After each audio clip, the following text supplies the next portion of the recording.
Chapter 1. The name Isolde Ophelia Goodnight did rather spell a life of tragedy. Izzy could look at her situation and see just that.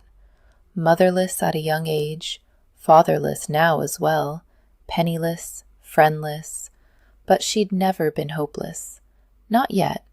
Not quite. Because the name Isolde Ophelia Goodnight also suggested romance. Swooning, star-crossed, legendary romance. And for as long as she could remember, Izzy had been waiting with dwindling faith and increasing impatience for that part of her life to begin. Once she'd grown old enough to understand her mother's death, Izzy had consoled herself with the idea that this was all part of her epic tale. The heroines in fairy stories were always motherless. When Papa overspent their income and the maid was dismissed, she told herself the drudgery would pay off someday. Everyone knew that Cinderella had to scrub the floors before she could win the handsome prince. By time she turned 15, their finances had improved, thanks to Papa's writing success. Still no prince, but there was time. Izzy told herself she'd grow into her largish nose and that her frizzled hair would eventually tame itself. She hadn't, and it didn't. No ugly duckling turned swan here either. Her 17th birthday passed without any pricking of fingers. At 21, life forced a difficult truth on her, somewhere on the road between Maidstone and Rochester. Real highwaymen were neither devilishly charming nor roguishly handsome. They wanted money, and they wanted it quickly, and Izzy ought to be very glad they weren't interested in her. One by one, she'd let go of all those girlish dreams. Then last year, Papa had died, and all the stories dried up completely. The money was gone soon after that. For the first time in her life, Izzy verged on true desperation. Her cravings for romance were gone. Now she'd settle for bread. What fairy tales were left over for a plain, impoverished, 26-year-old woman who'd never even been kissed? This one. She clutched the letter in her hand. There it was, in black ink on white paper, her very last hope. She forced herself not to hold it too tightly, for fear it might crumble to dust. Dear Miss Goodnight, it is my duty as executor to inform you that the Earl of Linforth has died. In his will, he left you and each of his goddaughters a bequest. Please meet me at Gosley Castle, near Woolington, in the county of Northumberland, on this 21st of June, to settle the particulars of your inheritance. Yours, Frederick Trent, Lord Archer. A bequest? Perhaps it would be as much as £100. Even 20 would be a windfall. She was down to shillings and pence. When Gosley Castle came into view, Izzy gulped. From a distance, it could have looked romantic. A collection of mismatched turrets and ranging crenellated walls, studded amid rolling green fields. But the surrounding park had grown so wild and dense from neglect that by the time the castle came into view, she was already cowering in its shadow. This castle didn't welcome or enchant. It loomed. It menaced. She almost worried it might pounce. Here we are, miss. The driver didn't seem to like it any better than Izzy did. He pulled his team to a halt well outside the Barbican, a stone gatehouse set some distance from the castle itself. After helping her down from the carriage, he turned up the collar of his coat and unloaded her baggage, a single battered valise. He carried it to the stone steps of the ancient gatehouse, strode briskly back, jammed his hands in his pockets, and cleared his throat. Waiting. Izzy knew what he was after. She'd paid the man in Woolington he wouldn't agree to transport her without payment in advance, but now he wanted an additional expression of thanks. She fished a sixpence from her purse. So few coins remained, the purse didn't even rattle. The driver pocketed her offering and touched his cap. "What was your name again, miss?" "Goodnight. Miss Izzy Goodnight." She waited to see if he would recognize it. Most of the literate people in England would, and a great many of their domestic servants besides. The driver only grunted. "Gee's wanted to know it, in case someone comes around asking. If you never heard from again." Izzy laughed. She waited for him to laugh, too. He didn't. Soon, driver, team, and carriage were nothing more than the fading crunch of wheels on the road. Izzy picked up her valise and walked through the Barbican. A stone bridge carried her over what once had been a moat, but now was only a slimy green trickle. She'd done a bit of research in advance of her journey. There wasn't much to read. Only that Gosley Castle had once been the seat of the Rothbury dukedom in Norman times. It didn't look inhabited now. There was no glass in many of the windows, no lights in them either. There should have been a portcullis that dropped to bar the entrance, but there was nothing there. No door, no gate. She walked through the archway and into the central open courtyard. "Lord Archer?" Her voice died in the air. She tried again. "Lord Archer, are you here?" This time, her call got a respectable echo off the flagstones. But no answer. She was alone. Dizzied from her strange surroundings and weak with hunger, Izzy closed her eyes. She coerced air into her lungs. "You cannot faint. Only ninnies and consumptive ladies swoon, and you are neither." It started to rain. Fat, heavy drops of summer rain, the kind that always struck her as vaguely lewd and debauched. Little pot-bellied drunkards, those summer raindrops, chortling on their way to earth and crashing open with glee. She was getting wet, but the alternatives, seeking shelter inside one of the darkened arches, was less appealing by far. A rustling sound made her jump and wheel. Just a raven taking wing. She watched it fly over the castle wall and away. She laughed a little. Really, it was too much. A vast, uninhabited castle, rain, and now ravens too? Someone was playing her a cruel trick. Then she glimpsed a man across the courtyard, standing in a darkened archway. And if he was a trick, he wasn't a cruel one. There were things in nature that took their beauty from delicate structure and intricate symmetry. Flowers, seashells, butterfly wings. And then there were things that were beautiful for their wild power and their refusal to be tamed. Snow-capped mountains, churning thunderclouds, shaggy, sharp-toothed lions. This man silhouetted before her? He belonged, quite solidly, in the latter category. So did the wolf sitting at his heel. It couldn't be a wolf, she told herself. It had to be some sort of dog. Wolves had long been hunted to extinction. The last one in England died ages ago. But then, she would have thought they'd stopped making men like this, too. He shifted his weight, and a slant of weak light revealed the bottom half of his face. She glimpsed a wide, sensual slash of a mouth, a square jaw, dark with whiskers. Overlong hair brushed his collar. Or it would have, if he had a collar. He wore only an open-necked linen shirt beneath his coat. Buckskin breeches hugged him from slim hips to muscled thighs, and from there, his legs disappeared into a pair of weathered, dusty Hessians. Oh dear, she did have such a weakness for a pair of well-traveled boots. They made her desperate to know everywhere they'd been. Her heart beat faster. This didn't help with her lightheadedness problem. "Are you Lord Archer?" she asked. "No." The word was low, unforgiving. The beast at his heel growled.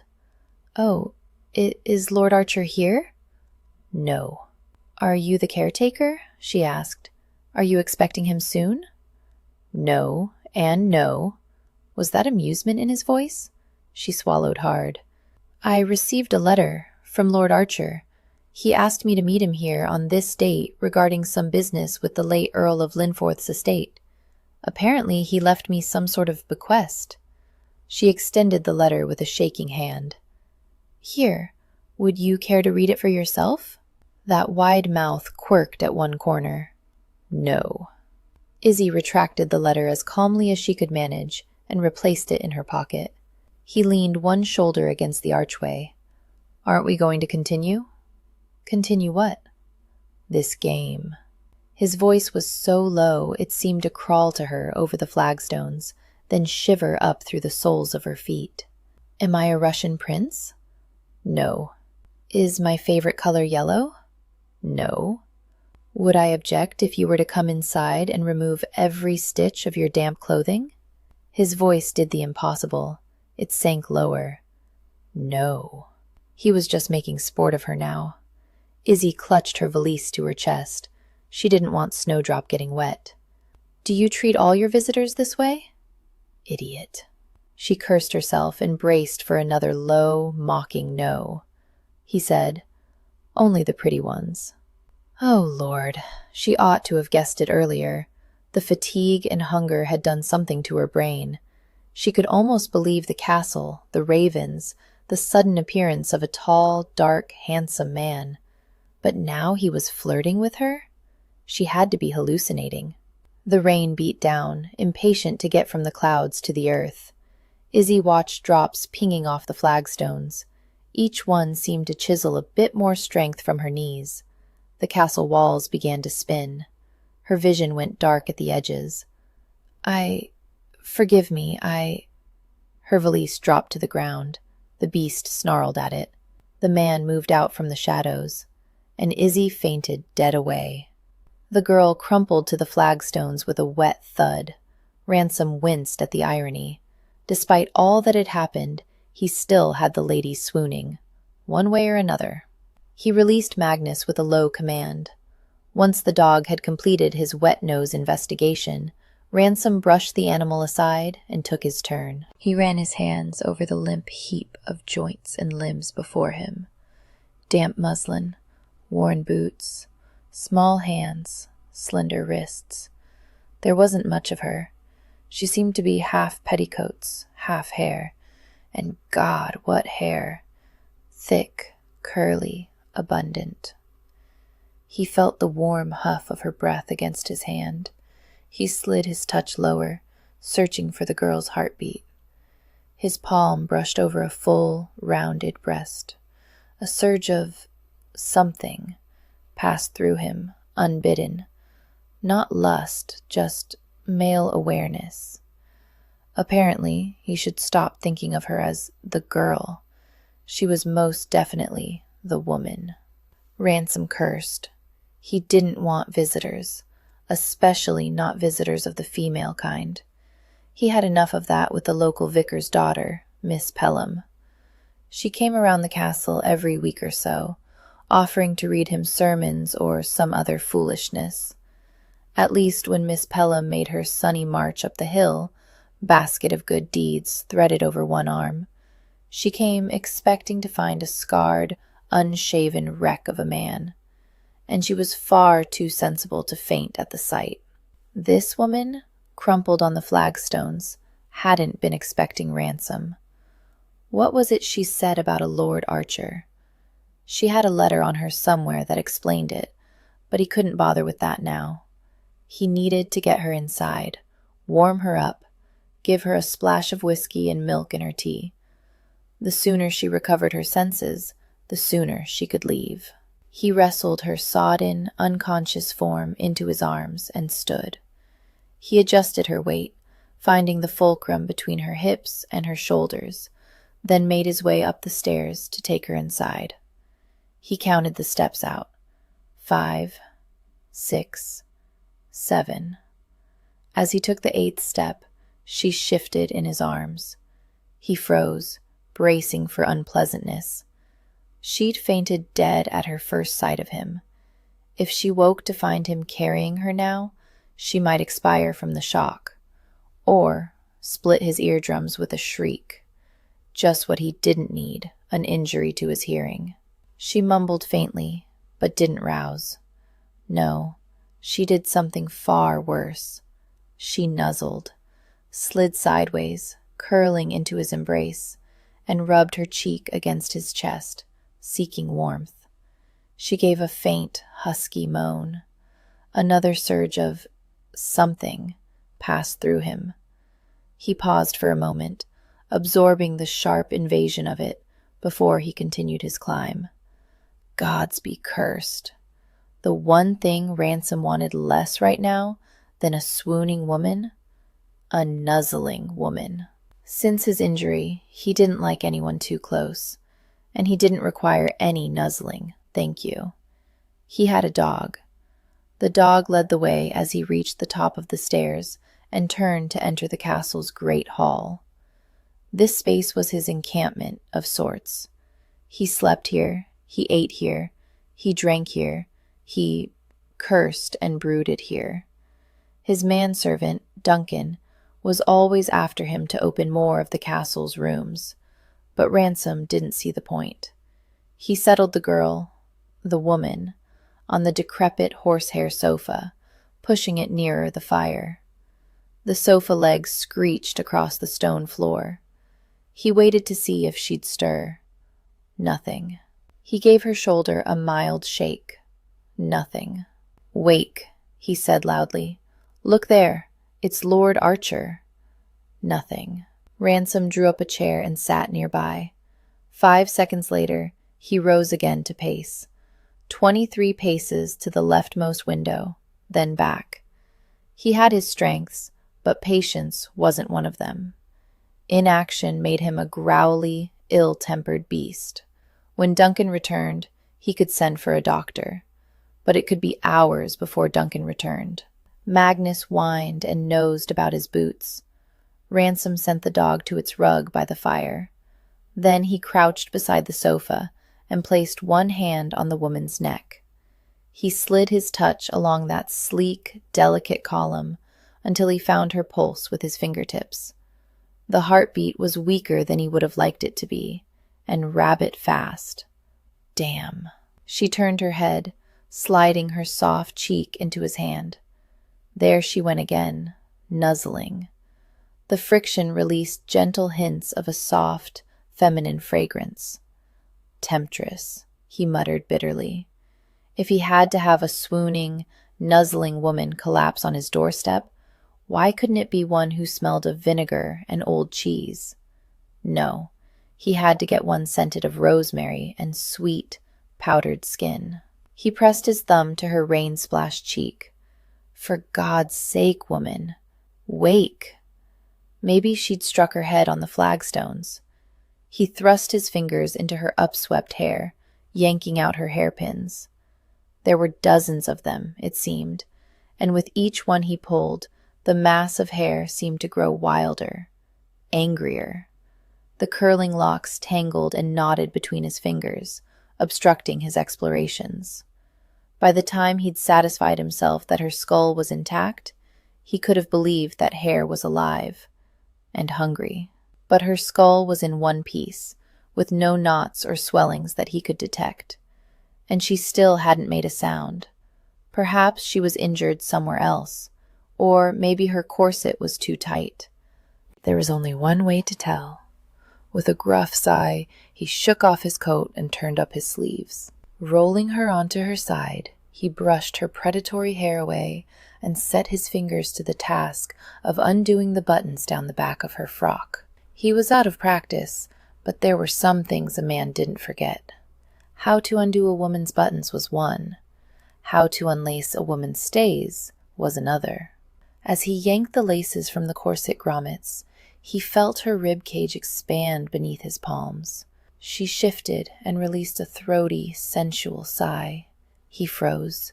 Another surge of something pulsed through his veins, and this time he couldn't dismiss it as some tender nonsense. This was lust, pure and simple. He'd gone a dangerously long time without a woman in his arms. He pushed the physical response aside.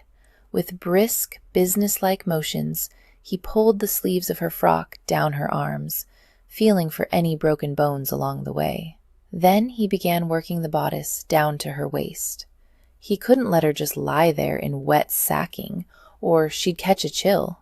He would deserve a great deal of gratitude for this when she awoke, but somehow he doubted he'd get it. Izzy came to herself with a jolt. She was indoors, inside the castle. Pillars sprouted around her like ancient trees, soaring up to support the vaulted ceiling of a cavernous great hall. Looking about, she saw scattered furnishings in various states of decay. The near end of the hall featured a massive hearth. If there weren't a roaring fire in it, Izzy had no doubt she could stand inside that fireplace without even crouching. The blaze within fed not on splits of wood or even logs, but on full tree trunks. She lay on a dusty, lumpy sofa. A rough woolen blanket had been drawn over her body.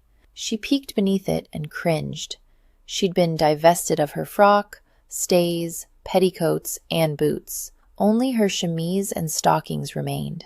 Oh, dear heavens! She put a hand to her unbound hair. Her Aunt Lilith was right. She'd always harped on Izzy during those summers in Essex. "It doesn't matter that no one will see them," she'd squawked. "Always, always wear a clean shift and stockings. You never know when you might meet with an accident." Oh, dear heavens! It all came back to her now. The rain, her swoon. Izzy looked up, and there he was. The accident. "You're awake," he said, without turning to confirm it. "Yes. Where are my things?" "Your valise is 2 paces inside the entry, to the right." Izzy twisted her neck and glimpsed the valise, right where he'd said it would be. It wasn't moving or open. Snowdrop must still be asleep. That was a relief. "Your frock is there." He gestured toward where her frock hung over the back of 2 upright chairs, drying by the fire. "Your petticoats are draped over the far table, and your corset is on the other side." "Thank you." Izzy wanted to die. The whole situation was mortifying. Swooning at a handsome stranger's boots was embarrassing enough, but hearing him catalog her underthings? She clutched the blanket to her chest. "You needn't have troubled. You needed to breathe, and I needed to be sure you weren't bleeding or broken anywhere." She wasn't certain why that required undressing her to her shift. A quick glance would tell him if she were bleeding. "Are you ill?" he asked. "No. At least, I don't think so." "Are you with child?" Her burst of laughter startled the dog. "Definitely not. I'm not the sort of woman who faints, I promise you. I just hadn't eaten much today, or yesterday, or the day before that." Her voice was hoarse and raspy. Perhaps she was catching a cold. That would help explain the fainting, too. Throughout this conversation, her host remained at the hearth, facing away from her. His coat stretched tight at the shoulders, but hung a bit loose about his midsection. Perhaps he'd recently lost some bulk, but there was plenty of him remaining, and all of it was lean and hard. His body was much like this great hall around them, suffering from a bit of neglect, but impressively made and strong to the bones. And that voice, oh, it was dangerous. She didn't know which upset her more, that this shadowy, handsome stranger had made so free with her person, carrying her in his arms, unlacing her stays, taking down her hair, and stripping her to her thinnest undergarments, or that she'd somehow slept through the whole thing. She snuck another glance at him, silhouetted by orange firelight. The latter. Definitely the latter. The most exciting quarter hour of her life, and she'd spent it completely insensible. Izzy, you fool. But though she had no firm recollection of being carried in from the rain, her body seemed to have a memory of its own. Beneath her clothing, she smoldered with the sensation of strong hands on chilled flesh, as if his touch had been imprinted on her skin. "Thank you," she said. "It was good of you to carry me inside." "There's tea, to your left." A chipped mug of steaming liquid sat on a table nearby, to her left, as he'd said. She took it in both hands, letting its warmth seep into her palms before lifting it for a long, nourishing draught. Fire raced down her throat. She coughed. "What's in this?" "Milk and a drop of whiskey." "Whiskey?" She sipped again, not in a position to be particular. When approached with the appropriate caution, the brew wasn't so bad. As she swallowed, an earthy, smoky heat curled through her. On the same table, she found a small loaf of bread and broke into it, famished. "Who are you?" she asked between mouthfuls. Aunt Lilith would not be pleased with her manners. "I'm Rothbury. You're in my castle." Izzy swallowed hard. This man claimed to be the Duke of Rothbury? It seemed too much to believe. Shouldn't dukes have servants to make their tea and dress them in proper attire? God help her. Perhaps she was trapped with a madman. Izzy drew the blanket close. Despite her doubts, she wasn't going to risk provoking him. "I didn't realize," she said. "Should I address you as Your Grace?" "I don't see the point of it.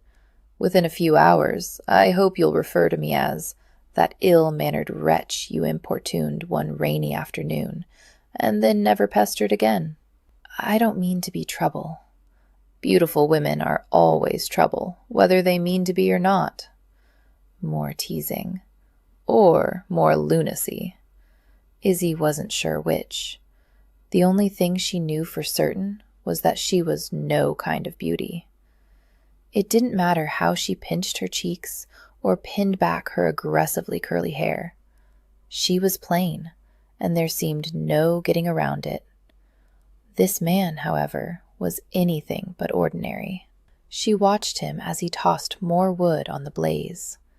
He added a log as thick as her thigh, but he handled it with all the ease of tinder. "I'm Miss Isolde Goodnight," she said. "Perhaps you've heard the name." He poked the fire. "Why would I have heard the name?" "My father was Sir Henry Goodnight. He was a scholar and historian, but he was most well known as a writer." "Then that explains why I don't know him. I am not a reader." Izzy looked to the arched windows. The afternoon was darkening. The lengthening shadows worried her, as did the fact that she'd yet to make out the entirety of her host's face. She was growing anxious to see him, look into his eyes. She needed to know just what sort of man held her at his mercy. "It seems Lord Archer might be some time yet," she ventured. "Might we have a candle or two while we wait?" After a grudging pause, he took a straw, lit it in the fire, and, carefully cupping the flame with one palm, moved it to a taper fixed atop the mantel. The task seemed to cause him inordinate difficulty. The candle wick caught, but he held the straw in place until it burned down to his fingertips. He cursed under his breath and whipped it with his hand, shaking out the flame. "I hate to be a bother. It's just that She didn't know why she was admitting it, except that she felt sorry he'd burned himself to increase her comfort. "I'm not fond of the dark." He turned to her, bearing the candle. One side of his wide mouth tipped, like a scale weighted with irony. "I haven't made my peace with it either." The new flame cast golden light on his face. Izzy startled. His sculpted, aristocratic features did much to bolster his claim of being a duke. But something else about his face told a different story. A dramatic, uneven scar sliced from his brow to his temple, ending on the crest of his right cheekbone. Though the candle flame flickered and sparked, his eyes didn't narrow or focus. Of course! The realization flared within her. At last, something about this day made sense. It all made sense.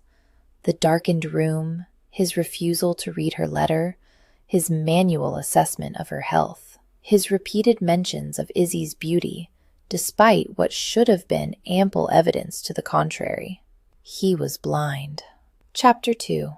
Ransom remained still, letting the candle illuminate the mangled side of his face. He'd been keeping his distance to spare her this, but she'd requested the light.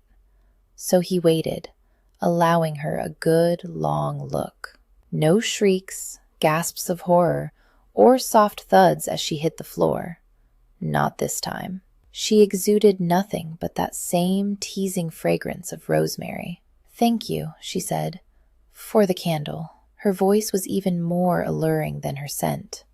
She had the accent of a sheltered English miss, but with an undeniably husky, sensual undertone. "Has it been a long time since your injury?" she asked. "Were you wounded in battle?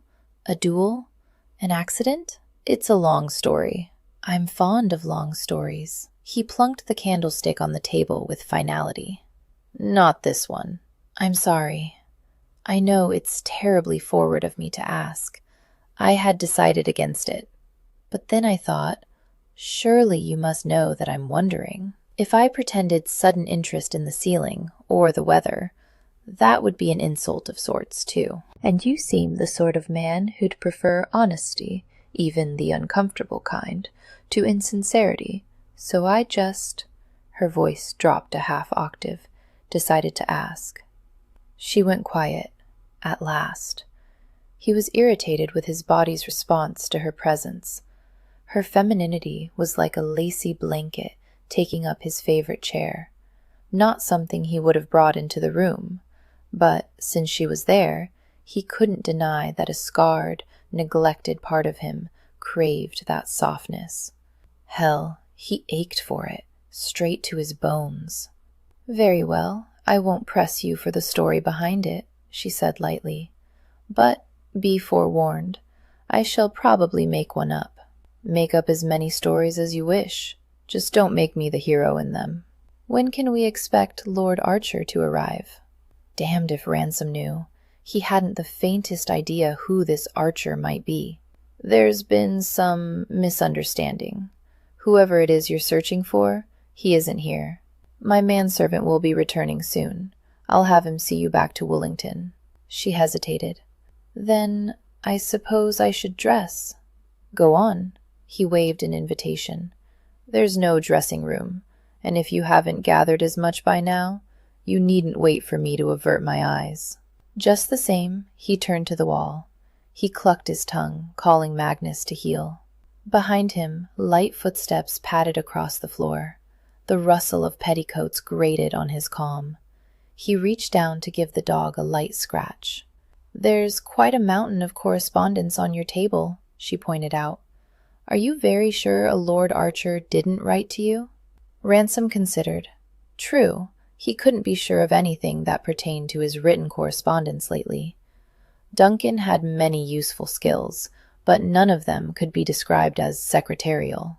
"It's just, I'm grateful for the offer of transport to Woolington," she said. "But I don't know where I'd go from there. I see you've emptied my purse onto the table. You must have noticed how little was in it." He had noticed. She had exactly 3 shillings 10 pence in her purse. No jewelry of any value. He hadn't searched the valise, but it weighed almost nothing. "If you force me out tonight, I've nowhere to go." Ransom heard the slight waver in her voice. He shut his ears to it. He couldn't fathom why a young, unaccompanied woman would make the journey alone to the middle of Northumberland by the grace of her last few shillings. But this Miss Goodnight needed to say goodbye. He wished her no ill, but he had nothing to offer her either. If she was looking for a rescuer, she'd found the wrong man. "My manservant can take you to the village church," he said. "Perhaps the vicar's." Magnus' ear perked under his touch. The dog's skull vibrated with a low, nearly inaudible growl. A moment later, Ransom heard the sound too. Hoofbeats coming up the road. An unfamiliar rhythm. It couldn't be Duncan. "Perhaps this Lord Archer has come for you after all." She released a breathy sigh. Thank heaven. Indeed. In a matter of moments, the intruder's steps sounded in the courtyard. "Hello there, Miss Goodnight." She flew to the window and called down, "Up here, my lord, the great hall." Once the man entered the hall, his steps arrowed straight toward their place near the hearth. Confident, clipped, much too fast. Ransom gritted his teeth. Damn, he hated this. Being at this constant disadvantage, unable to control the situation. The fireplace poker was close at hand. He lifted it. "Stop there." The footsteps halted, some 10 feet away. He felt the fresh source of scrutiny burning over his scarred face. Is that? But it can't be. The newcomer took one step forward. Rothbury? Good God, it's like coming face to face with a ghost. I don't know you, Ransom said. No, but I know you. Archer lowered his voice to a whisper. I was on the guest list, you see. Bride's side. Ransom steeled his jaw and kept his expression impassive. He wouldn't give this cur the pleasure of a reaction. No one's seen you in months, Archer went on. The rumor about town is that you're dead. Well, the rumor has it wrong. The truth was even worse. Ransom gave the poker a meaningful tap against stone. This was his castle. He didn't answer questions here. He asked them. Explain yourself. What are you doing, luring unsuspecting women to my home? To your home? Archer chuckled in a low, disconcerting way. Well, this should prove interesting. Izzy felt as though she'd wandered into the third act of a play. She had no idea what was going on, but it was unbearably dramatic. Lord Archer did make a fine-looking player. She was comforted by his starched cravat and fitted gloves, signs that civility still existed somewhere in the world. If you'll permit me to speak with Miss Goodnight, Archer said, unperturbed by the makeshift weapon leveled at his chest, I think you'll find all your questions answered. The Duke of Rothbury, for it would seem he was the Duke, after all, lowered his poker. Grudgingly, speak. Lord Archer turned to Izzy. He smiled and rubbed his hands together. So, I've been most anxious to meet the famous Izzy Goodnight. My nieces will be green with envy. His enthusiasm faded as he looked her over. I must say, you're not quite what I expected. Izzy held back a sigh. She never was. I always pictured you as a wide-eyed child, he said. I was 12 when my father's stories began appearing in the Gentleman's Review, but that was almost 14 years ago, and, in the natural way of things, I've aged 1 year every year since. Yes, he shook his head. I suppose you would have. Izzy merely smiled in response. She long made a habit of rationing her remarks when speaking with her father's admirers. The Lord Archers of the world didn't want Izzy to be a grown woman with her own set of likes and dislikes, dreams and desires. They wanted her to be the wide-eyed young girl of the stories. That way, they could continue to read and reread their beloved tales, imagining themselves in her place. For that was the magic spell of the Goodnight Tales. When they settled down with each weekly installment, readers felt themselves tucked beneath that warm purple quilt. They saw themselves staring up at a ceiling painted with silver moons and golden stars, their hair fanned across the pillow for a loving father's hand to stroke. They looked forward to that same familiar promise. Put out the light, my darling Izzy, and I shall tell you such a tale. The truth of her childhood didn't match what was printed in the magazines, but if she ever let it slip, oh, how people resented her for it. They looked at her as if she'd just ripped the wings off the last true fairy in England. Lord Archer sat on the arm of the sofa, leaning toward her in confidence. Say, I know you must be asked this all the time, but my nieces would garrote me with their skipping ropes if I didn't try. I don't suppose your father— No, my lord. Her smile tightened. I don't know how Cressida escapes from the tower, and I'm afraid I've no idea of the Shadow Knight's true identity. And Ulrich's still dangling from that parapet? As far as I know. I'm sorry. Never mind it. He gave her a good-natured smile. It's not your fault. You must be more tortured by the uncertainty than anyone. You have no idea. Tortured by the uncertainty, indeed. She was asked these same questions at least 3 times a week, in person or in letters. When her father died suddenly of an apoplexy, his ongoing saga had been interrupted too. His beloved characters had been left in all sorts of perilous situations, locked in towers and dangling from cliffs. Izzy found herself in the most desperate straits of all, stripped of all her possessions, cast out of the only home she'd ever known. but no one thought to inquire after her well-being. They all worried over Cressida locked in her tower, and her beloved Ulrich hanging by 3 fingers from the parapet. "My father would be most gratified that you asked," Izzy told him. "I'm thankful too." It was the truth. Despite her current circumstances, she was proud of the Goodnight legacy. Over by the hearth, the Duke cleared his throat. "My lord," she said, "I think our host is eager to have us gone. Might I ask about this bequest my godfather left me?" "Ah, yes." Lord Archer rummaged in a small portmanteau. "I've brought all the papers with me. We can have it done today. Rothbury can hand over the keys if there are any." "Keys?" She sat tall. "I don't understand."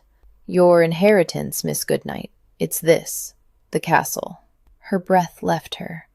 "What?" In a dark voice, the Duke protested too. "Impossible." Lord Archer squinted at the documents. "Here we are. To Miss Isolde Ophelia Goodnight, I leave the property known as Ghostly Castle. Is it pronounced like ghostly or ghastly? Either one seems accurate." "I thought the bequest was money," Izzy said, shaking her head. £100, perhaps 2. "There is no money, Miss Goodnight, just the castle.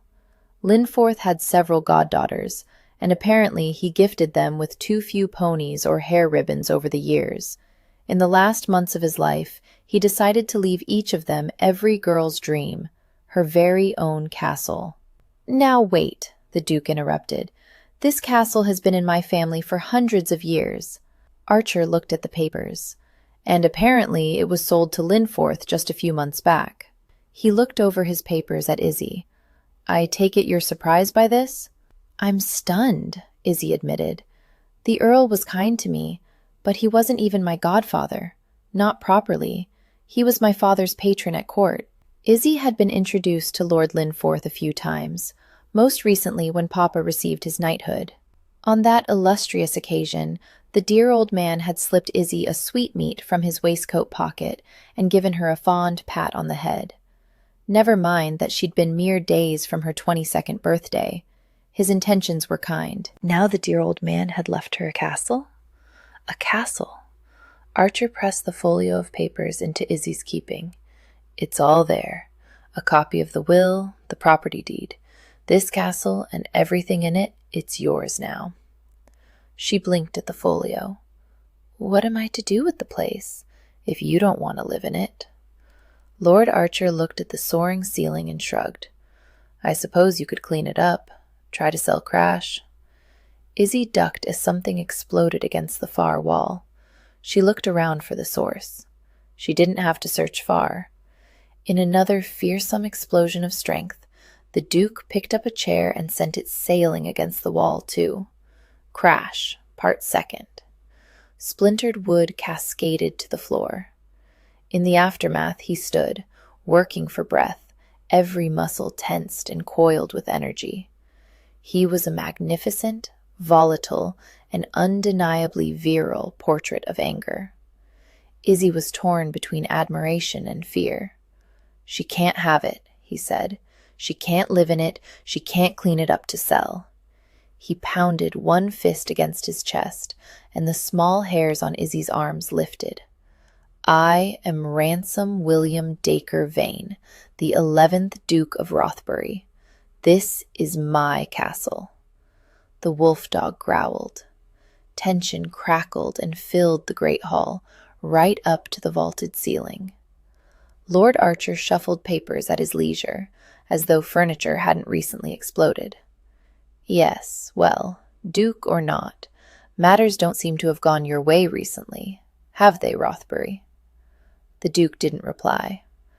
Unless one counted palpable seething as a reply, in which case he replied quite fiercely. "I'm afraid the papers are clear," Archer said. "The castle is Miss Goodnight's now."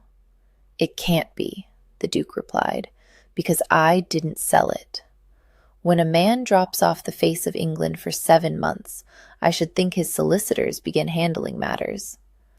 Archer cast a glance at the long table heaped with unopened envelopes.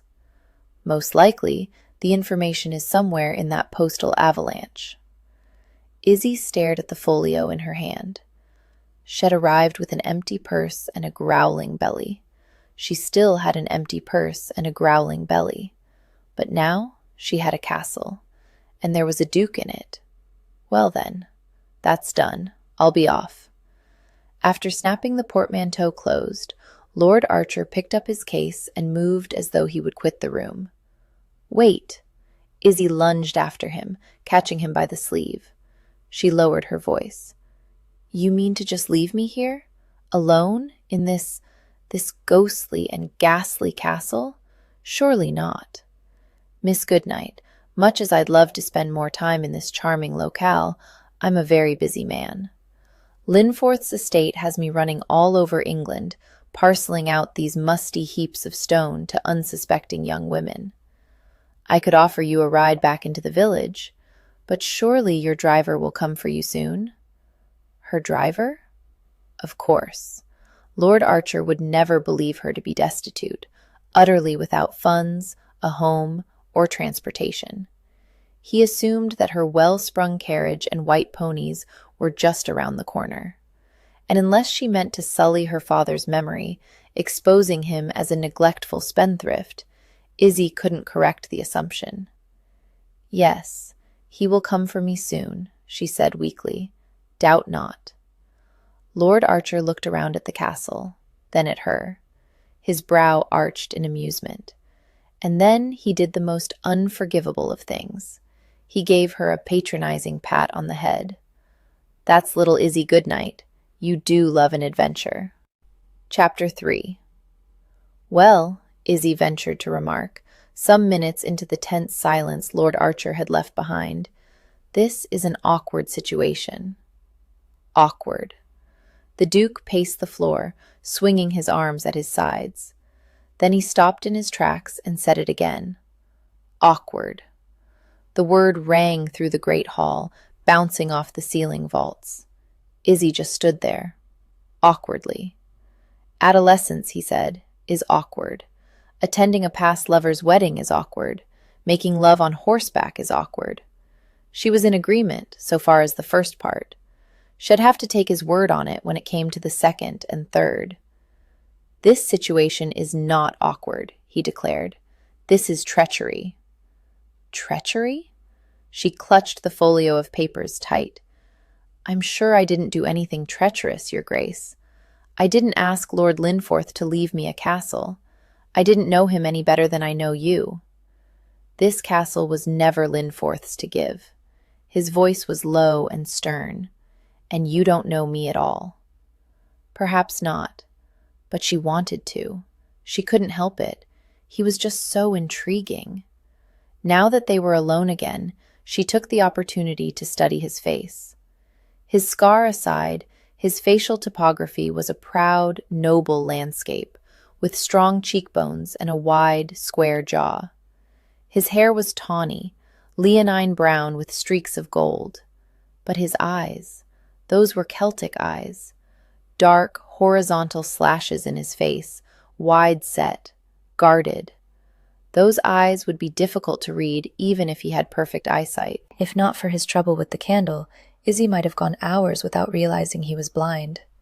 She had 100 questions she wanted to ask him, nay, 1,000, and the stupidest questions of all were the ones that clamored loudest to get out.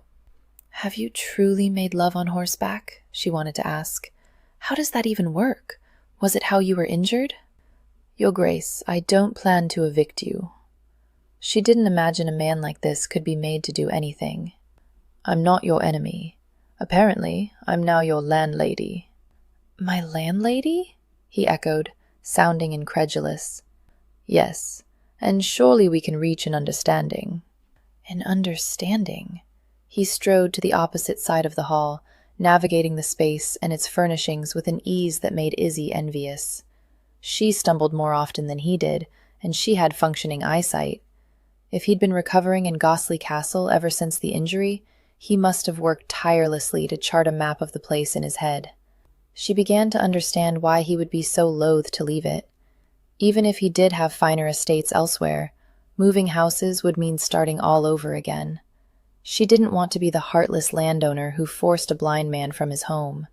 He lifted her valise from its resting place near the entry, 2 steps to the right of the door, as he told her earlier. Then he strode the same distance back and set it on the table. "Understand this," he said. "You are leaving." "What?" Panic gathered in her chest as she stared at the valise. "But I haven't anywhere to go, or any means of getting there." "I won't believe that. If your father was renowned throughout England, knighted even, you must have funds. Or if not funds, friends." At his heel, the wolf dog snarled.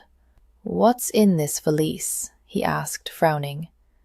"It's my—" She waved a hand. "It's not important right now." "I've told you I won't ask you to leave, Your Grace." "But you can't force me out either." "Oh, can't I?" He gathered her shawl from its drying place and wadded it into a ball, preparing to stuff it into the valise. The dog growled and barked. "What the devil is in this thing?" He opened the valise's latch. "No, don't!" Izzy said, jumping forward. "Be careful. She's sleeping. If you startle her, you'll—" Too late. With a primal howl of pain, he jerked his hand from the valise. "Mother of—" Izzy winced. Just as she feared, his finger had a swoop dangling from it. A swoop of slinky, toothy, brown and white predator. "Snowdrop, no!" The dog went mad, jumping and yipping at the snarling creature attacking his master. Ransom cursed and raised his arm, backing in a circle, trying to keep the 2 animals apart. Snowdrop being Snowdrop, she latched on tighter still. "Snowdrop!" Izzy chased circles around the knot of tangling beasts. "Snowdrop, let him go!" Finally, she scrambled atop the table and made a wild grab for the Duke's wrist. She latched onto his arm with both of hers, using all her weight to hold him in place. And then she paused there, trying to ignore the accidental intimacy of their posture. His shoulder was a stone against her belly, his elbow wedged tight between her breasts. "Hold still, please," she said, breathless. "The more you flail, the harder she bites." "I'm not flailing. I don't flail." No, he didn't. Clutching his arm this way made her acutely aware of the power in his body. But she was equally aware of another force, his restraint. If he chose, he could fling both Izzy and Snowdrop against the wall, just as easily as he'd demolish those chairs. She calmed her trembling hands and reached for Snowdrop. With her fingers, she coaxed the animal's tiny jaws apart. "Let him go, dear. For the sake of us all. Let the Duke go." At last, she succeeded in prying Snowdrop free of his savaged, bleeding finger. Every living thing in the room exhaled. "Good God, good night." He shook his hand. "What is that, a rat?" Izzy descended from the table, clutching Snowdrop close to her chest.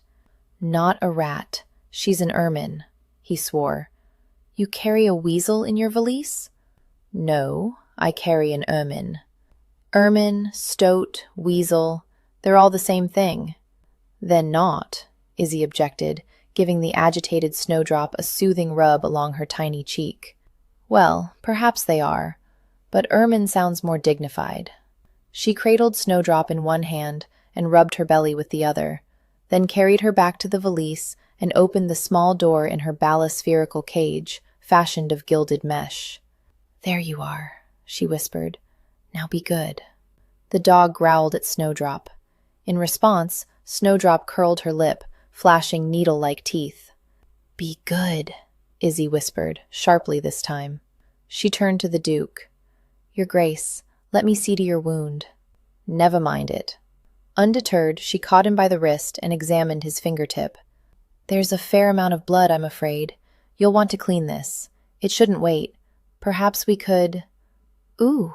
As she prattled on, he'd picked up his decanter of whiskey from the table and poured a liberal stream of the amber spirits right over the oozing bite. Izzy winced, just watching. He didn't even flinch. She pulled a clean handkerchief from her pocket. "Here, let me see." As she dabbed at the wound, she studied his hand.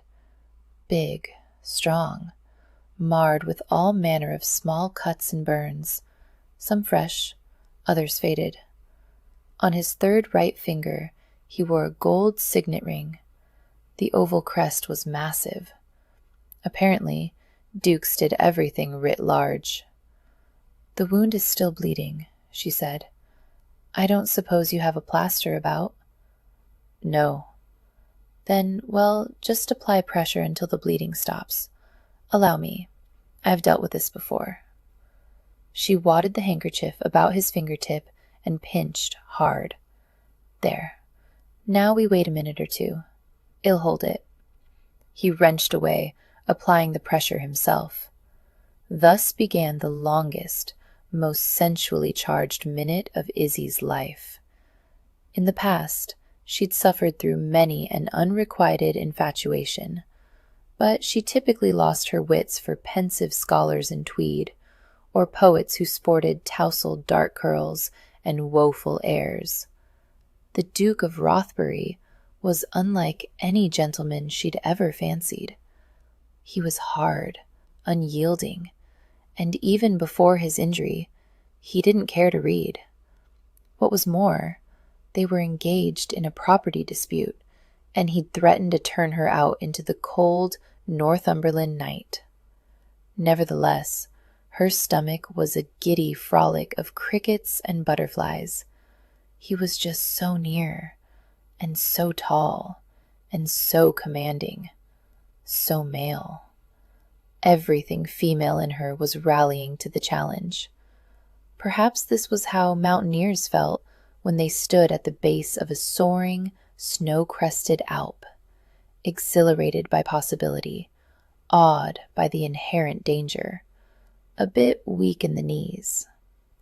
"Snowdrop," he scoffed, leaning his weight against the table edge. "You ought to change her name to Lamprey. Who keeps a weasel for a pet anyhow?" "She was a gift." "Who gives a weasel as a gift?" "One of my father's admirers." "I should think it was one of his enemies." Izzy joined him in sitting on the table's edge, resigned to explaining the whole story. It made a good illustration of how her father's literary success and the public's adoration never translated into much practical benefit. "My father wrote an ongoing saga of knights, ladies, villains, sorcerers, castles, anything to do with romantic chivalry, and the tales were all framed as bedtime stories told to me. Little Izzy Goodnight. That's why Archer was expecting a young girl." "Yes, they always expect a young girl," she said. "The heroine of the tales kept an ermine as a pet, a fictional ermine, of course, one that was brave and loyal, and every bit as majestic, pale, and slender-necked as her mistress.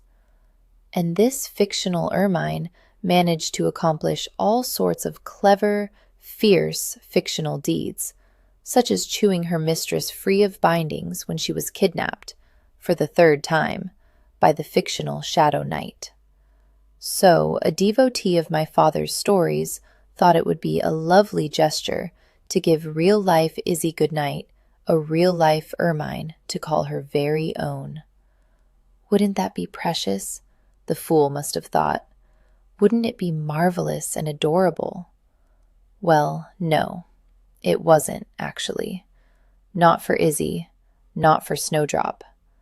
A real-life ermine did not make a cuddly, brave, loyal pet. Snowdrop was sleek and elegant, yes, particularly when winter turned her thick coat white. But though she weighed a mere half-pound, she was a vicious predator. Over the years, Izzy had suffered her share of bites and nips. A stupid gift, the Duke said. She couldn't argue with his assessment. Nevertheless, it wasn't Snowdrop's fault. She couldn't help being a weasel. She was born that way. And she was ancient now, near 9 years old. Izzy couldn't just toss her to the wolves, or to the wolf dogs. "I can only imagine," she said, that Lord Linforth was following a similar impulse. He thought it would be an enchanting gesture to give little Izzy Goodnight a real-life castle of her own. If you don't want his fanciful gift, feel free to refuse it. Oh, but this gift isn't the same as an ermine. This is property. Don't you understand how rare that is for a woman? Property always belongs to our fathers, brothers, husbands, sons. We never get to own anything. Don't tell me you're one of those women with radical ideas. No, she returned. I'm one of those women with nothing. There are a great many of us. She turned her gaze to the floor. When my father died, everything of value passed to my cousin. He inherited my childhood home, all the furnishings in it, every dish in the cupboard, and every book in the library, even the income from my father's writings. What do I have to my name? I have Snowdrop. Her hands began to tremble. She couldn't help it. She was still angry with her father, angry with him for dying, and angry with him for dying this way. All those years shed helped him, foregoing any life she might build for her own, and he'd never found time to revise his will and provide for Izzy should the worst occur. He was too busy playing the role of doting, storytelling father. The Duke didn't seem to appreciate the injustice of her situation. So you do have somewhere to go. You have a cousin. He can support you. Martin? She laughed at the suggestion. He's always despised me, ever since we were children. We're speaking of the same boy who pushed me in a pond when I was 8 and stood laughing on the bank while I sputtered and thrashed. He didn't throw me a rope that day, and he won't now. There's only one thing I can do. The same thing I did then. What's that? He asked. Learn to swim, she answered. Quickly. His wide mouth tugged to one side. She couldn't decide if it was an appreciative half-smile or a belittling smirk. Either way, it made her anxious. Listen to me, prattling on. She tilted her head and peeked under his makeshift compress. I think the bleeding has stopped. With his teeth, he tore a strip of linen from a corner of the handkerchief and wrapped it around his finger, carefully folding under the ends and knotting it tight. I know you don't want to leave Gosley Castle, she said. Perhaps we can agree on a quarterly rent. Surely the rents on a property this size would be enough to secure her a well-appointed cottage somewhere. Izzy didn't need much. After several months as an itinerant houseguest, she yearned for the smallest comforts: curtains, candlesticks, sleeping beneath linens embroidered with her own monogram. Just something, anything, that she could call her own. That's madness, he said. I'm not paying rent on my own property. But this property isn't yours. Not anymore. The Earl of Linforth purchased it, and he left it to me. He shook his head. Linforth was gold. Some swindler must have drawn up false papers just to bilk a dying man out of his money. I employ more than a dozen stewards and solicitors to manage my affairs, and they would not sell property without my consent. Are you very sure? Arching her eyebrow, she surveyed the expanse of unopened letters and envelopes. How can you know if you haven't gone through the post in months? She plucked an envelope from the pile and turned it over in her hands. I could help you read and answer these, if you like. I served as my father's secretary for years. I don't want your help. He said it so sharply she dropped the envelope.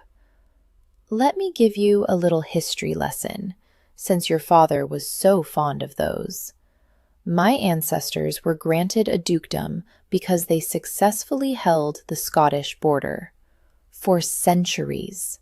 And they didn't do that by throwing up their hands and saying, "Very well then, whenever someone knocked at the gate and claimed this castle was theirs. Izzy laughed a little.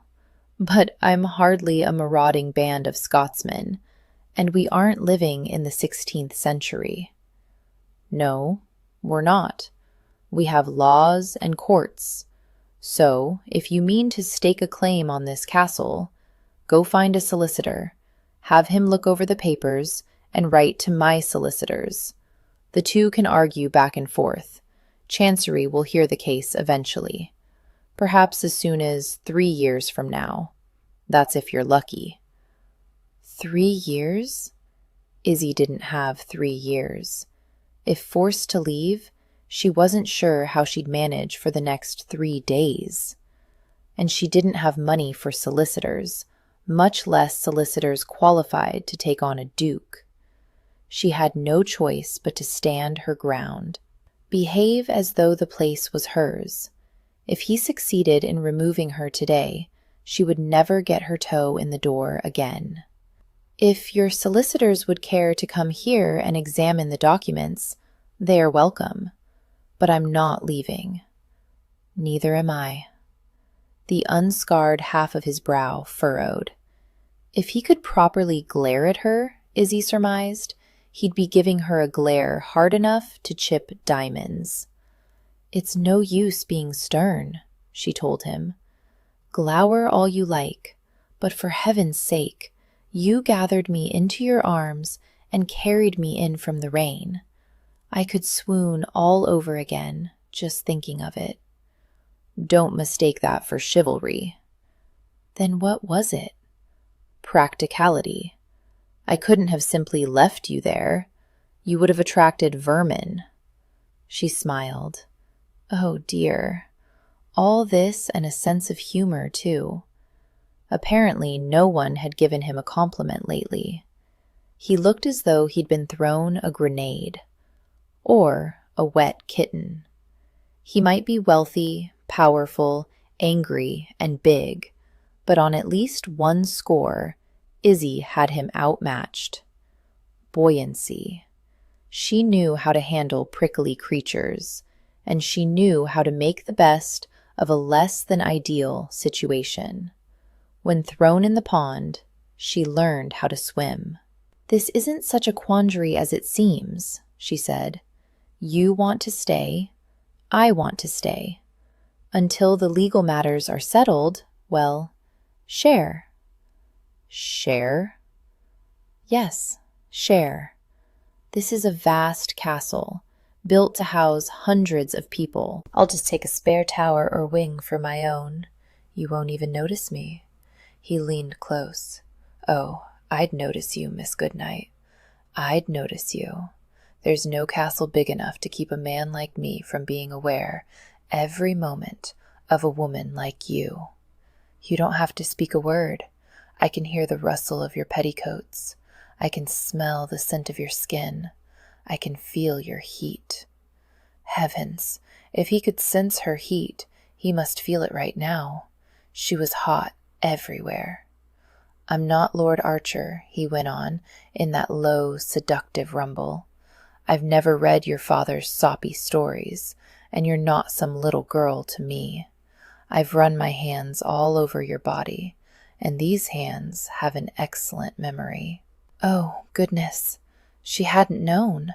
She couldn't have known, sheltered as she lived, and he couldn't have guessed. But he'd just articulated everything she'd been wanting for so long. To be noticed, not merely known as a girl in some precious stories, but noticed as a woman. Do you understand what I'm saying to you? He asked. Yes, she breathed.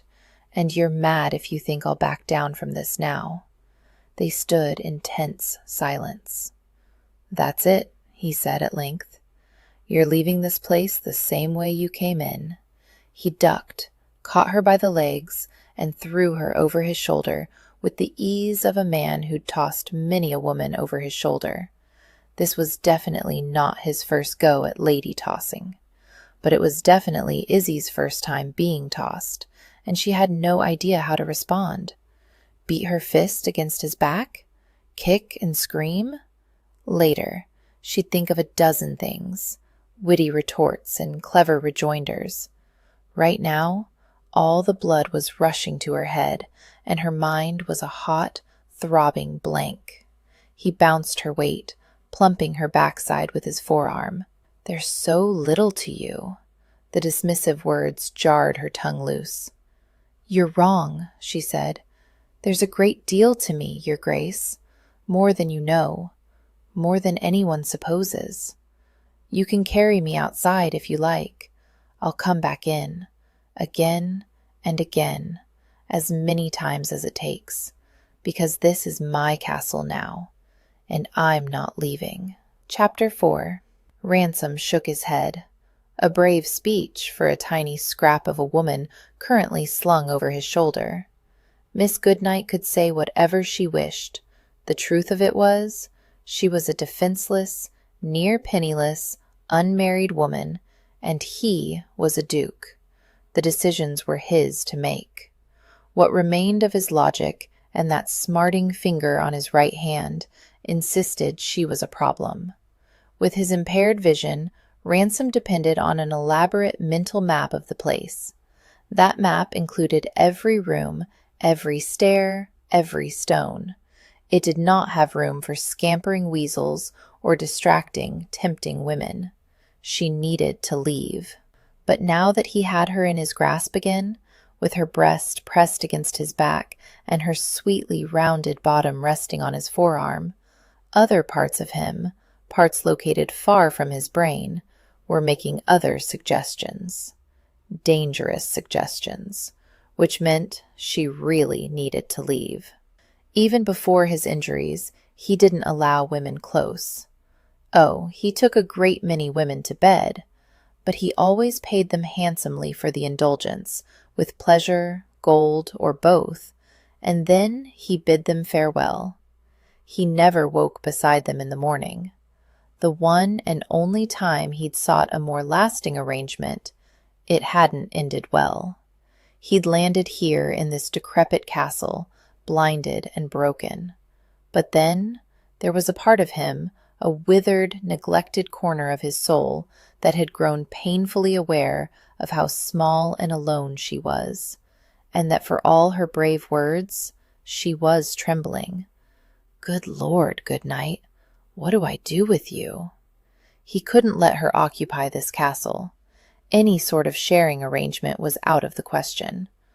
But was this truly all that was left of him? A cruel, unfeeling brute who would cast a defenseless young woman out into the night? He didn't want to believe that. Not yet. He didn't surrender anything lightly, and that included what few shards remained of his broken soul. He set Miss Goodnight back on her feet.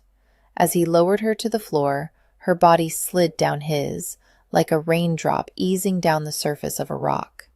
Ransom knew he'd regret the words he was about to speak, because they were the decent thing to do, and if there was one thing he'd learned in his life, it was that every time he did the decent thing, he paid for it later. One night.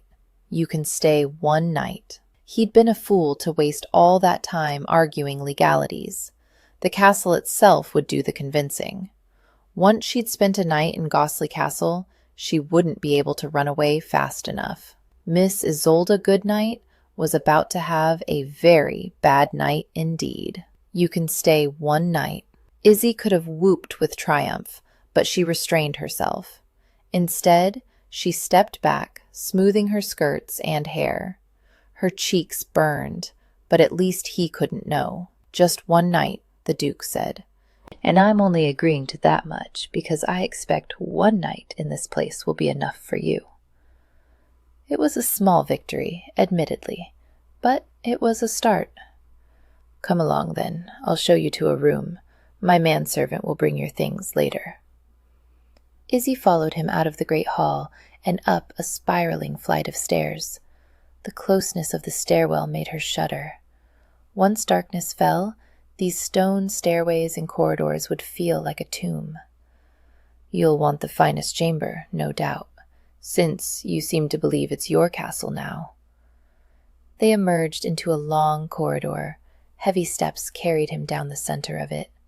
He didn't count aloud, but she could feel him taking the measurements in his head. His mastery of the space was a marvel. At last he stopped, then made a brisk quarter turn. "Here you are. I expect this will suit." When Izzy peered inside, she was surprised to find a richly furnished chamber. A massive bed occupied one half of it, situated on a raised dais with mahogany posts soaring nearly to the ceiling. Velvet and tapestries hung on all sides. The rest of the furniture didn't consist of much: a chair with a caved-in seat, a few abandoned traveling trunks, and a dressing table covered in dust an inch thick. A gallery of arched Gothic windows lined the far wall, but the glass had been broken out of nearly all of them. "Oh," she said, struggling to take in the room's decrepit state. "My." "Take it all in," he said wryly. "View the full splendor of your supposed inheritance. Until I arrived some months ago, no one had resided in this place for decades. It's been looted thoroughly. There are only a few furnished rooms, all of them in states of decay." "If that's the case, I'm grateful this many furnishings have survived." Izzy moved into the room. A patterned carpet covered the floor, a threadbare one, but to have lasted this long, it must have been well made. "Just look at this bed. 8 paces wide, big enough for a duke and a half-dozen women besides. Makes a man yearn for the medieval ages." "It wasn't for sleeping," she told him. "At least, it wasn't for that. This would have been the castle's great chamber. The medieval lords conducted business from these beds, the way kings sit on thrones. That's why it's raised on a platform and built to such an impressive size." "Fascinating. My father was an expert on these things." Izzy approached the bed, peering at the hangings. She pulled a face. "It looks as though the moths have feasted on these tapestries. What a shame." "Yes, and the rats have had their way with the mattress." "Rats?" Izzy jumped back. She put her hands over her face and peered through her fingers at the bed, enclosed by shredded hangings. "Yes, the mattress had been disemboweled, its straw and horsehair contents strewn about and arranged into— oh, goodness, those could be nests." If she stared hard enough, she could have sworn she saw the rotted straw moving.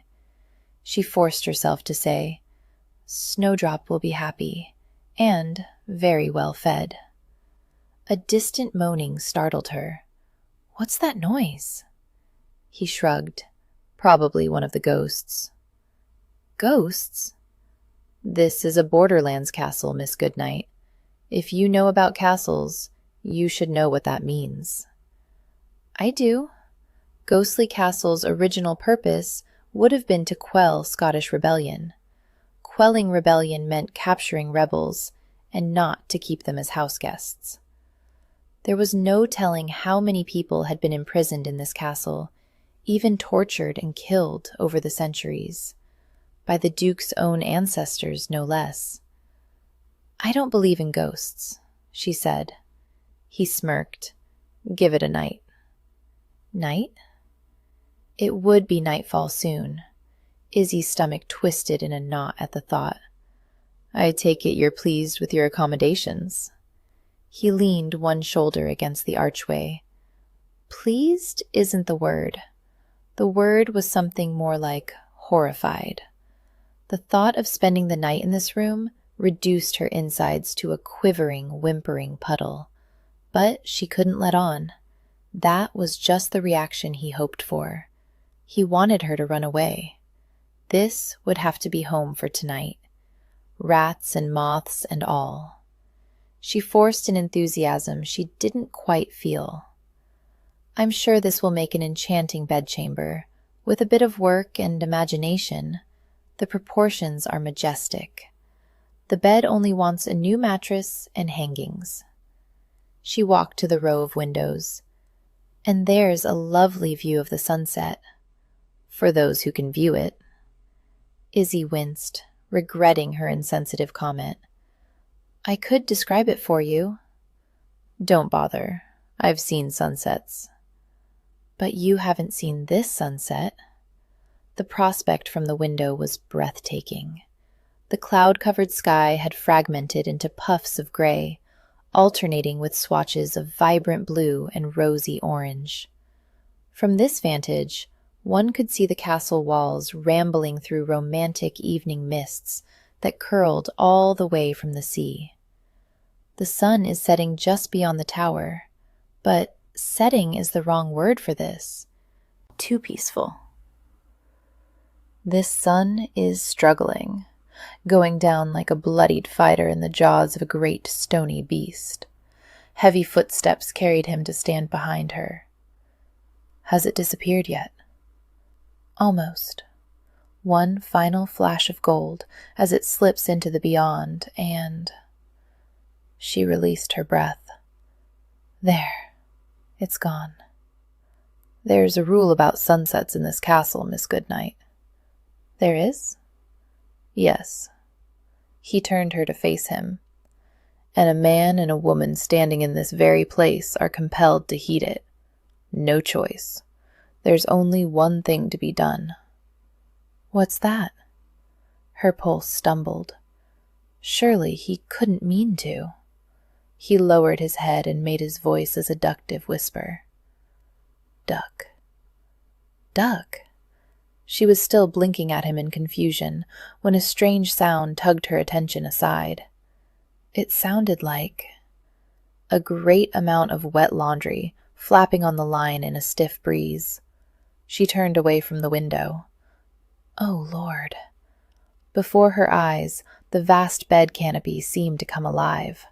First, it began to shimmer, then to ripple like a quicksilver cloak caught by the wind. Then, small pieces of it began to break away, one by one, each following the other. Oh, no. She stiffened. Those can't be. They were. Bats. An entire colony of them had been roosting in the highest reaches of the canopy. Now they took wing, one by one, then 10 by 10, and then hundreds all at once. She turned, just in time to see another black, swarming cloud pouring down the chimney. There must have been thousands, and all of them were flooding straight for the windows. Duck, he repeated. Now. When she didn't immediately react, the Duke wrapped his arms about her and hauled her toward the floor. In seconds, the bats were everywhere, swarming above them in a roiling black cloud. Izzy ducked her head and took the shelter he offered. His chin tucked hard on her head, and she could feel his whiskers rasping against her scalp. And through it all, his heart pounded, strong and steady. She clutched his shirt in both hands, burying her face in that constant rhythm until it was all she could hear. No flapping, no screeching, just thump, thump, thump. At last, he lifted his head. Izzy did the same. I thought you said this was the best room. Nothing wrong with it, he said. They're all out. Won't be back until morning. It's safe now. Oh, it was anything but safe. Now it was nightfall, and she was stuck in this haunted, infested castle, in the arms of this tormenting, intriguing, devious Duke. She didn't know what to do with him. She didn't even know what to do with herself. Flailing her hands and stammering were all that came to mind. Neither idea seemed useful in the least. And then she felt a little scratching sensation just behind her ear, and all she could do was shriek. Ransom was just about to release her when she latched onto him with sudden force. "Help me!" Her whisper trembled. Her body did too. "What is it?" he asked. "Bat!" He almost smiled despite himself. "The bats are all gone, Miss Goodnight." "No, they're not. They're not. There's one caught in my hair." "There's nothing in your hair. That's an old wives' tale. Bats don't get caught in people's hair. There is one in my hair, she pronounced in distinct syllables, each word rising a half-tone in inflection. And then, in one frantic, high-pitched squeal, "Get it out!" To be sure, bats didn't normally get caught in people's hair, but he'd forgotten. Hers wasn't normal hair.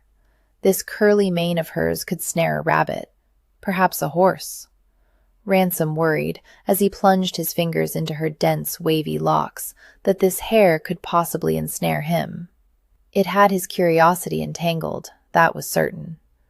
These locks must be dark. She sounded dark-haired, with that sultry voice, and most girls with hair this aggressively curly were dark. And if her hair was dark, her eyes were probably dark too. Before he could quash it, an image bloomed in his mind's eye. A raven-haired, dark-eyed beauty with plump, red lips. "Keep still," he said. "That goes for you, too," he told the stirrings in his groin. He wove his fingers into her roots near the scalp and shook the curls apart. Did that free it? No, it's still there. I can feel it. A shudder ran through her. I see how it is. You're a strong, independent woman of property, right up to the moment something creeping or crawling comes along. Then it's, "Oh dear! Oh, help!"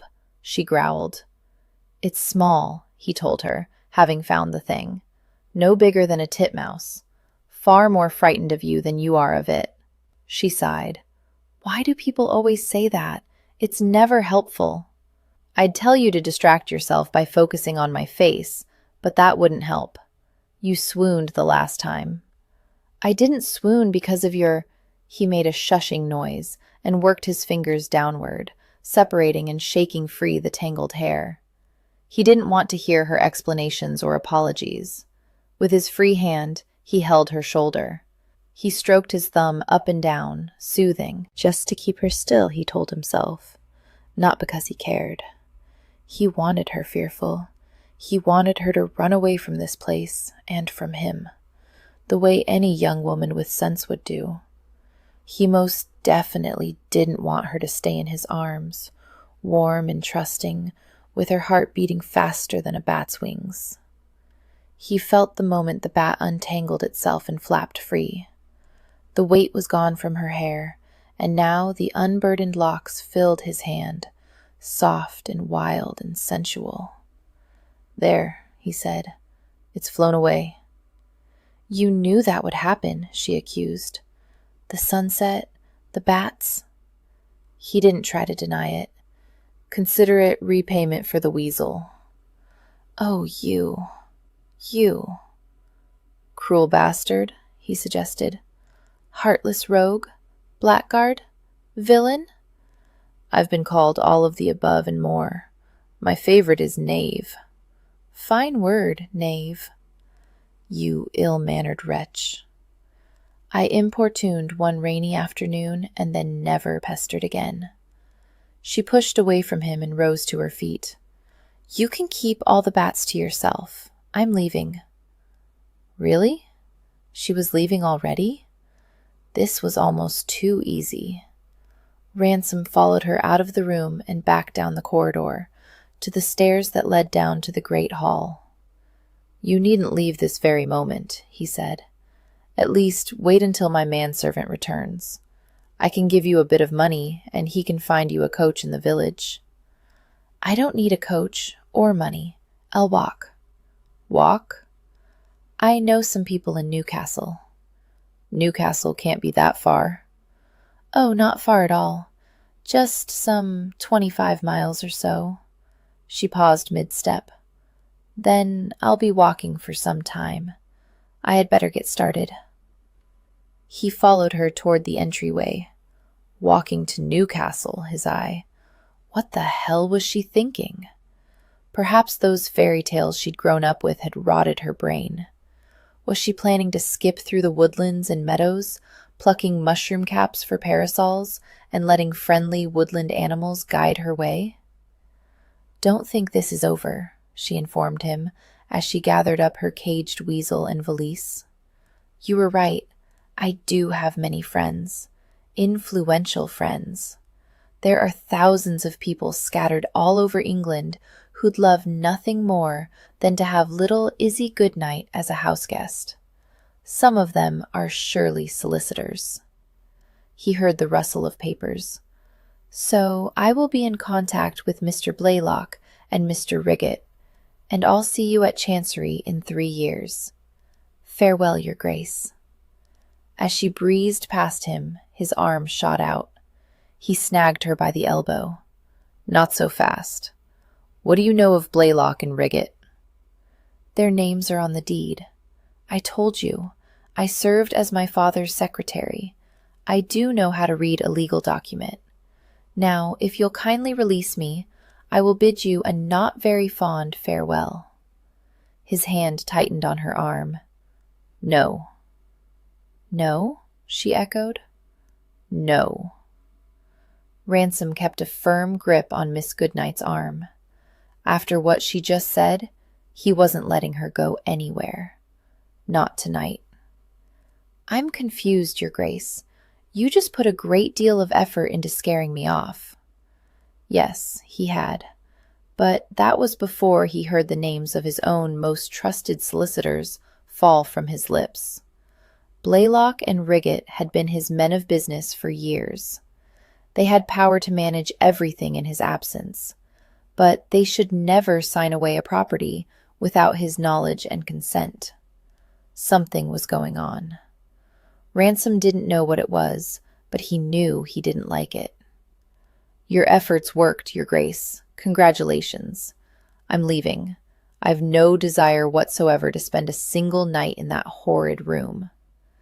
"You're not leaving." She gave a little hiccup of laughter. "Are you conceding your claim of ownership and forfeiting the property?" "No," he said, "and I'm not offering to host you as a guest in my house, either." "Well, then I fail to see what." "I'm offering you a post. As my secretary." The silence with which she received this news was stony. Hell, Ransom wasn't happy about it either. But with those 2 words, Blaylock and Riggett's had made it painfully clear that he needed someone to go read his correspondence for him. He had estates and responsibilities. If his solicitors were mismanaging his affairs in his absence, thousands would be affected. He needed to unravel just what was going on. "I will hire you to read through my correspondence for me," he said. "I know it's hardly the ideal arrangement." "You're right, it's not. Under ordinary circumstances, I would never entrust a woman with the task. But time is of the essence, and there's no one else around." He heard her inhale slowly. "I mean to compensate you handsomely," he said. £50. "Per annum?" "Per day." That breath she's inhaled whooshed out of her. "Think on it. You seem to have wits, if not the best ideas on how to apply them.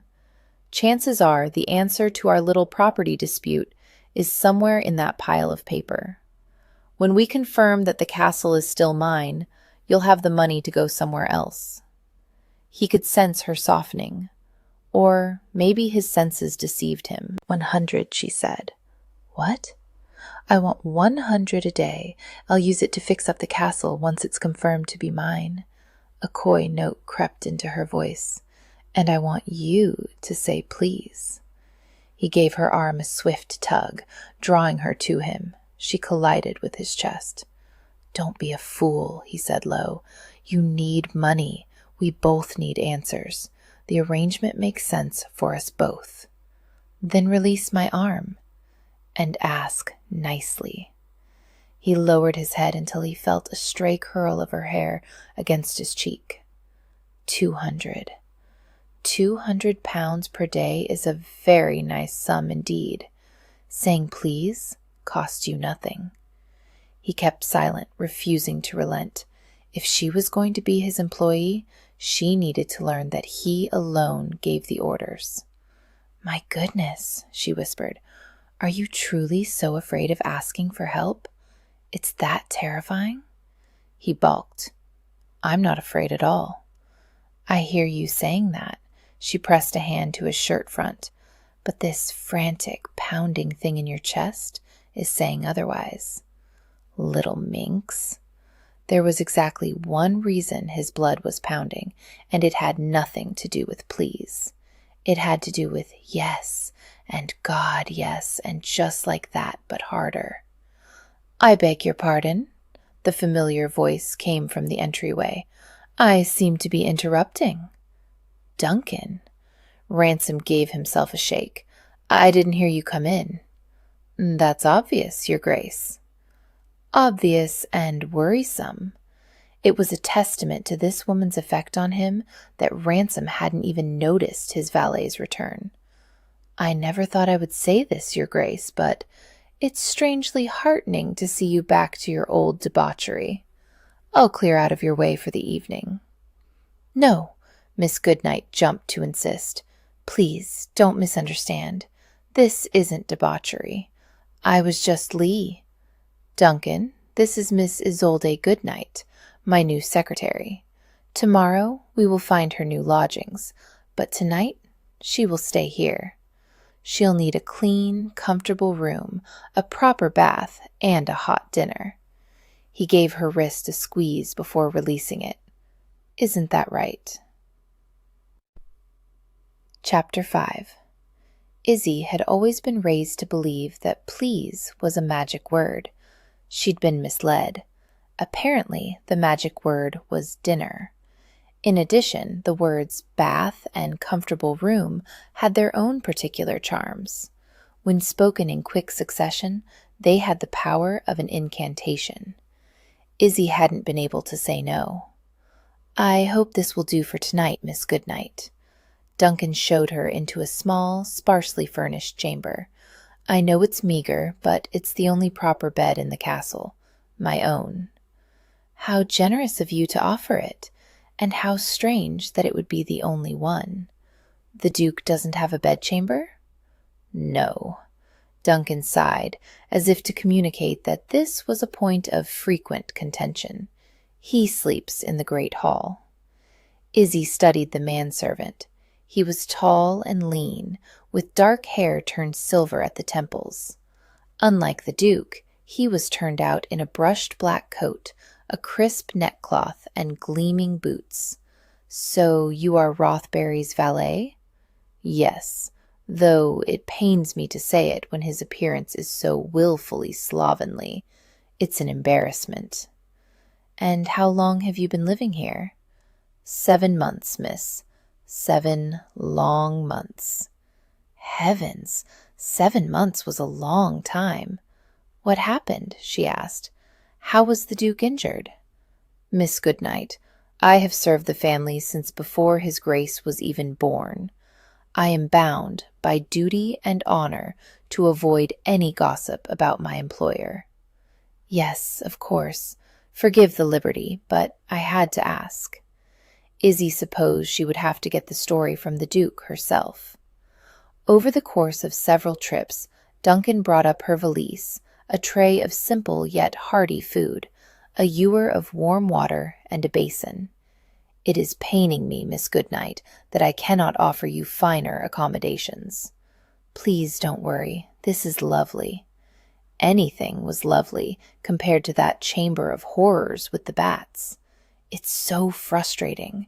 After long months of having my every attempt at proper valet service rebuffed, finally we have a guest at Gosley Castle, a guest who ought to be cause for a proper guest suite and a 7-course dinner. He dropped his voice to an unnecessary whisper. You are the Miss Izzy Goodnight, am I correct? She nodded. I'm surprised you've heard of me. The Duke hadn't. He said he isn't a reader. Oh, he isn't, and wasn't. Neither am I, for that matter. I only had 1 year of schooling. But the housekeeper used to read your father's installments in the servant quarters. The Shadow Knight? Cressida and Ulrich? Can you tell me anything? She shook her head sadly. No. Forgive me the liberty, but I had to ask. She smiled. Everyone had secrets. I understand. He left and closed the door behind him. Once she was alone, Izzy tried to make herself comfortable. Snowdrop, of course, might as well have died and gone to heaven. This castle, with its ready supply of rodents, was the little beast equivalent of a stay at London's finest hotel. As she went about undressing and plaiting her hair, she recalled the sensation of the Duke's hands tangling through it, the prickling tension between their bodies as they ducked together, hiding from the bats. She still felt that tension simmering within her now. He's not attracted to you, she told herself. He just wanted to intimidate her, and besides, any flirtations he might engage in were predicated on a misunderstanding. He wouldn't be interested if he had his eyesight. Before climbing into the narrow bed, she lit a stumpy taper with her flint, then fixed it on the floor with a dab of wax. It was going to be a cold, lonely night. Izzy steeled herself to withstand it.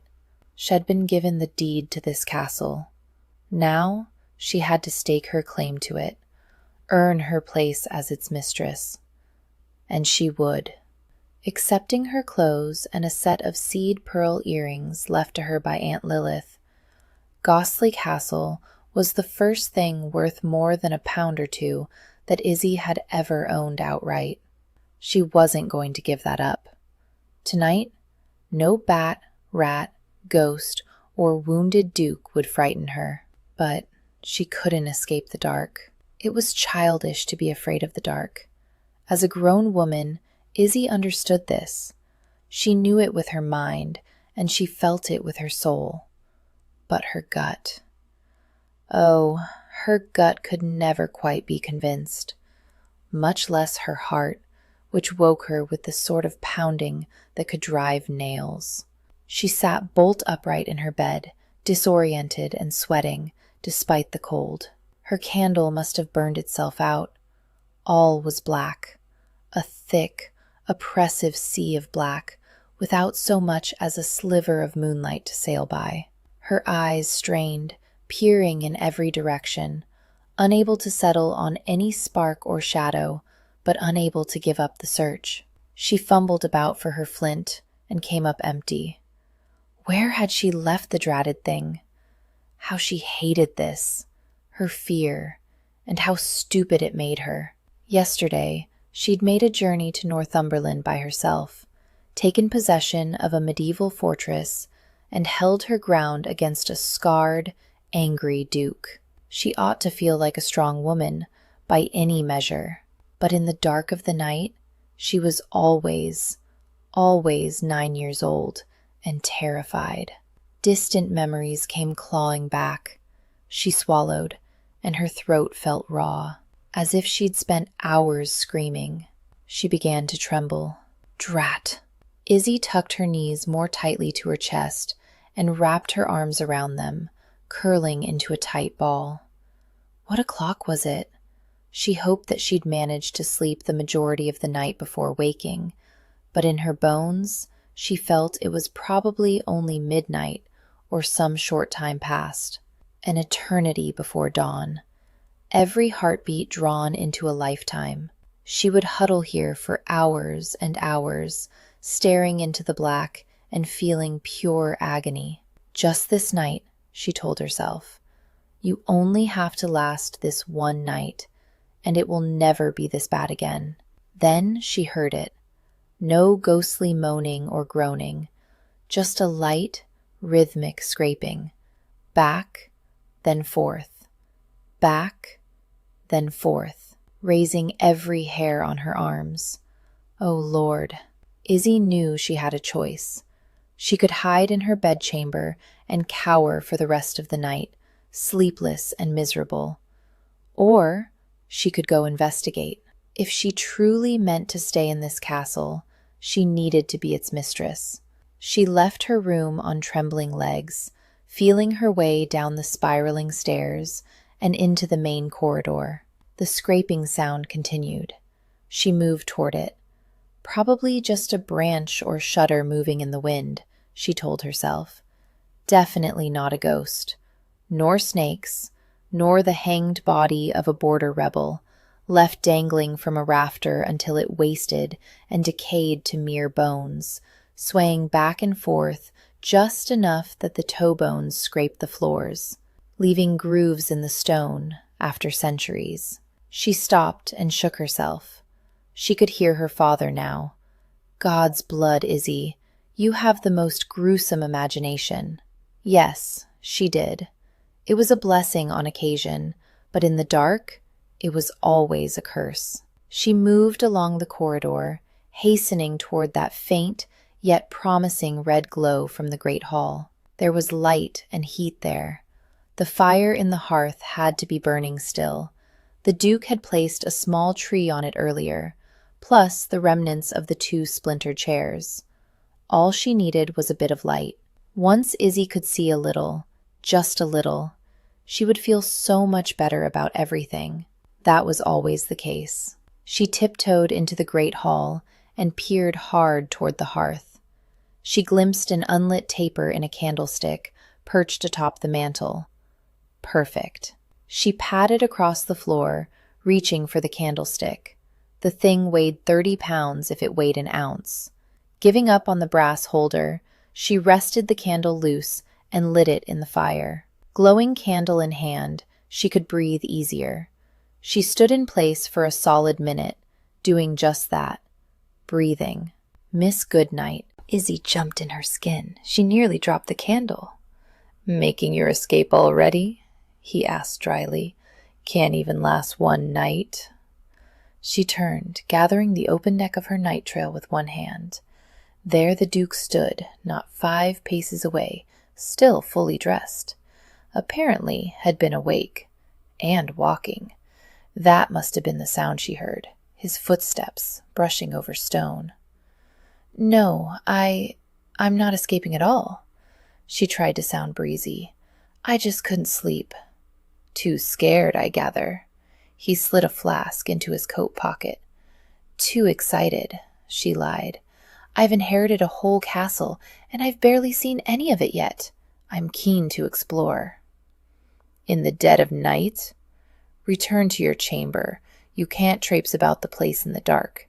It's not safe for you." She moved to his side. "Do you mean to join me then?" "That's not safe either," he muttered.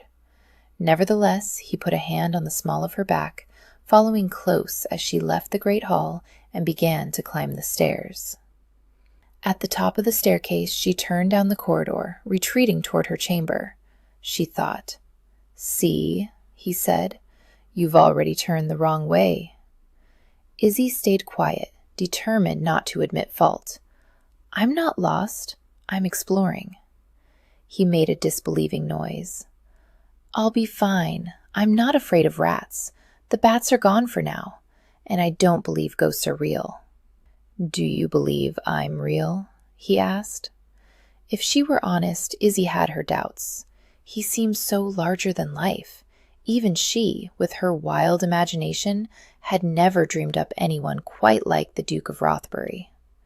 As they moved down the corridor, his hand never left her waist. Her skin burned beneath his touch. She poked her candle into a series of cavernous, mostly empty rooms. "Tomorrow I'll make a thorough search of these and choose another to make my bedchamber." "And how would you propose to do that?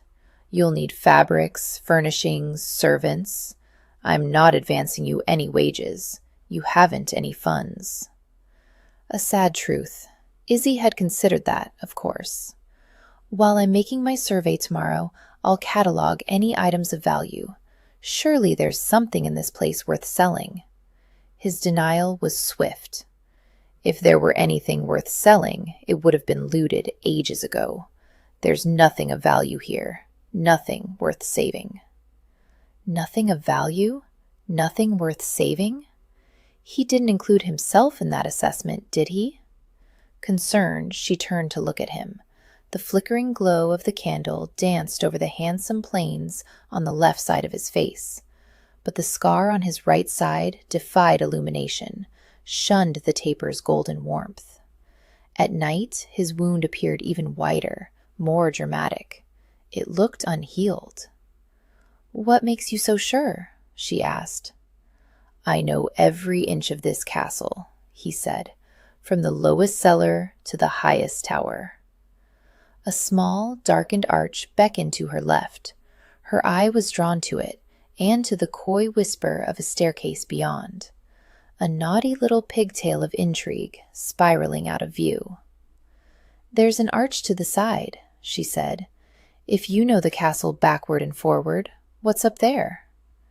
34 stairs and a circular room at the top, some 6 paces across.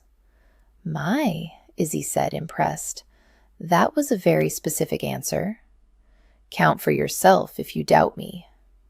She left his side and followed that small, curling staircase, up and up, lighting the way with her candle.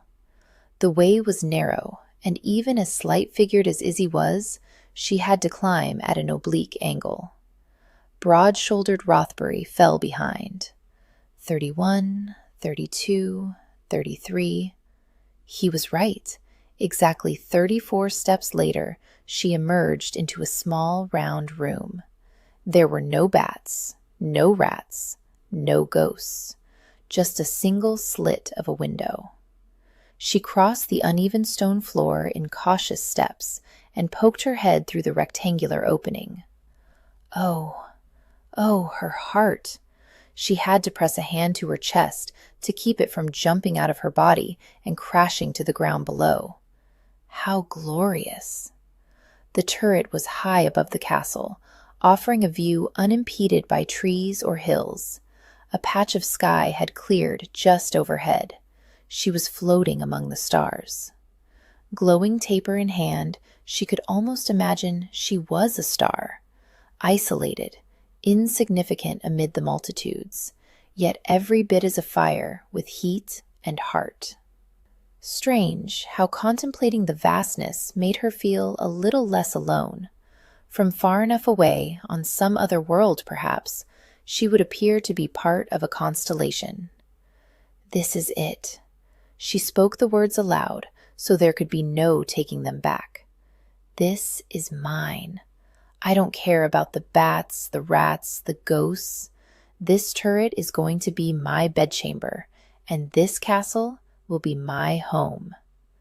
The Duke joined her, having climbed the 34th stair. For the last time, you can't stay here. Why? She looked around the room. Is the turret structurally unsound? No, the peril isn't from crumbling walls. It's not from rats or bats or even ghosts. Skimming his fingers along the wall, he circled the turret perimeter until his fingers just grazed her arm. It comes from me. He was a large man and a strong one. If he truly wanted to hurt her, there would be little Izzy could do about it. But in her heart, she just didn't believe he would. She couldn't say he wouldn't hurt a fly, but he'd declined to hurt a weasel, and that seemed to say volumes more. "Miss Goodnight, I'm a man who has spent a great deal of time in solitude. You're a defenseless, tempting woman. Do I have to spell it out for you? You're in D-A-N, ger." She bit back a laugh. "Your spelling is a bit scary. I could ravish you." He said it so solemnly. Now she couldn't help but laugh. His brow furrowed. "You think I'm joking?" "Oh, no," she said. "I'm not laughing at you. Forgive me. I don't doubt your skill at ravishing women.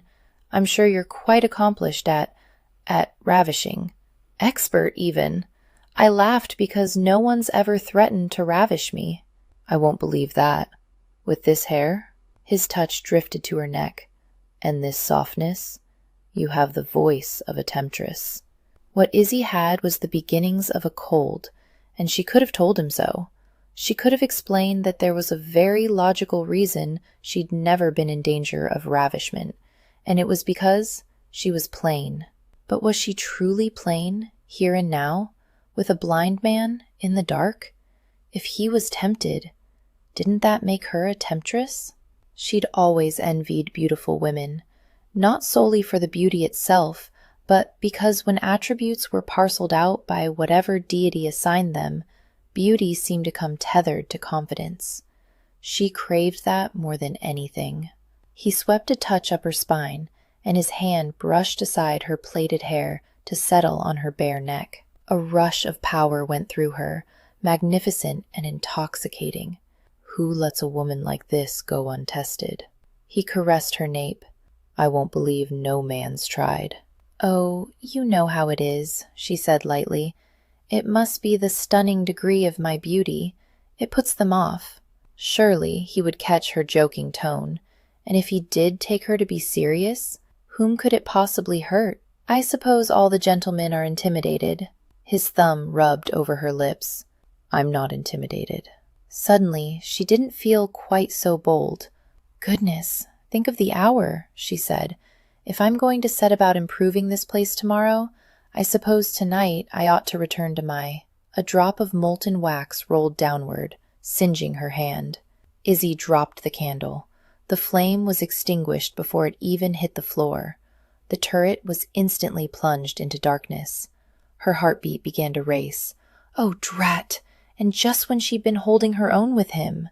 So much for being a woman in his eyes. So much for being his temptress. He'd laughed at her if he knew how she felt. How could this little girl hold a claim to any castle? She was a ninny who swooned in the rain and shrieked at bats and quivered helplessly in the dark. Perhaps he wouldn't notice the quivering part. His hands went to her shoulders. You're shaking. Drat, drat, drat. I'm fine. I just drop a candle, that's all. If you'd just be so good as... She swallowed hard. As to show me back downstairs? I don't think so. Oh, Lord. The bottom dropped out of her stomach. He was going to leave her here. Alone.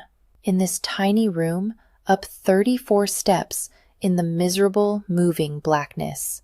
And that would teach her, wouldn't it? But he didn't leave her. Instead, he took her in his arms and pulled her close. Izzy didn't know how to resist. Those strong hands, they were her only anchor in the spinning dark. She was reeling with surprise, so very frightened. Then, suddenly, she was so very kissed. Chapter 6. Ransom kissed her, framed her face in his hands, held her still, and claimed her lips with his own. No prelude, no finesse, just a strong, unyielding press of his lips against hers. She needed to understand a few things, and he was done trying to explain them with words. The girl was so damned innocent. She'd grown up on tales of chivalry and romance. She hadn't a clue what danger a man like Ransom could pose. Very well. No great pain for him to demonstrate. This one uninvited kiss should send her fleeing to her chamber tonight, and then, in the morning, away. There, he said, breaking the kiss. You seem to have me confused with some innately decent man. I hope that clears matters up for you.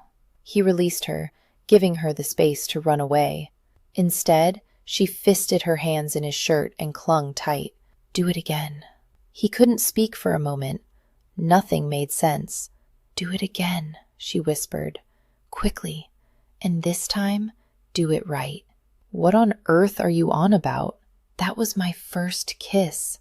Do you know how long I've been dreaming of my first kiss? Ransom didn't know. He couldn't care less. All my life. Her fist pounded his chest for emphasis.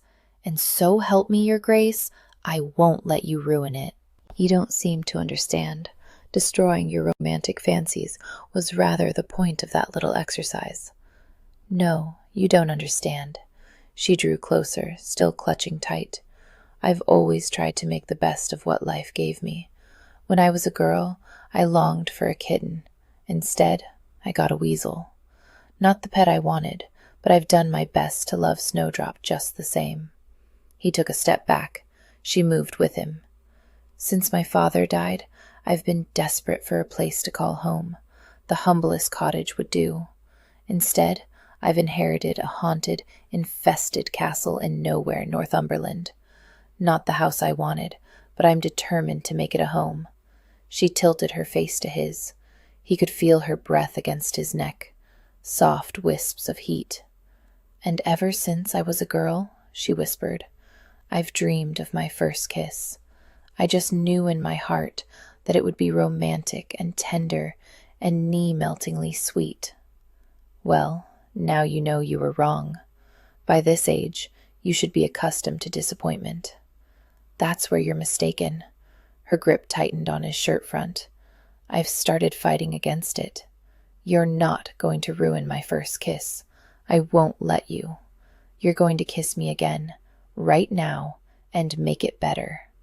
He shook his head, incredulous. "It's over. It's already done. Even if I did kiss you again, it wouldn't be your first kiss anymore." "It counts," she said. "So long as it's part of the same embrace, it all counts as one." Bloody hell! Where did women come up with these rules? Did they keep them in a book somewhere? Sometimes he wondered if women were all lawyers, with an extensive code of romantic law that they kept stubbornly hidden from men. "Stop dithering," she urged. "Surely that kiss wasn't the best you could do." He bristled. "Of course it wasn't. I mean, you've made love on horseback enough times to draw generalizations about it. You must know how to kiss better than that." "I'm not leaving this turret until—" He grabbed her by the shoulders and kissed her again. Harder this time, mainly just to quiet her prattling, but also to underscore the original meaning. If she wanted tender starlight interludes, Ransom was not her man. When it came to physical pleasure, he was aggressive, bold, and unashamed of it.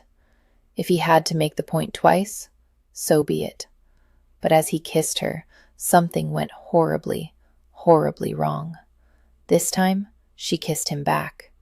Not with mere curiosity or artless enthusiasm, but with a sweet, unfettered passion that made his ribs ache.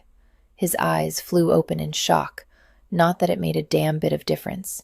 He still couldn't see, only feel. Sweet God above, did he feel?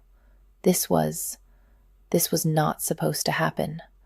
Her lips were even more tempting than he dared suppose. Plump, wide, sensual. He savored each in turn, then swept his tongue between. She matched him kiss for kiss, taste for teasing taste. He tugged her close with one arm. As he thrust his tongue deep, her mouth shifted and softened under his. Generous, giving. This was everything he'd been craving for so damn long. Closeness, warmth, sweetness, surrender. He might have confined himself to this castle in the months since his injury, but he hadn't stopped moving. He'd walked this place every night, traversing the galleries, climbing the stairs, measuring the rooms in paces, and learning the way his steps echoed off the stone. Hour after hour, and day after day, turned into month after month. First, he'd walk to rebuild the strength sapped from his limbs. Then, he'd walk to master the lay of this castle without his sight.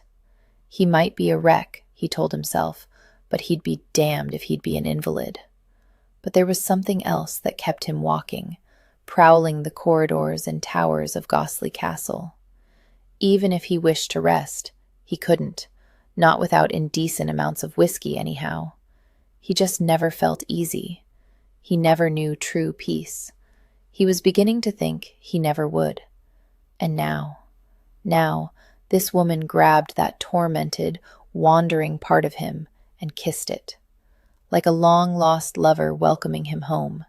Good God, she kissed him with everything, as if she wanted to, as if she always wanted to, as if her small, slender body were nothing more than a cunningly crafted decanter of some bewitching potion, an essence of desire, aged and corked and waiting for years.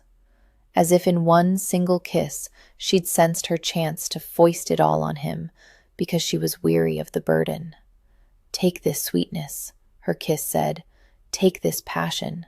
Take all of me." He explored her mouth thoroughly, desperate for more. He should have refused those reckless gifts, but he couldn't bring himself to pull away. His desires had been caged a long time, too.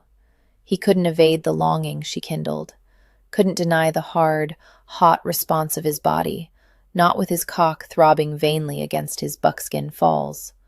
God, he felt alive, fully alive, for the first time since dying. Ransom didn't know if this "beware my dangerous kisses" ploy was having any effect whatsoever on Izzy Goodnight, but he knew this much. This kiss had him rattled to his boots. Well, Izzy thought, her first kiss wasn't everything she'd hoped and dreamed it might be. It was 1,000 times more. Now this was a proper kiss. Not just a harsh press of bruising lips, but a real, true kiss by a man who knew what he was doing. He was kissing her with not only skill, but with passion and ardor and tongue. Best of all, she was somehow managing to acquit herself in a manner that had him growling against her lips. Pure luck there, she had to imagine. Or maybe he was the kissing equivalent of those London dancing masters, the ones who made a girl look graceful and competent when she was just following his lead. It didn't matter.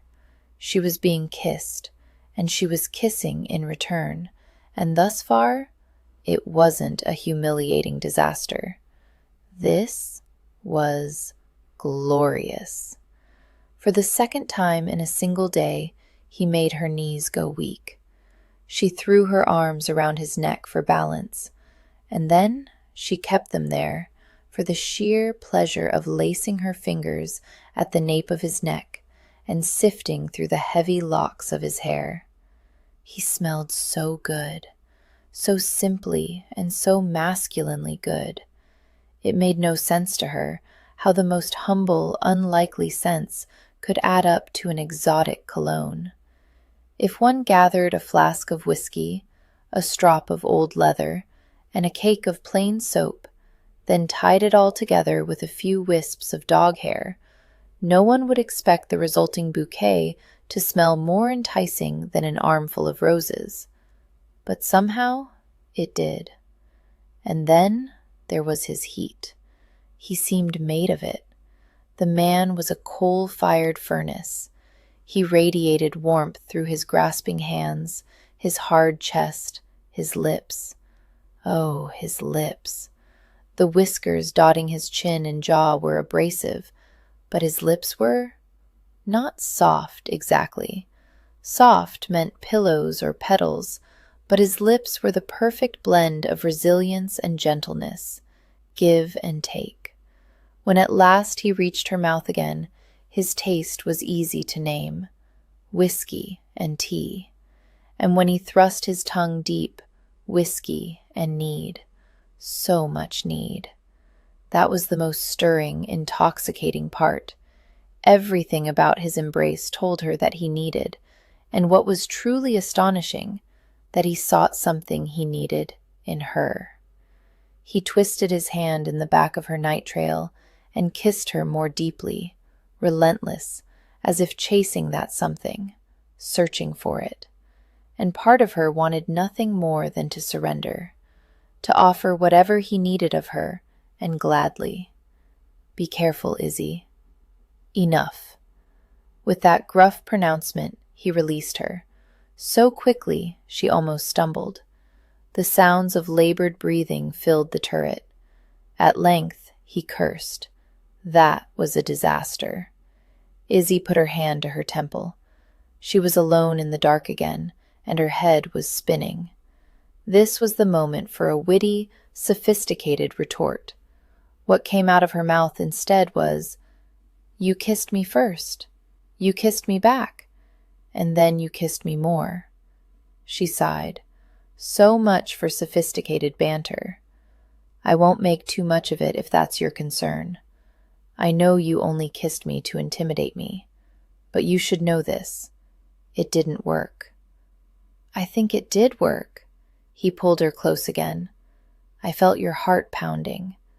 Well, if a pounding heart was a sign of fear. She flattened one hand against his chest, covering the thumping beat there. The man must be terrified. Izzy felt a strange pang of sympathy for him. Growing up as Sir Henry Goodnight's daughter had taught her all about male pride. Her father had labored for years in obscurity as a poorly paid, frustrated scholar. Once the stories found success, the adulation of readers was the food that sustained him. He couldn't last a week or more without another meal of fawning praise. And if pride was that important to a middle-aged scholar, Izzy could only imagine how vital it must be to a man like the Duke of Rothbury. How difficult adjusting to blindness must be for a man like him, young and strong and in his prime of life. For the first time, he was forced to rely on others. He must hate that feeling. So he'd learned Gosley Castle, pace by pace, month after month, building a painstaking map of every room in his head. By now, this castle was a fortress to his pride, the one place he still felt in control. And today, thanks to some legal quirk, he'd lost it. To a plain, penniless spinster. It wasn't any great wonder he despised her. But just because Izzy understood and sympathized, that didn't mean she would give up. She couldn't surrender her own interests just to soothe his pride. She'd made that mistake before, and it was why she found herself here, penniless and stranded in a crumbling castle with nowhere else to go. She had to look out for herself. No one else would. "You needn't be anxious, Your Grace. We will do whatever it takes to sift through the papers and legalities. In the meantime, I promise I won't be much trouble." She gave his chest a gingerly pat. His hand closed on her forearm and pushed it away. "What you'll be in the morning, Miss Goodnight, is gone. I will see you back to your bedchamber now, and when morning comes, I will find you somewhere else to stay." Izzy relented, saving her strength for tomorrow. In the morning, he would try to make her leave. He might scare her, shout at her, ply her with threats or kisses. She would be strong as these castle walls. She would not give 1 inch. Chapter 7. The next morning, Ransom awoke with a surplus of inches, all of them straining against his breeches falls. Hazy, dreamlike images lingered in his mind, images of dark hair spilling through his hands and a lush mouth moving under his. A soft hand splayed against his chest. He turned on his side and groaned. God, that kiss! That stupid, ill-conceived, arousing, soul-rearranging kiss. She could not spend her nights in this castle. He had to find her other lodgings. Today. Sitting up, he pushed both hands through his hair. A bath was in order, preferably a cold one. "Duncan!" he called. No answer. No valet-sounding noises either. He made his way out to the cistern just off the courtyard and drew a bucket of water. Then he stripped to the waist, lifted the bucket high, and poured its freezing contents straight over his head and torso. Lust be drowned. The cold shock of his dousing was just starting to wear off when Magnus joined him by the cistern. Ransom drew some water for the dog and gave him a scratch behind the ears. "Good morning, Your Grace." Damn. One day and he'd know that voice anywhere. Husky, soft, much too close. How did this woman keep sneaking up on him? "Good night," he muttered. Her footsteps crossed the courtyard, destroying his calm beat by beat. Ransom braced himself for his first sight of her. No one knew it but Duncan and a few useless surgeons, but his injury hadn't left him completely blind. Oh, he was mostly blind, most of the time. Blocky shapes and shadows were the best he could make out, and sometimes he was fully blind.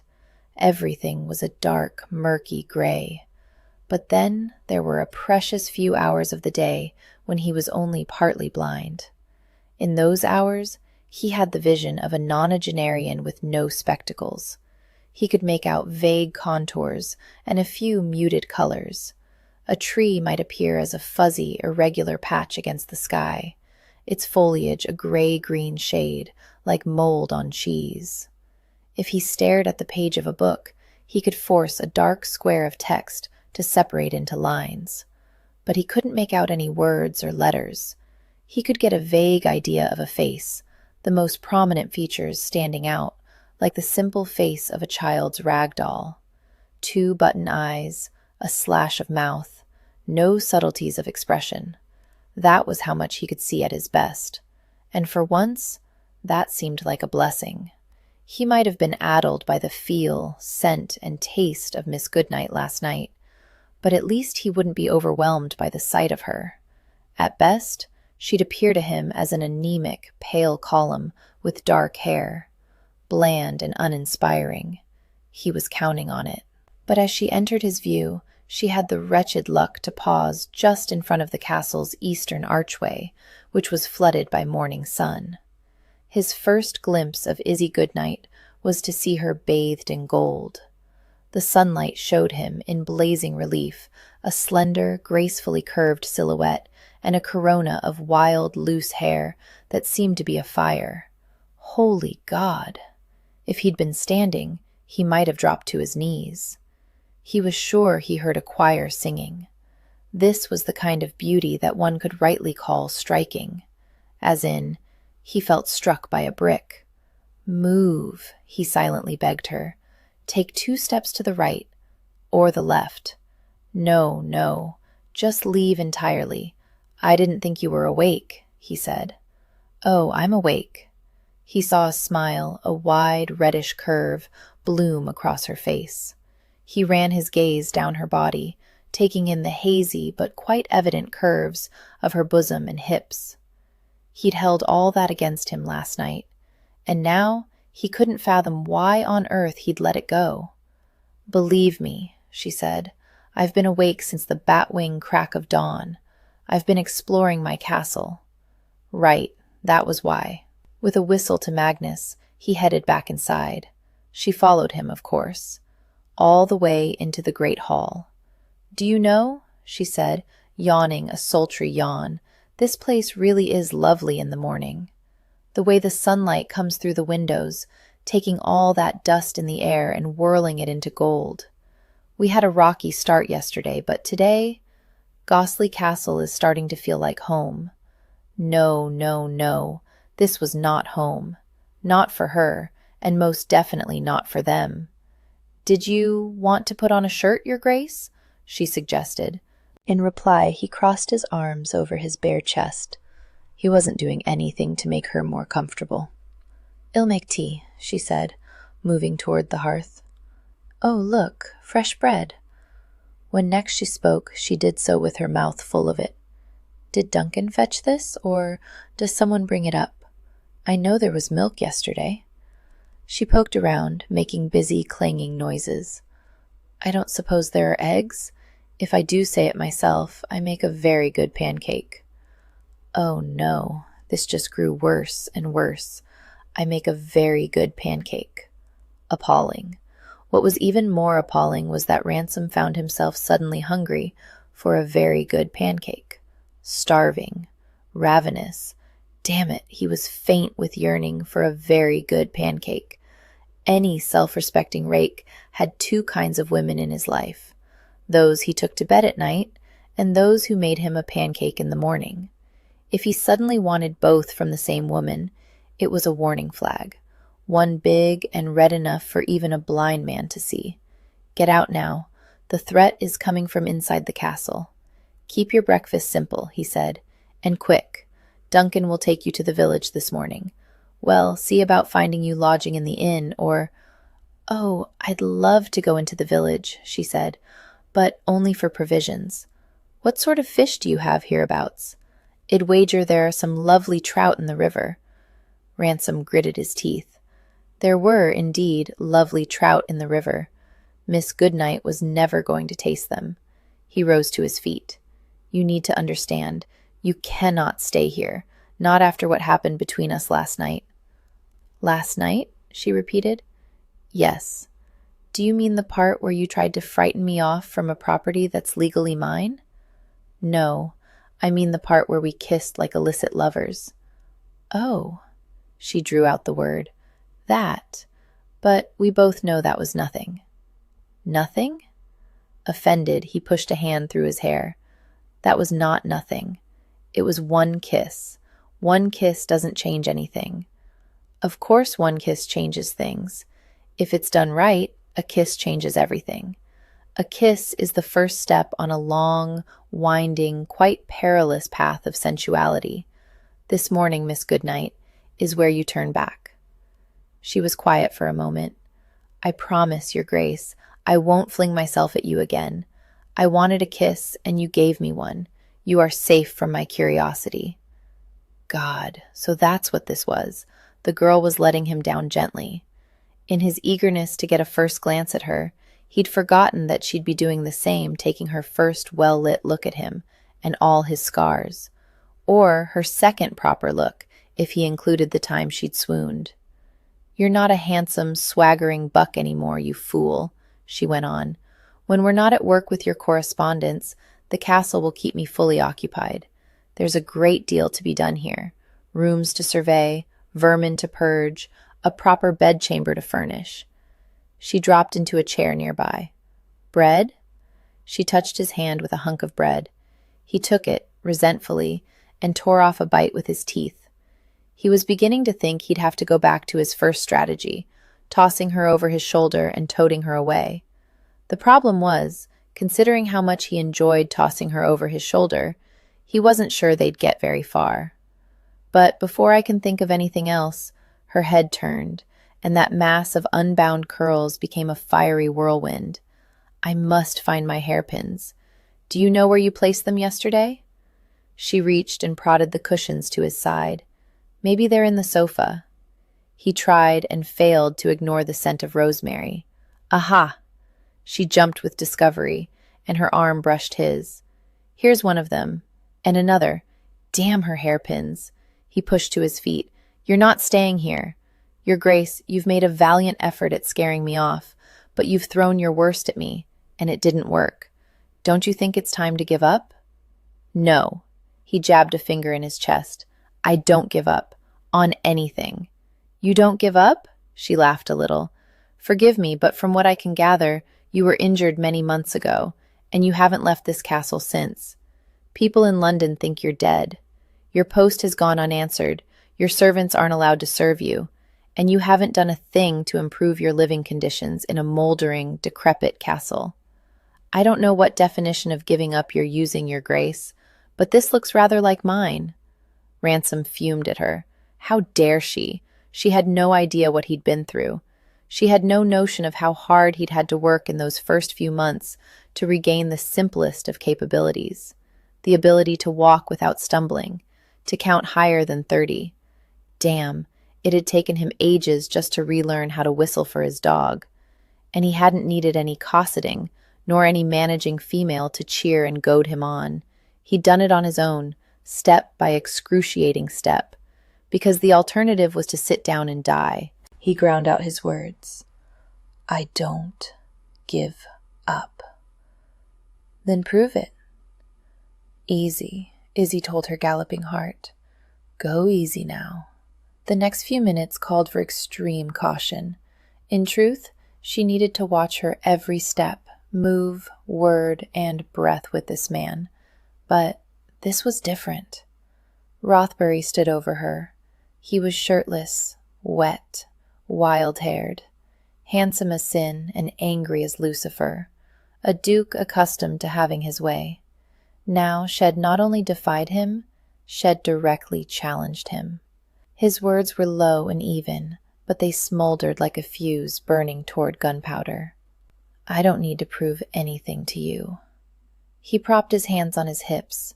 One of his pectoral muscles twitched angrily, as if registering an indignant harumph. A little rivulet of water slalomed through the golden-brown hairs on his chest. Izzy clutched her hairpins so hard they bit into the soft flesh of her palm. She rose to her feet, because that's what one did when moved to genuine awe. Of course not, Your Grace, she replied, speaking as calmly she could to his incensed left nipple. But there are things that need proving, such as the validity of the property transfer and the, oh heavens, now her own nipples decided to have their say in this conversation. Standing this close to him brought back all the memories of their embrace last night. Distracting sensations coursed through her body, not to mention all those pent-up emotions Shed poured into their kiss. She crossed her arms over her chest. I have a strong hand, literacy in several languages, only 2 of which are dead, and an abundance of discretion. I will help you sort through all your affairs, and well solve the mystery of just how this castle was sold. It wasn't sold, but I won't be pushed about. Izzy opened her eyes. Good heavens, the man was stubborn.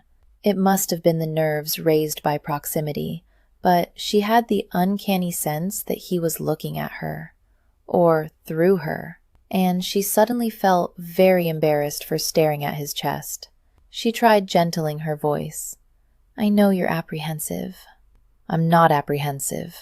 He pushed a hand through his hair. His arm muscles bunched and flexed in distracting ways. Good grief, good night. You are the most vexing woman. Despite everything, Izzy smiled to herself. She couldn't help it. He'd called her a woman. The 2 of us residing in this castle. It's not possible. If you meant to set up house here, you'd need more than brave words. You'd need furnishings, servants, most importantly, a companion. Why a companion? There's Duncan, and there's you. He snorted. I'm no chaperone. Is it still that silly kiss that's concerning you? I thought we'd reached an understanding. Oh, that kiss gave me plenty of understanding.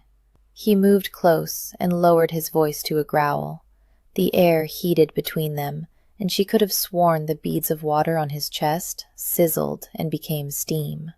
I understand how your body feels against mine. I understand how sweet you taste. And I understand precisely how good we could be together. In bed, or atop a table, or against a wall. The problem with understanding seems to be yours. The air left Izzy's lungs in a breathy, oh. She stared up at him, the poor, confused man. He seemed to believe this sort of growly, lewd declaration would send her running and screaming into the countryside. Instead, his words had the opposite effect. With every carnal suggestion he made, her confidence soared to a new, dizzying pinnacle. He wanted her. He wanted her. And she wanted to do a little dance. Your Grace? A bright feminine voice trilled up from the courtyard, like birdsong. Do be calm. I'm on my way. Whatever it is you need, I'm here. Ransom jerked into motion. Whirling away, he reached for a shirt thrown over the sofa's back. It took him a few seconds of fumbling to lay his hand on it. Who is it? Izzy asked, gathering his coat in advance. Whoever the visitor was, he wanted to look presentable for her. It's Miss Pelham. He jerked the shirt over his head, punching in different directions to work his arms through the sleeves, then accepted the coat she offered. The vicar's daughter, another interfering woman I can't seem to be rid of. Good heavens, even vicars' daughters were throwing themselves at him? Izzy didn't find it hard to believe, but she found it a bit disappointing. Oh, listen to her. It wasn't as though she had some claim on the man.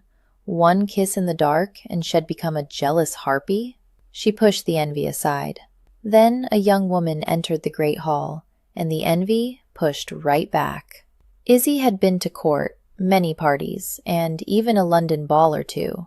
She could honestly say this was the most beautiful woman she'd ever seen.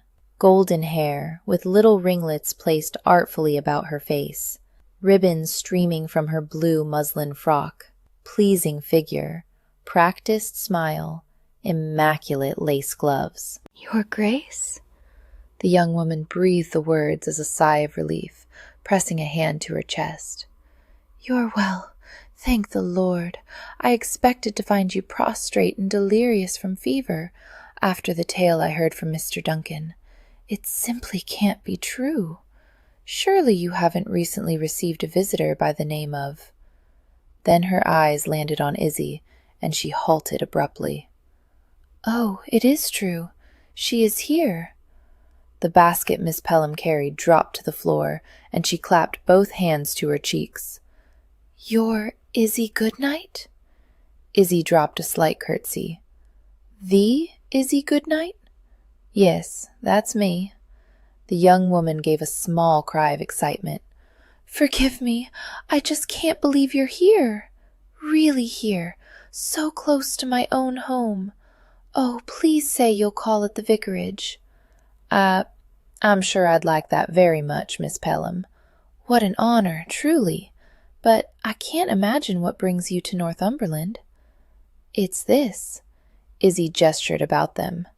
"Gosley Castle. I have inherited the property from the late Earl of Linforth." "Inherited? This?" The young woman's eyes flew wide. "I can't believe it." Izzy smiled. "It was a shock to us all, I believe. His Grace and I have been negotiating our landlady-tenant relationship." Miss Pelham bounced in place, and her heels clicked on the stone floor. "I'm going to be neighbors with Izzy Goodnight." "Miss Pelham," the Duke interrupted, "I've read all the tales, you know, so many times. When I was younger, I cut each installment from the magazine and pasted the pages into a book. I brought it with me just in case the rumor was true." She reached into her basket and pulled out a large, loosely bound volume. "I'd be ever so honored if you'd sign your name to it, Miss Pelham." "Oh, I can't help but ask," she blurted out. "Can I have a lock of your hair, Miss Goodnight? For the book." "Miss Pelham," he interrupted, jarring them both. "Miss Goodnight is under the mistaken impression that it would be safe for her to reside here at the castle until our property dispute is settled. Kindly help me persuade her that this is not the case." "Oh," Miss Pelham said, drawing out the sound. "Oh, no." The young woman laid the folio aside. As she drew near, her scent was overpoweringly sweet. Izzy recognized vanilla and gardenias? Her white lace glove closed protectively on Izzy's wrist. She whispered, "Miss Goodnight, you can't live here alone with him. I've been visiting for months with no inroads. The man is the worst sort of rogue." Izzy stared at her with amusement. Did she think the Duke couldn't hear her whispers? Rothbury went on. "Now, tell her that most of the castle is barely habitable." "He's right, Miss Goodnight. I've lived down the hill all my life, and it's a shambles in places. Rotted timber, vermin, most unsafe." "Good and good," he said. "Now, kindly explain that this is not London or York. This is the country, and people hold to traditional values. An unmarried woman cannot take up residence with an unmarried man." "It's all true," Miss Pelham confirmed. "There would be vicious gossip. The villagers wouldn't have anything to do with you." Rothbury crossed his arms. "Well then, it's settled, Miss Goodnight. You cannot remain here, living alone with me. It simply can't happen." "I'm sure Miss Pelham will be glad to." "Stay with me?" Izzy interrupted. "What?" His chin jerked in surprise. Oh, this was good. She had all the advantage now. "Miss Pelham could stay with me," she explained, "as my companion, just for a few weeks, if she'd be so kind." "Stay? As companion to the Izzy Goodnight?" Miss Pelham squeezed Izzy's arm to the point of inducing pain. "But I'd love nothing more than to help you with whatever you need." It was becoming evident that Miss Pelham was a very helpful sort of young lady, even when her help wasn't strictly needed or desired. "I'd be most grateful, Miss Pelham," Izzy said. "I'm sure Father can spare me." What an excellent solution for all concerned. We should thank the Duke. I believe it was his suggestion. He couldn't see it, but just the same, Izzy cast a defiant smile in the direction of his scowl. Isn't he brilliant? Chapter 8. Within a matter of minutes, it was decided. Miss Pelham was overjoyed at the prospect. Duncan offered to accompany her to the vicarage to help fetch her things. "There," Izzy said, clapping her hands once the two had left. She turned to the Duke. "That's all settled. While they're gone, the two of us can get to work." "What the devil was that?" the Duke asked. "What do you mean?" Your behavior, the moment Miss Pelham arrived. It was like you became an entirely different person." He mimicked her girlish lilt. "Oh, yes, Miss Pelham. I'd be so grateful, Miss Pelham," she sighed. "There's no need for you to be concerned about it." "I'm not concerned. I'm envious. Why does she get the compliant Miss Goodnight, and I get the weasel-wielding harridan?" "Because she's a Meranglian." "A what?" "A Meranglian. My father's stories took place in a fictional country called Meranglia.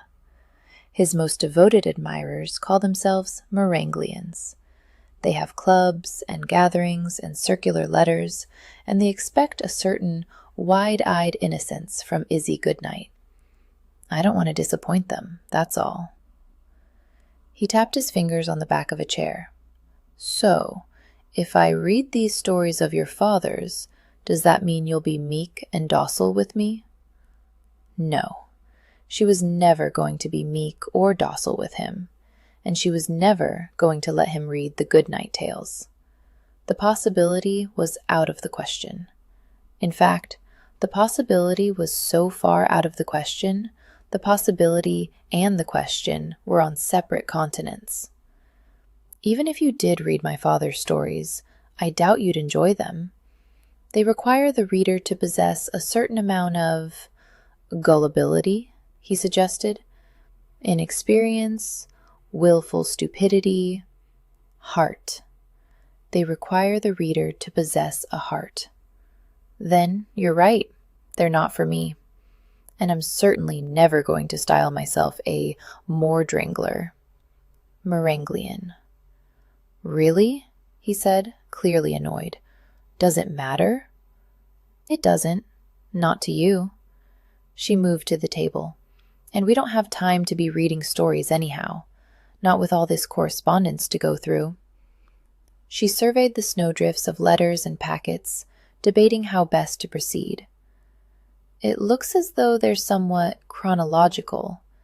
The older letters are the ones nearest to me, and the newer ones spill toward the far end of the table. Do you want to begin with the old or the new?" "The old," he said without hesitation. "If I'm going to understand just what's going on here, I need to start at the beginning." Going through every bit of this correspondence would likely take weeks, but Izzy wasn't going to complain. More work meant more money for her Fix the Castle fund. And if she was being honest, as difficult as the Duke of Rothbury was to live with, she wasn't terribly eager to be left alone in the place. Not until it had a good scrubbing, perhaps an exorcism. "Very well," she said. "I'll start here at the beginning. As I read, we'll sort papers into two piles, significant to be revisited later, and insignificant to be set aside. Does that plan meet with your approval?" "Yes." He reclined on the sofa, sprawling across the full length of it. It was a largish sofa, but he was an even more largish man. Magnus curled in a heap nearby. "So while I read, you're just going to lie there? Like a matron reclining on her chaise longue?" "No, I'm going to lie here like a duke, reposed in his own castle." "Ha! He ought to recline while he still could. This wouldn't be his castle for long." Making use of a nearby letter opener, Izzy started breaking seals and prying open old envelopes. She opened the first and fattest one her fingers could locate. It would seem she'd chosen well. A long list of lines and figures and sums fell out. "This one looks promising," she said. "Then don't tease, Goodnight. Just read it." "May it please your grace," she began. "We were most distressed to hear news of your recent injury. Please accept our wishes for your speedy recovery and a return to good health. Per your request, we will forward all estate-related correspondence to your holding in Northumberland, Gosley Castle, until such time as we are given other notice. Enclosed, please find a list of all bills and payments drawn on estate accounts in the previous— The Duke interrupted. Are you aware that you're doing that? Doing what? Reading invoices. I'm not doing any such thing. Her cheeks warmed. Am I? Yes, you are. I never knew my accounting clerk sounded just like Father Christmas. Very well. She had been reading the letter in a puffed, clerkish baritone. What of it? Izzy didn't believe he had any cause for complaint. Everything's more amusing when read in voices. With a mild shrug, she carried on. Enclosed, please find a list of all bills and payments drawn on estate accounts in the previous fortnight. And then the list follows. £115 paid to the wine merchant. Horseflesh purchased at auction, $850. Monthly credit at the Dark Lion Gaming Club, $300. Wine, fast horses, gambling. The further she scanned, the less favorable a portrait this list painted. However, she perked with interest at the next line. Charitable subscription to support the Ladies' Campaign for Temperance. She looked over the page at him. 10 whole guineas. What generosity! Never let it be said I do nothing for charity. There are lines for servants' wages, the costermonger. Nothing strikes me as out of the ordinary. Izzy squinted at a scribbled line. Except this. 140 paid to the Hidden Pearl. What's that, a jeweler shop? No. That now familiar smirk curved his lips. But they do have lovely baubles on display. Oh. The meaning behind his sly answer and devilish expression sank in. The Hidden Pearl was a bawdy house, of course, and she was a fool. You could call it a charitable establishment, if it helps, he said. Some of those poor women have hardly anything to wear. Izzy ignored him. She held up the letter. Significant or insignificant? Significant, he said. Anything to do with money is significant. She set the letter on a clear patch of table, making it the base of what would become a small, yet steadily growing stack. They worked through the envelopes one by one. A few invitations for long-ago events went into the insignificant heap, as did the months-old newspapers and charitable appeals. Estate reports and accounting tables went in the significant pile. Izzy pulled a thin envelope from the sea of unread letters. Here's something that was franked by a member of Parliament. It must be very important. If you think every letter bearing an MP's frank is important, you have fairy tale notions of government too. But by all means, read. As she opened the letter, a hint of stale, soured perfume assaulted her senses. The penmanship within was scrawling and florid, very feminine. It would seem the letter was not written by the MP himself, most likely by his wife. Rothbury, Izzy began aloud. Well, there was a remarkably familiar salutation. The letter must come from someone who knew him well. She continued. It will shock you to hear from me. It's been months, and we are not the sort to exchange tender missives. But what is this news of you suffering a mysterious injury? In Northumberland, of all the God-forsaken places. I hear 100 rumors if I hear one. Some report you've lost an eye, your nose, or both. Others insist it was a hand. I, of course, care little which appendages you might lop off, so long as no harm comes to that marvelously wicked tongue of yours, and no inches disappear from your magnificent. Izzy froze, unable to read further. Do go on, the Duke said. I was enjoying that one. And I've changed my mind. Feel free to be creative with the voices. Something low and sultry would be excellent. I don't think it's necessary for me to read on. Clearly this letter belongs in the insignificant pile. "Oh, Miss Goodnight." His unmarred eyebrow arched. "Weren't you paying attention?" "There's nothing insignificant about it." She burned with embarrassment. "Don't think you'll shame me with your prim silence." "I'm not ashamed in the least. Just because you make friends by acting as though you were found under a turnip leaf and raised by gnomes, it doesn't mean everyone takes pleasure in being prudish." "Prudish?" she echoed. "I'm not a prude."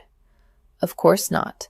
The reason you stopped reading that letter had nothing to do with being England's innocent sweetheart." He laced his hands behind his neck and propped his boots on the opposite arm of the sofa. If an artist were to capture this image, it would have been labeled "Smugness, a portrait." She wanted to shake him. "Cock!" She blurted it out. "There, I said it, aloud. Here, I'll say it again. Cock. Cock, cock, cock. And not just any cock." She glanced at the paper and dropped her voice to a throaty purr. "Your magnificent cock, which I long to feel deep inside me again." He went quiet now. She released her grip, letting the paper drop from her hand. "Satisfied?" "Actually, good night." He sat up on the sofa, shifting awkwardly. "I am the furthest thing from satisfied, and heartily sorry I pressed the matter." "Good." Izzy huffed a breath, dislodging a stray curl from her forehead. Her whole body was hot and achy, and a low throb had settled between her thighs. Worst of all, her mind was a buzzing hive of curiosity. When it came to a man's organ, just what constituted magnificence anyhow? There were clues in the letter, she supposed, something about precious inches and the ability to reach depths. She propped her elbows on the table and extended one index finger into the air. How long was that, she mused? Perhaps 4 inches at the most? 4 inches didn't strike her as a measurement one associated with magnificence.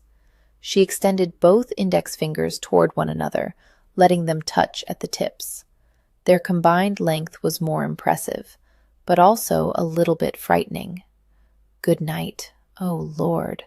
Her elbow slipped, sending a sheaf of papers cascading to the floor. Thank heaven he couldn't see her. "Yes? Do you intend to carry on with your work?" "Yes, yes, Your Grace, of course, yes."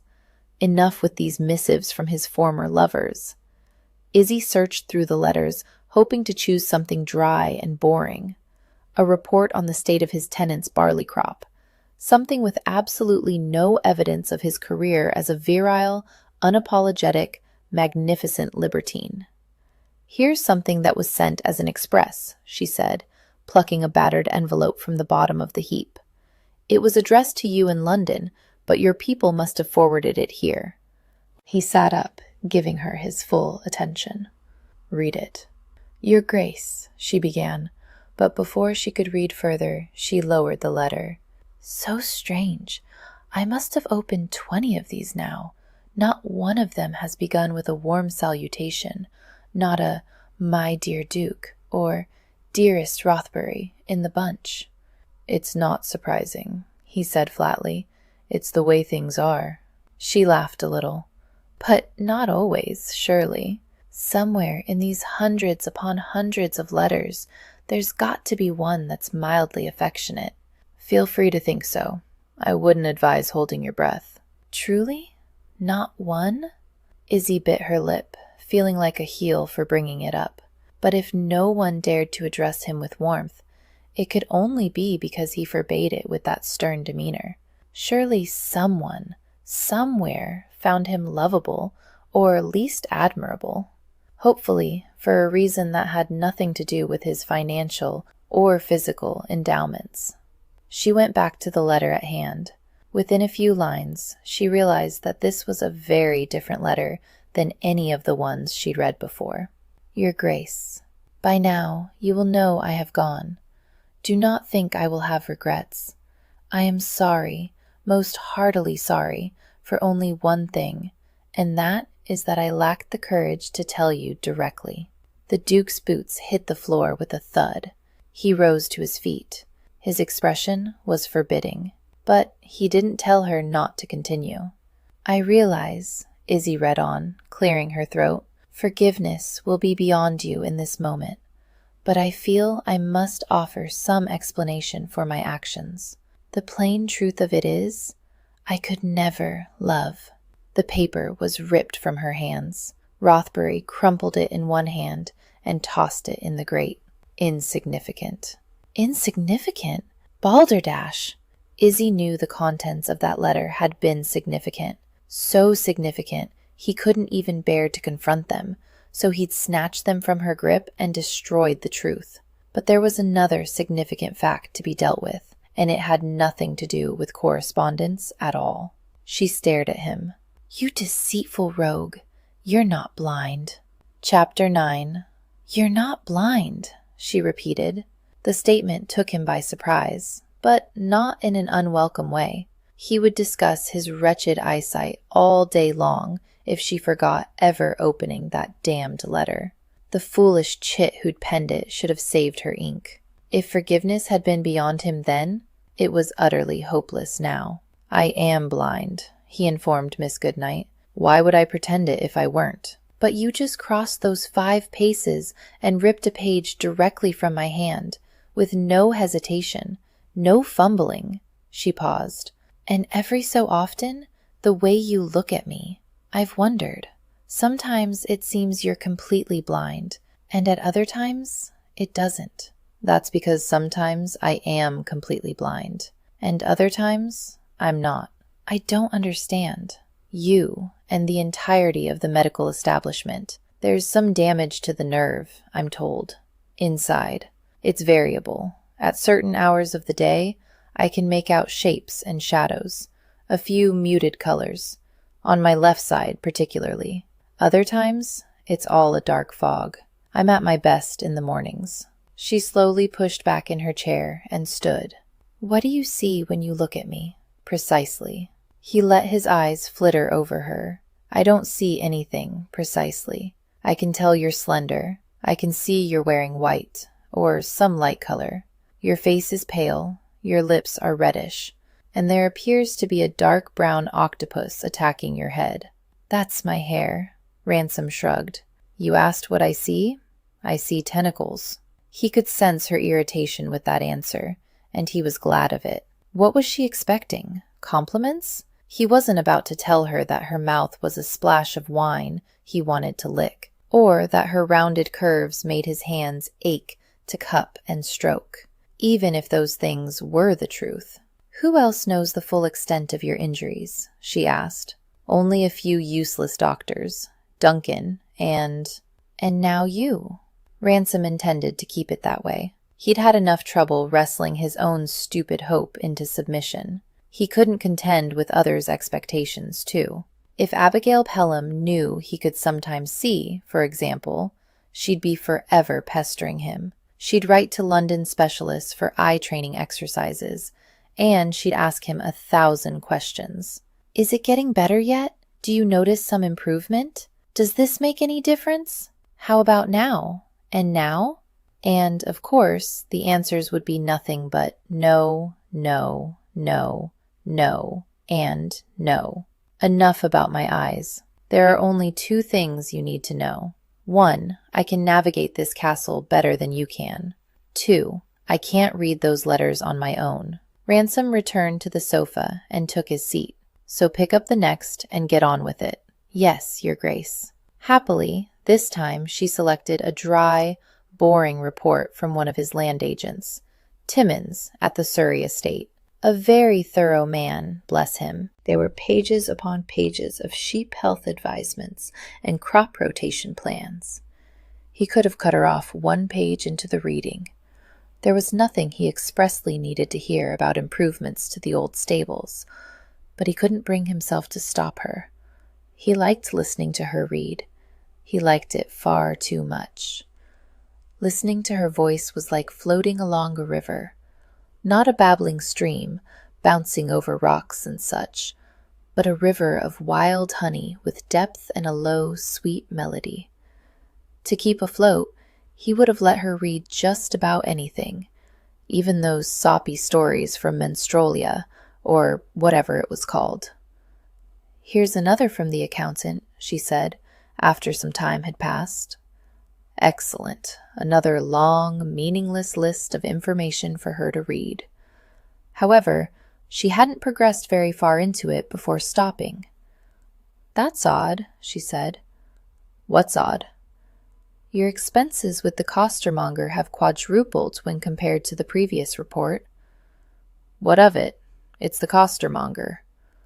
"Well, yes, and it's not exactly a great sum, but it's odd that your housekeeper would have suddenly spent 4 times as much on vegetables. You weren't even in residence by then." Ransom supposed it was a bit odd. "Never mind," she said.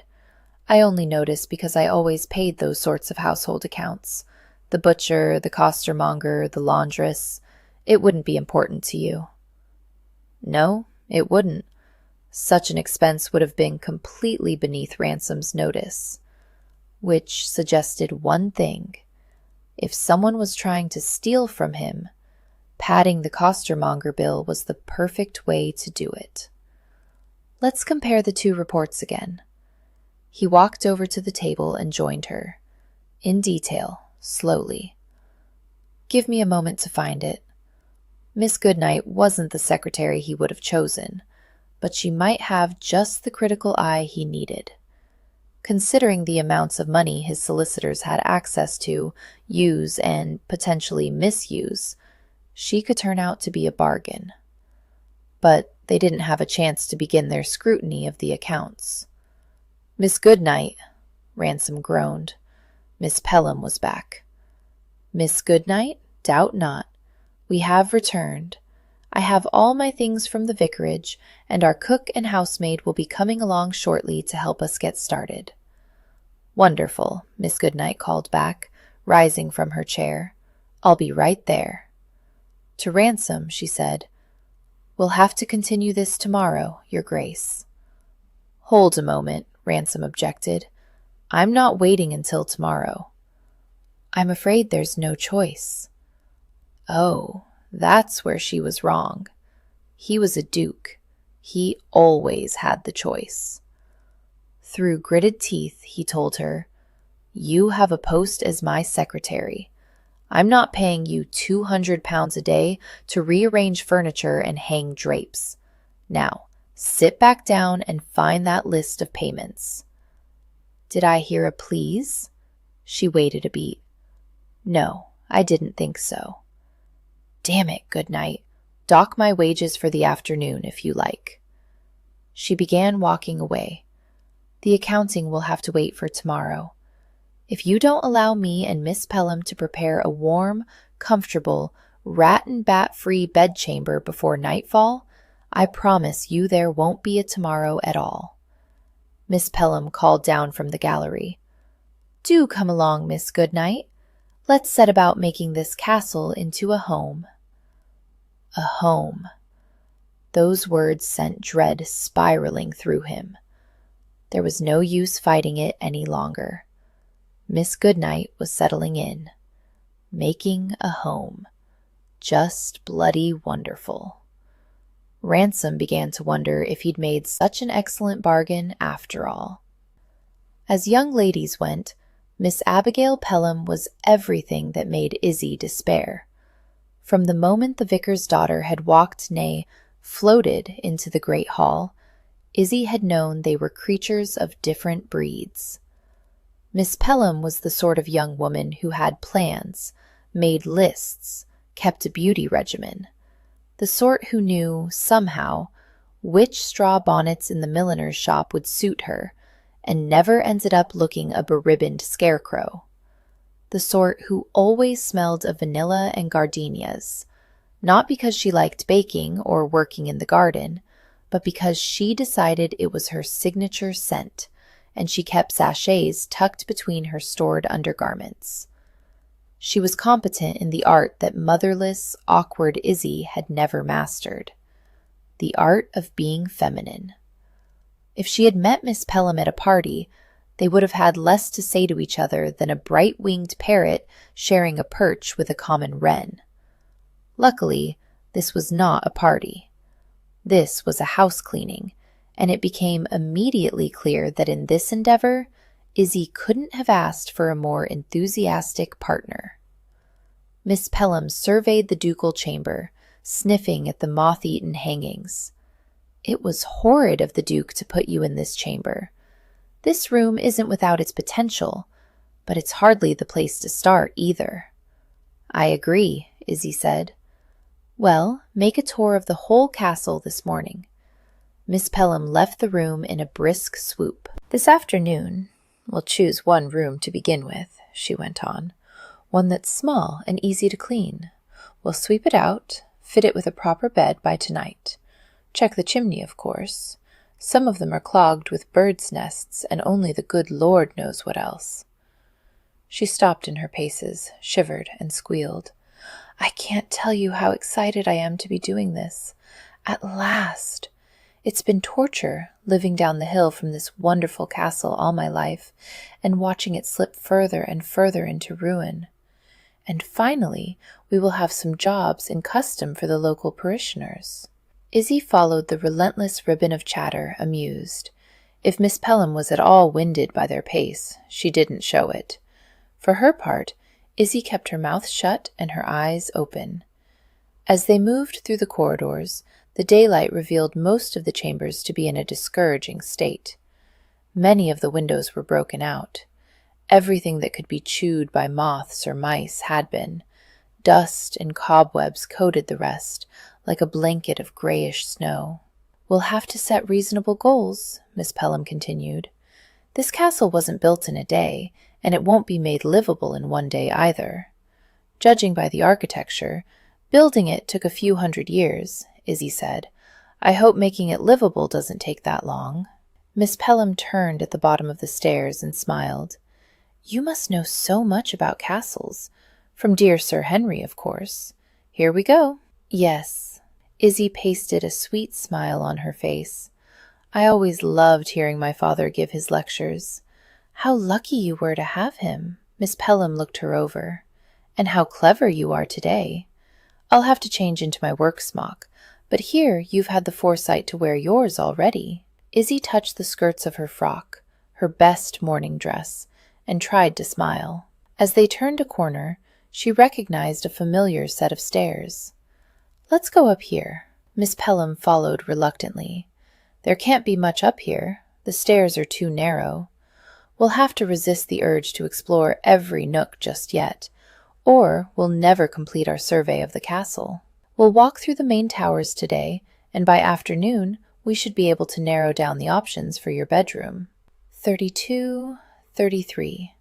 "This one," Izzy said, emerging into the turret room.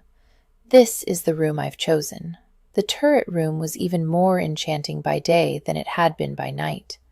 The vaulted ceiling tapered to a point above, and a golden shaft of sunlight pierced the sole window. As Izzy went to the window, her heart beat faster. An inspiring green vista of rolling hills and castle walls spread below. Oh, there was even ivy climbing the walls, with songbirds nesting in it. "This one?" Miss Pelham didn't sound as though she saw the room's charms. "This would be terribly impractical, what with all those stairs. Drafty, too, I'm sure. There isn't even a hearth. No hearth means we wouldn't have to clean out a chimney. No hearth means no bats. And it's summer. I can make do with blankets." Izzy circled the room. "This must be my chamber. You truly are little Izzy Goodnight, aren't you?" Miss Pelham smiled broadly. "Oh, shall we paint the ceiling with silver moons and golden stars?" She referred to Izzy's bedroom in the Goodnight Tales, the one with a purple counterpane and the starry heavens painted on the ceiling. The room that had never even existed. "No need to do that," she said. "At night I can see the real stars." She didn't want to feel like a little girl in this room. In this room, she was a woman, a temptress. This was where she had her first true kiss. A kiss from a roguish, impossible duke who'd only kissed her under duress. But it was a kiss nonetheless, and one she still felt at the corners of her whisker-rasped lips. "Well," Miss Pelham said, eventually, "on the floor below we should make you a proper suite, with a sitting room and quarters for your lady's maid. But I suppose this room will do for a start.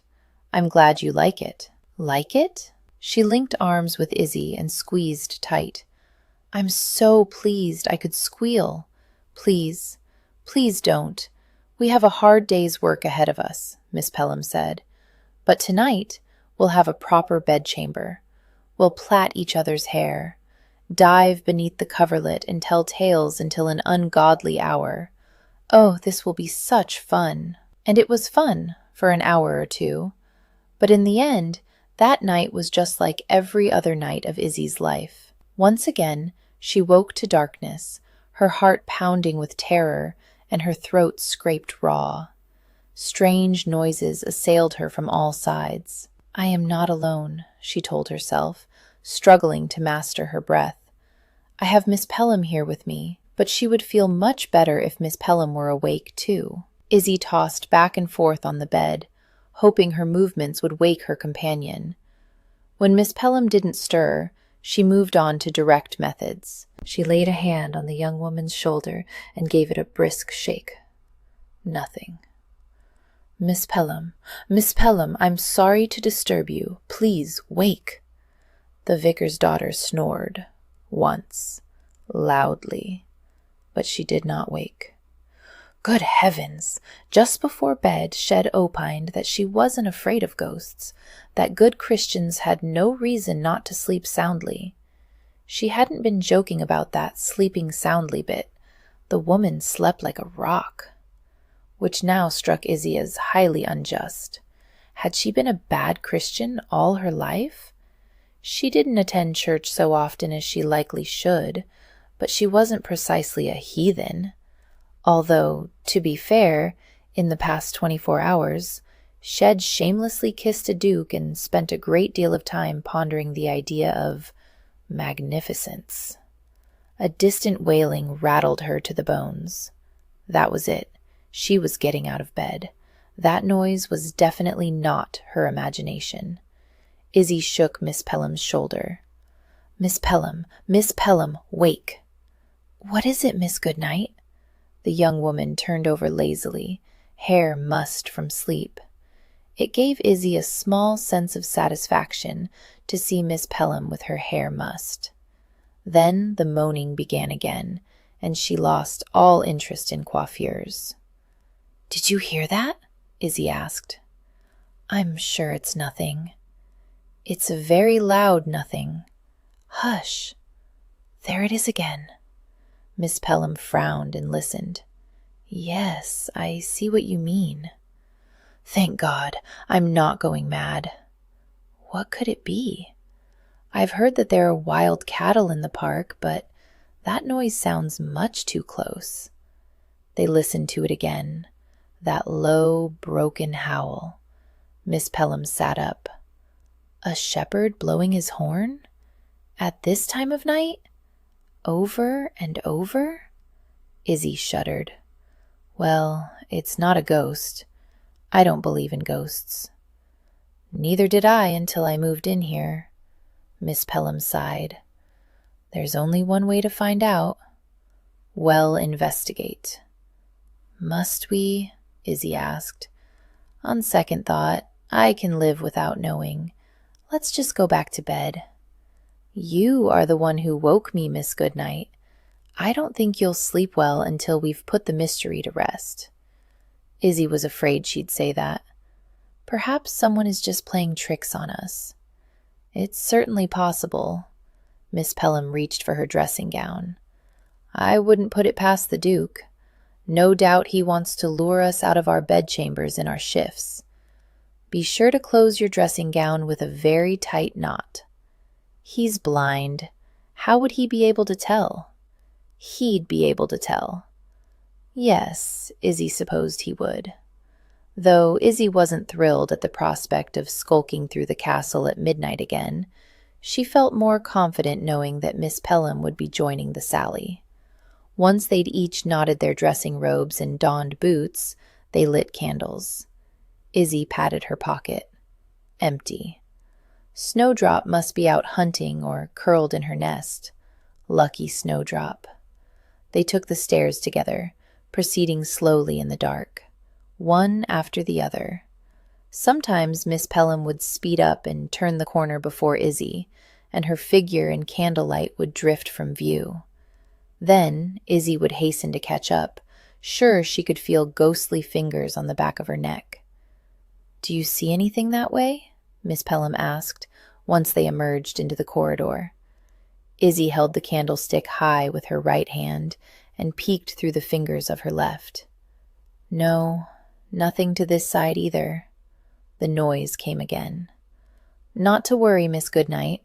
Old buildings like these make all sorts of strange sounds. No doubt it's just timbers settling, or a door creaking back and forth on rusted hinges." Both those explanations sounded reassuringly plausible. They emerged into the courtyard and were nearly across it when an immense figure emerged from the shadows, stopping them in their path. "Duncan," Izzy gasped, pressing a hand to her thumping heart. "You scared us." The valet held his lamp aloft, illuminating the stark lines of his face. "What are you ladies doing out of bed?" Once again, a keening howl rose up into the night, lifting every hair on Izzy's arms with it. "That's what we're doing out of bed?" she said. "What can it be?" Miss Pelham asked. Duncan shook his head. "Likely cats wailing or foxes having a fight. Whatever it is, I'll scare it off. You ladies should return to your chamber." "We're coming with you," Izzy said. They'd ventured this far. She'd rather face whatever it was with Duncan present than make that walk back to their chamber alone. "Really, Miss Goodnight, it's not—" Before he could finish his warnings, Miss Pelham shrieked and pointed. "A ghost!" A white, filmy apparition came streaking out of the tower. It writhed and howled, twisting its way across the courtyard like a wraith. It wasn't a ghost. It was Magnus. Poor wolf-dog Magnus, caught in a holland cloth they'd hung up with the washing. He was moving so swiftly, it took Izzy a few moments to discern the reason for his distress, but she ought to have guessed at the cause. Snowdrop. The ermine had gone hunting, all right hunting for big game. She was attached to the end of Magnus's tail, holding on by the strength of her vicious teeth. The dog caromed around the courtyard, whipping and howling in an effort to shake her off. "Oh, the poor thing." Laughing, Izzy set off in pursuit. "Duncan, can you catch him?" It took some doing, but eventually they managed to corner the beasts. Duncan held the dog still, while Izzy pried Snowdrop's jaws from his tail. "There, you little menace." Miss Pelham winced as she studied the bite wound on the dog's tail. "I'll see to bandaging the poor dear. It's a deep wound. In my kit there's some salve that will help. It's in the great hall. Duncan, we'll need bandages." Duncan started off before she even finished. "Of course, Miss Pelham." Izzy cradled the ermine in her hands. "I'll take Snowdrop back up to the turret and make sure she can't escape, and then I'll join you." The plan established, they parted and went their separate ways. Izzy mounted the stairs, Snowdrop tucked securely in the pocket of her dressing gown. The ermine seemed to have tired from the chase, and she went to sleep at once. "The Duke will be most put out with you," Izzy chided, locking the animal into her gilded ball. "And put out with me, no doubt. Where was Rothbury, anyhow? He couldn't possibly have slept through all that howling, and even if he could, he ought to have noticed that the commotion involved his own dog." Despite her questions, Izzy's steps were light and carefree as she made her way back down to the great hall. Now that their keening, wailing ghost had been unmasked and proved to be something so benign, she felt a new sense of bravery welling in her chest. She truly could do this. She could make this place her home. And then, while breezing down the corridor, Izzy caught a glimpse of something in one of the vacant rooms, a glimpse of something pale and writhing and moaning. Her heart made an impulsive attempt to escape her body by way of her throat, but she didn't run away. She inched closer, holding the candle tight. Slowly, the ghostly apparition came into focus. Izzy blinked. "Your Grace?" Chapter 10. Damn, damn, damn! Ransom winced as her familiar voice sliced through his throbbing skull. She would have to find him here, see him like this, down on the ground, his knees cut out from under him, crippled by searing pain. Why had he ever agreed to a duel with swords? He should have insisted on pistols. He'd be dead now, of course, but in times like this, dying seemed preferable to one more minute of this burning, shooting pain. "What is it?" she asked. "Are you unwell?" She padded across the floor and crouched at his side. "Go away. Leave me." He rolled onto his side, curling his knees to his stomach and pressing his skull against the cool, smooth stone. "Are you having some sort of attack?" "Just—" He flinched as a fresh burst of pain ripped from his eye socket to the back of his skull. "Just a headache." It wasn't just a headache. It was a head agony. The pain ripped from the back of his skull, curving around one side of his scalp to stab him just behind the eye. Again and again and again. "How can I help?" she asked. "By leaving." "I won't do that. You didn't leave me when I swooned." "Different," he muttered. It wasn't kindness. I know. Something about vermin. If you don't want me, shall I fetch Duncan?" "No." He managed to pronounce the word with gunshot force, but it had a wicked recoil. White streaks of pain flared behind his eyelids. She didn't leave him. "Do you need water? Whiskey? Some sort of powder?" He gritted his teeth and gave a tight shake of his head. "Nothing works. Have to wait it out." "How long?" "An hour, perhaps. An hour that would feel like a lifetime. A lifetime of being stabbed through the base of his skull with a spike, repeatedly." "I'll stay with you," she said. Her hand settled on his shoulder, and the touch sent a shiver through him. Ransom was accustomed to dealing with pain on his own. In his early life, he hadn't been given a choice. His mother had died less than an hour after his birth. His father had showed no patience with tears he might shed over stubbed toes and scraped knees. If he hurt himself or fell ill, the old Duke thought he should overcome the pain on his own.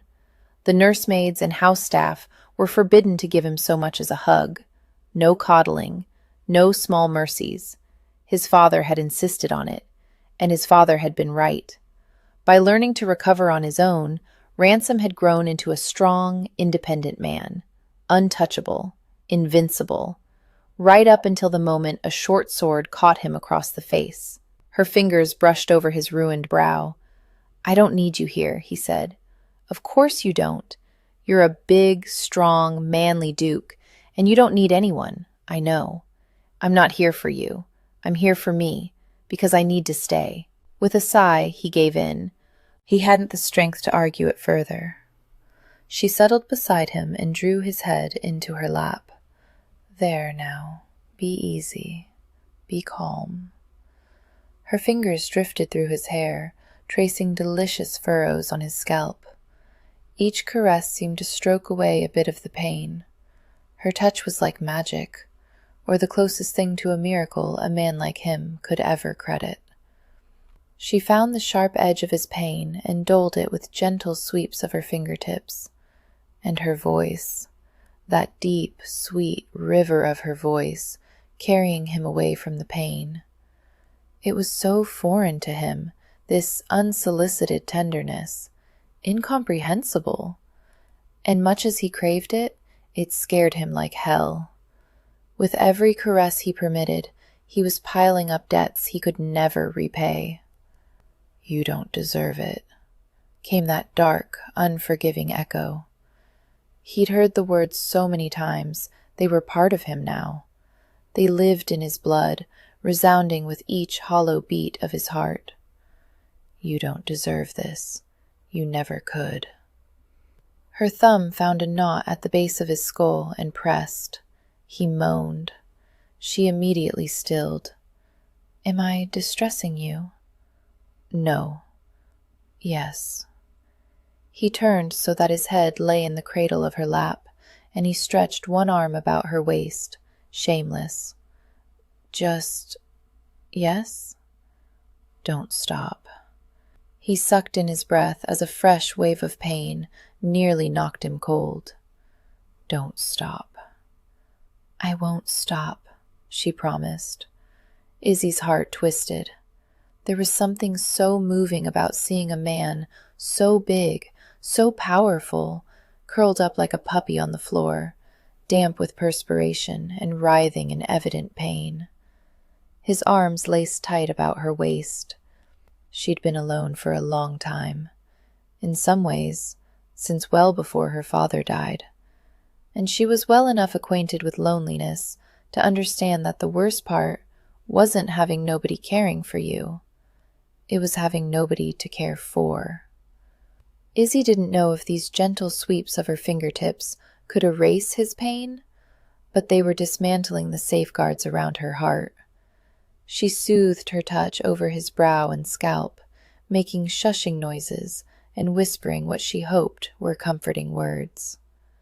What happened? She longed to ask. What happened tonight? What happened all those months ago? Speak, he said. What shall I speak of? Anything. How strange. Izzy found herself on the receiving end of questions daily, but she was never asked to talk about anything on her mind. Now that he'd requested it, she didn't even know what to say. She stroked his hair again. Talk of anything, he said. Tell me a story, if you must. One from Mudpudlia. She smiled. I'd rather not. My life's work was helping my father. But that doesn't mean I'm a little girl living in his tales. To be sure, I enjoy a romantic story, but I also like newspapers and sporting magazines. She dropped her touch to his neck and began to work loose the knots of muscle there, working in gentle circles. He groaned. She stilled her fingers. Shall I stop? No, just keep talking. Which sport? When I was a girl, I followed all of it. My father was just a tutor then, and I was a girl who read anything she could lay hands on. One of his pupils passed along stacks of magazines. Boxing, wrestling, horse racing was my favorite. I would read every article, study every race. I'd pick horses, and my father would place the bets. We could always use the extra money. She reclined her weight on one outstretched arm and settled in to tell him all about the year she picked the winners in both the Ascot and Derby, sparing no detail of her bloodline research and odds calculations. He just wanted her to keep talking, and so she did. Anyhow, she finished, minutes later, we did well with it. It sounds as though you did well with it. He released a long, heavy sigh and turned onto his back so that he faced her. Is the pain any better, Your Great? She cut herself short, unable to complete the proper form of address. She held his head in her lap, and she just babbled on about her boring life. This was the least ducal or graceful moment imaginable. What point was there in formality? She thought of all those letters she pored over that morning, how they all began with, Your Grace, or May it please the Duke, or something similarly cold. He needed someone to treat him like a person, not an untouchable duke, but a man worth caring for. And as she could imagine Duncan would prefer to swallow bootblack before breaking with his traditional role, Izzy decided that person would have to be her. Ransom, she whispered. He didn't object, so she tried it again. Ransom, are you better? He nodded, putting one hand over his eyes and massaging his temples. Better. Somewhat. Do you have these headaches often? She asked. Not so often anymore. They're just sudden and vengeful. This one cut my legs out from under me. At least when it's over, the pain leaves as swiftly as it arrived. He began struggling to a sitting position. Don't tell Duncan, he said. He'll insist on sending for a doctor. Maybe a doctor would be a good idea, Izzy replied. Ransom shook his head, wincing as he did. No, there's nothing they can do. He pushed to a standing position. Izzy stood too, and then watched, cringing, as the 6-foot-tall column of Duke slowly pitched to the right. Oh dear. She lunged into action, using both hands and all her body weight to prop him back up. You should rest, Your Grace. So should you. His hand stroked up and down her arm. What are you doing out of bed, anyhow? She hesitated, not knowing how to explain the ghost hunt, and not wanting to tell him her weasel had nearly bitten off his poor dog's tail. But he didn't appear ready to comprehend the story anyhow. Are you certain you're well? It's always this way. He steadied himself with one hand on her shoulder. Even after the pain is gone, my mind doesn't work properly for an hour or two. It's like being drunk. She smiled at the heavy weight of his hand on her shoulder. At last, he was accepting a small measure of assistance from her, unforced and unprompted. Well, at least you're a friendly drunk, she said. There's that. In fact, I think I might like you much better this way. I like you too much. His slurred, mumbled words were almost too low to hear. They were too ludicrous to be trusted. I like you too much. Izzy flushed with heat. He couldn't really mean that. He wasn't himself right now, that was all. You really should rest, she said. Let me take you down to the great hall so you can sleep. She started to drape his arm over her shoulders like a yoke. He turned to face her. Instead of draping over her shoulders, his arm slid around her back. At least kiss me goodnight. Heavens, he truly was behaving as if he were drunk. He probably wouldn't even remember this encounter in the morning. In which case, why not? Stretching up on her toes, she kissed his unshaven cheek. Good night, Ransom. No, no. He drew her close, and together they wobbled back and forth. Not what I meant. Isolde Ophelia. Good night. Kiss me, with every ounce of passion in your soul. Flustered, she swallowed hard. I'm not sure I even know how. The quirk of his lips was shameless. Use your imagination. Now that was an invitation she'd been waiting a lifetime to hear. She pressed her lips to his, softly. He remained still, letting her do the kissing.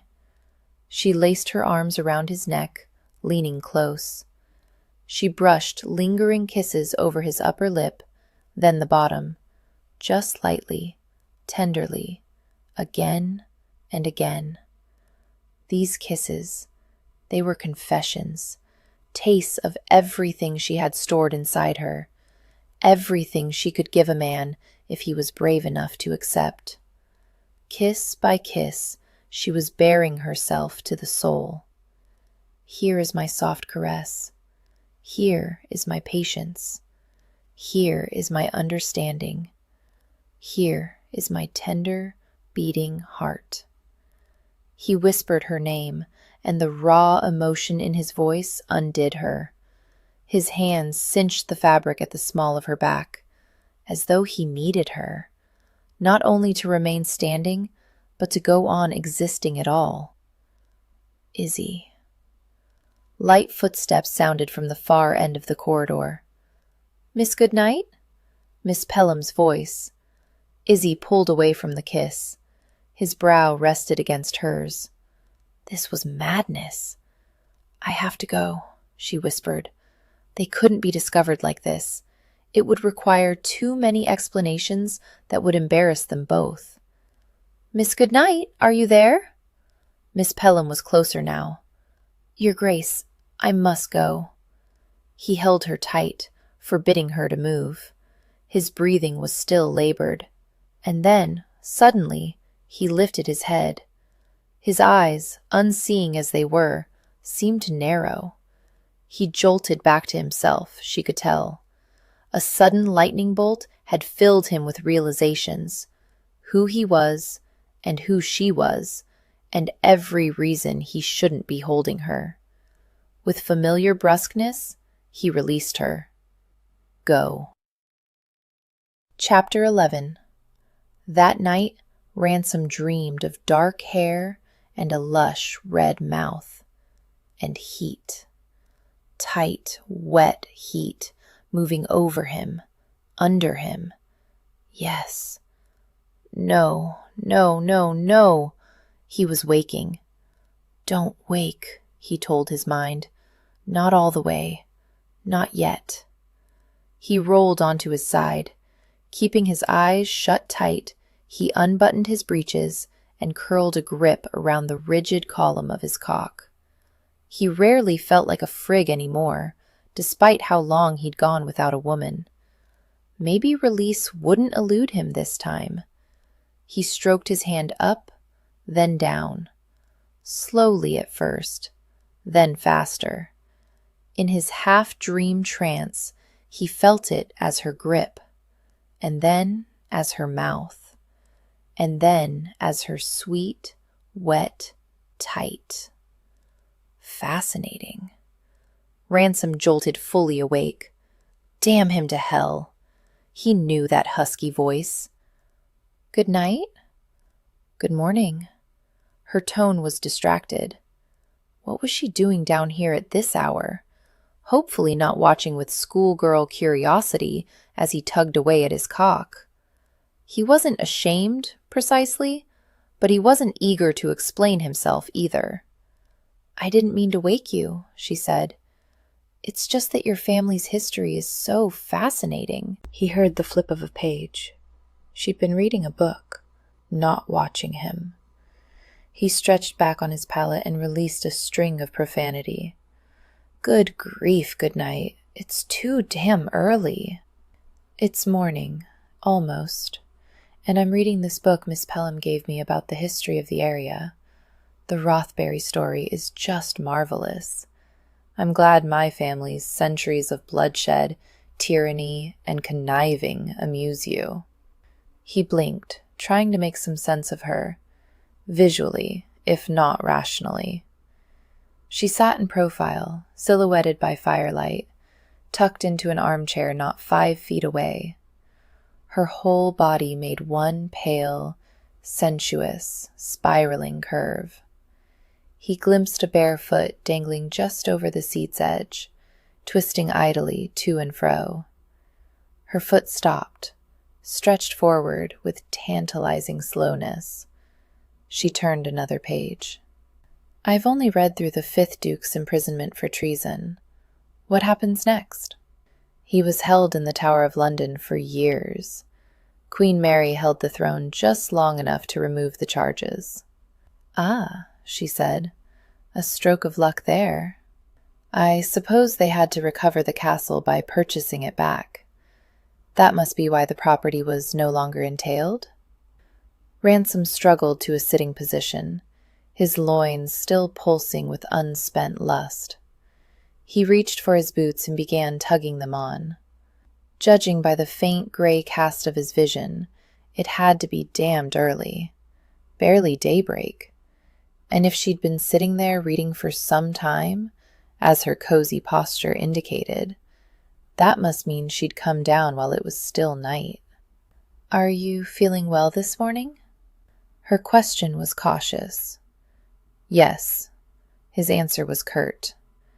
Ransom left no room for further discussion.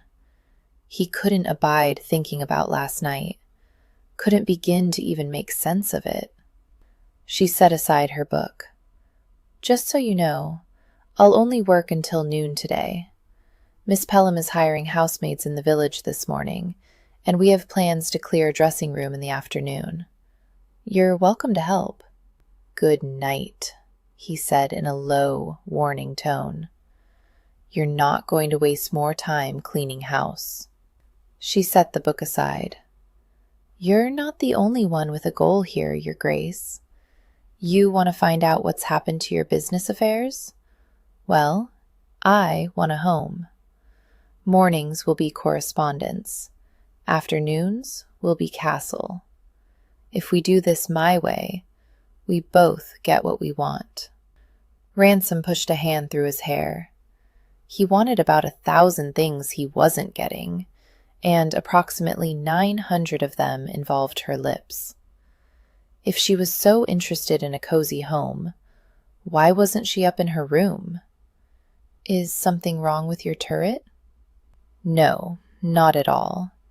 I woke and I suppose I was just a little cold. I came down to sit by the fire.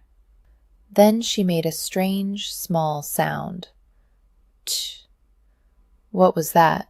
He asked. What was what? That noise you made. It sounded like a flea in the throes of passion. Oh, that. It was nothing. Just a sneeze. He stopped.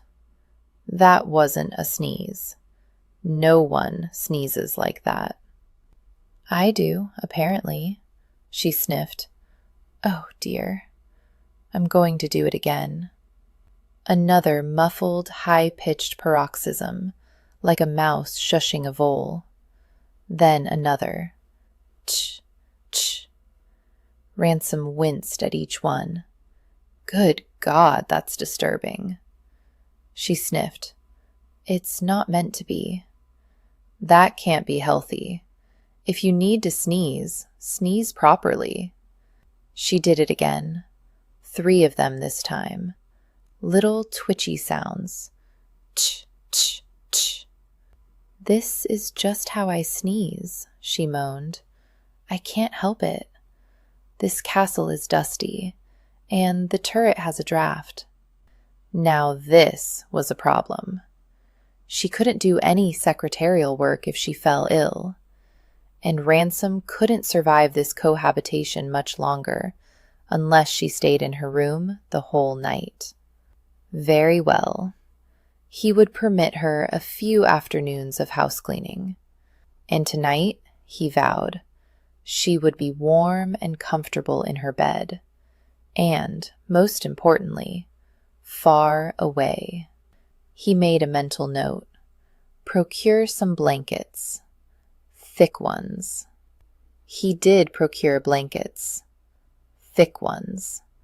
But the next morning, there she was again. Good morning. And once again, Ransom jolted awake, with an aching cockstand and furious temper. He swore for a minute straight. Reading more history books, he muttered. Writing a letter. Her pen scratched across the page. I do have correspondence of my own, you know. Would you rather fight 100 rat-sized elephants or 1 elephant-sized rat? He shook his head, trying to clear it. What? It's a question. If you had the choice, which would you rather do battle against? 100 elephants the size of rats, or 1 rat the size of an elephant? You seem to be under the impression that you're making sense. You're not. It's not a practical question, of course, she said. It's just for discussion. Lord Peregrine and I have been corresponding for years. In his letters, he always poses these silly conundrums, and we debate them back and forth. Wait. There's some lecherous old stick who writes you these letters directly? Why don't you tell the presumptuous rogue to go to the devil? It's not like that he's bedridden, poor thing, and he doesn't think of me as a woman, I assure you. So this Lord Peregrine fellow had the imagination to picture battles with elephant-sized rats and rat-sized elephants, but he couldn't possibly think of Izzy Goodnight as a woman? On that point, Ransom was skeptical. Even if a man was bedridden, he was still a man. With his injuries, there were many who'd consider Ransom an invalid. He was still a man. Every morning that he woke to the husky softness of her voice, his cock went granite hard in response. "So which would it be?" she went on. "The plague of tiny elephants or one giant rat? And as a corollary, what weapons would you choose?" She tapped her pen nib against the table. "Am torn myself. The giant rat would seem easier to kill if I could thrust a sword straight in its heart. But then, what if I missed? Then I'd be facing an enraged, wounded giant rat." Ransom had to give this Lord Peregrine one thing. His letters were excellent at withering lust. "Tiny elephants would seem less lethal," she went on. "How much damage could 200 miniature tusks wreak on a person anyhow? Perhaps they'd tire themselves out if I had good shin plates. What do you think?" "I think you're debating what sort of armor to wear to a miniature elephant attack. I think that's madness." "What you call madness, I call creative thinking. You could benefit from some of that, Your Grace."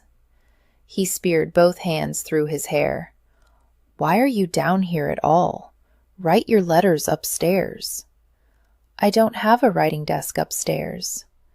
"Today's task? Procure a writing desk." "Are you awake?" she whispered. "Not again." Ransom rubbed his face. "I am now. Jesus Christ." This had to stop. It had been almost a week now. Every day since she arrived, he woke to the sounds of Izzy Goodnight all too near. He didn't know what time of night she was sneaking down here. He didn't want to know. He'd taken up drinking himself into a nightly stupor to avoid knowing. In the past few days, he'd arranged for her to have a companion, blankets, a brazier, a writing desk. What more would it take to get her to stay in her damned room until a decent hour of morning? A lock and chain, perhaps. "I thought of something," she said excitedly. "It came to me last night, in bed. RANSOM. He stretched a knot from his neck. "What?" "That first night you said, 'Do I have to spell out the danger?' But then halfway through, you forgot how to spell danger." "I didn't forget how to spell the word," he objected. "I just got bored with the spelling of it." The truth was, he wasn't as quick with words as he'd once been, especially when he grew fatigued. These pre-dawn conversations with Izzy Goodnight were extremely fatiguing. "Well, anyway, that's what you should have said." She lowered her voice to mimic his. "Do I have to spell out the danger for you?" RANSOM. He scrubbed the sleep from his face with both hands. "That's ridiculous. I'd never say that." "Why not? It's perfect. Your name is the one word you can't forget how to spell." He shook his head, frowning. This argument was days ago now. It's over. "And you've been thinking about this spelling nonsense ever since?" I know, it's absurd, but that's always the way for me. I never think of the right thing to say until days later." She drifted closer to where he sat on his pallet. "I know it's hard to get back in the spirit of the moment now, but believe me, RANSOM would have been the perfect retort." He couldn't begin to decide how to answer that, so he didn't. "I made tea," she said. She drew very near him, too near. His whole body went on alert, and his blood pounded in his ears. Then she bent down and set the mug of tea on the table, just to the right of your elbow. He could feel heat. Probably the tea, but maybe her. He was vibrating between the desire to clutch her close and the instinct to push her away. A muscle quivered in his arm. "You have a bit of fluff just here." Her fingers teased through his hair, sending ripples of sensation down his spine. When he flinched, she said softly, "Hold still, I'll get it." No, you won't. He caught her wrist. And then he caught her in his arms, tugging her down to his lap. "What are you doing?" she asked, breathless. "What am I doing? What the devil are you doing?" Her hips wriggled, taunting him. He held her tighter still, immobile. "You come down here and torment me at the crack of every dawn. Now you're making me tea and flicking fluff. Is this some kind of coddling? I don't want any coddling." "It's not coddling. It's not meant to be tormenting either. I just enjoy greeting you in the morning." That's impossible. Ransom would have believed just about any other excuse, but she couldn't expect him to credit that she stole down here in the misty, early dawn for the pleasure of his company. "It's true. Every time you wake up, you let fly the most marvelous string of curses. It's never the same twice. Do you know that? It's so intriguing. You're like a rooster that crows blasphemy." "Oh, there's a cock crowing, all right," he muttered. She smiled, and he heard it, or felt it somehow. The warmth was inside him before he could shut it out. She said, "But that's what I like most, you see. No one ever talks that way to me. You're so crude and profane. I know it's absurd, but I can't help it. I find it perversely delightful." She liked crude.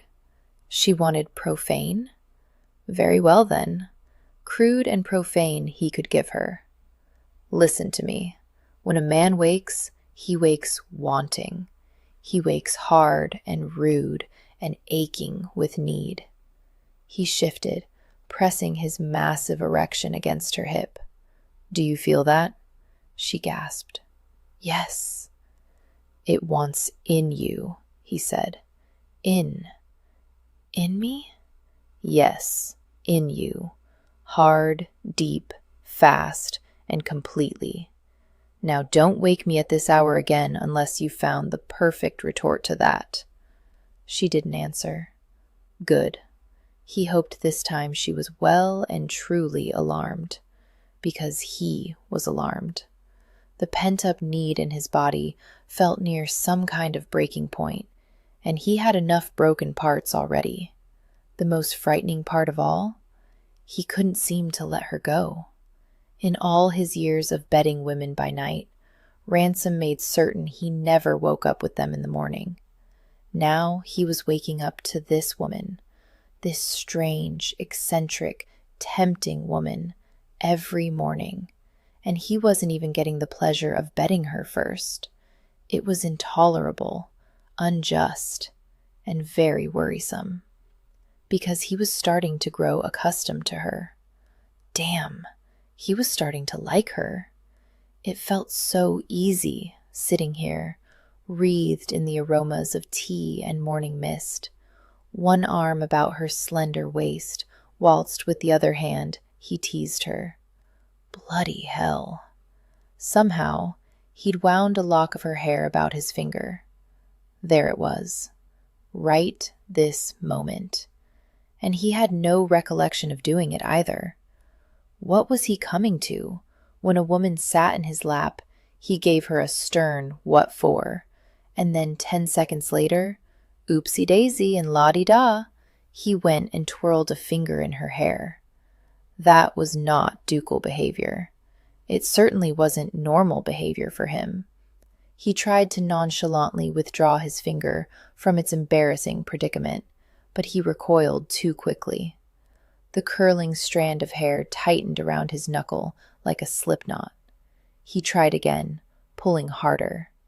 Panic began to build in his chest. Dear God, it wouldn't let him go. "Stop," she whispered, shushing him. "Do you feel that?"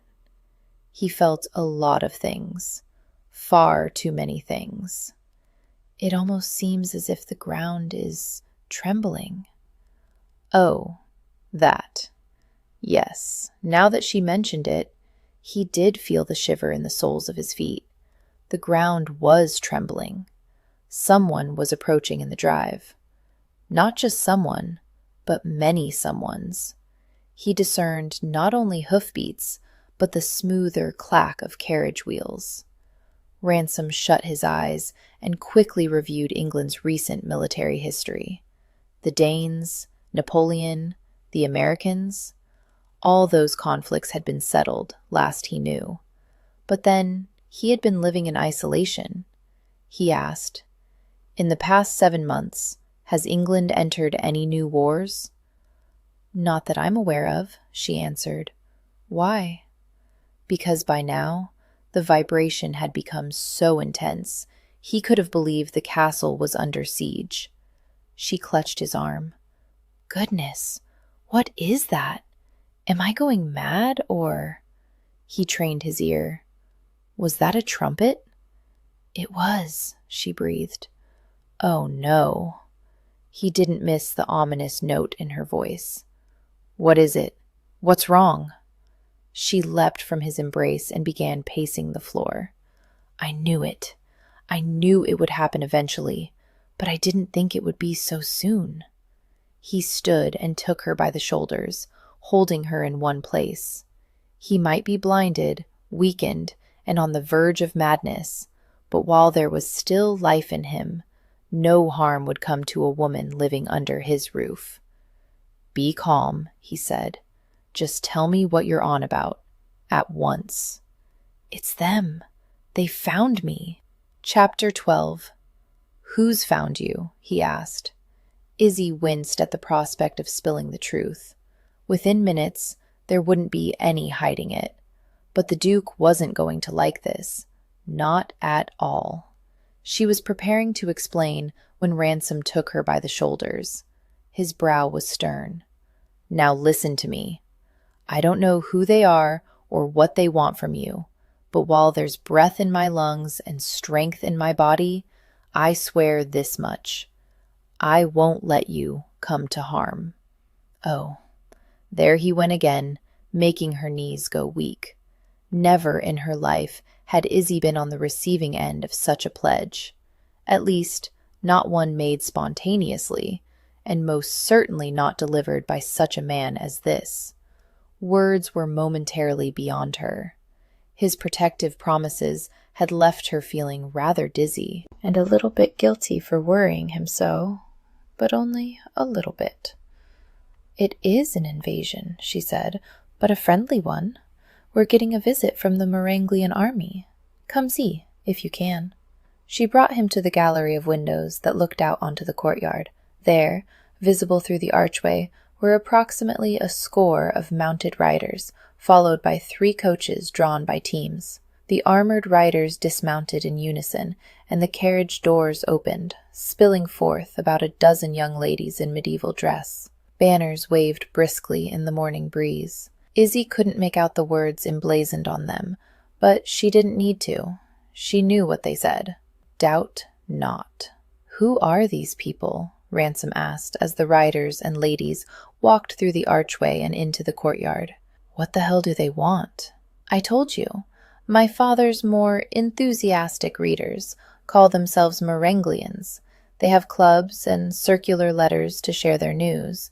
And the particularly dedicated Merenglians, well, some of them take it a bit further. They enjoy dressing as the characters, acting out battles and scenes. They're very well organized. There's an oath they take, and badges." "What's that god-awful clanking I hear?" She sighed. "It's armor." She risked a glance at the Duke's face. As expected, he looked revolted. "Armor? I know it makes no sense to you." She reached for her embroidered shawl. "You don't have to approve of it. Just don't disparage them." Wrapping her shawl about her shoulders, Izzy leaned out the window and waved. "Good people of Merenglia!" All the young men and women assembled in the courtyard turned and looked up at her. The knights, with their makeshift armor, fell into a formation. One stepped forward and performed a deep genuflection. "My lady, I am Sir Wendell Butterfield, First Knight of the West Yorkshire Riding Knights of Merenglia, also representing our sisters, the local chapter of Cressida's Handmaidens. You and your party have traveled far, Sir Wendell." "We have," Do I have the honor of addressing Miss Izzy Goodnight? Yes, it's I, she called down, smiling. Miss Izzy Goodnight. Your knights and ladies are most welcome here. While the crowd below cheered, Ransom made a gagging noise. There you are with that treacly voice again. Stop, she chided, speaking out of the corner of her mouth. I can't spoil it for them. They mean well. How do they mean well? Showing up unannounced this early in the morning. What on earth can they want of you? Just a visit, most likely. Perhaps a quick tour of the castle. But I won't know for certain until I go ask, will I? She called down to Sir Wendell. Good Sir Wendell, please be at ease. I'll come thither anon. He reached for her. Wait. You can't let all those fancy-dress fools tromp through my castle. Thithering and anoning. I'm not having it, Goodnight. It's my castle. And I'm not inviting them for a house party, but I will show a modicum of hospitality toward my guests. These are not guests. They're uninvited intruders. Don't ask them anything. Tell them to go. He gestured in the direction of the dwindling, yet still massive, heap of correspondence. If you mean to claim this as your castle, there's a great deal of work to be done. Work will have to wait. She shrugged away from him, moving toward the front entrance. They've come all this distance. I can't turn them away. Certainly you can. It's bad enough that they pester you with letters and questions. Draw a line, Goodnight. Go out there and tell them you're a grown woman who can sling about the word cock with the ease of a courtesan, and you don't appreciate unannounced visits. Then invite them to sod off, the bunch of clanking idiots. If you won't, I'll do it. No. Panicked, Izzy put a hand to his chest, stopping him in his paces. Your Grace, please. I won't invite them inside the castle if you don't like. I'll send them away as quickly as I can. Just promise me you'll stay upstairs, out of sight. Let me deal with this. Trust me when I tell you, you don't want these people to see your face. Ransom clenched his jaw. So, his wrecked face wasn't as disgusting as he'd been thinking all these months. It was worse. Apparently, he was such a horrifying monster, he needed to be locked away in the tower, lest he frighten the tender-hearted fools currently filling his courtyard. Well, at least now he knew. And today, his terrifying looks would be put to some use. He was going to clear out these intruders himself. He pushed past her and exited the great hall, heading for the exterior stairs. Wait, Ransom, please. He ignored her, striding forward to stand on the topmost step. The crowd hushed at once. He heard a few gasps, and not all of them feminine either. Good. This is my castle. His voice rang from the stones. Rouse yourselves and be gone. He swept his vision over the assembled inanity. Why do they want me to say it? I'm afraid you won't like to hear this, she said, sounding doleful. But you bear a certain resemblance to him. Me? I look like Ulrich? Yes, just uncannily so. Broad shoulders, longish golden brown hair, unshaven. You're a near perfect match, straight down to the weathered boots. But... Ransom frowned. So this was why she wanted him to hide upstairs. Surely this Ulrich character doesn't have a scar. He does, as a matter of fact. Ever since episode 34, when he battled the Shadow Knight in the forest of Banterwick. He inhaled slowly. This was all starting to make sense to him. Sick, stomach-turning sense. He pulled her to a halt, turning her to face him. His eyes were good this morning, as good as they ever were now. He could avoid the stump in his path and make out the vague shapes of the trees and ruined archways, if not the color or form of the birds winging through them. It was the cruelest of temptations, seeing this much of her and knowing he'd never see more. He could make out the wide, reddish curve of her mouth and that aura of dark hair, set against the pale, was it yellow, of her frock. But he couldn't see well enough to judge her emotions. I don't believe this, he said. This is all a little story in your mind. Since the day you arrived, you've been living out some bizarre fantasy. your own little castle, and your own scarred, tortured Ulrich. That's why you won't leave this place and why you won't let me be. Why you come down every morning and watch me sleep. I'm like a plaything. No, she protested. He could see her head shake vigorously. No, no, no. I'm not living in a fantasy. Get one thing clear, Miss Goodnight. You had better not be forming expectations. Expectations of what? Of me. Of us. Of romance. Just because you grew up on all those fanciful stories, don't think this is one of them. I won't be a party to any of this. I'm not the shining hero in disguise. She exhaled audibly. I know. You're a dangerous ravisher, with brothel bills as long as my arm. Really, I can't imagine you have any remaining ways to communicate the message, short of stitching a warning to women on your breeches placket. I'm not a ninny. It's understood. I have not cast you in any chivalric fantasy. Oh no? Then why did you kiss me like that the first night? Her reply was slow in coming. Just, how did I kiss you the first night? Like you wanted to, he accused. Like you'd always wanted to. Like you'd spent years waiting for just that kiss. From me. She covered her face with one hand and moaned. Why must this be so mortifying? Oh, that's right. Because it's my life. Ransom kept silent, waiting for an explanation. She lowered her hand. Believe me, Your Grace, you will never meet another woman with fewer expectations of romance. You've seen how Lord Archer and Miss Pelham and all these people treat me like a naive little girl. Everyone's always treated me that way. I've never had even one suitor.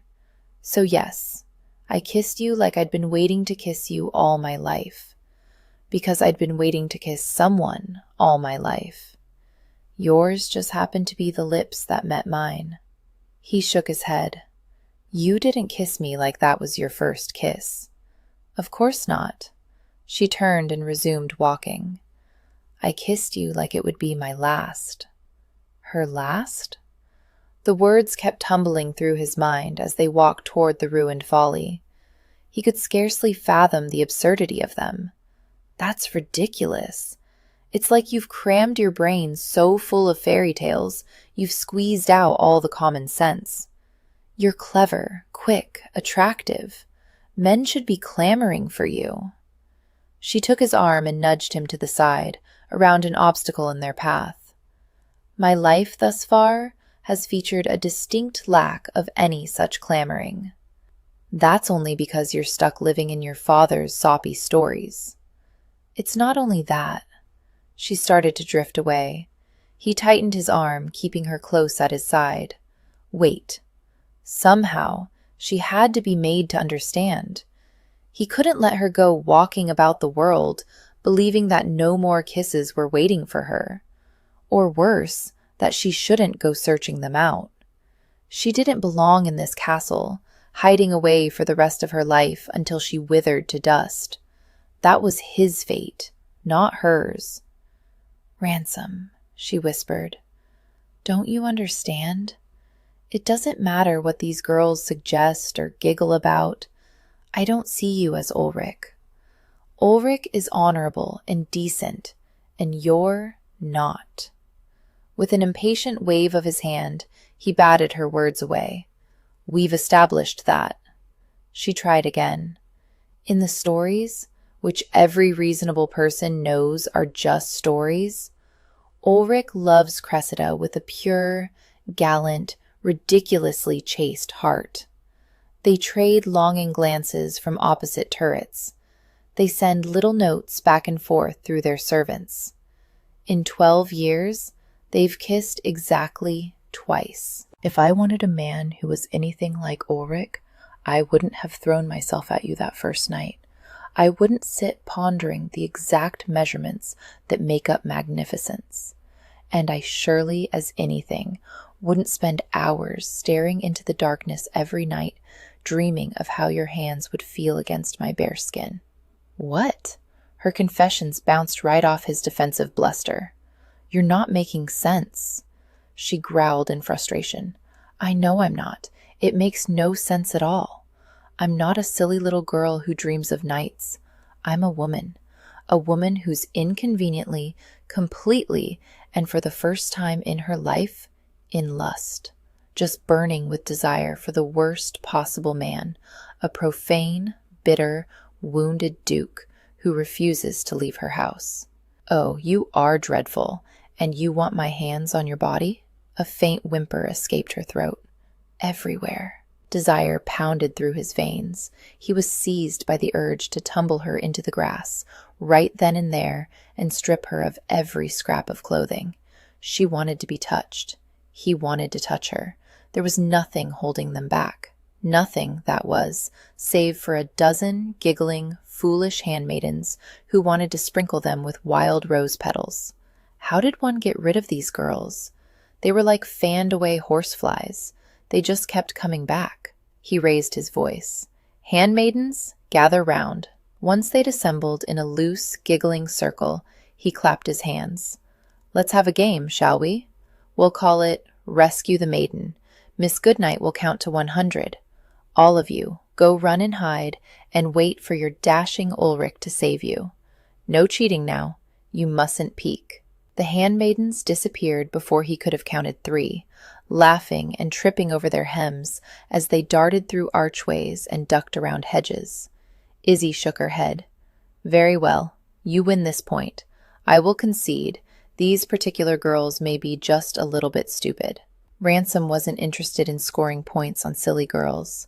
The moment all the handmaidens were gone, he caught Izzy in his arms and dragged her inside the ruined folly. "We have until 100.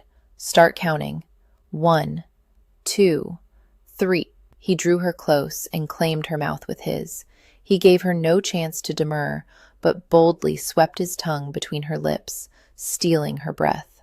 He tilted his head, pushing deeper, and once again she kissed him back. If he'd been standing, his knees would have buckled. She was so instinctively passionate, so unbearably sweet. This was madness. He knew it. She knew it too. If he gave her a moment to reply, she would likely tell him so. But nothing needed to make rational sense. There were no minds in this, only bodies and heat. This was something both of them wanted.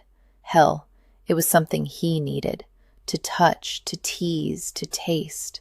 To explore her with his mouth and hands, kiss her breathless, feel powerful and alive. Because there'd been a time, not so long ago, when he thought he'd never get back to this place.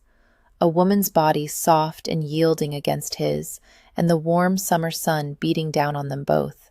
This was life. Bright, brilliant life amid the ruins. Chapter 13. This was some kind of miracle. Here they were, in this ruined folly, where so many couples before them must have kissed and embraced. She was surrounded by true romantic legacy, and for once, Izzy wasn't left out of it. Not anymore. She relaxed, letting her weight rest against the mossy stones as Ransom trailed hot kisses along her neck. He drew his hand along her body, sweeping a possessive touch over her waist and hip before settling his palm over her breast. He paused there, as though he expected her to flinch or pull away. She wasn't about to do either. His touch awakened all her senses to anticipation, possibility. Around them, birds whistled and chirped. All sorts of mosses, ferns, and ivies had sunk their green teeth into the stones, sprouting life from the smallest, most inhospitable places. Flowers poured their perfume into the air. Izzy seemed to be blossoming too. Her whole body felt flushed and pink, ripe for his touch. This was her summer, after years and years of spring. She went on counting in a fevered, insensate whisper. 16. 17, 18. When he kissed her again, she tilted her head and slid her tongue forward to toy with his. He moaned, and his fingers curled around her breast, gently kneading her softness through the fabric. As he touched her, Izzy did some touching of her own. She explored the muscled contours of his forearm, all roped strength and corded sinew. She slid her hand higher, feeling the massive biceps beneath his coat sleeve. He flexed the muscle on instinct. Or on purpose. Who could tell with this man? Either way, Izzy found it ridiculously thrilling. All that power in his body, and the way he could use it to explore and pleasure her. A soft, surprised laugh escaped her. I'd given up on this. Given up on what? This. All of this. Surprise benefactors, mysterious castles, romantic ruins, forbidden kisses. He kissed her neck. What else have you given up on, Izzy Goodnight? This? He flicked her earlobe with his tongue. Maybe this? He nipped with his teeth. Make a list. And well, go through it line by line. She let her head fall to the side, offering him more of her neck to kiss. What haven't I given up on? Marriage, children, lasting love, manageable hair, being truly understood by anyone. Oh, the poor man. He recoiled, his face ashen. Izzy was utterly convinced. Never mind Arabian horses, African cheetahs. No creature in the world could bolt so quickly as a rake confronted with the word marriage. They ought to shout it out at foot races rather than using starting pistols. Ready, steady, matrimony! I was joking, she assured him. I knew that. I don't intend to ever marry. I certainly wouldn't think you'd ever. Gads, now she was making him sound unlovable. Not with me. Right, exactly. And I don't know a damned thing about ladies' hair. He cleared his throat. Good night. This isn't... I know. It's only... this. It's only this. I know. She put her arms around his neck. No expectations. Just go back to touching me? He exhaled with relief. That I can do. Yes, that he could do very well indeed. His thumb found her nipple, and he teased it through the muslin, drawing the peak to a taut, aching nub. The sensations coursing through Izzy's body were unlike anything she'd ever known. How was it possible that his thumb could idly slide back and forth across that one tiny part of her, and she could feel it in the roots of her hair and the backs of her knees? When his thumb abandoned the peak, and she wanted to weep. But then he slid his touch to the other side, and the sweet torture began all over again. She was afraid her knees would buckle with it, so she clung tight to his neck, weaving her fingers into his hair. He was driving all thoughts from her head, leaving her with the intellect of a pudding. She was just a quivering mound of sensation, capped by that red, ripe berry of a nipple that he rolled beneath his thumb. Again and again and again. Yes. Just when she thought she'd dissolve into a puddle at his boots, his hands slid to her waist. With a low, thrilling growl, he pressed her against the stone wall, pinning her there with his body. Izzy was breathless, trapped. This should have made her wild to get free, but she loved the feeling, bracketed by such intoxicating strength. The stones at her back had stood in place for centuries, and the man before her had survived unknown trials. She could melt with fear or bliss, and they would hold her together. This wall, this man. He groaned, clutching her hips. A hard, heated something pressed against her middle. Her eyes flew open. Her knowledge of lovemaking was rather like a sieve. She caught the general idea, even if detail and nuance slipped through. Still, she understood this much, that a man's organ grew, emboldened, when he wished to make love. This firm, long ridge of heat against her belly. It meant he wanted her, magnificently. He pushed her shawl from her shoulders. It fell to the ground. He slid his fingers along her collarbone, dipping under the edge of her sleeve and slipping it down her bare shoulder. "You stopped counting," he whispered. "How can I count when you're—" She gasped as he scooped her breasts straight out of her stays. Cool air rushed over her exposed nipple. "How can I count when you're doing that?" "It's easy. It'll help." He bent his head, trailing kisses down her chest until he reached her bared breast. His tongue flickered over her nipple. 31. Another lick. 32. Lick. 33. The alternating heat of his mouth and the coolness of the air. She must have goose flesh everywhere, including the soles of her feet. If he'd continued on in such a manner, Izzy might have incinerated before she reached the count of 45. But he didn't continue. Instead, he drew her nipple into his mouth and suckled hard. After that, numbers had no meaning. How many counts were in forever? That's how long she wanted this to last. His tongue made lazy, delicious circles around her nipple, driving her mindless with pleasure. Oh, he was good at this. Very good indeed. Then he sank to his knees, sending one hand to delve under her skirts. When he grasped her leg, Izzy panicked.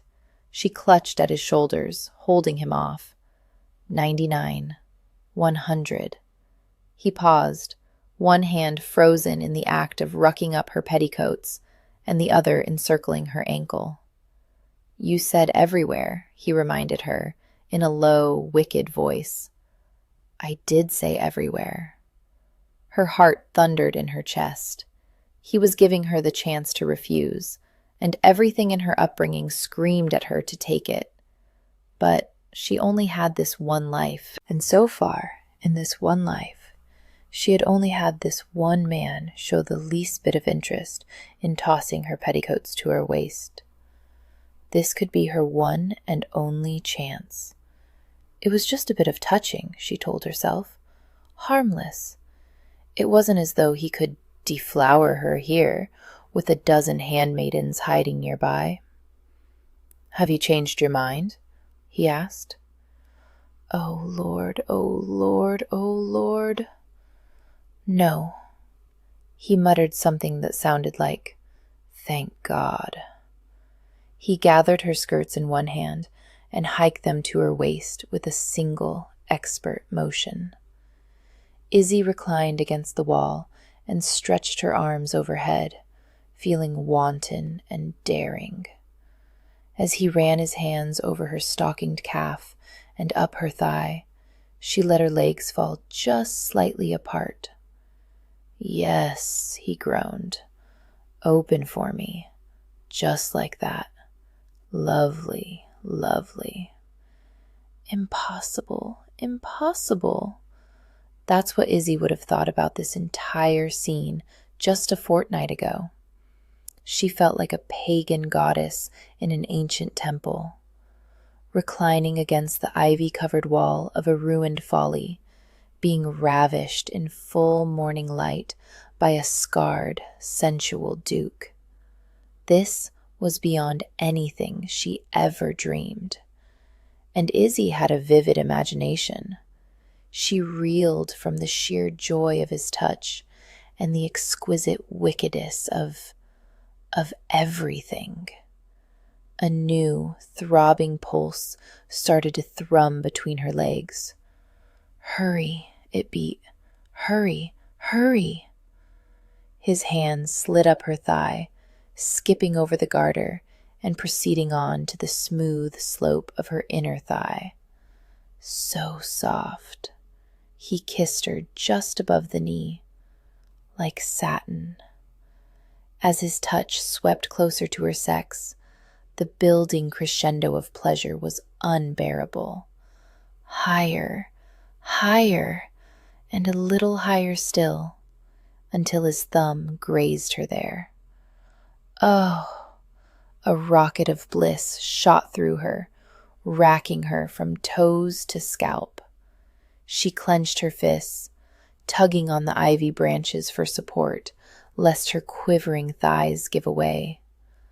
A dusting of white grit showered down on them both. Ransom looked up. What was that? Oh dear, I think a bit of the wall is crumbling. She released her grip on the ivy, but another few pebbles shook loose. Then come away from there. He rose to his feet, letting her skirts fall back to the ground, and tucked her close to his chest. Thunk! An apple-sized chunk of wall tumbled loose and hit him square on the head. Oh, goodness! Ransom! He cursed and recoiled, pressing the heel of his hand to the wound as he staggered backward to sit in the grass. Magnus circled him, whining. Izzy rushed to kneel by his side. A fresh bump was already swelling, and a small patch of his skin was scraped raw. It was on the unscarred side of his brow. She didn't know whether that made things better or worse. It was almost funny when she considered it. She'd been rescued from ruination by ruins. She picked up her forgotten shawl and pressed the folded edge to his brow. Are you all right? Are you dizzy? Look at me and tell me how many... She bit off the absurd question. Of course he couldn't tell how many fingers she was holding up. Unless he'd experienced some sudden cure. She'd heard it could happen. Soldiers blinded in battle, having their vision returned to them after one good knock on the head. Do you have all your usual faculties? She asked cautiously. He clenched his jaw. My ears are ringing, and my head is a throbbing knot of pain. But I can't see any more or less than I could 10 minutes ago, if that's your question. Oh, good. I mean, not good, of course. I just hope you're not too hurt, that's all. Izzy sighed. She was a horrible, horrible person. He told her he hadn't experienced a miraculous restoration of his vision, and her first instinctive reaction was relief? What kind of person would actually wish for a man's continued blindness? A plain kind of person, one who was enjoying feeling attractive for the first time in her life. But that was no excuse. In an attempt to atone for her selfishness, she brushed aside his overlong hair and began dabbing at the bloody scrape on his head. He shied away. You're always fussing over me. I'm not fussing, she said. I'm blotting. If you like, I can disparage you while I do it. How about this? Ungrateful man, bewitching she-devil. She smiled wryly. It would seem his personality was intact, and she was glad of it. No member of the Merenglian army would ever call her temptress or bewitching. And coming from lips so finely formed, she didn't even mind she-devil. He took the wadded shawl from her grasp and applied to his own head. First weasels, now stoning. Are you working from a list of archaic torture methods? I must admit, you are bleeding through my supply of clean linen at an alarming rate. My face is already a wreck. Another lump can only improve it. He lowered the cloth. How bad is it? She tested his bruise with her fingertips. There's a bit of a bump, but the swelling isn't too awful. No, not that. He turned his head, giving her his profile and a full view of his twisting scar. The rest. How bad is it? Tell me honestly. Izzy fell quiet, stunned by his sudden earnestness. He was anxious about his looks? I can't see it for myself, he said. I've wondered where I rank in the spectrum between flawed Adonis and ghastly horror. Clearly, I can't judge by these silly chits' reactions, addled as they are by your father's writing. It will have to be you." Her heart twisted in her chest. How could he doubt himself? In full daylight, he was magnificent. His skin seemed to be bronzing by the moment, soaking up every bit of the day's warmth. The sunlight caught the golden streaks in his hair that was overlong, sprawling over his brow in a rakish fashion. She wondered now at the reason. Was it that he simply couldn't be bothered to let Duncan cut it? Or did he purposely grow it long to obscure his scarred face? Reaching forward, she brushed the sweep of tawny hair from his brow. "Will you tell me how it happened?" "I was struck with something big and sharp." Izzy supposed that was what she deserved. Ask a straightforward question, receive a straightforward answer. She traced the scar with her fingertip, all the way from his brow to his cheekbone, then let her touch linger on his unshaven cheek. How ironic that the blow had just missed his right eye, but taken the sight from both. "Well?" he prompted. "Well," she said, "it's plain to see that you were once a devastatingly handsome man." "And now?" "Now," she sighed, "I really hate to say it. Don't make me say it." His hand caught her wrist. "Just say it. Now you are a devastatingly handsome man with an impressive scar. That is the unhappy truth. I wish I could tell you otherwise. You will be impossible now, but—" He released her, looking bewildered. "But that first day, when you saw me, you swooned." She laughed a little. "Your face did not make me swoon. I was already feeling faint. I hadn't eaten anything but a few crusts of bread for days." "So the scars don't frighten you?" "Not at all." The words were a lie. The truth was, his scars did frighten her, but only a little, and only because they tempted her to care. Even now, her heart was softening in her chest, faster than a lump of butter left in the sun. She couldn't let this happen. It was all well and good to say no expectations, but Izzy knew how her affection-starved heart worked. She was so desperate to love and be loved, she could sprout tender feelings toward a rock. And rocks didn't call her bewitching or temptress. Rocks didn't have touchable golden brown hair. But Rocks and Ransom did have something in common. Neither one would love her back. "We should go," she said. "It's been at least 100 counts, and the girls are waiting." He stood and brushed dust from his breeches and coat. "I'll make my own way back." "By yourself?" The moment the words left her lips, Izzy cringed, regretting how they sounded. Of course he was able to walk back on his own. It's just that the handmaidens are waiting for their hero to find them. "Then they'd best keep waiting for some other man." He moved past her. "I'm no one's hero, Miss Goodnight. You'd do well to remember it." Chapter 14. "Miss Goodnight? Is that you?" Izzy froze, perched on tiptoe. Drat!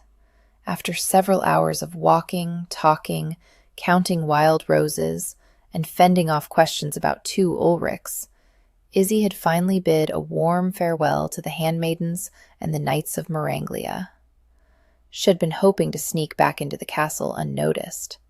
So much for that plan. At least it wasn't the Duke who'd caught her. "Yes, Duncan? What is that in your hands, Miss Goodnight?" Izzy glanced down at her wadded, soiled shawl. She had been carrying it around ever since her interlude with Ransom that morning. Embarrassed, she thrust the thing behind her back. "Oh, it's nothing."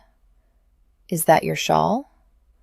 The man had a marksman's eye when it came to laundry. She sighed, drawing it out again. "Yes, You see, there was a bit of a mishap." Lord, how did she begin to describe what had happened to the thing? She ought to have pitched it in the moat. It wasn't as though it could be salvaged. Give it here. The valet took it from her hand. He shook out the frail, tissue-thin fabric and examined it, clucking his tongue. Dirt, grass. My word. Are these bloodstains? On silk embroidery? She bit her lip, praying that he wouldn't be angry with her for the Duke's recent injury. Or worse, demand a full explanation of how it had occurred. Miss Goodnight, I don't know what to say. He shook his head. This is marvelous. Marvelous? Yes. He gripped the fabric in both hands. This is what a valet lives for, removing stubborn stains from quality fabric. It's been months since I had a challenge like this one. I must away to the laundry at once. If the stains have any longer to set, I'll never get them out. Amused, Izzy followed him down to the room designated as a laundry. He stoked the fire, put a kettle on to boil, and gathered soap and iron and pressing cloths. These grass stains will be the most stubborn. He laid the shawl out on the work table, assessing every little spot and stain. Lemon juice and a cool rinse first. If that doesn't work, well, try a paste of soda. Can I help at all? No, Miss Goodnight. He looked faintly horrified. You'd spoil my amusement. But you'd be most welcome to keep me company. Izzy took a seat and watched, quite amused herself by his careful campaign to attack the stains. He scraped them first with a knife, then rubbed them with a soft bristled brush. Only then did he reach for his small, brown glass bottles of spirits and salts. She felt as though she were watching a surgeon at work. Duncan, how did it happen? The Duke's accident. The valet paused in the act of dabbing vinegar on a grass stain. Miss Goodnight, he said slowly, I know we discussed this. A good manservant does not gossip about his employer. I know, and I'm sorry to pry, but now I work for him too. Isn't this what employed people do?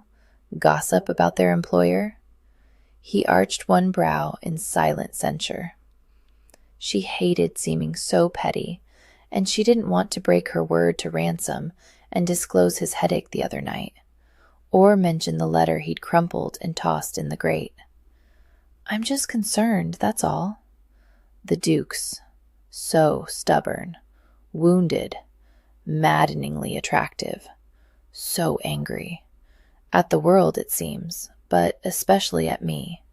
He's so determined to interpret everything in the worst possible way, and I don't think it's only his injury. I wish I understood it. Duncan took a break from his scrubbing to attend the whistling kettle. Miss Goodnight, it wouldn't be fitting for a valet to tell tales about his employer. Izzy nodded. She was disappointed, but she wouldn't press him further. He was saving her best shawl, after all.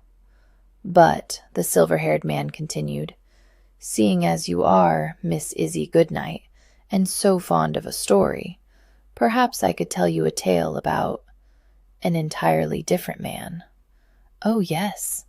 She straightened in her chair, trying not to betray her excitement. A fictional man? One who isn't Rothbury at all? I would so love to hear a story like that. The valet cast a wary glance around the room. I won't tell anyone, I swear it, she whispered. Here, I'll even start. Once there was a young nobleman named Bransome Thane, the Duke of Mothfairy. Mothfairy? She shrugged. Did you have something better? He set the kettle on the hob. He can never hear of this. Of course not, she said. How could he? This man we're discussing doesn't exist. But this is the tale of his tragic past. In his youth, the non-existent Duke of Mothfairy was alone a great deal. His mother died in childbirth. She nodded. This much she'd learned from the man himself, and his father might as well have died the same day. The old duke shut himself off from the world to grieve, and he treated his son very coldly. Once this Bransom was old enough, he frequently sought out company. The valet's face contorted as he searched for words. The female kind of company. He sowed his wild oats, you mean? Entire plantations of them. Good heavens, he made oat sowing an industry. Izzy could believe it. She'd seen the accounts. But at the age of 30, he finally settled down to the principal obligation of his title, which was, of course, to produce the next Duke of Mothfairy, she supplied. Yes. Duncan cleared his throat. He singled out the most sought-after debutante of the London season and declared his intentions to court her. The two were engaged soon thereafter. Izzy's jaw dropped. Ransom was engaged? Now she understood why he'd panicked at her foolish utterance of the word marriage earlier. No. Duncan threw her a stern look. Bransom was engaged. The Duke who doesn't exist. He was engaged to a young lady by the name of Lady Emile. A distressed look crossed his face. Lady Shemely. Lady Shemely? Izzy smiled to herself. He was getting into the spirit now. Yes, Lady Shemely Liverpale, daughter of an earl. The valet returned to his work. He uncapped a small bottle of something that scented strongly of lemon. When the engagement was announced, the Duke's long-suffering servants were delighted. Some of the house staff had served the family for 30 years without a duchess. They were eager for a new lady of the house, including his trusty and distinguished valet, she guessed, who went by the name of Dinkins, especially his trusty and distinguished valet. Dinkins was looking forward to removing fewer remnants of rouge from the Duke's garments. Devilish tricky to remove rouge. I can imagine. Izzy wondered what kind of woman could tempt the Duke away from all that debauchery. This Lady Shemely Liverpale, what was she like? What you'd imagine a successful debutante to be. Beautiful, accomplished, well-connected, and young, just 19 years old. Izzy suppressed a plaintive sigh. Of course, Lady Shemely would be all those things. What went wrong? She asked. He hesitated. Fictionally, in this completely fabricated story that you're only concocting to amuse me because you know how I love a tale of star-crossed love. Everything was arranged, he said. Wedding, honeymoon, a well-appointed suite for the new duchess, and then, less than a fortnight before the wedding date, the bride-to-be vanished. Vanished? Yes, she disappeared from her bedchamber in the middle of the night. Izzy leaned forward, propping her chin on her hand. This story was getting rather exciting, and it seemed Duncan was relishing the chance to tell it at last. Poor man, confined here for months with all this melodrama and no one to talk to, and very few stains. Lady Shemely, he said, his voice oozing dramatic tension, had eloped. Eloped? But with whom? A tenant farmer from the Liverpale country estate. Apparently, the two had been concealing their affections for years. What a scandal! What did She shook herself. What did Mothfairy do? Nothing prudent. He should have let the silly chit run off and ruin herself. Loudly disdain her upbringing to all who asked, joke cleverly about his close escape, and then, next season, find a new bride. But his pride wouldn't allow it. He rode off in furious pursuit. Without his trusty and distinguished valet? He sighed testily. Dinkins followed in the coach. And Dinkins fell, sadly, more than a day behind, too late to stop the tragedy unfolding. She bit her lip, already cringing. Did the Duke fall from his horse? Oh, no. Some 20 miles south of the Scottish border, Mothfairy came upon his would-be bride and her lover in a coaching inn. A confrontation ensued. Blades were drawn. She winced, as though she could feel the full length of Ransom's scar burning from her scalp to her cheekbone. I think I can imagine the rest. You will have to imagine it. I can't tell you precisely what occurred. I wasn't there. Duncan dropped all pretense of storytelling. He braced his hands flat against the work table. When I found him, he'd spent 2 nights in a closet at that damned coaching inn. No surgeon had been called. The innkeeper was simply waiting for him to die. I had to stitch him myself. Unconscionable, Izzy said. What about his intended bride? Already gone. Little flibberty-gibbet. He shook his head. He wasn't well enough to risk traveling back to London, so I brought him here. It's been more than 7 months. He refuses to leave. He refuses to even let me perform my duties as a valet. His appearance is an embarrassment. Izzy hedged. I don't know that I'd say that. She rather liked the Duke's rugged, unkempt appearance, and a dozen sighing handmaidens couldn't be wrong. Half the time, he refuses to wear a cravat. It's shameful. Shameful indeed, she echoed. She could agree on that point. The Duke's open collars gave her quite shameful thoughts. Duncan set the iron aside and held up her pristine shawl for examination. This little task has preserved my sanity for another day, he said. Thank you.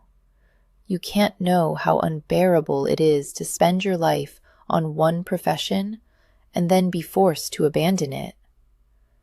Izzy didn't reply, but she could understand that feeling better than he might think. When her father died, her work had died too. He folded the shawl and handed it to her. I've been so out of sorts. It's driven me to... To what? I don't even know. That's the problem, Miss Goodnight. I've tried a 6 different vices, and none of them satisfy. Cheroots are revolting. Snuff isn't much better. I can't abide the taste of strong spirits, and I don't like to drink alone. What's left? Gambling? With whom? She shrugged. I suppose there's always women. Unoriginal, he declared. In this house, that particular vice is taken. An idea came to her. She dug into her pockets and handed him a clutch of paper-wrapped sweets. Here, sweetmeats. He looked at the sweets in her hand. Go on, she urged. You'd be doing me a favor. People foist the things on me in handfuls. After my morning with the handmaidens, I have more than I could possibly want. She pointed to one. I think this one's a honeyed apricot. He took the sweet, unwrapped it, and popped it into his mouth. As he chewed, his shoulders relaxed. Better? She asked. Better. Thank you, Miss Goodnight. It's the least I can do. She left the remaining sweetmeats on his work table. Thank you for rescuing my shawl, and for telling me the truth. I mean, not the truth. A fascinating story. Everything made more sense to her now. Naturally, a man who'd been jilted so callously and nearly died in the bargain would take a dim view of love and romance. But was his pride the true casualty, or had his heart been broken too? Duncan? Hmm? He murmured, unwrapping a second sweetmeat. Did... She screwed up her courage and asked, Did he love her? No answer. Oh, drat. That would teach her to ask a delicate question, just as someone stuffed a sweetmeat in his mouth. Duncan made a wait a moment gesture, working his jaw. Meanwhile, Izzy's gut twisted itself into knots. Worse, she had time to question herself. Why did it even matter whether the Duke had loved his intended or not?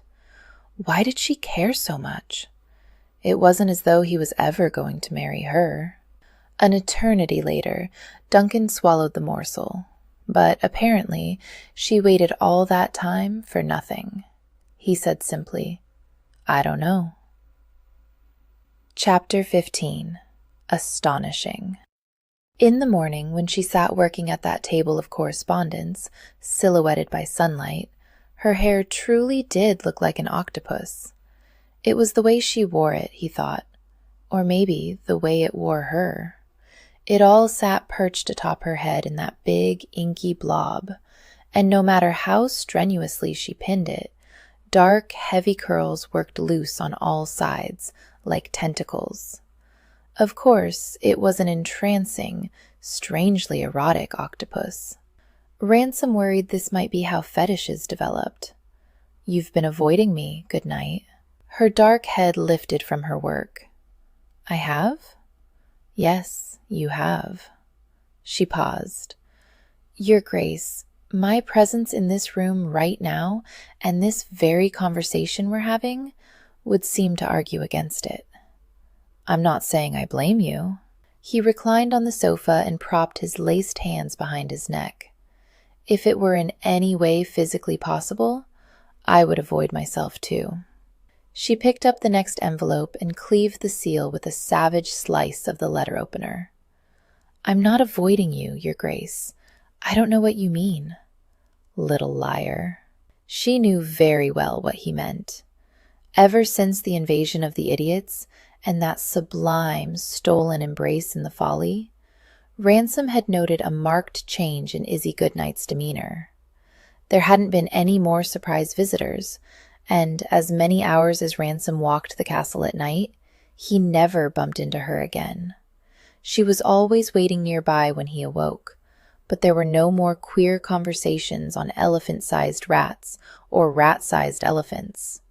And, queerly enough, Ransom found himself missing them. Or perhaps just missing her. I have a question, he said, interrupting her reading of an assessment regarding some new finance scheme with steam engines. Are there dragons in Merlenia? Merenglia. Right. If there are, why do you care? She asked, sounding wary. He shrugged. Just wondering what further madness to expect, that's all. Whether I'll have a herd of unicorns visiting some morning, or discover trolls camping under my bridge. No, Your Grace. No dragons, unicorns, or trolls. Good, he said. She hadn't made it through another paragraph before he interrupted again. What news do you have from Lord Bedridden? Nothing that would interest you, I'm sure. The flat side of her fist met the tabletop. Your Grace, you've hired me to read your correspondence, not discuss my own. He held up his hands in surrender. Fine. Ransom could see what was happening. She was putting distance between them, which meant she was a sensible, clever woman, which made her even more attractive. Damn it all. I don't mean to be churlish, she said. It's just, I discuss my father's stories with everyone, and I don't mind it, but I rather look forward to speaking of anything else, when I'm with you, even if it's the financial prospects in steam-powered farm machinery. He supposed that made sense. He was beginning to understand how those ridiculous tales had made her a prisoner of others' expectations. She would need to break free of that prison soon, because they were halfway through the formidable heap of letters and packets, and Ransom was certain he knew what was happening. Someone was stealing from him, and that someone had been getting bolder. The amounts of the discrepancies had been small at first, but they were growing into the tens and hundreds. He had a theory developing. The culprit must be some clerk in his solicitor's offices, he surmised, or even one of the solicitors. Whoever the thief was, he has a gaming habit, cards or horses maybe, perhaps an expensive mistress, or maybe he'd decided he deserved better than whatever measly salary his employers paid. So he began by pilfering small amounts, where no one was likely to suspect it. When those went unnoticed, he progressed to larger sums. And then, one day, he saw his chance to rake in something bigger. The old Earl of Linforth's men must have inquired about purchasing Gostley Castle for his goddaughter. Of course, any such offer would have been summarily refused. Everyone knew Ransom would never agree to sell an ancestral property. But if the thief drew up false papers and took them directly to Linforth's bedside, he could bilk a dying man out of a tremendous sum. So far, it was merely a theory, but it made more sense than any of the alternatives. And if Ransom's guesses were right, that would mean the sale was invalid. Soon, Izzy Goodnight would find herself without a home. Again. "We'll be finished here in a matter of weeks," he said. "Have you given any thought to where you'll go?" "I ought to ask you that," she said. "I don't believe I'll be going anywhere." "But you should. That's the thing, Goodnight. You should go places." He sat up and leaned forward, bracing his forearms on his knees. "The wars are over. Those who have money are beginning to travel again. Find some naughty old relic who wants to do the grand tour. One who needs a companion to read aloud in voices on tedious ship crossings, make sketches of nude sculptures for her keepsake box, and walk her lapdog twice a day. You could visit Paris, Vienna, Athens, Rome." Even from his seat on the sofa, he could see her wide, claret-red mouth curve in a smile. It was the first smile had seen from her in days. "Unfortunately, I don't know any wealthy, naughty old ladies with lapdogs," she said, "but that does sound like a lovely adventure." It was settled then. He didn't know any old women who met the description either, but he'd find one. If need be, he'd hire a Drury Lane actress past her prime to play the part of Aunt What's-Her-Face, and he'd foot the bill for the entire journey. It was time for Izzy Goodnight to stop living in other people's storybooks. She needed to see more of the world than dusty castles and quaint English villages. Ransom couldn't offer her everything she needed or deserved, but he could do this much. The decision eased his conscience as he watched her pluck another letter from the heap, reducing her time remaining in this castle by a few minutes more. One more grain of sand slipping through the hourglass. Some time later, she put her work aside. "That will have to do for today." Her voice brightened as she said, "I'm going upstairs to dress for dinner."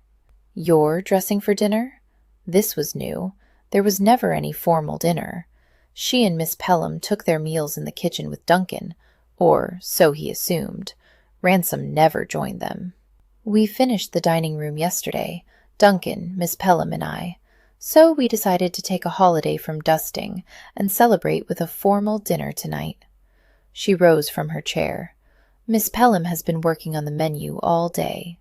He scratched the thick growth of whiskers on his chin. "No one mentioned it? Her voice softened to that soothing, wild honey tone. "Oh, I'm sorry. I should have thought to tell you. Are your feelings hurt?" "What?" He crossed his arms over his chest. "Don't be absurd. My feelings, not that I'm admitting to possessing any, mind you, are not hurt." "We didn't mean for you to feel left out. You're welcome to join us, of course. It's just, you never do. You never take dinner with us at all." It was late in the day, and his vision had faded. She was just a roving patch of darker gray in a sea of light gray mist. He couldn't tell whether her invitation was sincere or pitying. But then, It didn't matter. She was right. He never dined with their group. For good reason. He rose to his feet. Good night. I do appreciate your generous invitation to attend this dinner that my money paid for, in my own home.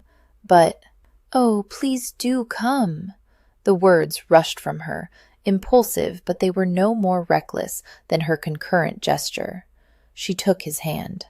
She took his hand in hers and squeezed it, sweetly, as if he were a reluctant child who needed a bit of compassion and encouragement. At least, that's what he assumed those gestures felt like. His own childhood had been utterly devoid of compassion or encouragement. I'd be very glad if you joined us for dinner, Ransom, if only because it means one person at the table who couldn't care less about the true identity of the Shadow Knight. He frowned. What's a Shadow Knight? Exactly. She squeezed his hand again. That's the best thing anyone said to me in ages. Do come to dinner and be your ill-tempered, unromantic self.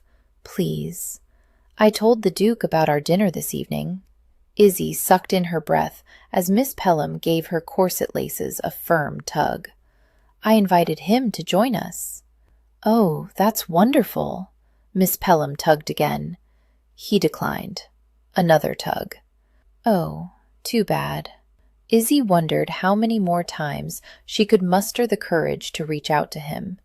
He was so obstinate and determined to isolate himself. Ever since Duncan's story, she didn't know what to think. Was he heartbroken over his lost intended? Angry about the loss of his sight and independence? Or was he merely a jilted man, licking the wounds to his pride? In any case, he needed to make his way into the world again, and soon. She'd read through more than half his correspondence now, and Izzy was forming suspicions. Without conclusive proof, she didn't dare mention the idea. But she was almost certain the Duke's solicitors were conspiring against him. For what reason, she couldn't imagine, but he stood to lose far more than this castle if he didn't rejoin the England of the living soon. Tonight's dinner could have been a step in the right direction. If only. Miss Pelham gave the corset laces another yank. When Izzy winced, she apologized. Sorry, Miss Goodnight, but I have to cinch it tight or the gown won't fit you. She helped Izzy into a gown of poppy red silk. It was Miss Pelham's gown, of course. Izzy's wardrobe offered nothing appropriate for a dinner like this one. Oh, that color does look well on you, even if the fit is too tight up top. The bodice was tight. Her breasts were pale, quivering scoops overflowing the neckline. Rather scandalous attire for little Izzy Goodnight. But she had a shawl, and it was only Miss Pelham and Duncan. I promise not to overeat. Izzy smoothed her palms over the luscious red silk. Thank you so much for the loan of it. It's nothing. I'm glad to help. Miss Pelham pulled on the first of her elbow-length gloves, then held it out for Izzy to button. It is taking a dreadfully long time for your belongings to arrive, isn't it? Yes, it is. As Izzy worked the tiny buttons, a pang of guilt twisted in her chest. Is something wrong, Miss Goodnight? Only that I wish I didn't have to lie to you. Only that I'm wickedly envious of your golden hair and blushing cheeks and confidence. And I wish I could make you the tiniest bit envious of me by confessing everything I've done with the Duke. Only that I wish you'd call me Izzy. Miss Pelham's fan clattered to the floor, her face lit with a radiant sunbeam smile. Truly? Yes, of course. Then you must call me Abigail. I'd like that. Miss Pelham Abigail caught her in a tight hug. Oh, I knew it. I knew we would be best of friends. Friends. So strange. Izzy would have never believed she could be close friends with a woman like Abigail. The Abigail Pelhams of her youth had treated shy, awkward Izzy with disdain, even cruelty. They called her Frizzy Izzy, Witch's Broom, Mophead, Funny Face. The list went on and on. But this wasn't her youth, she reminded herself. She and Abigail were grown women, and perhaps it had been unfair of Izzy not to give their friendship a chance. Abigail pulled back from the hug. "Now that we're friends, will you let me do your hair?" She took one of Izzy's wayward curls and regarded it pityingly. "I have a recipe for an egg yolk and rosewater preparation that will have this smooth as pressed satin." Izzy started to protest that it wouldn't work. She tried every preparation known to womankind, and none of them had worked. But Abigail would hear none of it. She turned Izzy toward the mirror. "You'll see, with the right coiffure and a bright new ribbon, this could be almost pretty." Almost. Izzy reached for her shawl, trying to ignore the unintended slight. "Let's go down to dinner, shall we?" Abigail took her arm. "Yes, let's. I have some questions I've been saving for tonight." Oh dear. To her credit, Abigail made it almost through the soup course before beginning the interrogation. An apologetic smile tipped her mouth. "You must know what I'm going to ask. I have a feeling I do. Forgive me. I can't help it." Abigail lowered her voice to a whisper. "The Shadow Knight. Who is he, really? Don't worry. I won't ever tell a soul." Izzy allowed the suspense to build while she swallowed her mouthful of creamy parsnip soup and took a moment to enjoy the splendor. They'd worked for 2 full days on this dining room, washing down the walls, beating the carpet, polishing the furniture, and recovering the chairs. By day, one could still see the faded patches on the carpet and the nicks on the paneling. But by candlelight, oh, it looked magical. The whole room glittered. The table was laid with crisp, pressed white linen, and every object from the tiniest spoon to the largest candlestick had been polished until it gleamed. It could not have been more beautiful if it had been laid with diamonds. The crystal was borrowed from the vicarage, but everything else belonged here. Duncan had found a chest of silver and 2 crates of straw-packed china that had escaped looting, having been stashed under boards in the cellar. The soaring ceilings overhead gave the impression of grandeur, but the general aura was one of warmth and welcome, and the scent of roasted lamb curled through the air. It felt like a home. "Well?" Abigail prompted. Yes, the Shadow Knight." "I'm afraid I don't know," Izzy said. "My father never told me. I don't know any more than was printed in the magazine." "Not Cressida and Ulrich, either?" "Oh, I can't stand it that they haven't reunited. Do they marry and have babies, the way I always hoped and dreamed?" "If you hoped and dreamed it, then perhaps they did." I know readers were disappointed that the stories are unfinished, but to me, there's a certain beauty to the fact that Ulrich was left hanging, literally. This way, the characters can have as many happy endings as readers can imagine. Hopefully, that would put the matter to rest. "Oh, but it's just not enough," Miss Pelham sighed. "What about that eunuch? I had suspicions about him. I don't suppose Sir Henry ever—" "For the love of God, leave her be!" This irritable outburst took everyone by surprise, because it came from the Duke. Ransom stood in the doorway, and Izzy regretted using up the words grandeur and splendor on the dining room, because now she was all out of words to describe how he looked. Well, perhaps there was one word left. Magnificent. Clean-shaven, freshly bathed, and turned out in a black tailcoat that fit him snug as poured ink. And he must have done it all unaided, judging by the shocked expression Duncan wore as he rose to his feet. Poor fellow, probably worried he'd been replaced in his duties.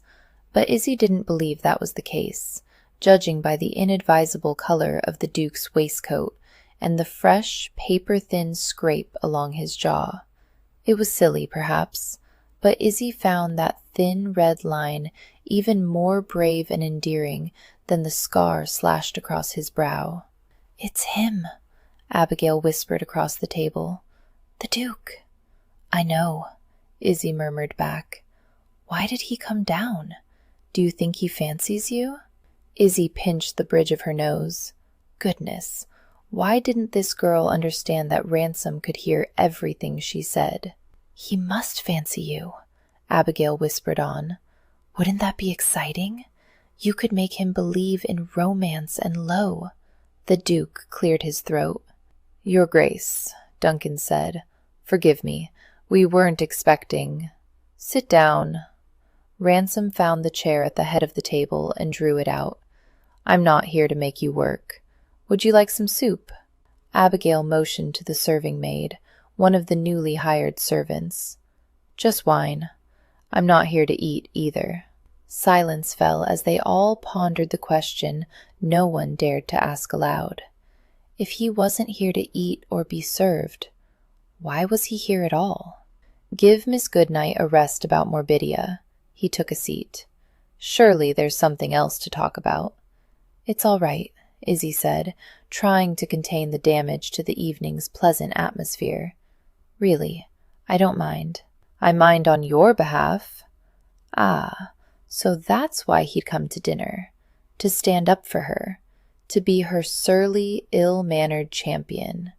If it wouldn't have spoiled her lovely soup, Izzy could have burst into tears. He tapped his fork against the plate. "I thought tonight's dinner was meant to be a holiday." "It is a holiday, Your Grace," Abigail answered. "Then I would like a holiday from fairy stories. Unless the knights and maidens tumble into bed and do carnal things to each other, I couldn't care less." Abigail's cheeks turned a subtle shade of pink. "Your Grace, they do nothing of the sort." "Then I'm not interested." "There you have it, Miss Pelham," Izzy said. "The Duke is not interested." "That's because the Duke doesn't know what he's missing. He needs to experience the stories themselves. We can read from them after dinner." The serving maid removed the soup and placed a platter in front of the Duke. She whisked away a silver dome to reveal a beautifully browned rack of lamb. Ransom sipped his wine. "I hope you're not waiting for me to carve it." Chastened, Duncan reached for the carving knife and began to saw the chops apart, offering a serving to each of the ladies before taking his own portion. Ransom refused to take any for himself. Izzy couldn't help feeling awkward for him. So this was why he never joined them for meals. As the gentleman of rank at any given table, it was his task to carve the game and roast something that would be difficult for him to do well, especially toward the end of the day, when she knew his vision waned dramatically. She looked down at the lamb chops before her. Even a plate of food must feel like a test he was set up to fail. She briefly closed her eyes and tried to imagine going about cutting her meat into pieces without the benefit of sight. She might be able to manage it, with practice, but manage it with grace and ducal manners? That was less certain. The passing and consuming of various dishes occupied them for some time. Ransom just kept drinking, which Izzy feared didn't bode well. As the dessert course, a lovely fresh berry tart, was served, Abigail rose from the table and returned shortly, carrying her giant bound folio. Evidently, she hadn't forgotten her promise to read. "Here we are," she announced, "the Goodnight Tales." "Well, start at the beginning tonight." Ransom muttered a curse. "Is there no escaping this?" "Please don't read them," Izzy said. "He needn't hear them at all. But if you do read, spare him the beginning at least. My father was always embarrassed by those installments from the first few years. He didn't consider them his best work. But they're the beginning. One must begin at the beginning. Mark my words, Your Grace. Soon you'll be swept up in the story of Cressida and Ulrich." As Miss Pelham opened the cover of the book, Izzy was struck by the powerful urge to sweep herself under the carpet, perhaps live there for the next several years. She could reign in beneficence as the almost pretty Queen of the Dust Mites. "Part the first," Miss Pelham read aloud. "Night has fallen over England.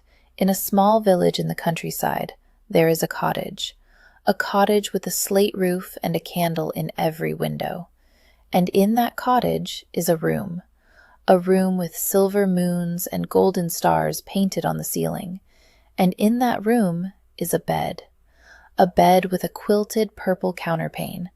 And in that bed is a girl named Izzy Goodnight, who will not go to sleep. Cringing, Izzy glanced toward Ransom at the head of the table. Perhaps it was for the best that he hadn't eaten anything. He looked as though he would be struggling to keep his meal down. Miss Pelham read on, adding voices. "Papa, won't you tell me a story?" the little girl pleads. "The hour is late, my Izzy," I reply. "Please, Papa, the dark frightens me, but your tales give me such happy dreams." "Oh, God." Now he groaned. It was a faint groan, but a definite groan nonetheless. Izzy groaned too, and the whole mortifying experience was about to get worse. Much worse. "Very well," Abigail continued. "Put out the light, my darling Izzy, and I will tell you such a tale. Once in the time of brave knights and fair ladies, there lived an elegant and intrepid young lady by the name of Cressida. She had emerald green eyes and amber hair, sleek as silk." Izzy braced herself. Here it came. Her 3-word, lifelong curse. She mouthed the words as Miss Pelham read them aloud. "Just like yours." Miss Pelham looked up from the book and made eye contact with Izzy. "Isn't that curious? I must admit I've wondered about it ever since we met. Didn't you wonder too, Duncan?" Duncan nodded. "If I'm honest, Miss Pelham, I did." "Izzy, this is a question you can surely answer. Why did your father write you as having emerald eyes and sleek amber hair?" Oh, Lord. Izzy never knew how to explain this. Shouldn't the answer be obvious? The Izzy of the stories had to be different, because no one wanted to read a story about a funny-looking girl with a mop of dark, tangled hair and pale blue eyes, much less imagine themselves in her place, because she, the real Izzy Goodnight, could only ever hope to be, at best, almost pretty, because she wasn't good enough. "Because her father was a jackass," Ransom said. "Obviously." Abigail and Duncan gasped in unison. "No," Abigail said. "You're so very wrong, Your Grace. Sir Henry was, well, he was the most gentle, loving father a girl could hope to have. Wasn't he, Izzy?" Once again, Ransom spared her the awkwardness of a reply. "Very well, I revise my statement. He was a shrewd jackass. Had everyone fooled. But if good Sir Henry was such an amiable fellow and doting father, why couldn't he be bothered to leave his daughter the security of an income and a comfortable home?" "Your Grace, his death was so unexpected," Duncan said. "A tragedy." "It was sudden," Izzy put in. Abigail reached across the table to take Izzy's hand. "It must have been devastating. The whole country was in mourning with you." Ransom shook his head. "That's no excuse. There are few true eventualities in life, but death is one of them." He waved for more wine. "If you ask me, this Sir Henry Goodnight was no better than a cut-rate gin peddler or opium trader. He hooked people on his soppy stories, then just kept shoveling them more, not caring how many people drowned their powers of reason in that treacly swamp." Izzy thought that was going a bit too far. "You don't have to admire my father's stories," she said, "but don't disparage the readers, or the notion of romance. Cressida and Ulrich are just characters. Marenglia is entirely made up. But love does exist. It's all around us." He put down his wineglass and turned his head, as if to survey the room. "Where?" She didn't know how to answer. "Am I supposed to point it out like an architectural feature?" "There it is, framed and hanging on the wall. You said love is all around us. Well, where is it? There are 4 of us at this table, all grown adults. Not one romance, not one instance of love. But what? Everyone knows your situation, Miss Goodnight. Doomed to spinsterhood by your father's stories." He gestured at his valet. "Duncan here spent 10 years pining for one of the London housemaids. Irish girl with bouncy curls and a bouncier bosom. She never took a second look at him." Duncan made a half-hearted attempt at protest, but Ransom ignored it. He turned to Abigail. "What about you, Miss Pelham? You seem lively and, by all accounts, pretty enough. Your father is a gentleman." "Where are your suitors?" Abigail stared at her half-eaten tart. There was someone. Ah, and where's the someone now? He left for the Navy, she answered. My dowry is slight, and he was a second son with no fortune of his own. Matters never progressed beyond friendship. She gave a little smile. I suppose it wasn't meant to be. Ransom propped his boot on the chair leg.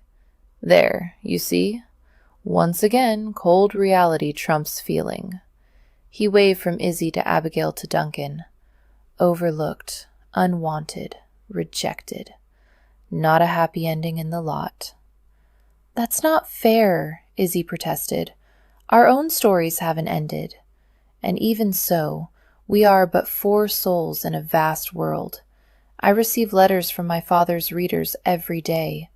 People from all walks of life who are desperate and deluded? Who believe in love. He leaned back in his chair, nonchalant. Same thing. It isn't the same thing at all. Izzy stared at him. She didn't know why arguing this point had become so important to her. If he wanted to live out the remainder of his life bitter and alone, she supposed he had that right. But his smugness made her so prickly all over. And he wasn't merely insulting love and romance. He was insulting her friends and acquaintances, her own hard work, the innermost yearnings of her heart. This wasn't an academic argument. It was personal. If she didn't defend the idea of lasting happiness, how could she hold out any hope for her own? She tried again. Everyone, well, almost everyone, understands that my father's stories are merely stories. But love is not a delusion. To his disbelieving snort, she insisted. It's not. An idea came to her. Wait. She rose from the table and began walking backward toward the corridor. Wait right there one moment, and I will prove it to you. She hurried up to the next floor, then down the corridor, and tapped her way up all 34 stairs to the turret. There, she rummaged through her saved correspondence until she found the envelope she wanted, and clutching it, raced back down. She arrived breathless and triumphant. Here, she said, clutching the weathered envelope. Right here in my hand, I have proof that my father's stories made a difference in people's lives. Proof that true love will always triumph. I shall brace myself. The Duke lifted his wineglass and drained it in one swallow. Carry on. Izzy unfolded the letter and began to read. My dear Miss Goodnight, we have never met, and yet I think of you as a close friend, perhaps even as a sister. My governess began reading me your father's stories when I was but a girl of 6, and for as long as I can remember, the good people of Maranglia have populated my dreams, just as I imagine they have populated yours. When I learned of Sir Henry's untimely death, I wept tears for you every night for months. I am grown now, as you must be. This year, my father engaged me to a suitor not of my choosing. He is not a cruel or violent man, but he is unfeeling and cold. I am sure he does not love me, and probably never could. He intends to acquire me, and he has gone about his goal with less feeling and attention than other men display when buying a horse. I dread the prospect of a life with him. This will all sound so familiar to you. Am I not just like Cressida in the 35th installment, when her father betrothed her to that horrid Lord Darkskull? Excepting the windowless tower and the helpful mice, of course. And, in the same way as Cressida, my heart has belonged to another for years. Oh, Miss Goodnight, I wish you could know him. Like Ulrich, he comes from humble circumstances, but he has proved his worth time and again, displaying such understanding and devotion as I have never known from my closest friends and family. I love him with everything in my soul. I face a fearsome choice, but I have sought the counsel of my heart and come to a brave decision. I will follow Cressida's example and escape, with or without the helpful mice. Doubt not. Tomorrow I shall be with my true love, and together we will embark on our life's adventure. All thanks are due to you, Miss Goodnight, and to your dear father, who lives on in his tales and in a nation's hearts." A tear burned at the corner of Izzy's eye as she lifted her head. "And it's signed, yours in boundless gratitude, Lady Emily Riverdale." She lowered the letter on a note of victory. There now. He couldn't possibly listen to that letter and be unmoved. He was moved indeed. Without a word, Ransom rose from his chair. He loomed at the head of the table, big and dark and ominous as a human thundercloud. His hands were clenched in fists. She expected at any moment he would start launching lightning bolts. The hairs on the back of Izzy's neck prickled. Ever-proper Duncan was waving both arms in a frenzy, gesturing for Izzy's attention. "What is it?" she whispered to the valet. "What's wrong?" Duncan's eyes widened as he pointed at the letter in her hand and mouth. This?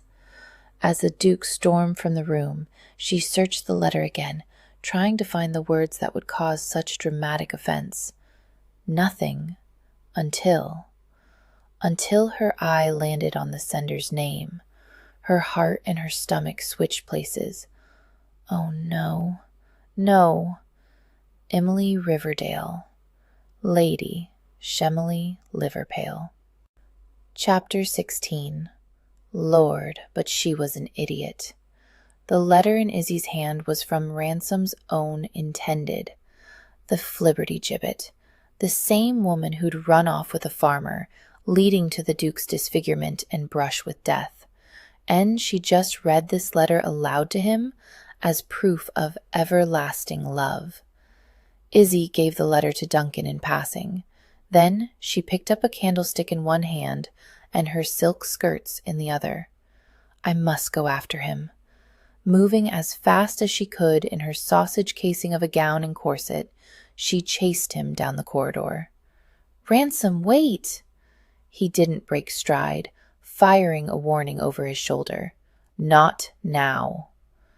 The words hit her square in the sternum, stopping her in place. His wasn't a tone one could easily ignore. 11 generations of ducal authority rang out in that command. He was angry, hurt, and on a very short fuse to explosion. Izzy gathered her nerve and followed anyway. She struggled to keep pace with him. He knew these rooms and corridors so well, having walked them every night in the dark. At last, he turned into a room, and Izzy knew she would have him cornered. He ducked into the library. Ironically enough, the library was one room Izzy had avoided thus far. Though the vastness of the space and the floor-to-ceiling mahogany bookshelves were grand, for a true lover of books, the scene was unbearably sad. A cursory glance on the first day had revealed that any books of interest or value had been removed or looted. The only volumes remaining were dry agricultural treatises or outdated almanacs, and even those had been mildewed or chewed to the point of being unreadable. Someday, Izzy had told herself, she would find the money to clean this out and fill it with lovely books again. Books bound in every available shade of rich, buttery leather. Green, blue, red, brown. Someday, she would pass a rainy day sitting by that massive stone hearth, cuddled up in an overstuffed armchair and caught in the grips of a thrilling Gothic novel. Tonight, she would have to settle for living in one. She stopped in the center of the room and placed the candlestick on a forgotten, dusty table. "Ransom, He held her off with an outstretched hand. "I'm warning you. Good night. Don't push me right now." "Please, I don't want to argue. Just allow me to apologize. I'm so sorry. It was terribly thoughtless of me to read that. I've had the letter for ages now, and I never drew the connection. I had no idea she was your Lady Emily." Rage flared from him. So you know. Yes, I know. He took 2 confrontational steps in her direction. The candlelight sent fearsome shadows playing over his scarred face. You've been gossiping about me? Or maybe it was somewhere in my stack of correspondence. Have you been snooping through my letters on your own? No, she hastened to say. Nothing like it. I learned about it from Duncan. Duncan. He told you. He cursed violently as he turned away. That's it then. There's not a soul remaining on this earth I can trust. No, no, please don't take it that way. As she talked, she drifted closer, erasing the gap between them, step by cautious step. Duncan worries over you so much. He didn't want to gossip, I promise. And he didn't, exactly. He told me about a Duke of Mothfairy and a Lady Shemily, and I had to extrapolate the rest. Moth what? Izzy slapped a hand to her brow. Never mind. Please forget I said anything about that part. Before she knew what was happening, he was upon her. He caught her by the waist and pressed her up against the nearest wall, lined with empty bookshelves. I warned you, he growled. I warned you not to push me. Now I'm going to push back.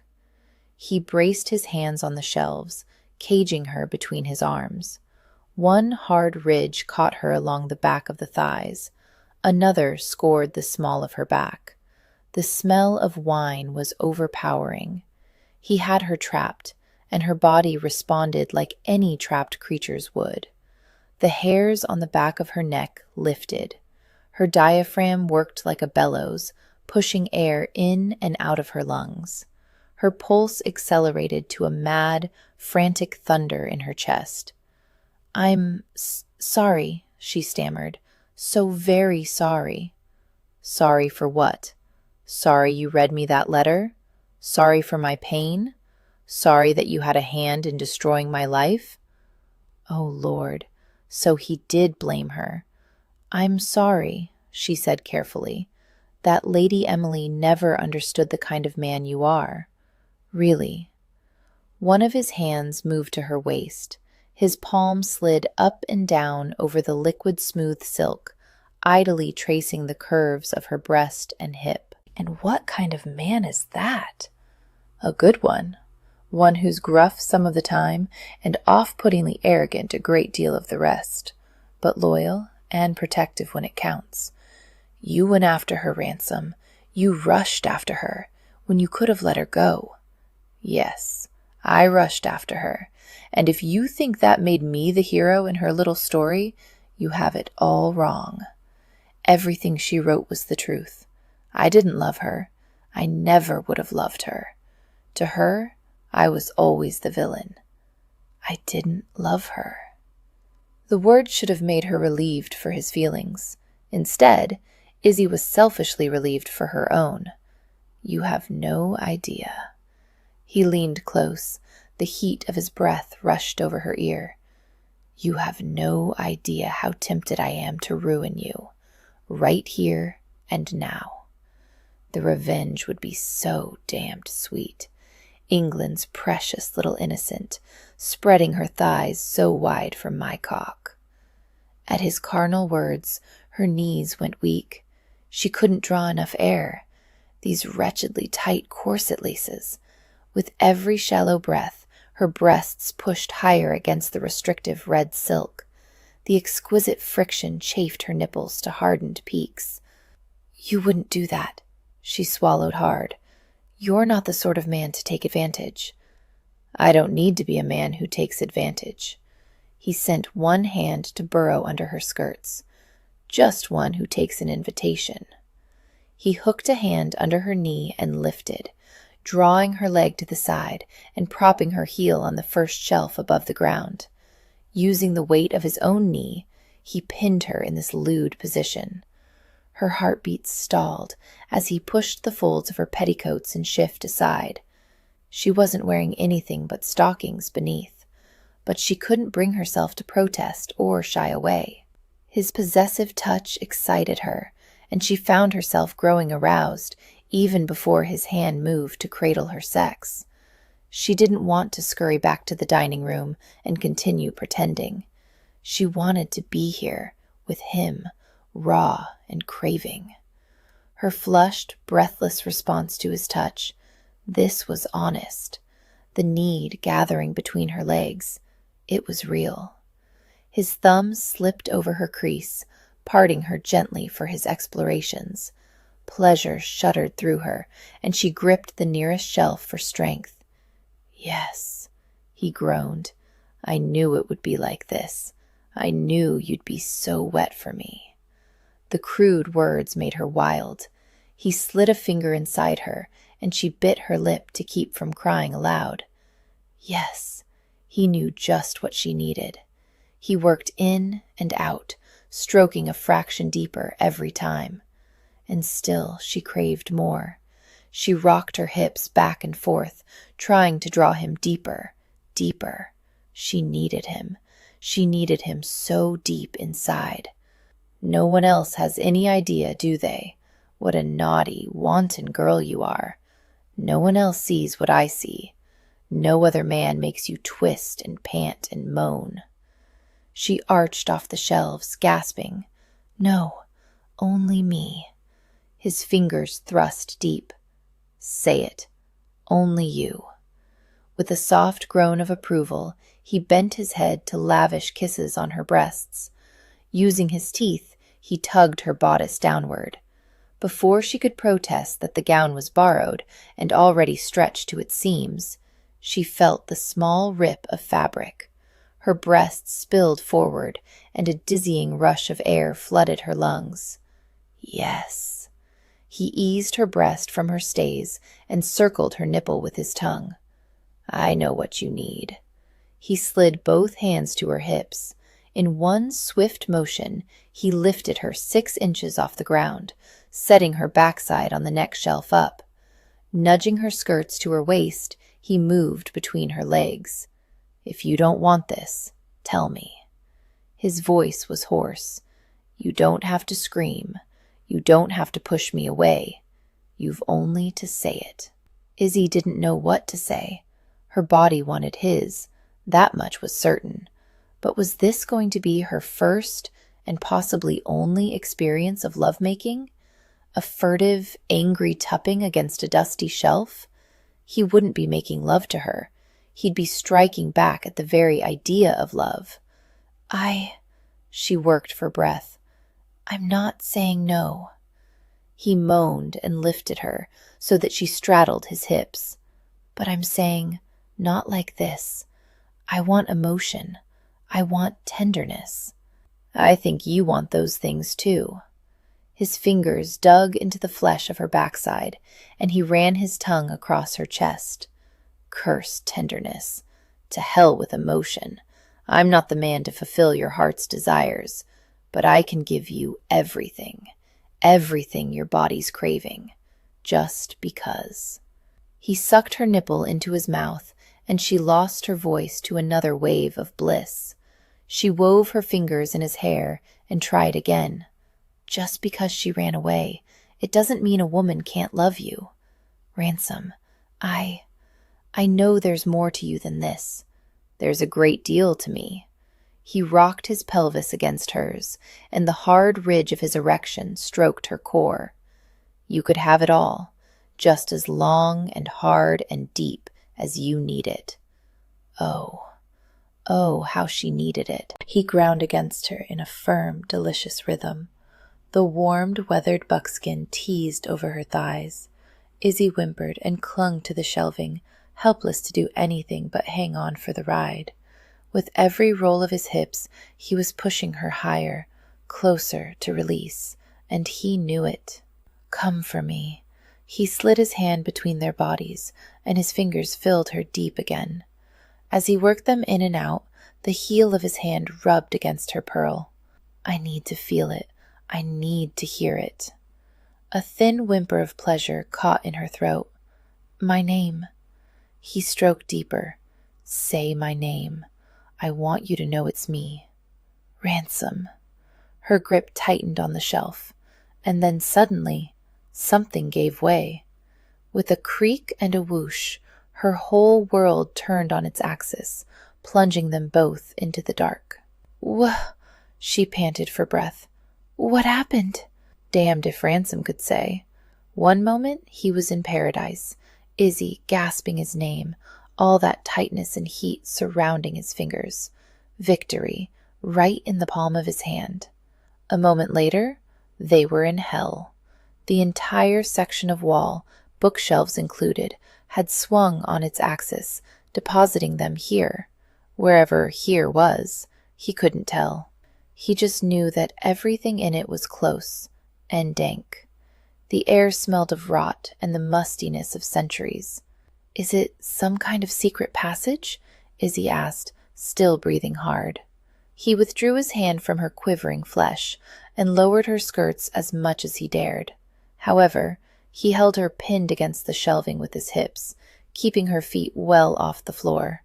God only knew what muck or misadventures lay at his boots. With his free hand, Ransom felt around the space. More like a secret closet. If this was ever a corridor, it's been closed off now.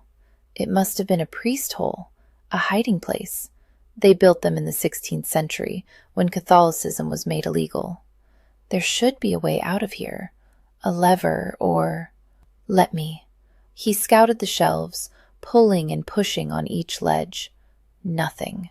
He tried throwing his weight against one side of the panel in an attempt to make it rotate back the other direction. Nothing.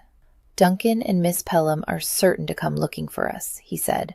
When we hear footsteps, well, shout for help. She caught his coat. Her breathing was a labored rasp. Just don't let go. What is it? Are you hurt? He felt her head shake no. Her hands found his coat lapels and curled in fists. It's just so dark, and And you're not fond of the dark, I recall. She ducked her head, burrowing into his shoulder. Gods above. She hadn't been exaggerating. This was not merely fear, but terror. He could feel it in the tremors that raced beneath her skin. He could hear it in the quickness of her breath. The same woman who stood defiant in the face of bats, rats, ghosts, and dukes was utterly petrified. Of the dark. Ransom couldn't bring himself to tease or gloat. All his angry lust had dissipated into the murky gloom. Sliding his arms around her back, he pulled her against his chest and clutched tight, because he understood that fear, as well as he knew his own heart.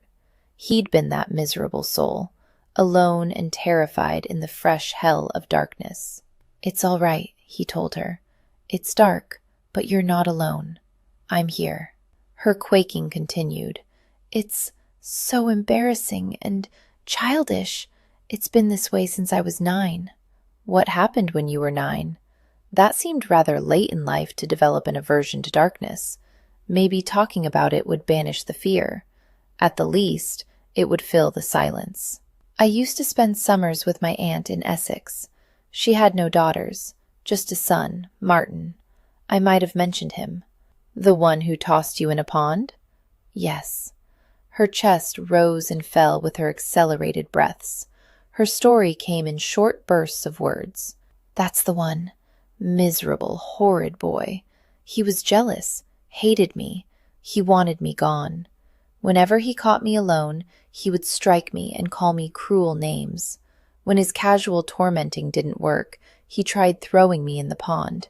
And since that didn't get rid of me either, he caught me in the garden one day, dragged me into the root cellar, and locked me there. It was some 30 paces from the house, and, naturally, underground. No one heard my screams. A full day and night passed before they found me, and Martin got his wish. I cried so hysterically, Aunt Lilith sent me home. I've hated the dark ever since. Things began to make sense to him. That's why the bedtime stories began, because you were afraid of the dark. Yes, and that's why you're always downstairs when I wake in the morning, because you're still afraid of the dark. She exhaled slowly. Yes.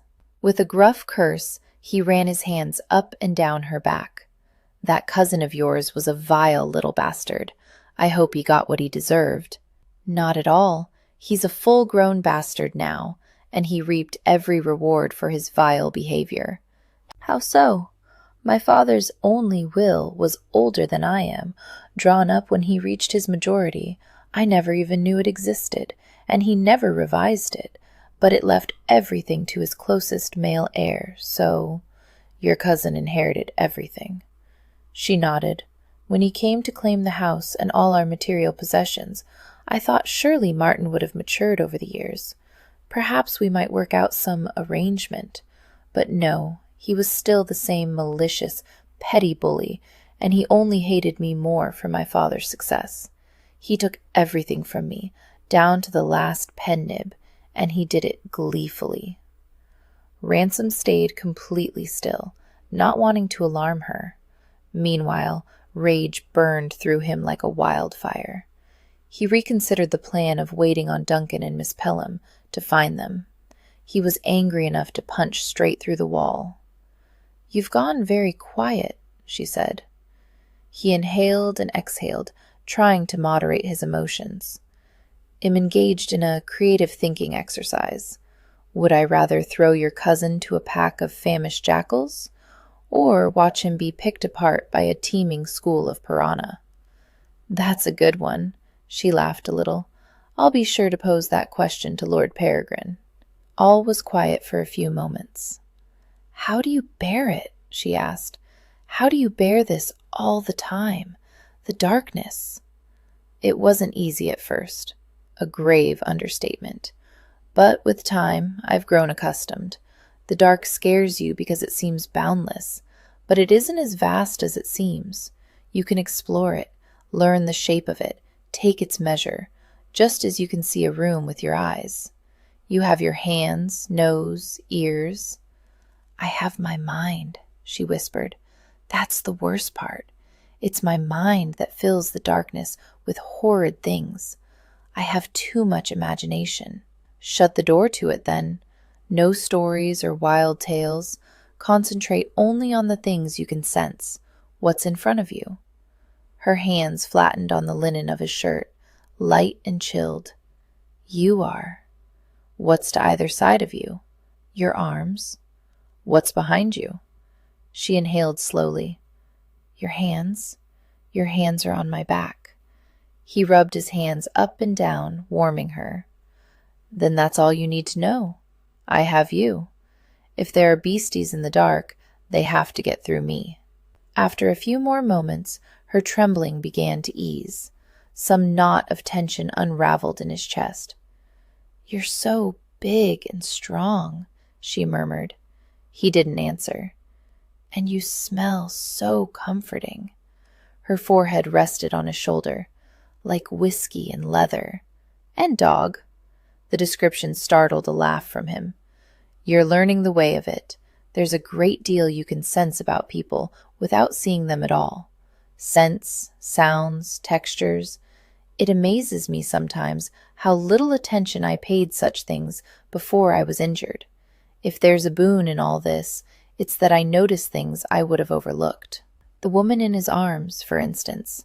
If he'd crossed paths with Izzy Goodnight at court a few years back, Ransom was certain of one thing. He would not have given her a second look. She was dark, slightly built, and modestly dressed. Innocent, uncertain of her attractions. In some, not his sort. His eyes had typically wandered to vivacious, fair-haired types. In this case, his eyes would have done him a disservice, because this woman, she was a revelation. Every time he took her in his arms, he was astonished anew by her warmth and softness. The fresh green scent of her hair and the wild honey sweetness of her voice, her instinctive passion, and her tenderness. Her hands skimmed downward, and she slid her arms around his waist to hug him close. Then she pressed her face to his shirt front, nuzzling. Well, she was back to herself again. So if noticing things you might have overlooked is the best part of being blinded, what's the worst? She asked. God, there were too many contenders for that honor. She could guess at many of them. Others she could never fathom, and he would never share.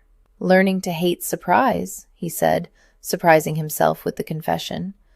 "Am a creature of routine now. I have a mental chart of every room in this place, every tabletop. I have to put everything back precisely where I found it, or am lost. Makes me feel like an old curmudgeon, growling at anything unexpected." "I was unexpected," she said. "Yes, you were. And I've been altering your routine, moving things about on your mental chart." "Yes, you have." She lifted her head from his chest. "I understand why you didn't want me in the castle. I was a surprise. You must have hated me." He swept a touch to her face. "I didn't hate you." "Well, if you didn't hate me at the first, you have reason now. Ransom, you must believe me. I'm just so sorry.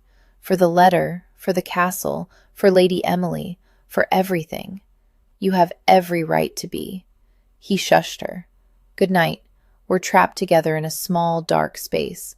For the moment, we're getting on as well as could possibly be expected. I don't think this is the time to remind me of my many valid reasons to resent your presence and despise everything you stand for."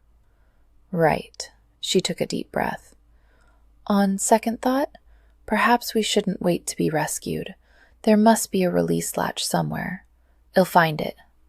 "No, it has to be me." Izzy shifted her body. "Maybe if we recreate our position just before the panel turned. You were between my legs, and I had my hand on the shelf just about here." Ransom moved dutifully into place, lifting her by the hips and feeling like a jackass about it. Had he really held her like this, spread wide and wrapped around him, while he pawed at her and made lewd demands, just so he could prove something to his wounded pride? Yes, evidently he had. "Let's see," she said. "How did it go?" "Oh, yes. You had your fingers inside me, and you were pleading with me to say your name. And then—" "Can we dispense with the details? Bloody hell!" She was a penniless and homeless virgin who was just as much a victim of her father's charlatanry as anyone, and Ransom had never felt more disgusting. She had every reason to despise him, too. And then her body arced as she stretched high. "I think I pulled just here." Whoosh! Chapter 17. Izzy's world tilted once again. The panel spun on its axis, spitting them back out into the library. But this time, the hidden door didn't make a complete rotation. It lurched and stopped halfway. They both tumbled forward with the momentum. Oof! Ransom twisted as they fell, catching her in his arms and taking the brunt of the fall. She landed in his embrace, sprawled atop him and gasping for breath. "Thank you," she said. He released her. "Don't thank me. I was merely—" "Oh, don't." Smiling, she pressed her fingers to his lips, shushing him. "Don't even bother." Izzy refused to listen to yet another speech about his dastardly behavior and his life that was a scourge on decency and romance. Everything was different now. He'd eased her trembling in the darkness. They'd shared their innermost thoughts and memories. He'd threatened her vile cousin with 2 imaginary, delightfully gory deaths. They understood one another, at least a little bit. Most of all, Izzy knew, beyond a whisper of doubt, that all his talk of being a heartless villain was nothing more than that, talk, just to prove it, just to get back at him for all his crude, sensual games earlier. She bent over and pressed a tender kiss to his forehead, and she held it for 2 heartbeats more. Take that, sweet man. Then she pushed to her feet and did her best to cover herself with her displaced corset and the torn bodice. He remained exactly where he was, flat on the threadbare carpet. "Are you hurt?" she asked. He let his arms fall to the sides. "I'm slain." Footsteps thundered down the corridor. Abigail and Duncan reeled around the corner and into the library. "My God!" Duncan said. He went straight to Ransom, surveying the dust and grime on his coat. There you are. We've been searching all over. Abigail ran to Izzy, taking in her ripped garments and disheveled hair. Then she glanced toward Ransom where he lay on the floor. My goodness, what's happened? We were stuck. Unable to find the words to explain it, Izzy motioned toward the priest hole and hoped the rest would be obvious. Abigail screamed. Well, it wasn't that bad, Izzy said. We did get out, and am so sorry about your gown. It's not that, Abigail said weakly. She turned Izzy toward the priest hole. Look. Izzy looked. Is that? She cocked her head to the side, moving closer until there could be no doubt. Then she clapped a hand to her mouth. Oh my God, it is! There, tucked in the shadowed, dusty back corner of the priest hole, were bones. An entire person's worth of bones. They hadn't been alone in the dark at all. The discovery brought a swift end to the dinner party. Centuries-old corpses had a way of doing that. Ransom sent for both the magistrate and the vicar, and the two spent a full hour debating what was to be done with the bones, whether reports needed to be filed, whether the remains could be buried on holy ground, and so forth. Even though he was found in a priest hole, he could have just as easily been a vagrant or a smuggler or a thief. There was no telling whether the dead man was even a Protestant or Catholic, so the men gratefully took Izzy's suggestion that the bones be interred in the castle's chapel. They swept up the remains with as much dignity as could be mustered and laid them under a stone in the chapel floor. The vicar said a prayer, and once the vicar had gone home, taking Miss Pelham and Izzy with him, Ransom was alone. He decided to honor the dead man in a different, time-honored way, with heavy drinking. He was on his second tumbler of whiskey when he heard light footsteps traversing the hall. Is that a ghost? He asked. I don't believe in ghosts, remember? Izzy. She walked the length of the hall. Abigail decided she'd rather sleep at the vicarage tonight. I can't say I blame her. I can't say I do either. He'd assumed Izzy would be spending the night at the vicarage too, but she hadn't stayed at the vicarage. She'd come back to him. His chest swelled with some unnameable, unthinkable emotion. He blamed the whiskey. She stopped by the hearth. Why is the fire dying? All the new servants left. No one wants to work in a haunted castle of horrors. Oh. She added wood to the hearth and gave it a stir with the poker. What about Duncan? Sent him down to the village pub, Ransom said.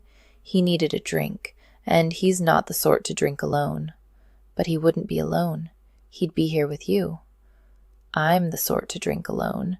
He tossed back another swallow. The earthy tang of whiskey smoldered all the way down. Why didn't you stay at the vicarage with Miss Pelham? She invited me, but I declined. Not 3 hours ago, we found a dead man in the wall, and spent several minutes with him, in close company. You're not frightened to stay here tonight? Of course I am, she said. I'm always frightened every night. You should know that now. But this is my house. I've waited too long for a proper home just to run away at the first, well, third or fourth sign of unpleasantness. She drew up a chair. And, if I'm honest, there's another reason I returned. Her voice softened. I was worried. I didn't want you to be alone. Good Lord, how was it that this woman saw the rest of the world through the gauzy filter of some fairy tale, but had an eagle's keenness when it came to Ransom's shortcomings? No matter how small the weakness, no matter how he tried to hide it, she homed in on that vulnerability and latched onto it with talons. She sat down next to him, finding that poor man's remains. He sensed her shudder. Well, it shocked us all, but it seemed to truly unnerve you. It had. It had unnerved him greatly, because it could have been him. He leaned forward, letting his head hang toward the floor. 200 years from now, That could have been him, a wasted, forgotten sack of bones in this castle. I'll have you know, good night, you have been the ruination of all my plans. All of them? She said. Really? That sounds like an accomplishment. Don't be so smug. There weren't many plans left to ruin. There was exactly one plan remaining, in point of fact, which was to stay here until I rotted to dust. He sat tall again and pushed a hand through his hair. Then you came along. Don't tell me you found the desire to live again, and it's all to do with me. Fabric whispered as she slid farther into her chair. I wouldn't recognize you. For God's sake, don't do that. Don't do what? Smile. How do you know I'm smiling? I can hear it. Hell, I can feel it. It's all warm and sweet and... He scowled. Bah! She made a little crooning noise. Oh, Ransom, that's even worse. He lifted his shoulders as if they could shield his ears. See? This is why you've ruined everything. Just ask that fellow we found in the wall. For centuries now, a man couldn't find a better place than Ghostly Castle to shrivel up and decay. Not anymore. Now there are draperies and dinner parties. It's insupportable. Maybe, she said gently, this means you should return to London, rejoin the world of the living. He shook his head. Return for what? There was nothing for him there. He had no true friends. He'd never wanted them. He was the Duke of Rothbury, one of the highest-ranked and wealthiest men in England. He didn't need to go courting acceptance, and anyone who tried to court his favor was a candidate for suspicion. They could only want something from him. As for enemies, in his youth, he'd collected enemies like a boy collects shiny pebbles. If people hated him, at least he knew he came by that revulsion honestly. And it wasn't as though his enemies could hurt him. He was invulnerable, right up until the moment he wasn't. Damn his eyes. Of all the injuries to incur, if he'd lost a hand, he could have done without. For that matter, he could have given a leg, both of them. But unless he regained his sight, he could never manage his affairs unaided. Now he was a prisoner of his own youthful arrogance, left alone with no one he could trust. Well, he revised grudgingly, that wasn't quite true tonight. Right now, he was very much not alone. He couldn't remember ever being so aware of a woman in his life. The rawness of his senses was painful. Izzy was killing him in 100 tiny ways. The fire shed stoked was sending waves of heat in his direction, and they were all scented of her. Smoky and herbal. He felt drugged by her nearness. He could hear her removing the pins from her hair. One by one, those slender bits of metal hit the side table. Each tap concussed his eardrums like a powder blast. Then she sighed, just the faintest, softest release of breath. The sound swept through his chest like a hurricane, with the force to topple trees. The irony didn't escape him. They were alone. He was a little drunk, and she was more than a little vulnerable. This would have been the perfect time to continue with his ravishment scheme. He could lay siege to her virginal clothing, ruthlessly dismantle her inhibitions, steal an hour or two of fleeting pleasure before proving beyond a shadow of doubt. Romance is an exercise in willful delusion, and nothing ends happily. At least, not in this castle, and not with a man like him. There was only one wrinkle in that scheme. He liked her too much to go through with it. You need to retire for the night, he said darkly. Now. Yes, she yawned. I suppose I should. But she didn't leave straight away. She rose from her chair and did some moving about. At first, he assumed she was gathering a candle to light her way upstairs. But that couldn't possibly take her so long. He listened to a solid minute's worth of andirons rattling and fabric rustling and furniture inching over slate before the truth sank in. Stop. He pushed to his feet. Stop at once. Stop what? Her voice carried an unmistakable note of guilt. "Stop what you're doing." "I don't know what you mean." "Yes, you do." He rose to his feet and moved in her direction. "You just pushed that chair toward the table, and before that, you hung my coat on the peg." "Very well, you caught me. Call the magistrate. Put me in the stocks for excessive tidiness." "That's not tidiness, Goodnight." "You know it's not." She couldn't get away with this. He knew exactly what she was doing. She was putting the room to rights before she left for the evening, making certain every chair and pillow and fireplace poker was in its place. For him. That wasn't mere tidiness. It was understanding and thoughtfulness. And considering his emotional state, tonight, that behavior was dangerous. Any way she cared to spell it. "I'll see you to your turret." He offered his arm before she could accuse him of chivalry or gallantry or anything else equally absurd. His motives were entirely disgusting. He wanted to be close to her, shoulder to shoulder as they climbed the stairs to the next floor. He wanted to guide her down the corridor, sliding his hand across her waist and letting it settle just at the small of her back. He wanted to feel her unbound curls brushing against his exposed wrist. He wanted her. All of her. "Here we are." She stopped at the archway that led to her turret room. "Good night, Ransom." He lingered, counting her steps as she climbed the stairs. 1, 2, 3, 4. "Good night." She stopped, then came back down a few steps. 1, 2. "Was that a dismissal or a summons?" she asked. "Good night, come here?" Or, "Good night to you, now go away." Hell, Ransom didn't even know. The word had just ripped from him. He suspected the sentiment behind it was something like, "Good night, take off all your clothing and wrap your limbs around me and never let go." "The 15th step," he said. "It's a bit more narrow than the rest, and you don't want me to fall and be hurt." "How sweet." "It's not sweet." He gritted his teeth. "I already swept up one pile of bones today. I'd rather not contend with another." "Just the same." Her hand touched his face. "Thank you." Her fingertips rested on his cheek like a constellation of unexpected kindness. He encircled her wrist with his fingers, planning to wrench her touch away. Instead, he brushed his thumb over the fluttering beat of her pulse. Her skin was so soft there. His mind's eye bloomed with petals, in every shade of pink.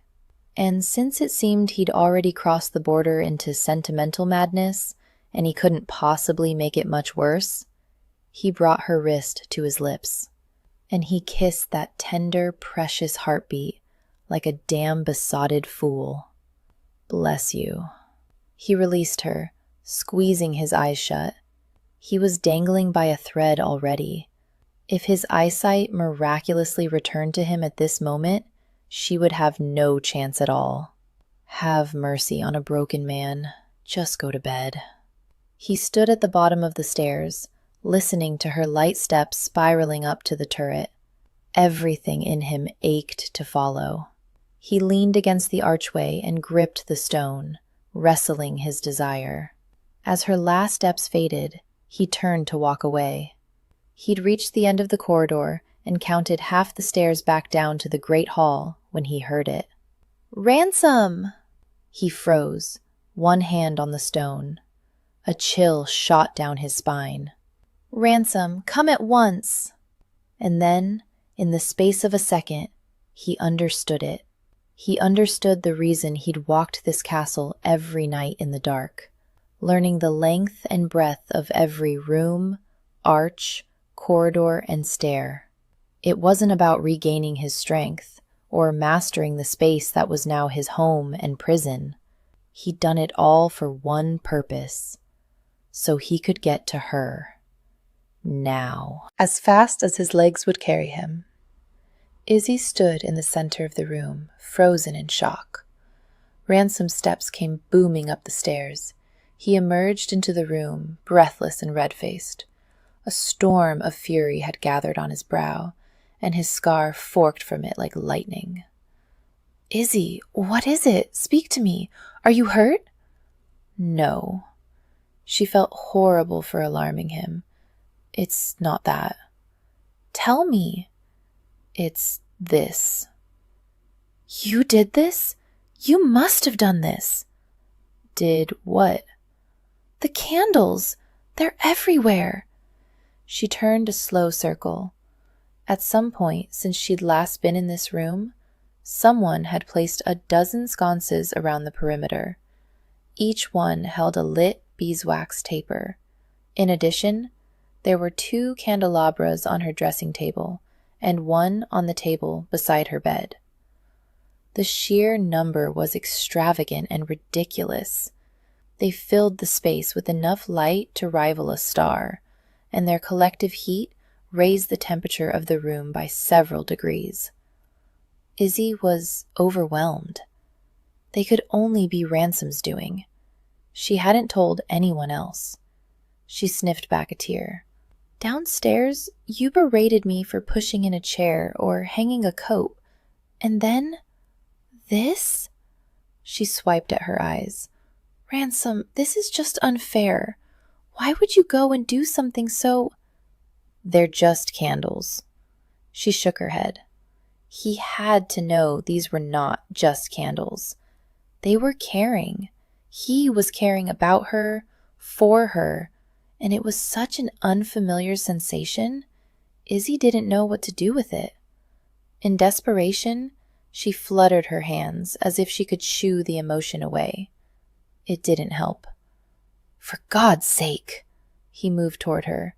"You're making too much of this. They're meant to keep you up here, in your room, away from me. Every night you've been stealing downstairs in the dark, waking me up before dawn. I couldn't understand what it was you were missing up here, but I tried everything.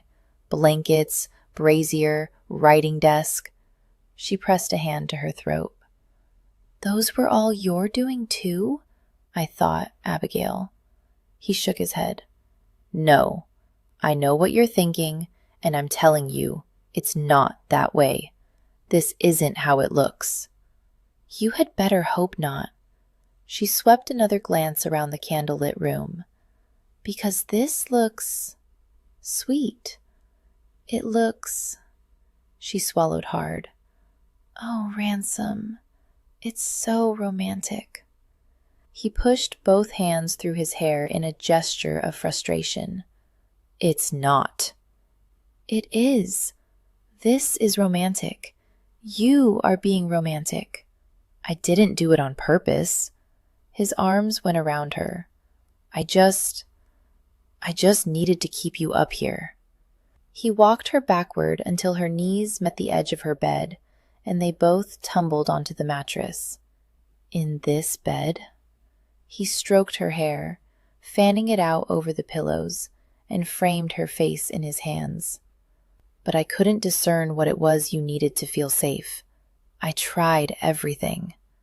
Finally, tonight, you gave me the answer. Light. So now you have as many candles as you please. But now it's gone all wrong, because you're here, in this bed. But I'm here too, and God help me, Izzy." His brow pressed to hers, and his weight settled over her, crushing and warm. "I don't know how to leave." "I know how." She pushed on his shoulders. "I will make you." He tensed. "You will?" "I will. We can't do this. Every time we get close, something awful occurs. The weasel bites you, a rock falls on your head, we get trapped with a dead man in a darkened hole. If we do this, God knows what could happen. The whole turret might collapse." He nodded slowly, as if giving it careful thought. "Izzy?" Yes?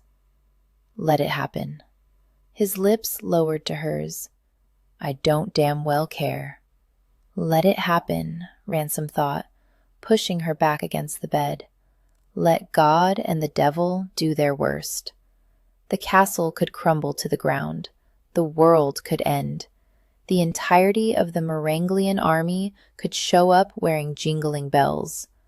All that mattered was this: her and him and the light of 24 candles, the both of them tangled in this bed. No darkness, no loneliness, no fear. And he wanted to be sure she would have no regrets. Izzy, I want you. I feel the need to say it. Not to be crude or shocking, but just in case there's any ambiguity in this situation, me, atop you, in your bed. You must know I want to. His mind skipped over all the possible words. Bed you, tup you, fuck you, tumble you, make you my mistress. I want to make love to you, Izzy. Very, very, very badly. Ransom had never used those words before. She couldn't know that, but he did. Her fingers went to his hair. I want you too. So much. Her shyly voiced admission redoubled his heart rate. It was after midnight, and he was tired. Normally, his vision would be shot at this hour, but with all these candles and the extreme nature of their evening, he had enough sight remaining to him that he could make out the dark aura of her hair against the white linen. And most lovely of all, her wide, red smile. You're so beautiful. Yes, he murmured, sounding triumphant. He swirled his tongue in ruthless circles, and the sweet tension began to build between her thighs again. He withdrew his fingers and sat up on his knees. He pulled his shirt over his head and cast it aside, then worked to undo the remaining closures of his breeches. Izzy thought about asking if she could help, but he didn't seem to need assistance. When he'd wrestled free of all his garments, he rejoined her on the bed. He dropped reverent kisses along her neck, her chest, her belly. She felt worshipped. Then he moved between her legs, and his hips pushed her thighs wide. Wait. She stroked his shoulders and chest, exploring the firm, sculpted contours. She nearly lost her courage. I want to see you, touch you. He sat back on his haunches in wordless invitation. Izzy looked. There it was in all its magnificence. Dusky, proud, alarmingly large, jutting out from a thatch of dark hair and straining toward her. She was entirely unaware of the protocol when becoming acquainted with a man's rampant sex organ. Did she reach out and give it a handshake? Touch one finger to the tip? Bid it a polite, how do you do? In the end, she decided to ask for guidance.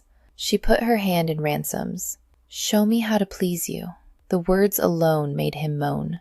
He took her hand in his and curled her grip about the base of his erection. Then he guided her, teaching her to stroke him, up and down. She loved the feel of him in her hand, the soft skin sliding over rigid flesh beneath. Curious, she brushed her thumb over the tip and was delighted to find it silky and sensitive. He squeezed her hand, preventing her from indulging in any further explorations. Did I do something wrong? Is there something else I should do? Nothing wrong, he whispered, lacing his fingers with hers and pressing her hands back to the bed. Nothing else. You're perfect. Just be there. Just be you. Lovely, lovely Izzy. She felt the smooth, broad crown of his erection prodding at her entrance. And then he was inside her. She cried out. She couldn't help it. Am I hurting you? She bit her lip. A little. Sorry. He pushed forward, sinking an inch deeper. So sorry. She struggled to breathe. He was just so foreign and just impossibly large inside her. I'm going to take this slowly. He dropped little kisses on her lips. She could taste the whiskey in them, until I can't anymore. And then, I'll probably take it hard and fast. I'll apologize now. Words might be beyond me then. It's all right, she whispered. I understand. She didn't, really, but she assumed she'd figure it out along the way. She was still struggling to adjust to the feeling of him inside her. The fullness, the stretching, the heat. He glided smoothly in and out, sinking a little deeper each time. Eventually, his body met hers, holding there a moment before retreating to do it all again. Soon the pain of their joining receded, and she began to enjoy the friction of his hard, male body against hers. His legs, coarse with hair and dense with muscle, rubbing against her sensitive inner thighs, his chest pressing against her breasts. This wasn't so bad anymore. It was rather nice. He lifted up on his arms, his face twisted. Izzy, God, right. So this would be the hard and fast part now. She was glad that he'd warned her. He shifted, and his hips spread her thighs to a new, wider angle, holding her open for his thrusts. He drilled deep, working in and out of her body at a furious pace. It hurt her. It excited her. It pushed her to the verge of something unknown. She felt as though she were sprawled atop not a wool-batting mattress, but a tense, brittle surface, a thin sheet of ice over black, fathomless longing. Each of his fierce thrusts put a crack in it. The unknown that lay beneath both thrilled and frightened her. She wanted to let go, to fall through it, but she was too afraid to let go. He knew what she needed.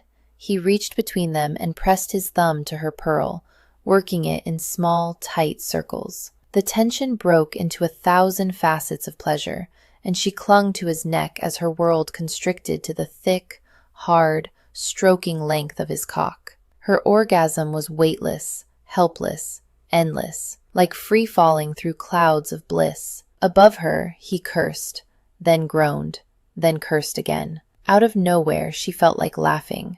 He'd been right. Words were beyond him now. It felt good to know she'd sent him to some other place. One last frantic barrage of thrusts, and he slumped atop her, heavy, panting, sweating, shuddering. At last, he released her hands. His arms went about her middle, clutching tight. He laid his head on her breast. Tentative, Izzy placed one hand flat on the slick surface of his back. With her other hand, she touched his hair. He tensed for a moment. She did too. And then he exhaled so deeply she could believe he was expelling air from his lungs that had been there for months, perhaps years. Everything went out of him. All the arrogance, pride, anger, fear, lust, until he just existed in her arms. She stroked his hair, teasing her fingers through the soft, heavy locks. Her heart swelled with an unbearable sweetness. It didn't matter what happened tomorrow. This tenderness was worth everything. "Ransom," she whispered. "I've fallen just a little bit in love with you. You needn't be worried. I won't expect you to return the emotion. And I know that this can't last. But I've been waiting so long for somebody to care for, and I can't help it." She waited, heart pounding in her chest, for his reaction. And when it finally came, it was this: a faint, reverberating snore. Chapter 19. The strangest things woke Ransom the next morning. Sunlight streaming warm on his face, a gentle breeze scented of blossoms, the chirp of songbirds, the tickle of hair against his neck. Ransom! Ransom! Someone was shaking the limp, dead weight of his arm. Izzy! He opened his eyes. He saw the halo of curls surrounding her pale face, those dark eyebrows, her red lips. "Ransom, wake!" she said, shaking him again. "What's wrong? Are you dead?" "No." His voice was a rasp. "I'm not dead." Emotion burned at the corners of his eyes, like acid. He said it again, slowly, gratefully. I am not dead. He was very much alive, awakened in a way he'd never felt before. His heart was like a new organ, pumping a fizzy, champagne-like joy through his veins. He felt like dashing to the window and bursting into song. He hadn't been with a woman since. Well, since. For the first few months after his injury, he was simply in too much pain to contemplate it.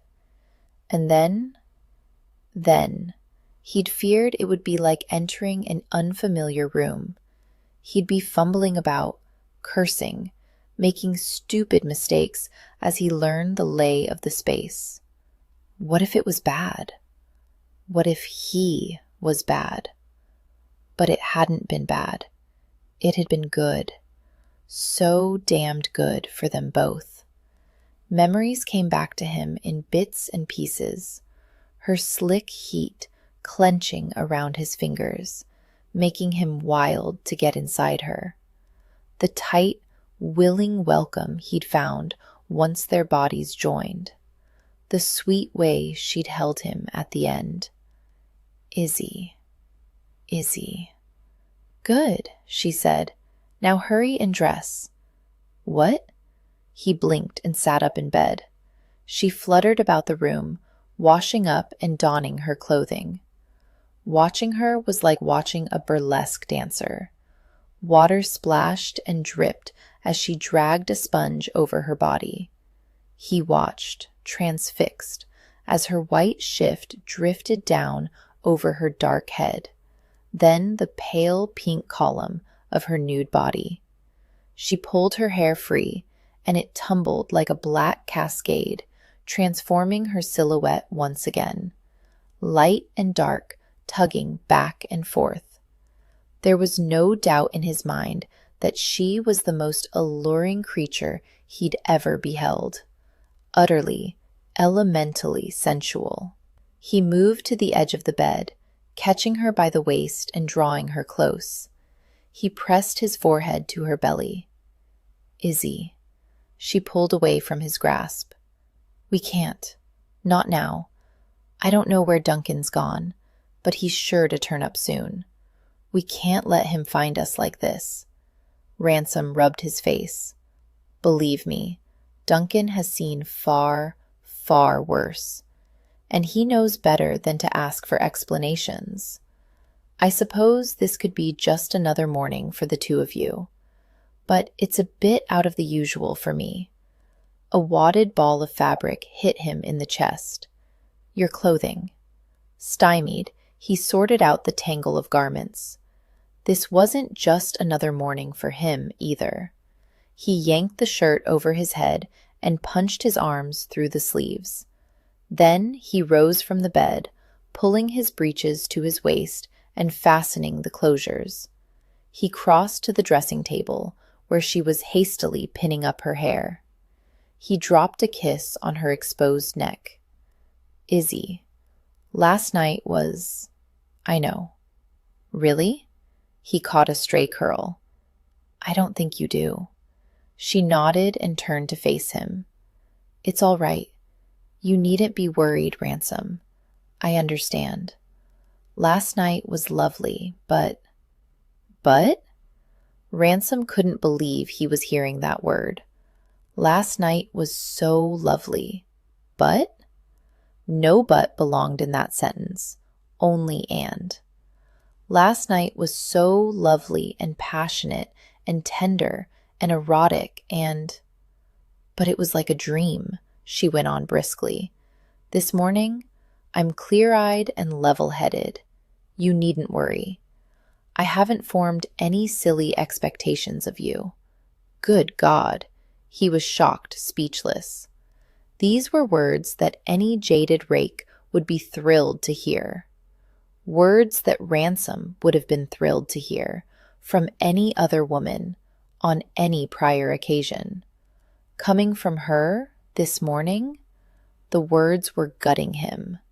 Well, get back to our work this morning, she said. I can be very professional. I promise. It will be like nothing happened at all." She slipped away from him, hastening down the stairs. He let her go. She had no expectations of him? Truly none? Did she really think he would make love to her last night and then want to go on today as if nothing had happened at all? Well, of course she believed that. Why wouldn't she? She spent the past few weeks reading through abundant evidence of just such behavior. By now, she was intimately acquainted with his history, his temperament, all his vices and faults. He'd done nothing but underscore the impression with boorish behavior and the occasional groping. Add to everything the fact that he was a scarred, blinded wretch. And then, last night, he'd taken her virtue without so much as the mention of marriage, or even any promises beyond the one night's pleasure. Naturally, she had no expectations. He supposed that meant one thing. If he wanted any chance of keeping her, Ransom would have to come up with some surprises. Izzy needed the comfort of familiar tasks this morning. Too many aspects of her world had altered since yesterday. She was no longer a virgin. She was a bit sore between her legs. Her heart was raw and tender. In some, she ached all over. What did last night mean to him? What did it mean to her? She was afraid to ask those questions. She would rather linger in this giddy ignorance a while longer. All these stretched and vulnerable parts of her needed some time to recover, that was all. And then Izzy could take a deep breath and a good, hard look at herself. "You started without me?" Then she looked up and saw him. The air vacated her lungs. Her grip tightened on her pen. Snap went the quill. Thud went her heart. No man should be this handsome. It just wasn't fair. He entered the great hall, wearing a clean, open-necked shirt tucked into gray trousers. His hair was still damp at the temples, but the sunlight found the streaks of gold in his brown hair and teased her with them. With effort, Izzy tore her gaze away and attempted to concentrate on the task at hand. It was rather like trying to work with a small, glowing sun in the room. Struggle as she might to avoid looking directly at him, she couldn't escape his intensity and heat, much less her memories of last night. Perspiration beaded between her breasts. "This morning," she said, clearing her throat, "we must settle down to business. No more going through every paper and sorting them into piles. I've read enough by now that I can tell significant from insignificant at a glance. We need to start making meaningful progress through this heap." Why the rush? He didn't settle in his usual place on the sofa. Instead, he came to stand at her shoulder. "You've been purposely delaying thus far. More days of work means more money for you." Yes, but that was before. Before she realized something was amiss in these papers, and before she cared enough about him to want it sorted out. Something was wrong here. "We need to find all the envelopes from your solicitors." She handed him an envelope, moving his thumb over the lumpy wax holding it closed. They always use the same seal. You can find them by touch. He cast the envelope aside. "I'd rather be touching you." He moved behind her, putting his hands on her shoulders and kneading her tensed muscles. "Relax," he murmured. "We don't have to do this right now." "Yes, we truly do. I've been growing quite concerned." "Don't be concerned." He kissed her just beneath the ear. "Izzy, I don't want you to worry about anything." Her knees went to jelly again. She braced one palm flat on the table, leaning her weight on it for strength. "Here's a letter from the solicitors. I should sit down and read it." She reached for her usual seat. He slid his arm around her waist and kicked the chair away. "Not yet. It is possible to read standing, you know. It's possible to do a lot of things standing." He left a trail of kisses down the nape of her neck. His hands caressed her hips.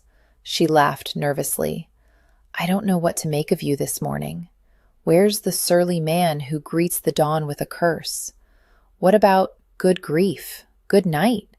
Where are those charming maritime endearments?" He pulled on a lock of her hair. "Octopus. Well, that's all wrong. You said it so fondly. She made her voice chastening, but secretly she was elated. Apparently, whatever it was between them, he wanted it to last longer than the one night. She broke the envelope's seal and began to read. It stated 3 months ago. It begins, "May it please your grace." "What was that?" he murmured. "Repeat it for me. Just those last 3 words." "The last 3 words?" Izzy consulted the paper. "Please your great—" Oh, the shameless rogue. She gave in. "Please your grace." "With pleasure." He slipped one hand to cup her breast. The other delved under her skirts. "Ransom," she chided. "Someone could come in at any moment." Yes, they could. That's what makes it so exciting. Izzy couldn't deny it. It was exciting. By the solicitors? Why would they do that? They're working in concert with my heir, most likely. You're not the only one with a grasping cousin. Mine wouldn't dare throw me in a pond or lock me in a root cellar, but he'd happily take the title and control of my fortune, given the chance. Izzy sifted through the pile of notices. "This is beyond my expertise. You need help. A new solicitor, perhaps?" He dismissed the idea. "I can't trust anyone." "I know, and that's a problem. You need to start trusting people, Ransom. Start by letting them know you. Not just your strengths, but your weaknesses, too." He paced back and forth on the stone floor. "Let them know the real me. All my weaknesses. Yes, I'll make plans to do that. Right on the heels of your announcement that Izzy Goodnight isn't a girl anymore, but a 26-year-old woman who likes her nipples pinched." Izzy supposed his point was valid. They were both hiding parts of themselves, but the consequences weren't quite the same. She tapped a stack of papers to tidy them. "I'm just saying that matters progressed to this stage because you were too ashamed." Ashamed? Yes, ashamed. Izzy was tired of dancing around it. He was the one who'd insisted he didn't want coddling. "You're a duke, and your intended bride ran off with a lowly farmer. Then the farmer bested you in a duel, leaving you blinded. That had to have been humiliating." "The farmer did not best me in anything, damn it." He stopped by the windows. "Do you know the only thing more dangerous than fencing against a master swordsman?" "What?" she asked. "Fencing against a love-drunk fool who hasn't a goddamn clue what he's doing. It's like defending both sides at once. He'd never even held a sword before. I had to try like hell not to run him through." What was he saying? That he'd incurred his injury while trying not to win? She rose from the table and moved toward him. "Ransom, I couldn't kill him. What good would that have done anyone? I only chased after them because I feared she hadn't gone willingly. On that point, I was corrected." Izzy ached for him. Now she regretted using the word ashamed. He shouldn't feel ashamed of his actions. He'd risked everything to protect that girl. He should wear that scar like a badge of pride. "It was good of you." She said it firmly, not as a placating gesture, but as a fact she wouldn't let him contradict. "You must have cared for her." "I was planning to marry her," he said. "Of course I cared. As much as a man like me is able to care. No, we didn't share any grand passion or meeting of hearts and minds, but I thought she was practical, interested in becoming a duchess and spending my money, and patient enough to put up with my faults in exchange." He flexed one hand. "In the end, it seems I misjudged." Izzy felt a powerful twinge of guilt, thinking of Lady Emily's letter. She was so young, probably just impressionable and frightened.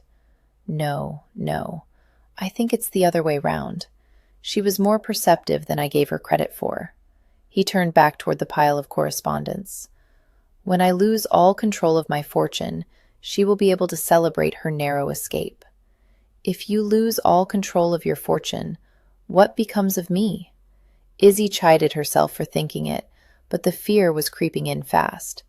It would seem the castle was legally hers after all, but she'd never be able to keep the place or find another home without the wages he'd promised her. My goodness.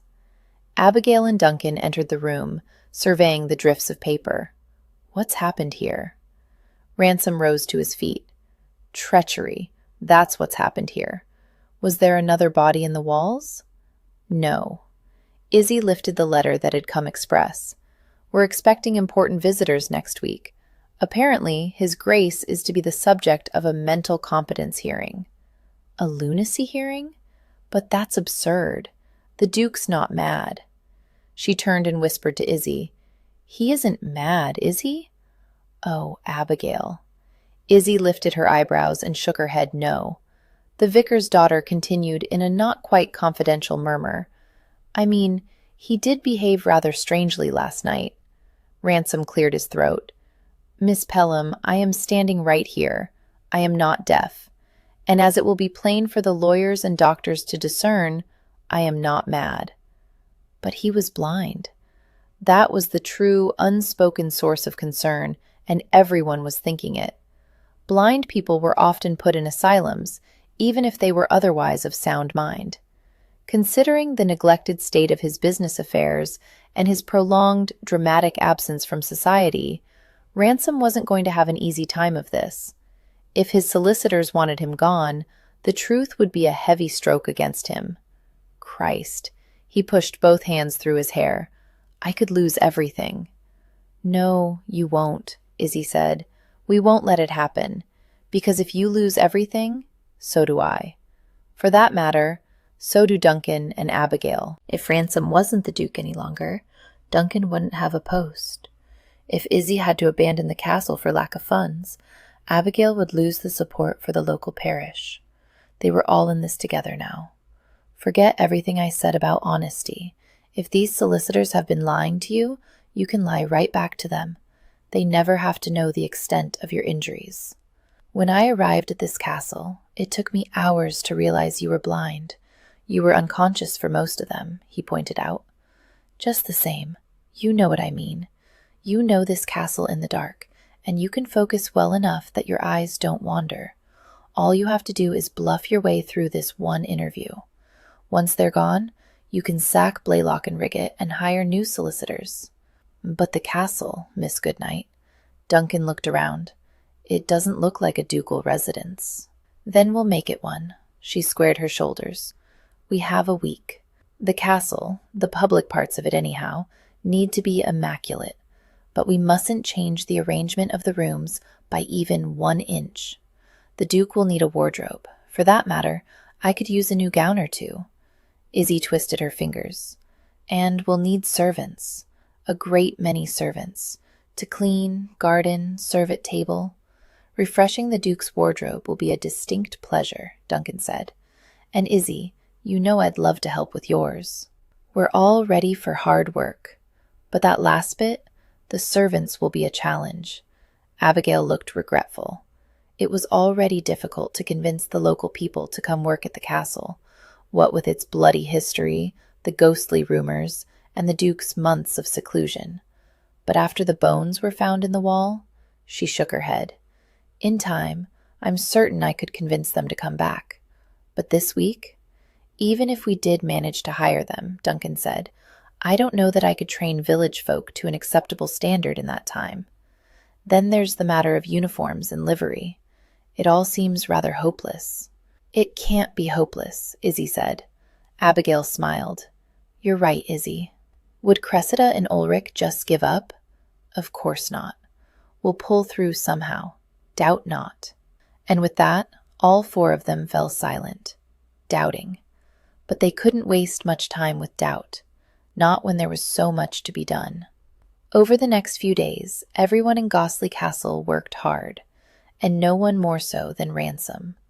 A few days later, Izzy watched from the entryway as he scrawled a line of script across a blank page, once, then again and again. After 10 repetitions, he lifted the paper and held it to the light, as if trying to judge the straightness of the lines. Apparently dissatisfied, he cursed and crumpled the paper into the grate. She held her breath and waited for all the evidence to be destroyed. Only when he drew out a fresh sheet of paper did Izzy gather the courage to approach. "I'm busy, good night." He knew her footsteps too well. "This won't take long," she assured him. "Let it wait, then. Go sweep a cobweb from the rafters or polish a mirror. There must be some household task that needs attention. There is a task that needs attention. It's this one. She set her tray on the tabletop next to him. You need to eat. He ignored her. She sliced a pear into wedges, then offered him one. Your eyesight is better when you've eaten. And you need your eyesight because I have something important to show you. Fine. He reached out, catching her by the wrist. Then, using his teeth, he took the slice of pear straight from her fingers and devoured it. There. She offered him another slice. More. He ate more. Slice after slice until the pear was gone. He finished by licking her palm and sucking the juice from each finger in turn. That wicked tongue of his swirled around her knuckles and teased the sensitive webs between her fingers. At last, her littlest finger slid from his mouth with an audible pop. Now, he said, what's this important thing you have to show me? Dashed if Izzy could remember after that sensual onslaught. She had to shake her head to clear it. Oh, yes, your new bedchamber. His mouth tipped in that roguish half grin. Perfect. As she led him up the stairs and down the corridor, Izzy felt rather like a chicken leading a fox straight to his own den. Here it is, she said nervously. The ducal bedchamber. We blocked out the bats with shutters, then cleaned the chimney. The bed hangings and tapestries are all new, the drapes as well. He strode to the center of the chamber, nodding thoughtfully. I like what you've done with the place. She laughed a little. You don't have to contrive compliments. That wasn't my goal. I just wanted to give you a chance to map out the room before the new servants arrive. It's not a contrived compliment. I can hear the difference. He took another measured step. The whole room is softer. The echoes are muted. The hard edges are gone. It's cozy, Izzy smiled, and her nerves lost their edges too. He didn't need to praise their hard work, but it meant a great deal that he did. What about the bed? He asked. It's still there, exactly where it was before. Show me. She took the hand he offered and led him to the edge of the enormous four-poster bed. Here. There's a new mattress, of course, and we restrung the frame with new ropes. He pushed up and down. Then he caught her in his arms and launched them both onto the bed. Izzy shrieked as they landed in a tangle in the center of the bed. What are you doing? I'm testing something. He wrapped his legs over hers, then rolled them back and forth over the length of the bed. When he stopped in the center again, he said, I was right. Large enough for a duke and 6 women besides. If you want 6 women, none of them will be me. She struggled to disentangle herself and sit up. He pulled her back down. What if I just want you? 6 times. 6 times in one night? Impossible. That sounded like a challenge. His hand slid to cup her breast. I accept. Ransom? Her words trailed off into a sigh as he licked along the lacy edge of her bodice. Ransom, we can't. Not now. There's too much to be done. You've done so much already. He shushed her, nudging her legs apart so he could reach between them. You've been working so hard, Izzy. This room is proof of it. Just relax for a moment. Let me give you something in return. It worried her that he couldn't seem to accept the smallest kindness, not even a sliced pear, without thinking he needed to repay her somehow. If not with wages, with pleasure. Not that she minded the pleasure, of course. Izzy had scarcely slept in days. The soft, springy mattress cushioning their weight was so inviting, and his hard, wanting body atop hers felt so right. She'd missed him so much. Still, as he kissed her ear, she sighed and smiled. Why can't you be cooperative, ever? He slid a hand under her skirt. Where would the joy be in that? Joy? The words surprised her. Of all the words he could have used in that sentence. Where would the sport be in that, he could have said. Or, where would the fun be in that? But he hadn't spoken of sport or fun. He'd spoken of joy. Was that truly what he felt with her? She hoped so. She couldn't deny it any longer. She wanted him to feel at home here. Here, in this castle, and here with her. If they managed to pull through this inspection of sorts, he wouldn't need to hide and brood in Ghostly Castle anymore. But might he possibly want to stay? She touched his face, running her fingers over his cheek and reaching to stroke his hair. This impossible, flawed, wounded man who'd brought her in from the rain, who'd eased her trembling in the dark, who'd made her feel beautiful and cherished in his embrace. He had so much more inside him, if only she could find the way to reach it. Passion, devotion, love. Somewhere deep inside him was a true and constant heart, struggling to emerge from under all the scars and pride. Some part of her had known it from the first day when he'd carried her in his arms. "Ransom," she whispered. "Whatever happens, I hope—" "Wait." He shushed her, frowning. "What the devil am I hearing?" Ransom was listening to sounds he'd hoped never to hear again. The clop of hooves, the clack of wheels, and the ceaseless clanking of cut-rate armor.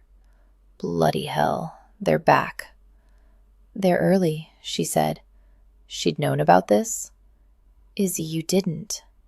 "I did. Please don't be angry." As if he could be angry with her. He rose from bed and went to the window, unwillingly and inexorably at once, as if drawn by the sight of a carriage wreck.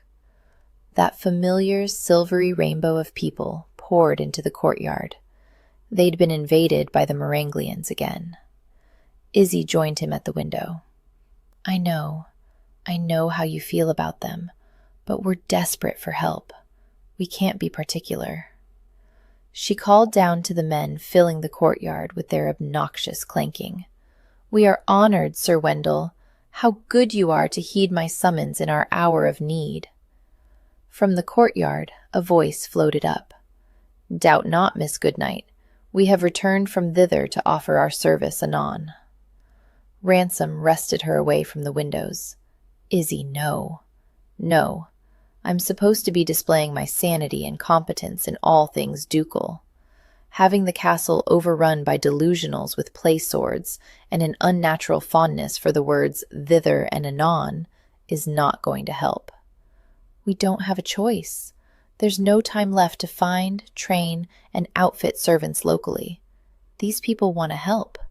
They've drilled to act in unison and, well, they do have matching attire. They are wearing breastplates from some blacksmith's scrap heap. It's hardly proper livery. I know it's unusual, but, well, play it off as my eccentricity," she said. "You know how everyone sees me. I'm a dreamy little girl living in my father's storyland." Damn it, he hated that she had to pretend that. He especially hated that she had to pretend one more moment of it for his sake. "You're forgetting one more problem," he said, "which is that all these people have me mistaken for their hero. They'll be calling me Ulrich." No, you're the one who's mistaken. Everyone understands that stories are just stories. These people never believed you were Ulrich. They just think, well, they think you're one of them. One of them? Yes, Ransom. They'd gladly be your friends if you'd let them. Friends. Friendship with these people was not what he needed.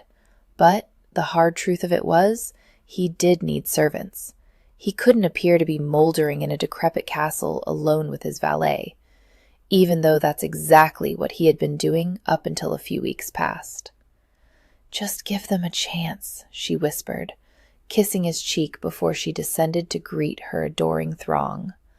"Do it for me. Do it for me." The woman had no idea the trials he would suffer for her. A great deal more than this foolishness. He'd imprisoned himself in this castle to rot. He'd cut off all contact with the outside world. And just when he thought he'd burned all his bridges, This woman, this impossible, sweet, foolish woman arrived, determined to swim the moat, breach his defenses, make a home, stay. If not for her, this room would still be filled with rats and bats. If not for her, he'd be sitting unshaven and drunk in the great hall, morosely counting his steps to nowhere. And if not for her, he would have no reason to fight this battle at all.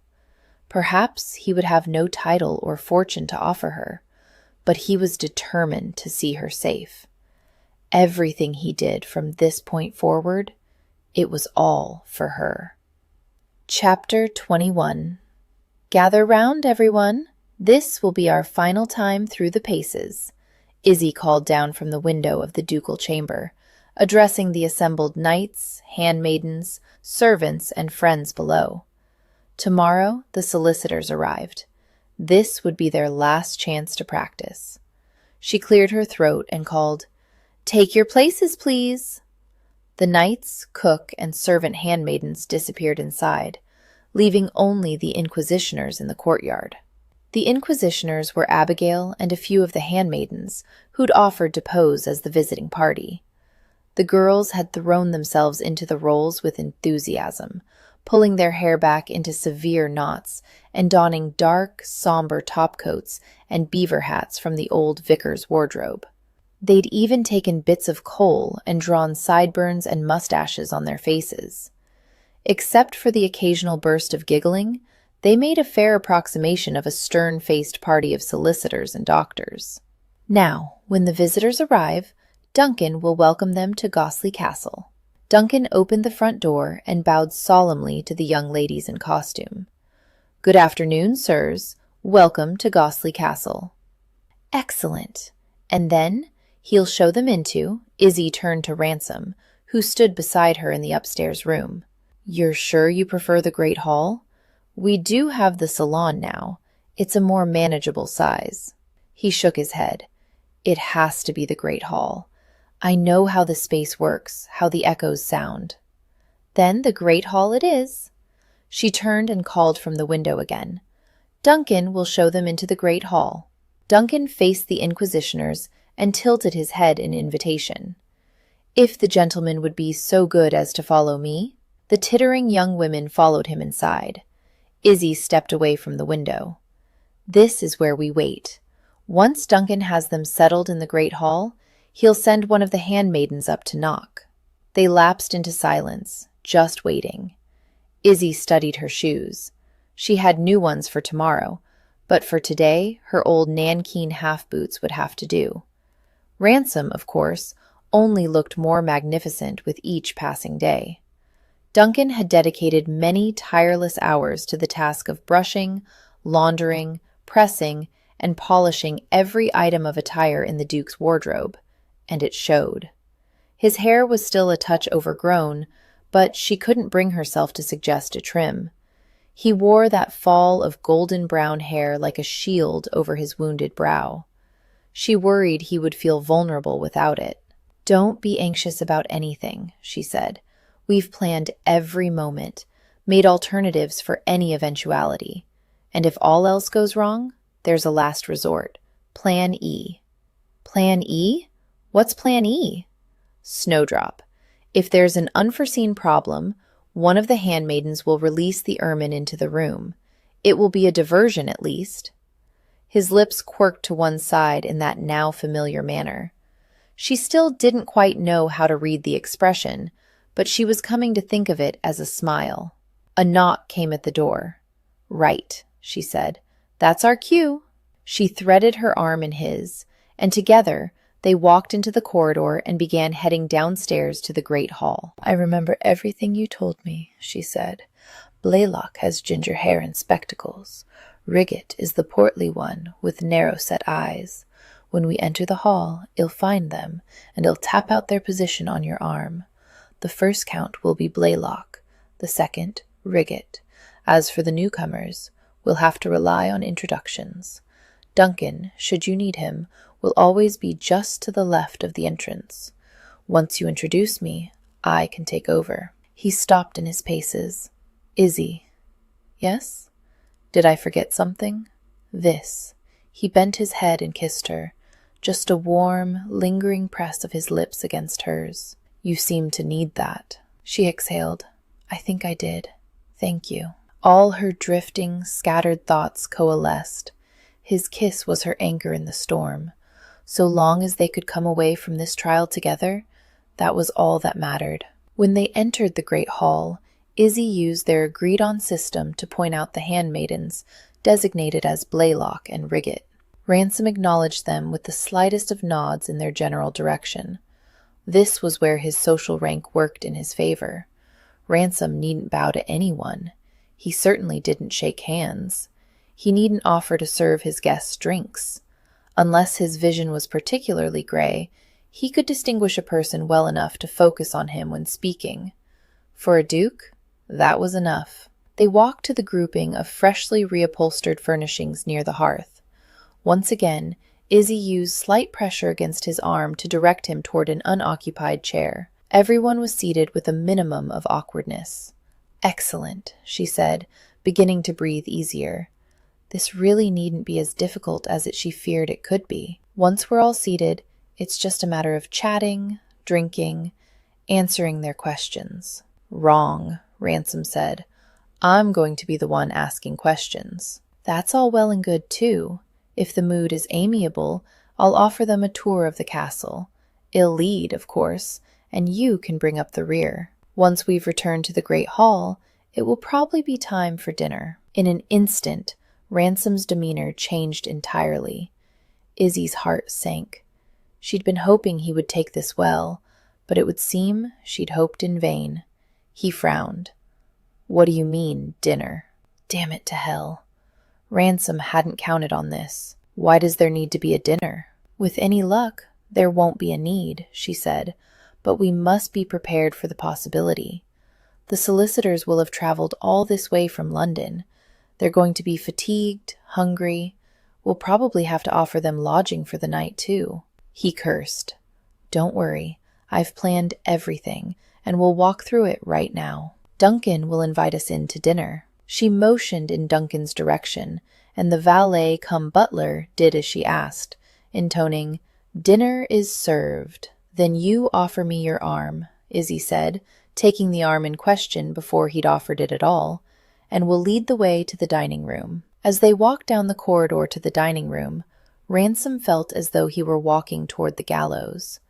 Every step he took was one step closer to doom. Dinner. Of all the things, she couldn't have set him up for failure any better if she'd arranged for a target shooting demonstration. They reached the dining room. They must have been planning this out. On either side of the endless dining table stood an armored row of knights, waiting at attention in their role as footmen. He heard a wince-inducing creak as one of them shifted his weight from one foot to the other. I'll suggest seats for our visitors.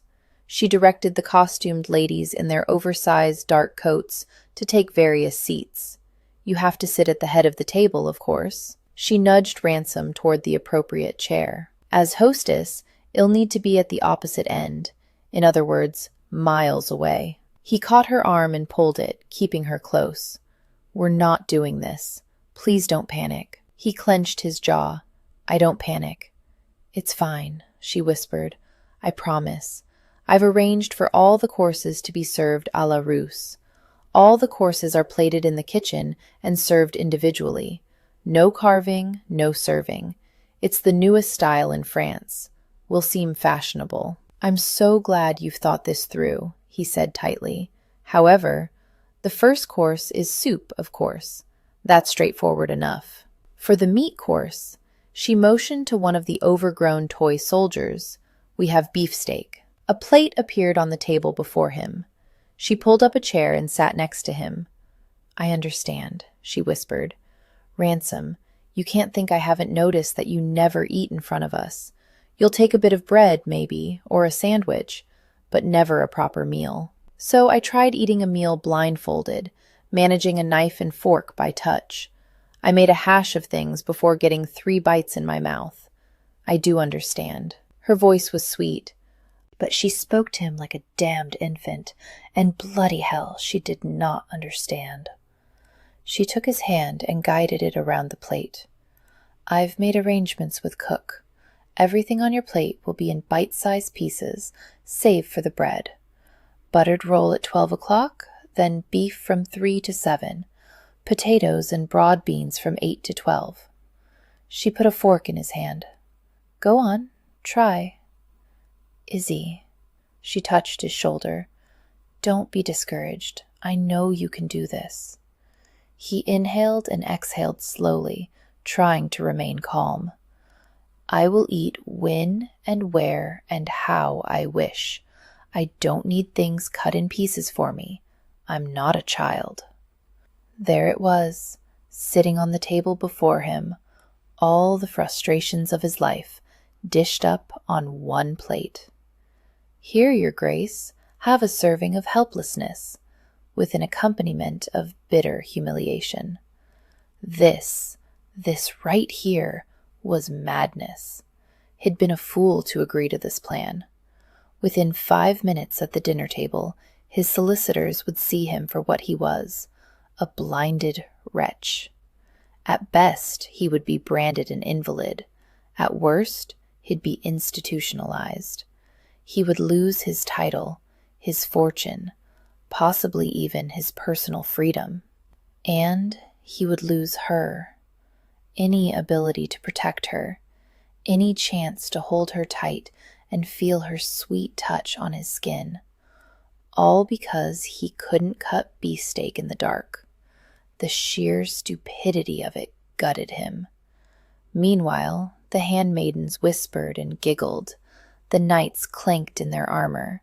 The scrape of metal on metal felt like fingernails raking through his brain. "I'm not hungry." He motioned toward the armored footman. "Take this away." No one moved. "Take it," he growled. "Away."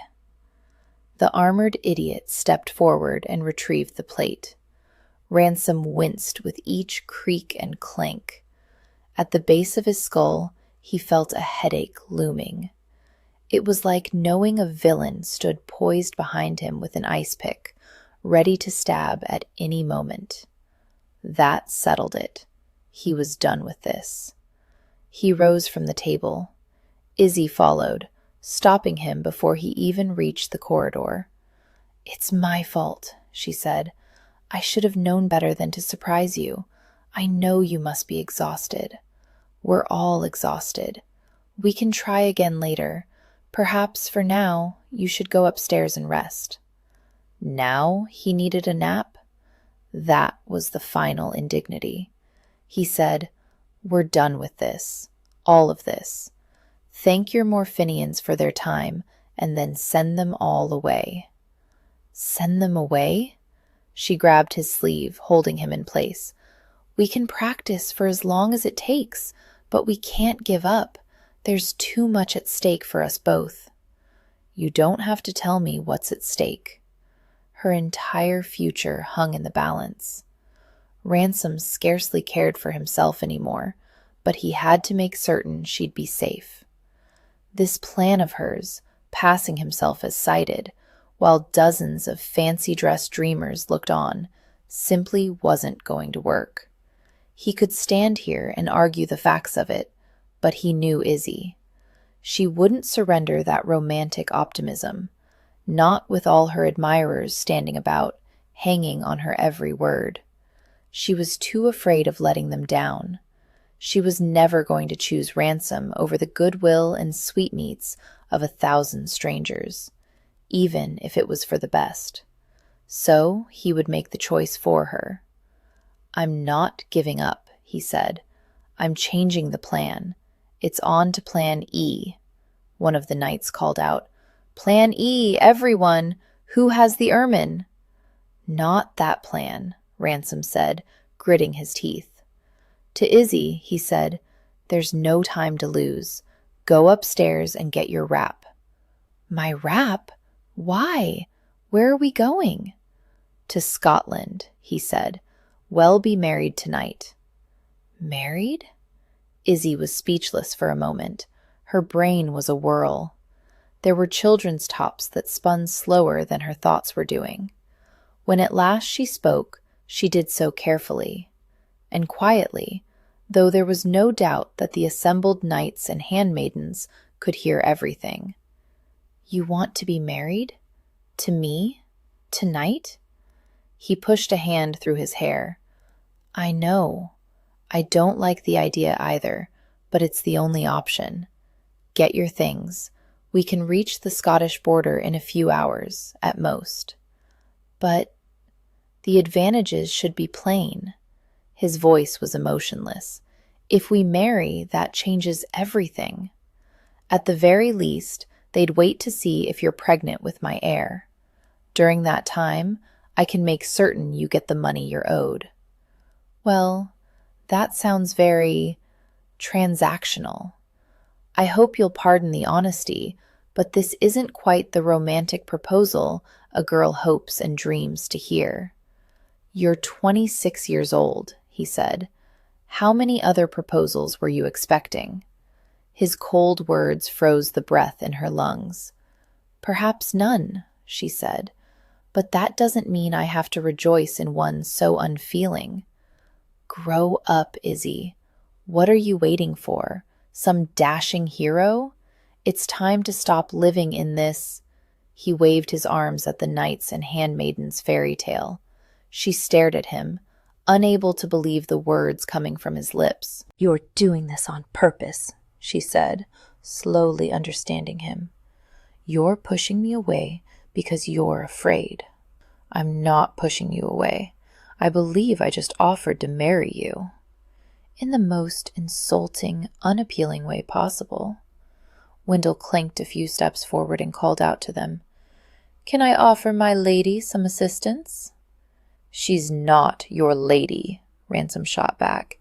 "She's Miss Goodnight, a grown woman, and it doesn't matter how many of your granny's tea trays you strap on your chest. They don't make you a knight." Izzy crossed her arms.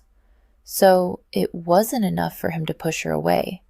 No, he wouldn't rest until he'd pushed away everyone. "Your Grace, I am a knight," Wendell said. "I'm a knight of Marenglia." "And what makes you a knight of Marenglia?" "I swore an oath." "Oh, you swore an oath. On what? A sword made of a vegetable marrow? You're not a knight. You're delusional. All of you." He lifted his voice. "Admit it. That's why you're here, styling yourselves as handmaidens and knights of honor. Because your own lives are too pitiful to face. You're jealous." She shook her head. "You've never known what it's like to be a part of something like this, and you're envious." "Envious," he scoffed. "Of these men? I've 10 pounds that says Sir Wendell here still lives with his mother." Wendell's face flushed bright red. "A great many bachelors live at home until they marry." "Oh, yes," Ransom said. "And what marriage prospects are on your horizon? Do you have a sweetheart? An intended? At least tell me you've groped a tit or two." Izzy stomped on his boot and ground her heel into his toe. "I said that's enough. If your aim was to make a jackass of yourself and ruin everything we've been working toward, believe me, you've done more than enough." But Ransom wouldn't let up. "Come along, Sir Wendell. Admit it. You've never even kissed a girl, have you?" Poor Wendell. His cheeks blazed an alarming shade of crimson. Izzy couldn't see anything but red. And then Abigail Pelham crossed the dining hall in determined steps, took a shocked Wendell Butterfield by the shoulders, and kissed him full on the lips. "There," Abigail said. "He's kissed a girl now." Inwardly, Izzy cheered. Good for Abigail. With a desperate tug, she tried to draw Ransom aside. "Now that's enough. You're going to apologize. We need these people. And even if you are determined to destroy your own chances, I need these people. They're always here for me. They're not here for you. They are here for a wide-eyed, precious little girl with emerald green eyes and sleek amber hair. They were never here for you." Oh God. The words came as such a blow to her, she actually fell back a step. "I am here for you," he said, taking her by the waist. "Izzy, if we marry, it doesn't matter what they do to me. They can throw me in Bedlam and swallow the key. As long as my child is in your womb, you'll be protected." His hand slid to her belly. "We both know you could be carrying my heir already."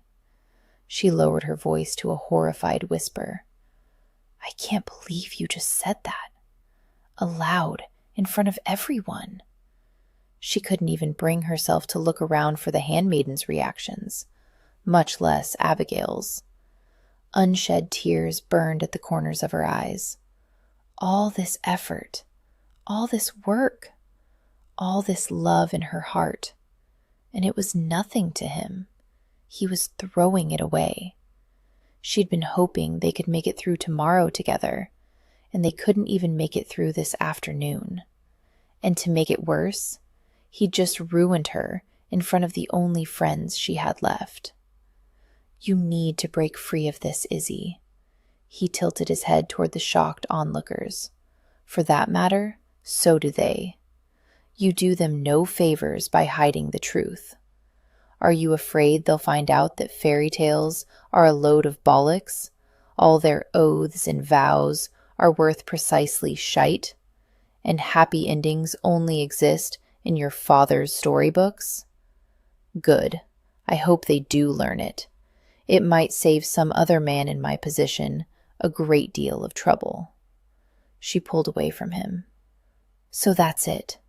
This isn't about the goodnight tales or your solicitors, and it's not about me. This is about your pride and Lady Emily Riverdale." Duncan coughed, loudly and frantically. "Lady Shimley Liverpill," she corrected. "Sorry. Either way, this is revenge for you. Is that it, Ransom? It wasn't enough to ruin England's precious sweetheart. Now you want to marry me, just to even the score." He shook his head. "It's not about scores. You are the deluded one." She jabbed a finger in his chest, poking right at that empty place where he ought to have a heart. "She didn't leave you because of my father's stories. She left you because you were cold and unfeeling toward her. The reason you find yourself alone and blinded and helpless is the fault of exactly one person in this room. You." "Izzy," she swiped a scalding tear from her cheek. "And do you know what? She was right to run away. She deserved better. I deserve better too." Chapter 22. The men and women filling the dining hall were utterly silent as the last of Izzy's footsteps faded. Ransom could feel their collective condemnation. The echoes of her words still rang in the ceiling vaults. She deserved better. I deserve better too. Ransom tugged at his cravat, loosening the restrictive knot. It came as a sick sort of relief to hear that sentiment voiced aloud, and to know everyone around him agreed. These past few days of amiable assistance and cheerful industry had made him feel like a stranger in his own house. Dozens of people organized to help him, for no wages or discernible reward. He scarcely recognized his life. But this sense of empty, echoing isolation, this was familiar. This was what he'd always known. What had been told since before he could understand words. There could be no comfort for him, no kindness, no mercies. No one had ever loved him, and no one ever could. "You don't deserve that, boy." Ransom wouldn't argue. As he left the room and made his way to his dressing room, only Duncan followed. "Duncan, draw me a bath, prepare my finest suit, and pack everything else. We're leaving tonight. For Scotland? No, for town. Ransom crossed the room and began tugging loose his cuffs. They would leave for London at once. Once there, he would go straight for the bank and empty his accounts. In the event his traitorous solicitors had already frozen his accounts, he'd go to the clubs wherever he was still a member and beg or borrow as much as he could. Whatever funds he could manage to raise, it all went to Izzy. She didn't need to like him, much less love him, but he needed to know she was safe. "Your Grace," Duncan began. "Are you certain it's wise?" Ransom cut him off. "No, stop there. I don't want any sage advice. You're not my counselor. You're my valet." "I thought I'd been promoted to butler." "You've been demoted again. Draw a bath, prepare my suit, pack." Ransom undressed while he listened to the sounds of kettles being put on to warm and the tub scraping across the floor toward the hearth. When all sounded ready, he found the tub and lowered his body into it, anticipating the perfectly warmed bathwater to be poured over his shoulders. What he got was a deluge of ice-cold, freezing shock, dashed straight over his head. He sputtered. "What the—" "You can consider that my resignation, Your Grace." "You can't quit." "Certainly I can. My pension was settled and prepared years ago. I've only stayed on in the position for the stupidest of reasons. A promise I made long ago. But today, in the dining hall, you enlightened me. You made it perfectly clear that those oaths and allegiances are— was it shite or bollocks? I can't recall." Ransom pushed the freezing droplets from his face. "What are you going on about? You never swore an oath. There's no valet's promise or order of the starched cravat. Not to you." "I swore an oath to her." "To Miss Goodnight?" "No, to your mother. I promised your dying mother that I would look after you." "Absurd, isn't it? Like something from a soppy story." Ransom inhaled slowly. So it wasn't enough that he'd been the instrument of his mother's death. He'd ruined Duncan's life, too. That was lovely to know. Well, he could put an end to that torture quickly. "Consider yourself released from that promise." "Oh, I do, Your Grace. I do." Another barrage of ice-cold water crashed down over his head.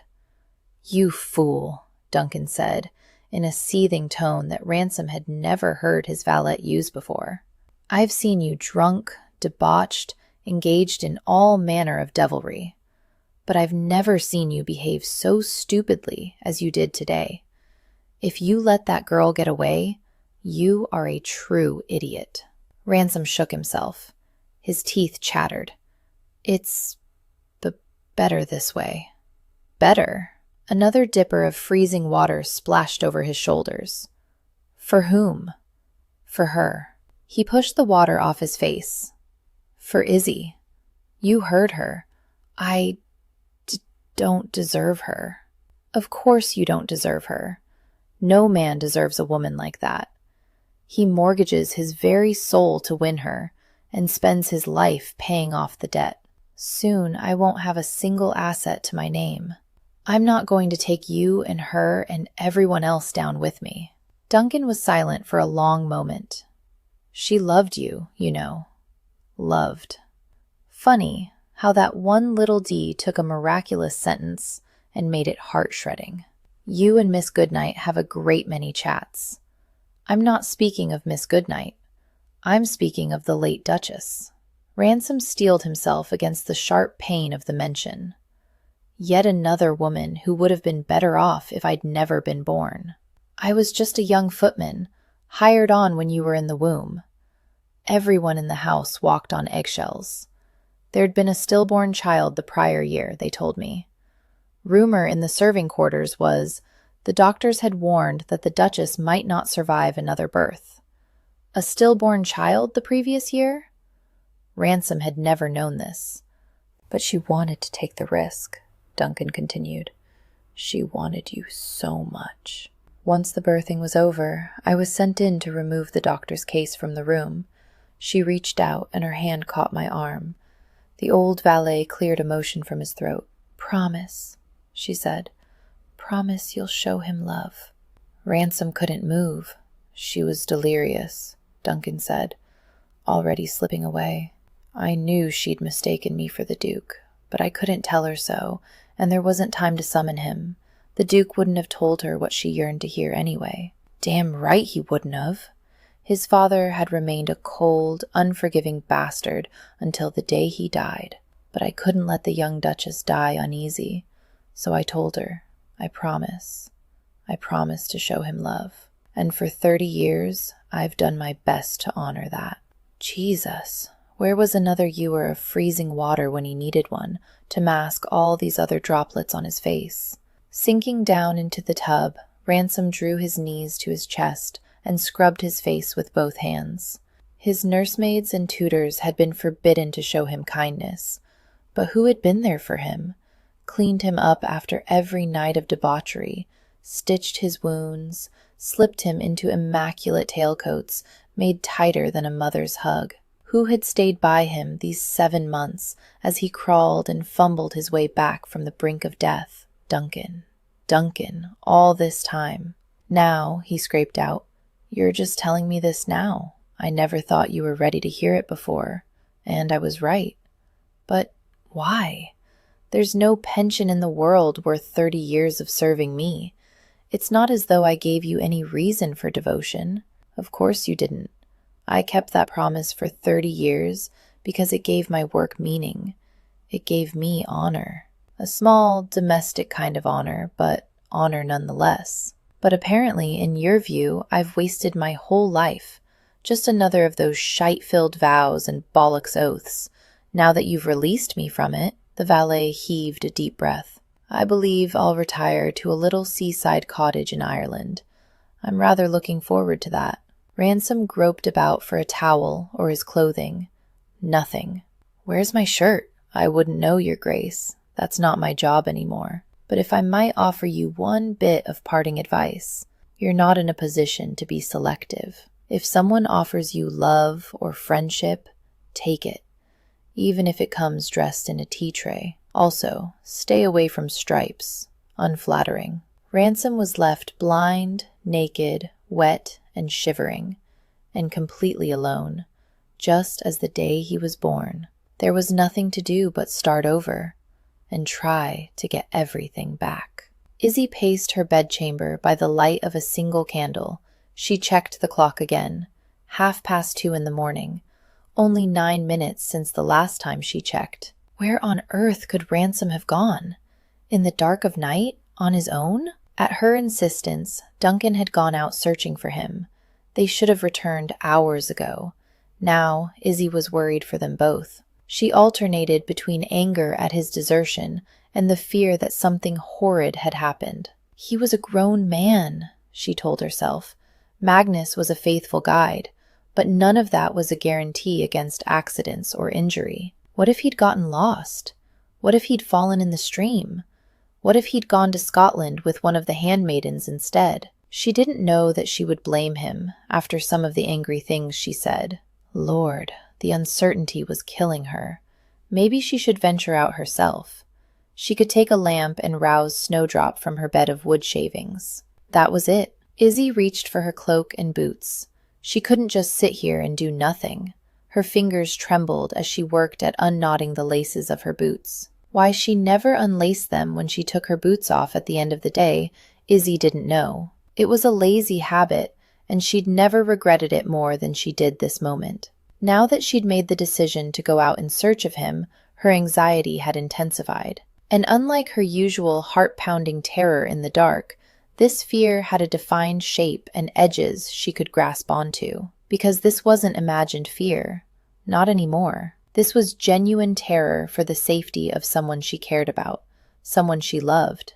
She loved him, and it didn't matter that he'd sabotaged all their hard work and future happiness today. If he was out there somewhere, hurting in the dark, she had to help. And then, Just as she'd finally worked loose the knot on her second boots, she heard noises in the courtyard. She ran to the window. Oh, thank heaven! He was home! He was home, his arms slung over Duncan's shoulder, and he was laughing. Laughing? Her fear was gone. In its place, she knew a rush of pure fury. Izzy stormed down the staircase and into the great hall, just in time to greet the returning men. She wrapped her arms about herself to stop her trembling. "Ransom, I've been worried sick. Where have you been?" Duncan seemed to know his cue to clear out. "I have some—" He gestured vaguely toward the ceiling, then turned his head to look over his shoulder. "The laundry. Need to—" "Just go," Izzy pleaded. He went, and gratefully. "My thanks," Ransom called after him. "For all of it." Duncan paused and bowed. "It was my honor." "So?" She hugged herself tight. "Where have you been?" "I've been—" He gestured expansively. "Making friends." "Making friends?" She couldn't have been more astonished if he'd answered, "Chasing unicorns." "Where?" she asked. "And with whom?" "Well, I started at the vicarage. Wendell Butterfield was there for dinner with the Pelham family. Then, after a few hours, I went to the village inn. When their public room closed for the night, I moved on to the seedy tavern. The Musky Boar, I think it's called. Charming, sticky little place, filled with interesting types. At least one or two of them could read." "Read?" "Yes," Ransom said. "You see, that's what I've been doing. Moving from place to place all evening. I needed something read aloud to me, and I couldn't ask you. Something important." "Oh? And what was that?" "The Goodnight Tales." She felt his answer like a blow to the knees. "Oh, no." "Oh, yes. It became clear to me today. If I had any hope of ever understanding you, deserving you, much less winning you back, I needed to know what was in those stories. And now, thanks to Abigail and Mr. Butterfield, and the kindly patrons of the local drinking spots, I've been through the entire saga, start to finish. Not that the tale is finished, of course. I've some questions for you about that." "No, no, not him, not Ransom. The one man who didn't treat her like some insipid little girl in a fairy tale, but as a full-grown woman, a beautiful temptress of a woman with interesting ideas and sensual wit. Now that he'd read all those stories, he'd be just like Lord Archer and Abigail and everyone else." Izzy reeled away from him before he could do something soul-destroying, like pat her on the head or offer her a sweetmeat. He sang out, "Put out the light, my darling Izzy, and I'll tell you such a tale." She choked back a sob. "How could you?" "How could I?" he asked. "How could you? That's what I want to know. I must say, I have some sympathy for those people who write you so many letters. No wonder they're deranged. Ulrich's been left hanging for more than a year now, and Cressida's still stuck in that tower. You must tell me who the Shadow Knight is. I need that much at least." "I have my theories, but—" She buried her face in her hands. "This is terrible. Not you, too." "Yes, me too. I'm a full-blooded Meranglian, a convert to the wondrous enchantment that is the Goodnight Tales." He stretched out on the sofa, folding his arms beneath his head and facing the ceiling. "You warned me the first few years were rubbish. I'll give you were right on that score. Juvenile and predictable, for the most part." "Predictable?" Against all logic, Izzy was a bit miffed. He went on talking. But then, somewhere into Cressida's second kidnapping, the story started to change. Like a good whiskey aging in a barrel. There were deeper layers, more shadings of emotion, and the words painted such vivid pictures. I could see it all happening in my mind, so clearly, as if it were taking place before me, but the story kept taking me by surprise. By the time we reached the end, or the not the end, I was riveted to my bar stool. The tavern didn't even exist. I found myself wishing I were half the man Ulrich is. I don't mind saying, I'm rather taken with Cressida. She whimpered with despair. But the biggest shock of all had nothing to do with the characters or the storyline. He sat up facing her. His dark eyes seemed to focus on hers. It had to do with you. Her heart quivered in her chest. Oh God, he knew. Yes, he said, confirming her fears. I know the truth. That was it then. Her charade of 13 years was up. He knew everything, which left Izzy with only one possible response. Run. Chapter 23. With a painful gasp, Izzy broke the icy veneer of her panic. She tore from the great hall and dashed up the spiraling staircase. Izzy! She rushed on. He chased after her. Izzy, stop! Don't run from me, damn it! Don't ever run from me. She stumbled to a halt in the corridor, putting one hand to the wall for strength. He was right. Lady Emily Riverdale had run from him. She'd done it because of Izzy's stories, and in doing so, the girl had ruined Ransom's life. If Izzy could give him nothing else, she owed him this, the chance to confront her face to face. So she stopped running and turned to face the truth. Ransom, I can't imagine how you must be feeling right now. Oh, he said, I think you can. He caught her by the waist and steered her into the nearest room, which happened to be the newly refurnished, never yet used, ducal chamber. He kicked the door shut behind them. You did dream up all those outlandish stories after all, so it's clear that you can imagine quite a lot of things. As he spoke, he backed her toward the bed. So perhaps you can put yourself in my place, as I sat there, first in the vicarage, then the inn, then that sticky tavern, slowly coming to the certain realization that the author of these tales was not Sir Henry Goodnight. It was, and always had been, you. The edge of the mattress hit her in the back of the knees, and she fell backward onto the bed. He fell with her, caging her with his limbs and using his weight to pin her to the mattress. So, tell me. His voice was as dark and hollow as a cave.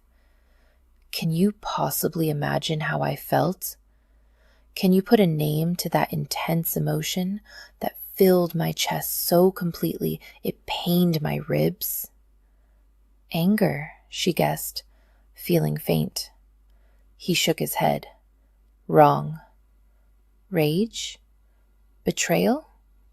Wrong, and wrong again. He touched her lips, tracing their shape with his thumb. It was pride. Oh, my Izzy, I was so damned proud of you, I thought my heart would burst. Her heart stopped beating altogether. Proud of? She cleared a lump from her throat. What do you mean? How could you be proud of me? Stop that nonsense. Don't pretend any more. Not with me. He swiped away her tear. I was proud because you wrote it. You wrote all of it. Yes, and that means it's all my fault. My work is to blame for Lady Emily's elopement? Your injuries and blindness? The fact that you're now on the brink of losing everything? It's my fault. All of it. Then all I can say is, he inhaled and exhaled slowly. Bless you. Thank you. You can't mean those things. But I do. If you had not taught that silly, flighty Emily Riverdale to dream of love, I would have had no chance of believing in it myself. I would not have come here. I would not have met you. Even if I had, I would have been too arrogant and hard-headed to ever let you close. He dropped his head, burying his face in her neck. Izzy, I owe you everything. You are my heart, my very life. If you leave me, his voice broke. Her heart swelled. She slid her arms around his neck and hugged him tight. If you'll only let me hold you, I won't ever let you go. They kissed deeply, sweetly, and slowly, as though now they had all the time in the world. I'm so sorry for earlier, he said. The stupid things I said. I was a bastard. I won't argue. I ruined all your work. Worse, I destroyed all the plans I'd been making. Her brow wrinkled. What plans had you been making? Well, to begin with, he rose up on his elbows. I'd been planning to seduce you in this bed tonight. Izzy swallowed. Has that plan altered? Please say no. Please say no. Yes, it has. He rose up and straddled her waist. I don't think seduction is called for. I think you're overdue for a ravishing. A thrill shot through her. Yes, this was just what part of her craved for him to take control. Just this once, she'd been the responsible person in the Goodnight household since the age of 10. All those years of feverishly scribbling stories, working to keep bread on the table and oil in the lamps. Then the constant tension of keeping the truth to herself, always counting her statements in any conversation, clenching her fists and holding her tongue, making sure no one got close enough to guess. Because she needed to guard not only their family income, but the dreams and hopes of thousands.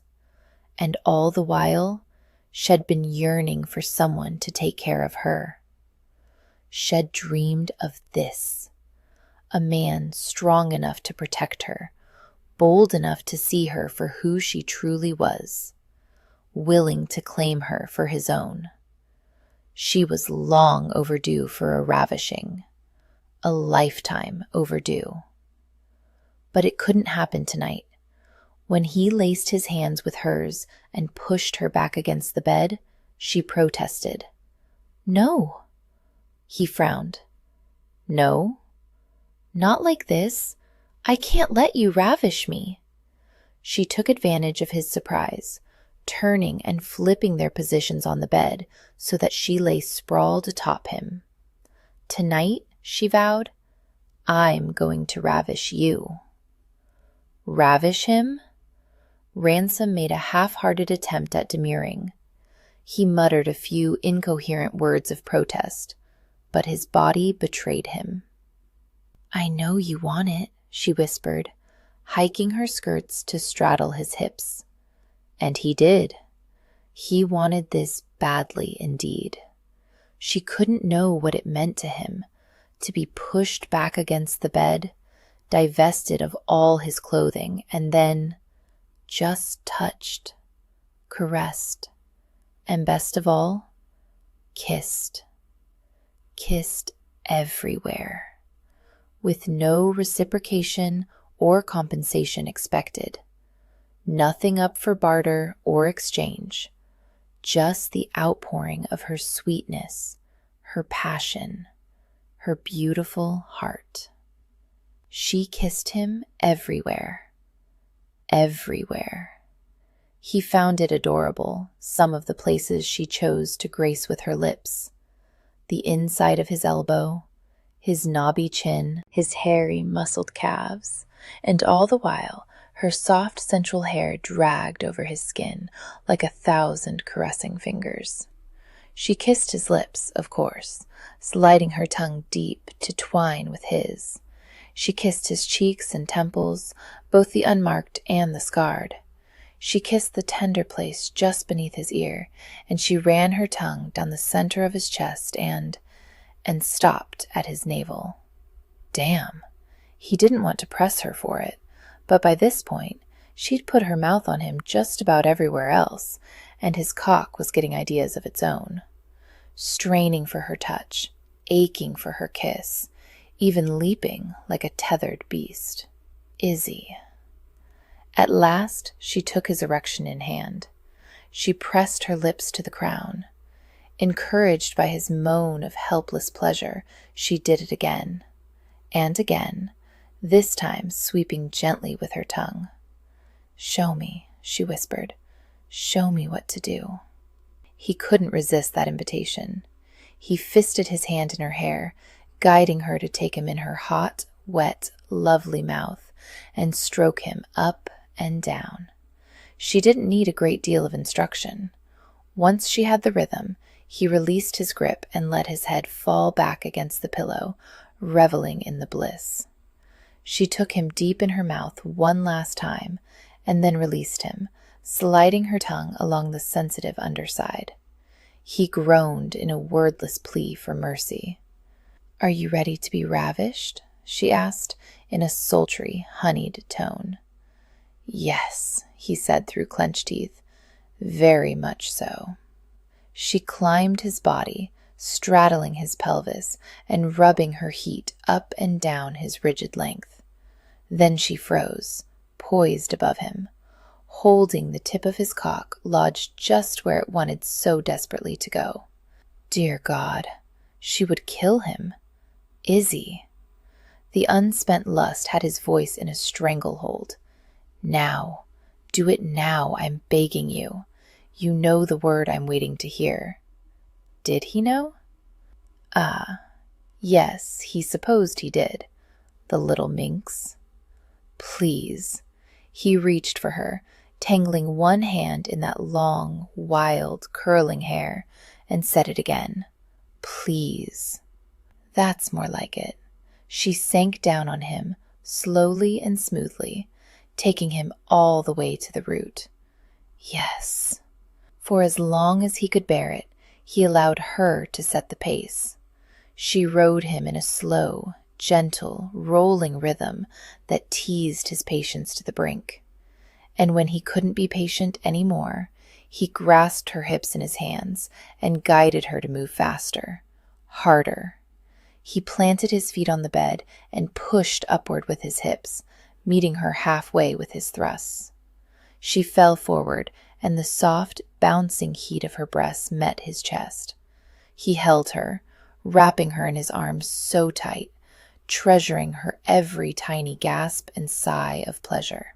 He held himself back as long as he could, driving into her again and again, pushing her higher and higher, until she shuddered and came apart in his arms. And when she came, he came too. It was oneness, and it was glorious, and it was perfect, and it was her. All her. God, he loved her. Gathering her close, he rolled onto his side and tucked her head to his chest. She nuzzled sweetly, curling in his embrace. He rested his chin on her head. I'm going to ask you a question, Izzy. I've never asked this of a woman before, and it's taking me a great deal of courage to even broach the subject. So please, I beg you, consider your answer carefully. What is it? Izzy, my heart. He tenderly stroked her hair where it fanned across the pillow. In the morning, will you make me a pancake? Chapter 24. As soon as the dawn came streaming through the windows, Izzy shook her sleeping lover awake. It pained her to do it. He was so beautiful there, his bronzed limbs tangled amid crisp white sheets and downy pillows. He looked at peace. But today was going to be an interesting day, to say the least. He couldn't sleep through any more of it. Ransom. She nudged his shoulder. He startled. What? What is it? Wake and dress. The solicitors are coming today. I don't know where Duncan is, but he's sure to turn up soon. Izzy, for God's sake, curse the solicitors. Duncan resigned, and I thought we'd moved past this. I'm not going to hide what we have any longer. I'm not hiding it. She plopped down beside him on the bed and ruffled his hair. I'm just hurrying you along. If you want your pancake, it has to be now. Oh, well then. A few minutes later, wearing rumpled clothes and a rare smile, Ransom followed her down the stairs and into the kitchen just off the great hall. She stoked the fire and began pulling bowls and spoons from the cupboard. So, how did you guess the truth? How did I know, do you mean? I've had my suspicions for some time now. You describe sunsets as dying warriors. You read in voices, and you write me silly lines of dialogue. Once I finally heard the stories, it was obvious. I knew Izzy. You shouldn't deny or pretend any longer. Very well. She wouldn't pretend any longer. Not with him. The rest of the world could never know the truth, but she couldn't deny how much it meant to know this one man had discerned it. He'd looked beyond the expectations and the public perceptions, and he'd seen her, the real Izzy.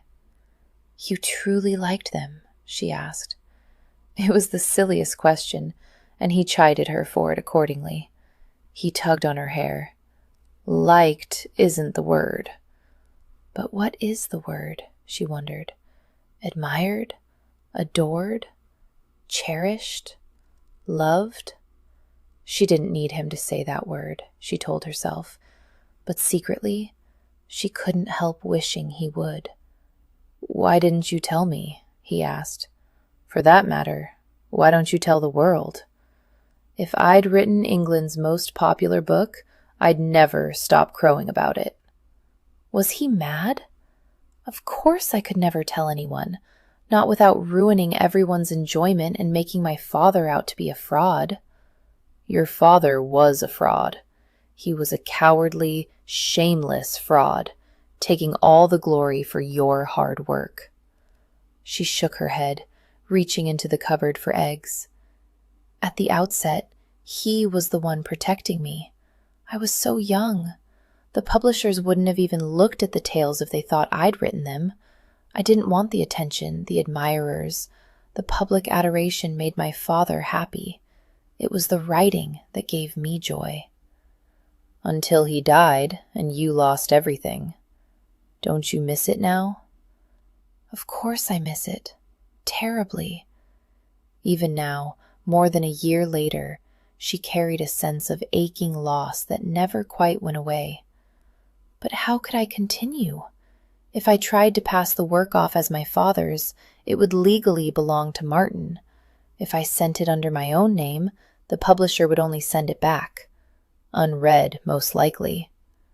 How will you know if you don't try? You don't understand this, Ransom. You can't see. His head jerked in affront.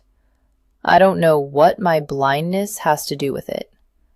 Everything, she sighed. His blindness had everything to do with it. No man had ever treated her the way he did. She was small and plain and insignificant, but on the page, her words could be so much more. They could be influential, admired, even powerful, but only if they weren't hers. She'd come to accept that this was how it would always be. She was at her best when she was invisible. That's why she'd written herself with emerald green eyes and sleek amber hair. The real Izzy wasn't good enough. Until now. The real Izzy was good enough for Ransom. He would never know how much that meant, but she would endeavor to show him. She squeezed his arm. "Let me make your pancake." He looked on as she gathered eggs and began cracking them in a bowl. "Who taught you to make pancakes?" he asked. "Your family's cook?" She laughed a little. "We had no cook. My father's only income came from a handful of pupils he tutored.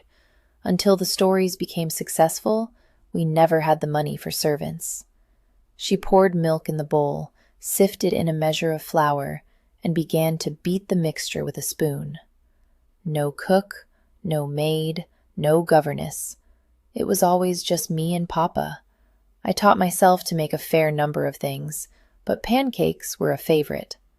"So, you spent your childhood acting as your own cook, maid, and governess. Then you became the family provider at the age of 13? His hands framed her waist. "I'm tempted to take that spoon from your hands and send it sailing out the nearest window. You should never make another pancake again." She smiled and kissed his cheek. "This is different. It's my pleasure to make one for you." He slid his arms about her waist and hugged her as she added a sprinkle of salt and sugar to the bowl. And she decided right here in this kitchen there was something else she'd like to share with him too. Would you like to know how it continues? The true identity of the Shadow Knight? "Are you joking?" His arms cinched tight about her waist. "I would trade almost anything to know that." "Anything but pancakes. Pancakes are not for up negotiation." So Ulrich was dangling from that parapet. She found the butter in its crock, and just beginning to pull himself up when the Shadow Knight unsheathed his sword and severed one of his hands in a single blow. Ransom winced. "Good Lord, you do have a bloodthirsty imagination." Now he's dangling by only one hand, with the rain falling, the wind whipping about the parapets. He has not only the weight of his body, but the weight of his armor. It's too much. He's starting to lose his grip. It's over, and both Ulrich and the Shadow Knight know it. She set the bowl of pancake batter aside, offering him her sugary fingers to lick. She went on with her tale. "Tell me," Ulrich says, as he slips from 3 fingers to 2. "Before you send me to my death, tell me who you are." At last, the Shadow Knight lifts the visor of his helmet, revealing an all too familiar face, and says, she lowered her voice, giving it an ominous cast, "Ulrich, I am your brother." He let her fingertips slide from his mouth. "No. Yes. No. Yes," she replied. It's truly not that much of a twist. The motif runs through most chivalric literature. Knights errant are always having to face down a nemesis who is revealed to be their father, brother, or a long-lost son. She put a pat of butter in the heated pan and followed it with a generous spoonful of batter. "But I thought Ulrich's brother died in the Crusades," Ransom said. Ulrich thought so too. He thought Godric died on the battlefield, but he survived. It took him years to make his way back to England, and with every step he dreamed of vengeance on the brother who had left him for dead. He shook his head. "Next you'll tell me Cressida's truly their sister." "Cressida, their sister? Lord, no. What on earth would make you think of such a thing?" "It would be a good surprise," he said. "You have to admit." She made a sound of disgust as she flipped the pancake. "They can't be siblings. They've kissed. Not very deeply. It's still a kiss. They are not brother and sister." She laughed. "What a suggestion." She slid the finished pancake on a waiting plate. Just then, the door to the kitchen creaked open, and Izzy looked up just in time to see a familiar figure capped with a shimmering knot of blonde hair. "Izzy, there you are!" "Abigail?" Izzy bit her lip, uncertain what the vicar's daughter would think of her now. Ransom's declarations yesterday had left little room for ambiguity, and here they were in rumpled half-dress, making early morning pancakes in the kitchen. The fact that they were lovers must be obvious, and just in case it wasn't apparent enough, Ransom slid his arm about her shoulders, drawing her close. "Abigail," she said, "good morning. We were—" "It's all right, Izzy." Abigail moved into the room, drawing Izzy aside. "I won't tell a soul. In fact, I'm here to ask you for a favor. If anyone asks you, I stayed here at the castle last night." "Oh?" Understanding dawned. "Oh, of course you did. I most definitely did not spend the night at the Merenglian army encampment," Abigail went on in a low whisper, allowing Mr. Butterfield some mildly unchivalrous liberties. A wash of pink touched her cheeks. Izzy smiled. "Of course you didn't. Thank you." "Not at all. What are friends for?" Abigail gave her a squeezing hug and heaved a sigh of relief. "Now," she said brightly, "what's to be done about these solicitors? How do we prove that the Duke's not an incompetent lunatic? Surely we haven't given up." Izzy looked to Ransom. "We haven't given up, have we?" "No, we haven't," he said. "Let them come. No more charades, no more pretense. I will answer their questions, honestly. If, at the end of it, they mean to challenge my fitness as Duke, I will see them in the Lord Chancellor's court." "I like that plan," she said. "Abigail, can we still count on your help?" "Of course." "Duncan has resigned," Ransom said, scratching his unshaven jaw. "But I think I can convince him to stay. As a friend." "Well, still need footmen." He looked to Abigail. "You said the Merenglian army is still camped nearby. Perhaps I can persuade them to come back." Izzy wasn't sure that was a wise idea. "Ransom, you were so hurtful to them yesterday. Lord knows what they're thinking of me." "Whatever you say to them, I suggest you consider beginning with a sincere apology, and concluding with the word please." He chewed a bite of his pancake and shrugged. "They're reasonable men. I'm certain with a bit of conversation we can reach an understanding." Evidently, an understanding wouldn't be so easily reached. Not 2 hours later, Ransom found himself in the Merenglian encampment, surrounded, hooded, and held at sword point, with both hands bound behind his back. And now they were taking him into the woods. He tried to make himself heard through the clanking of armor and the sacking thrown over his head. "Good sirs, truly, I know yesterday I said hurtful things, but today I've come in peace. I wish to join your ranks."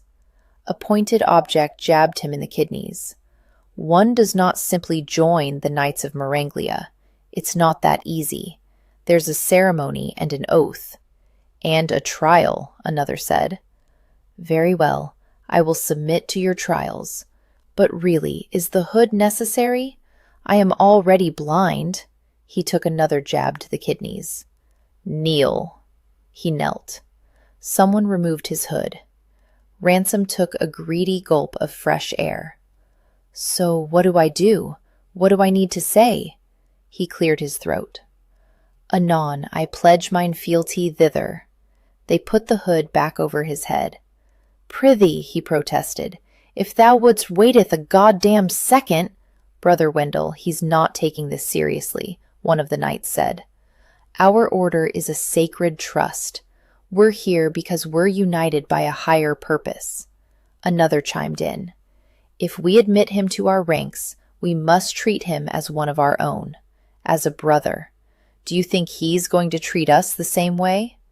Ransom bowed his head and managed to shake his hood loose. Unburdened, he lifted his eyes and spoke to the faceless men surrounding him.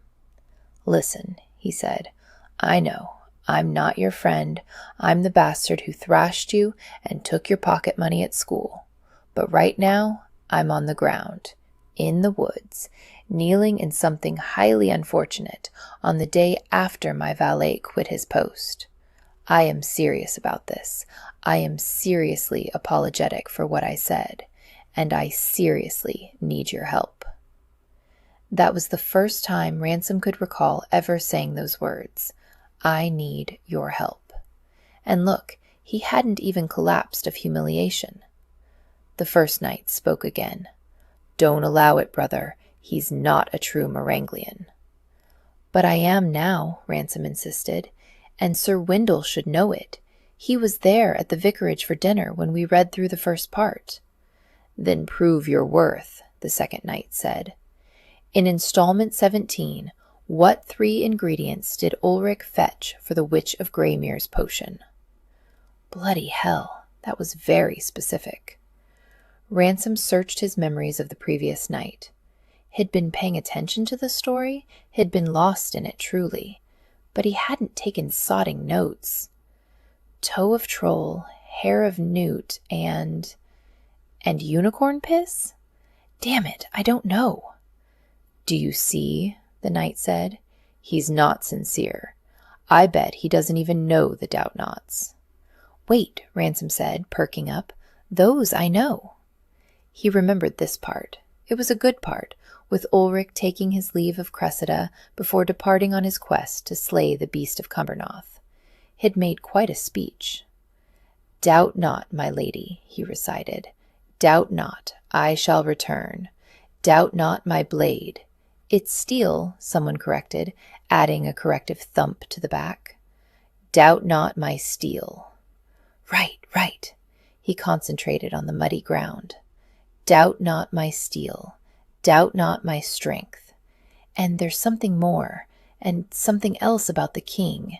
And then you remain queen of my heart, and it ends with, for my lady and for Meranglia." He lifted his head. "There, is that good enough?" "No." He recognized Wendell Butterfield's voice. "That was pathetic. He's just using us," the first knight said again. "Once he gets what he wants, hell, forget us. Cut us in the street. Make sport of our rituals at his fancy gentlemen's clubs. He doesn't understand how we are." Ransom shook his head. No one likes me at those clubs either. Believe me, I know what it's like to be reviled. I was gravely injured 7 months ago, and guess how many visitors and well-wishers I've had? Exactly none. I'm an outcast too.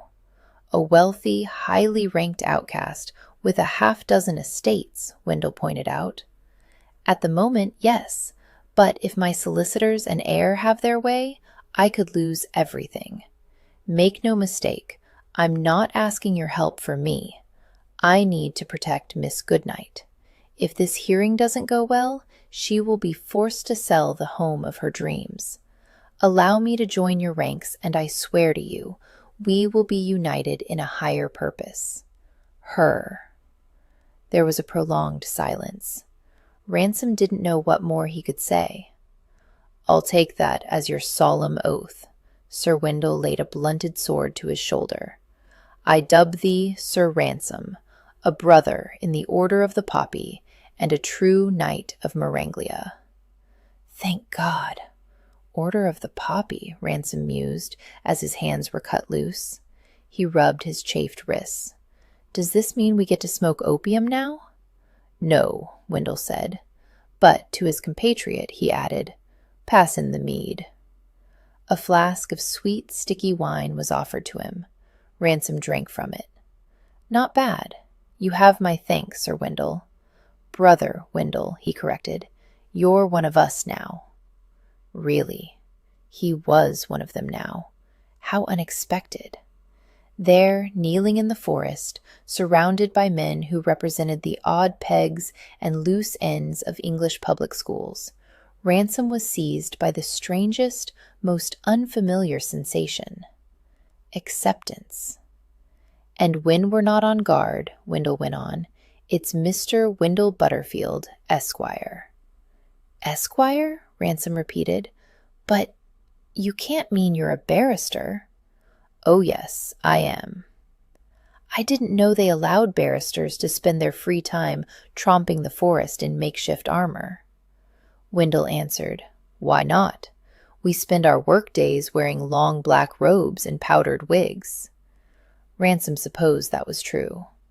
And I may be useless when it comes to performing a footman's table service, but I can get your legal matters sorted. If you'll accept the help, that is. Wendell stuck something blurry and flesh-colored in Ransom's face. His hand. A last pang of bruised pride knocked about his chest, heaving in its death throes. He didn't need help rising to his feet, that pride insisted. He wasn't an invalid or a child. But he was human, hopelessly in love for the first time in his life, and in danger of losing everything.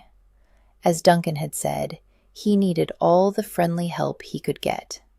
He swallowed back his instinctive refusal and accepted the man's hand. Once Ransom had gained his feet, Wendell called for the knights to circle close. Their hands clapped on his shoulders and back. All knights salute! Fists thumped armor. For my lady and for Marenglia. Chapter 25. Izzy, you're not going to believe this. Abigail pulled her toward the turret window. What is it? Oh, please tell me it's not the solicitors. We're not ready at all. I'm dressed. Ransom isn't even here. It's not the solicitors. Look. Izzy poked her head out the narrow window. There, in the distance, winding down the road to the castle's barbican, was the familiar, gaily colored sight of the West Yorkshire Riding Knights of Marenglia, accompanied by their sister chapter of Cressida's handmaidens. Their banners waved briskly in the breeze, and sunlight glinted off armor. The Duke did it, Abigail said, clutching Izzy's arm. He convinced them to come back. I suspect you had something to do with it too, Izzy said. Sir Wendell obviously has his own reasons for returning, but it doesn't matter why they came. It just matters that they're here. A silly tear came to her eye. Even after everything yesterday, they hadn't abandoned her. They were still here, still her friends. They still believed. Doubt not. The next few hours were a flurry of activity. Cook and the handmaidens were busy in the kitchen. The knights had another course in table service. Duncan whisked Ransom off for a bath, shave, fitted coat, and gleaming boots. Abigail expended nearly 3/4 of an hour and a great deal of patience on a quest to tame Izzy's hair. When the carriage wheels sounded in the drive, Izzy couldn't even bring herself to look. Abigail had to do it. Yes, she said, it's them. Now they're here. How many? 2 coaches. 3. No, 4 men in all. 4 of them. Oh dear. Only 2 would be the solicitors. The others must be doctors, witnesses, assistants to the Lord Chancellor, perhaps? She paced back and forth, just hoping everything was going well downstairs. Duncan would be greeting them, seeing them into the hall, and then it would be time for... A knock sounded at the door. Ransom, are you ready? He offered her his arm, and together they made their way down the corridor. Don't worry about anything. Just stay close to me. Won't they find it strange if I'm plastered to your side the whole time? His mouth tugged to one side. Believe me, none of my solicitors will be surprised to find a beautiful woman plastered to my side. It will only bolster the impression that I'm my old self. His reputation wasn't the source of her concern.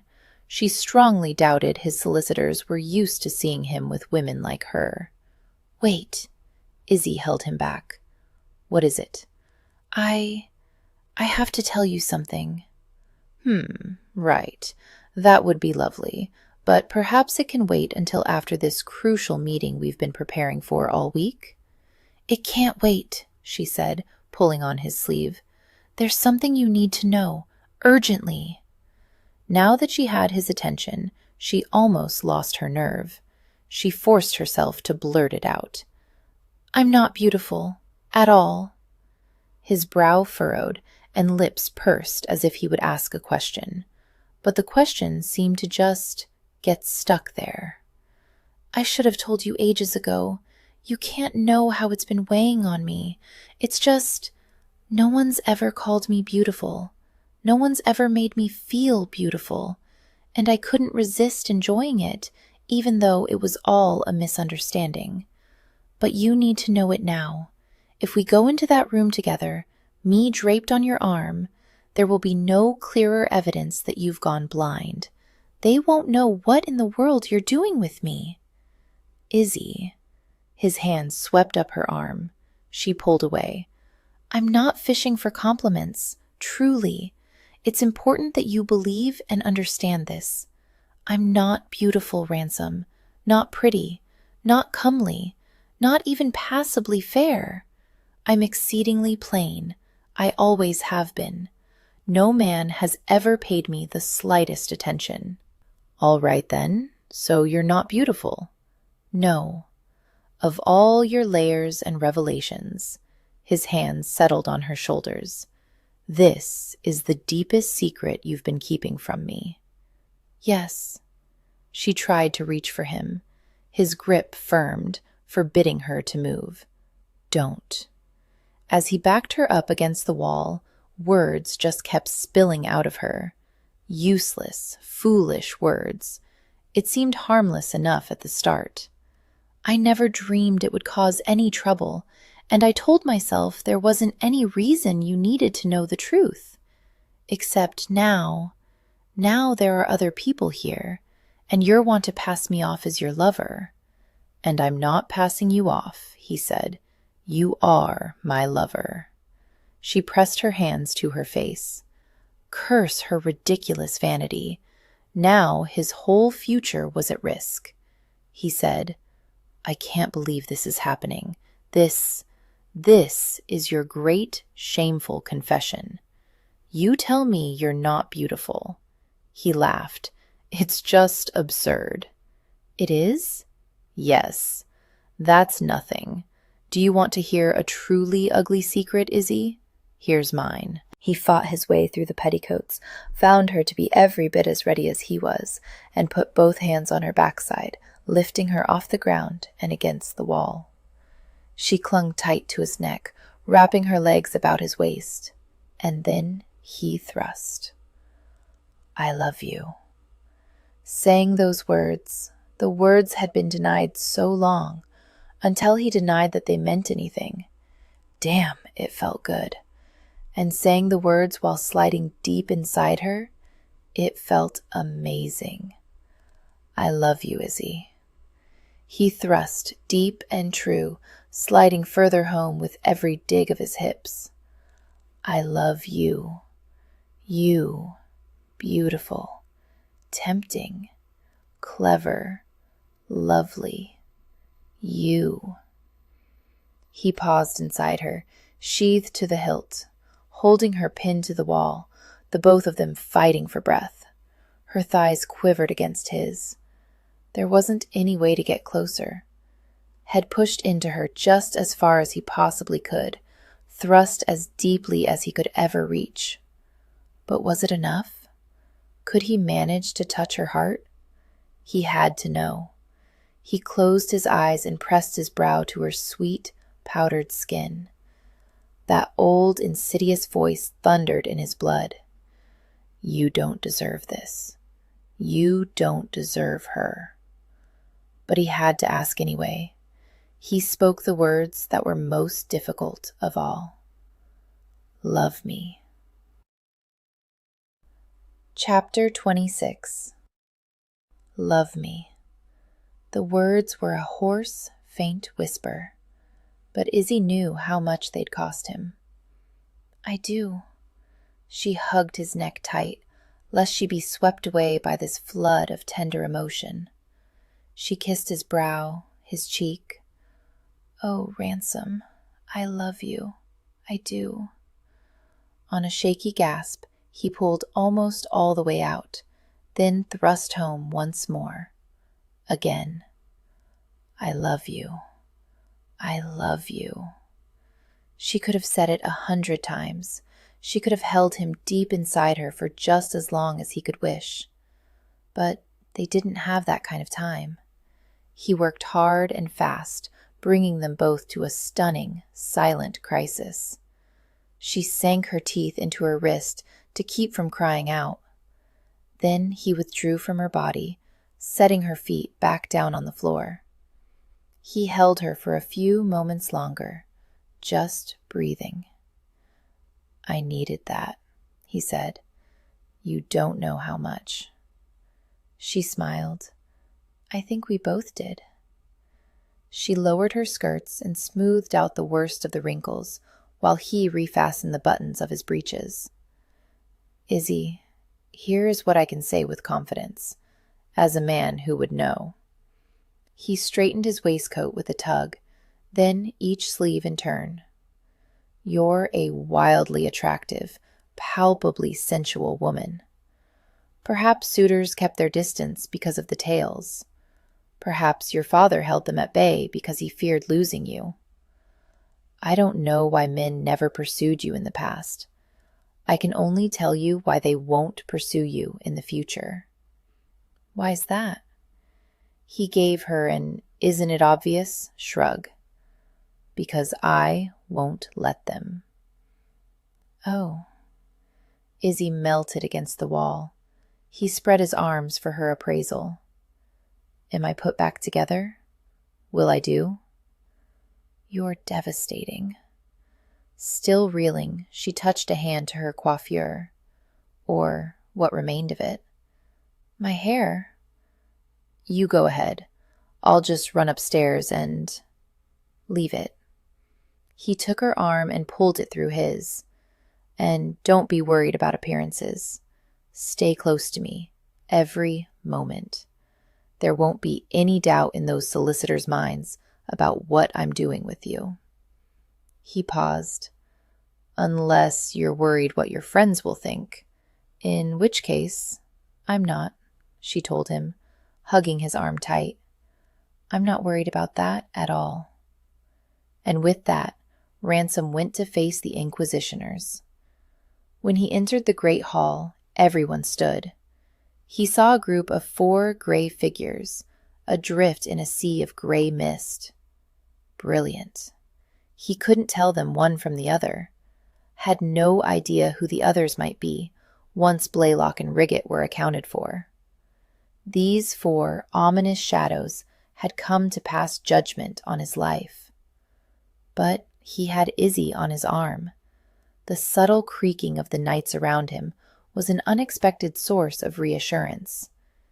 And he had a new lawyer, a good one he could trust.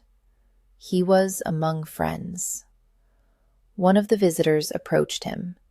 Ransom could feel the man taking in his appearance, scrutinizing his scars. Your Grace, it's a relief to see you in such good health. A relief? Ransom snorted. Somehow he doubted relief was what the man felt right now. Despicable, grasping swindler.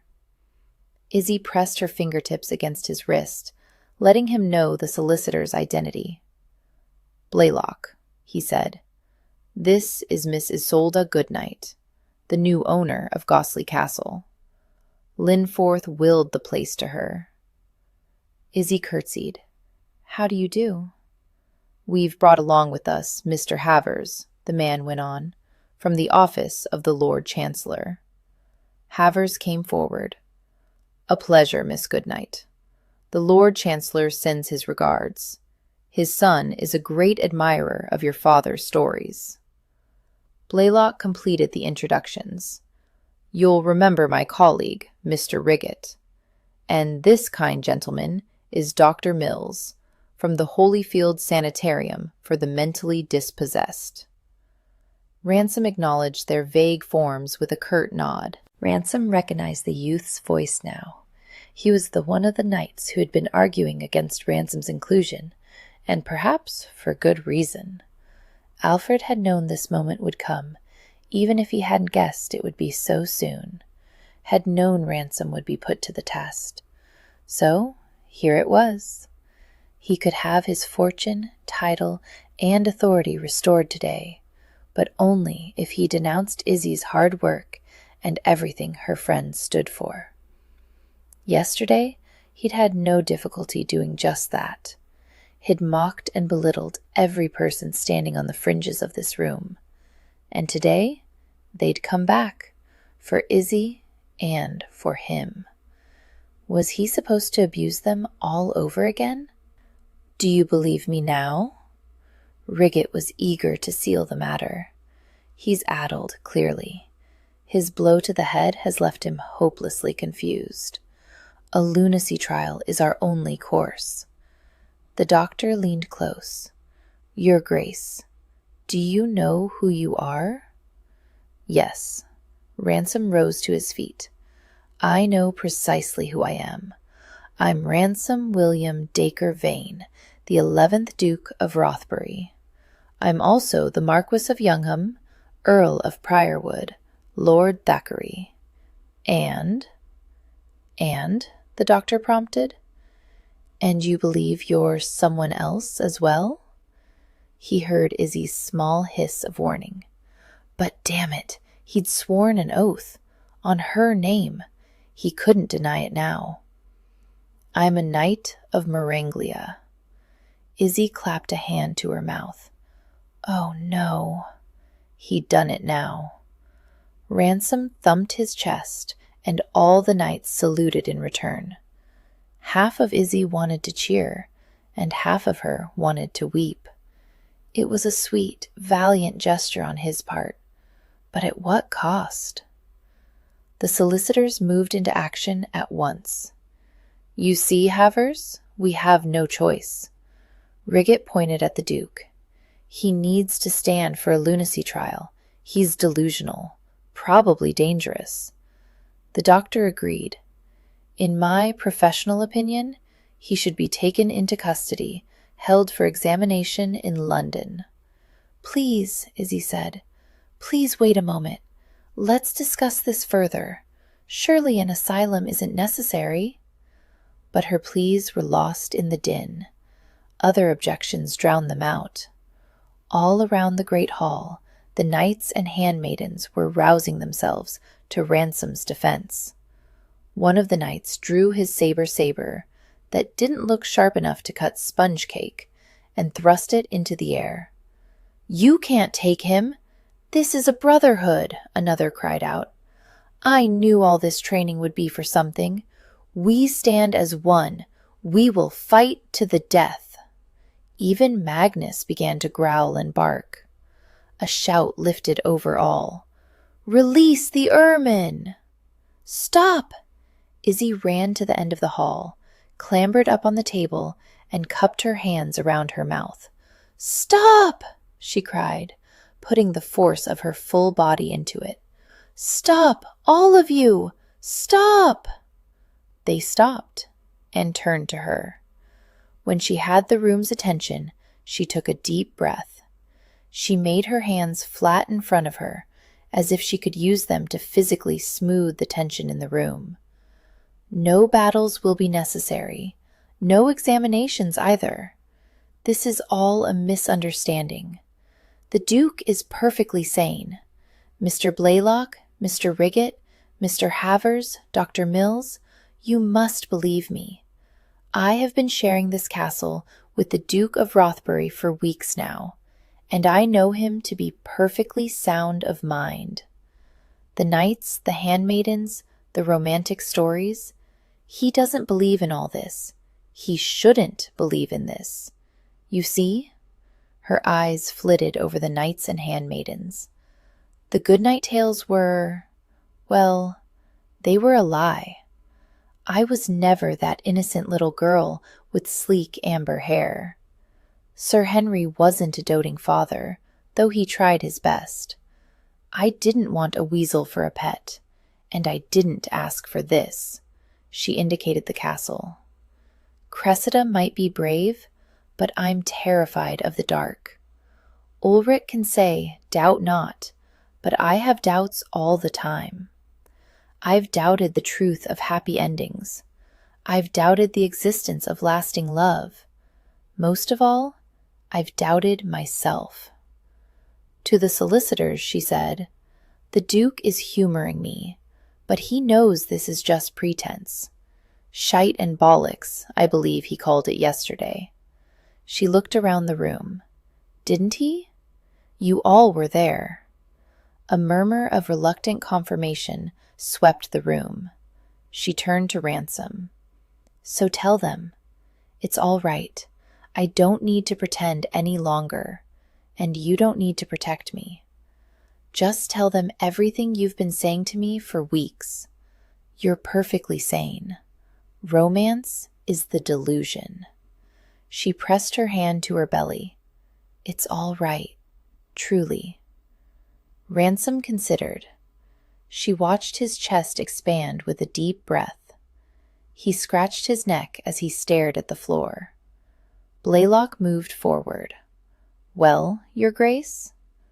"Do it," she silently willed him, trying to send the message all the way across the hall to where he stood. "Disclaim all of this. Save yourself. Just tell the truth. I will say only this." When Ransom lifted his head, a sly smile played about his lips. "Doubt not." Her heart flipped over in her chest. "No, no, Ransom, don't." "Doubt not, my lady. I shall return." "Not this," she pleaded. "Not now." He began to walk in her direction, continuing the recitation. "Doubt not my steel. Chains, arrows, blades, stones. I shall never know their sting. Not Ulrich's speech, anything but this. Doubt not my strength." His voice was getting stronger, too. "No storm, no storm." He paused. Good. Izzy knew what came next, but she wasn't about to help him. He looked to the knights for a cue. One of them whispered, "No storm-churned seas." Right, right. He took a step in retreat and began that bit again. "Doubt not my strength. No storm-churned seas, no wind-blown sands, nor mountain tall could bar me from you." "See?" Blaylock prodded the doctor. "He's gone raving mad. He thinks he's a character in some fairy story." Ransom paid them no attention. He didn't acknowledge anyone in the hall but Izzy. His progress toward her was slow, but unswerving. On the edges of the great hall, the handmaidens looked ready to swoon. "Doubt not my heart." He was declaiming loudly now, and with feeling. His deep, resonant voice was made for this role. "Time may pile into months and years. It cannot sway the eternal." "Ransom, please," she whispered. "They think you're mad." "I'm starting to wonder, too." The solicitors and doctor moved toward him, as though he needed to be restrained. And they could try to hold him back, but Izzy knew he'd just keep coming. In fact, he kicked aside a chair and forged on with the next part. "Doubt not my love." By this point, all the knights and handmaidens were joining in.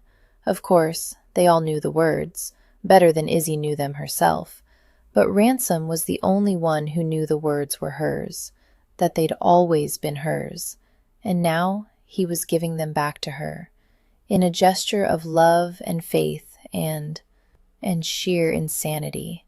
She pressed a hand to her heart. Her hero. A dozen handmaidens rushed to her side, lifting her down from the table and sweeping her forward to meet him in the center of the hall. "Doubt not my love," he repeated, with a chorus of knights to bolster him. "If men would seek to part us, death itself would be a veil too thin. For lo, though I wander the earth for my king, you remain no and ever queen of my heart." He went down on one knee and kissed her hand. "Don't be angry," he murmured, coming to his feet. "It's your life's work, and they're our friends. I couldn't do it." "Of course I'm not angry." She took his face in her hands. You can't know how much I love you right now." "Then say you'll marry me. I'll go to London, sort out this legal business, and then I'll come back with a ring. Diamonds or sapphires?" "I don't need a ring at all. I just want you." There was time to steal a quick, heartfelt kiss, and then they tried to take him into custody. "Your Grace, remain calm." The solicitors flanked him. "We'll be taking you to London now. There are some very fine doctors we wish you to see." He shrugged off their hands. "I'll take myself to London. No custody required. But yes, you had better believe I'll be seeing you in court." "Actually," Mr. Havers interjected, "I don't believe there will be any proceedings. Not a lunacy hearing, anyhow." "What?" Blaylock said. He waved at the scene. "But you witnessed that display just now." "I did. And I assure you, the Lord Chancellor will be wholly uninterested in hearing the matter." Havers turned to Izzy. "As I told Miss Goodnight, his son is a great admirer of these tales. The young man fell from a horse in his childhood, and he's been confined to his bed ever since. The stories have been a boon to him." "Confined to his bed?" A suspicion formed in Izzy's mind. "But you can't be speaking of Lord Peregrine." "The very one," Havers said. "The Lord Chancellor will have no desire to hear this matter. Lock away Izzy Goodnight's intended groom for lunacy? He'd never hear the end of it at family dinners. For that matter, all England would be grumbling." Riggett gestured wildly. "But the knights, the armor, the Order of the Poppy, for God's sake, man, they're just stories.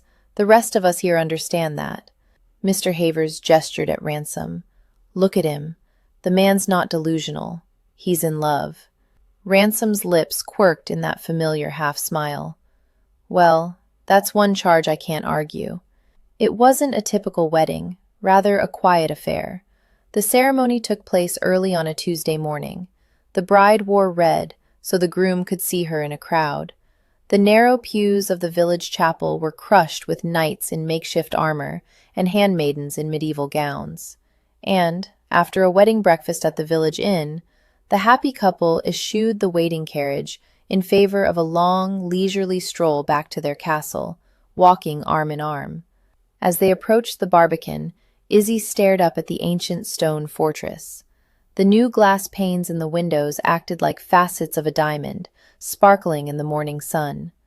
So much had changed since that first rainy, gloomy afternoon, when she'd been deposited here with nothing more to her name than a weasel, a letter, and her last shred of hope. Ransom stopped her in the courtyard. "Wait!" She glanced up at him, and then she spent the next few moments collecting her scattered wits. The castle might have changed in her perception, but this man hadn't. That wild, untamed masculine beauty made her knees weak every time. "What's wrong?" she asked. "Did we leave something behind at the inn?" "Nothing's wrong. I've just been wanting to do this again." He bent at the waist, and in one swift move, he scooped her into his arms, tucking her close to his chest. And this time, Izzy managed not to swoon. Just barely. Epilogue. Several months later. The candle was nearly guttered in its holder when Ransom reached the 34th stair. "Izzy, it's late. You should come to bed." "I know." Izzy replaced her quill in the inkwell and propped her elbows on the desk. With a sigh of fatigue, she closed her eyes and rubbed her temples. He came to stand behind her. His strong hands settled heavily on her shoulders. "You're working much too hard these last few weeks." "I know that, too." She picked up the quill and began to write again. "I'm sorry. It's only that I'm desperate to have a few months' worth of installments completed before the baby arrives. The work's going more slowly than I'd like. Add to that, I'm drowning in correspondence to answer." His thumbs kneaded the muscles at the back of her neck, coaxing a deep sigh from her chest. "What can I do?" he asked. "That massage is a lovely start." She sorted through the pile of envelopes.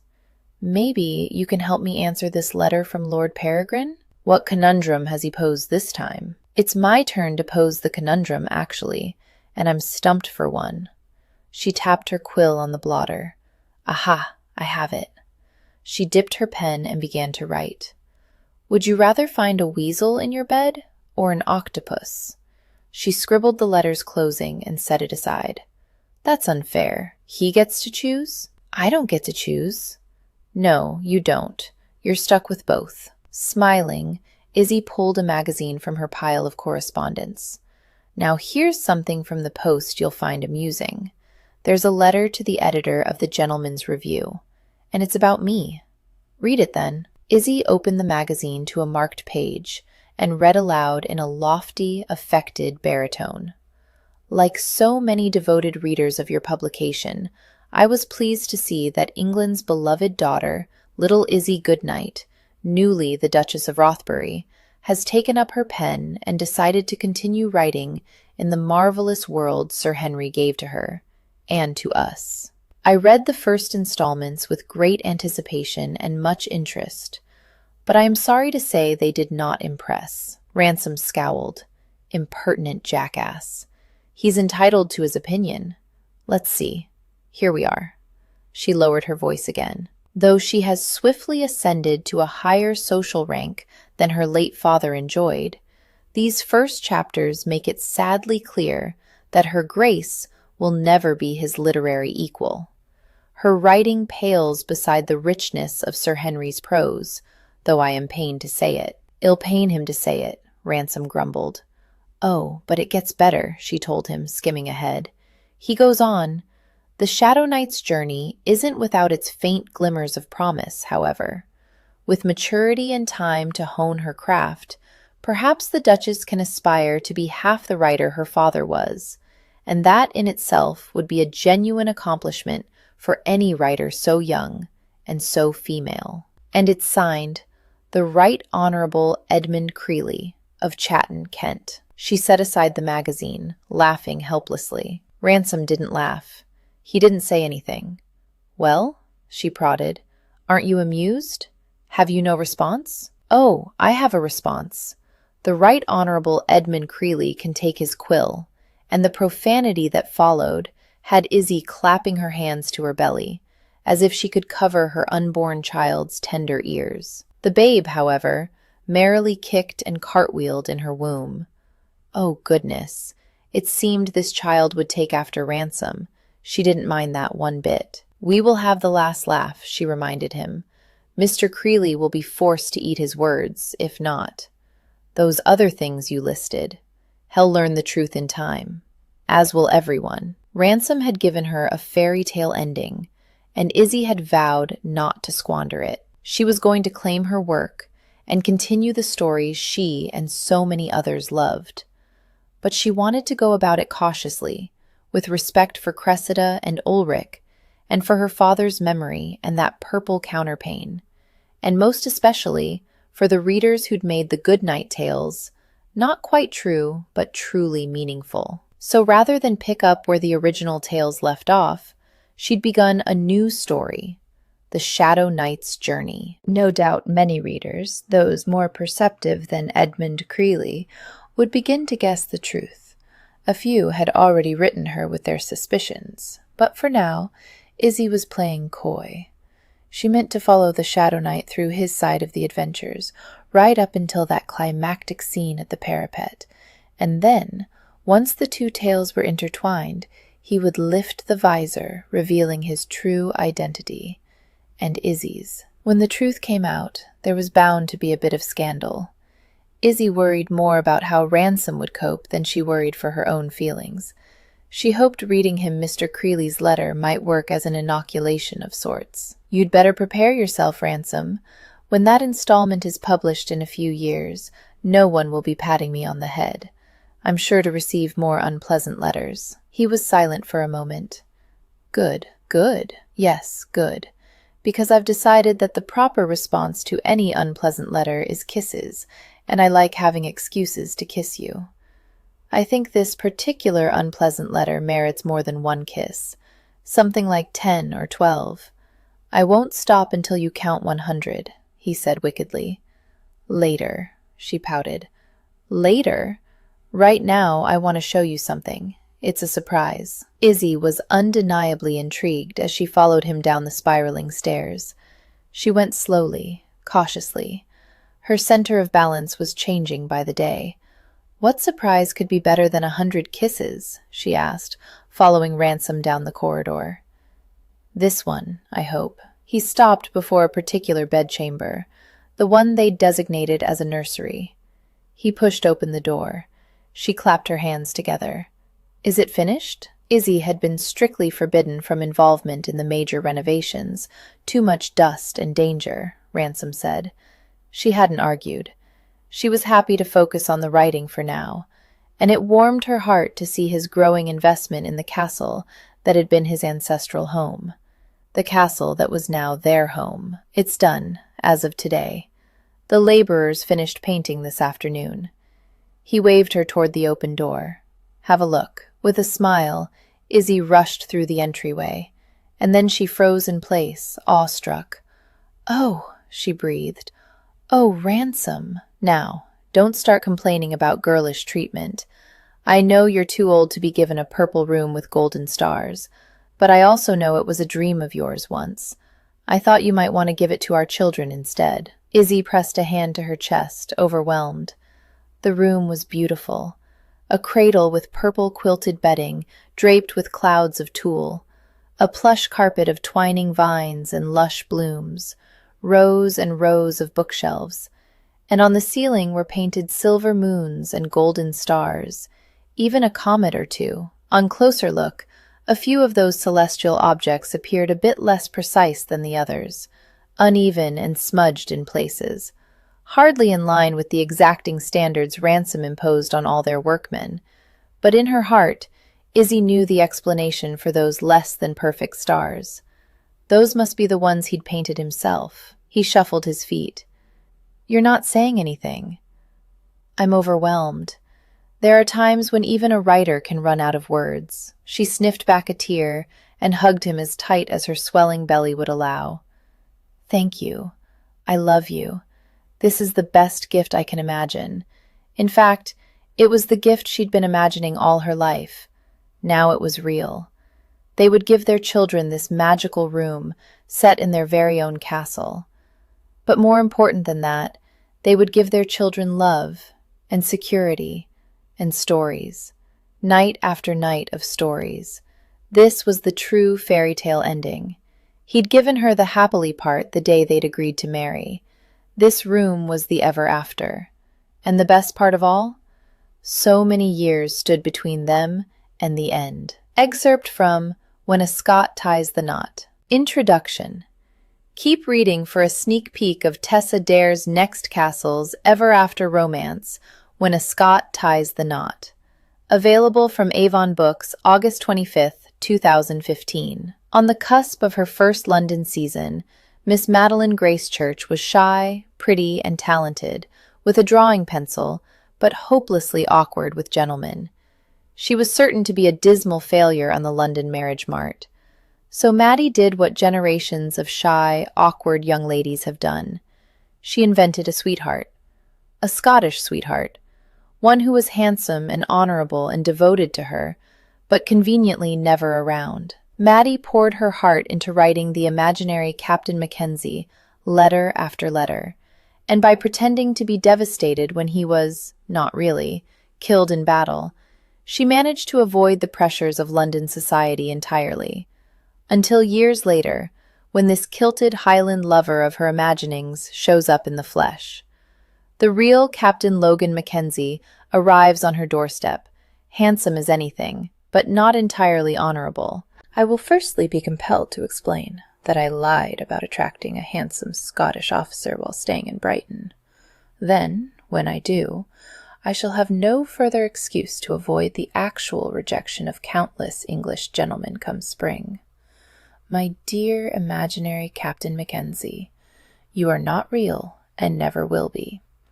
I, however, am a true and eternal fool. Here, have a drawing of a snail. October 5th, 1808. Dear not really a Captain Mackenzie, on second thought, perhaps I won't have to explain it this year. I might be able to stretch this for a whole season. I must admit, it's rather convenient, and my family looks at me in a whole new light. I am now a woman who inspired at least one headlong tumble into everlasting love. And really isn't one enough? Because, you see, you are mad for me. Utterly consumed with passion after just a few chance meetings and walks along the shore. You made me a great many promises. I was reluctant to accept them, knowing how our nascent love would be tested by distance and war. But you assured me that your heart is true, and I have read too many novels, I think. November 10th, 1808. Dear Captain McWhimsey, is there anything more mortifying than bearing witness to one's own father's love affair? Ugh. We all knew he needed to remarry and produce an heir. To take a young, fertile wife made the most sense. I just didn't expect him to enjoy it so much, or with so few nods to dignity. Curse this endless war and its effect of hampering proper, months-long honeymoons. They disappear together every afternoon, and then I and the servants must all pretend to not know what they are doing. I shudder. I know I should be happy to see them both happy, and I am, rather. But until this heir-making project takes root, I think I shall be writing you fewer letters and taking a great many walks. December 18th, 1808. Dear Captain McFantasy, 1. Have a new accomplice. My Aunt Thea has come to stay. In her youth, she was a scandalous demi-mondaine, ruined at court in France by a wicked comte. But she's frail and harmless now. Aunt Thea adores the idea that I'm suffering with love and anxiety for my endangered Scottish officer. I scarcely have to lie at all. Of course Madeline doesn't wish to attend parties and balls in London.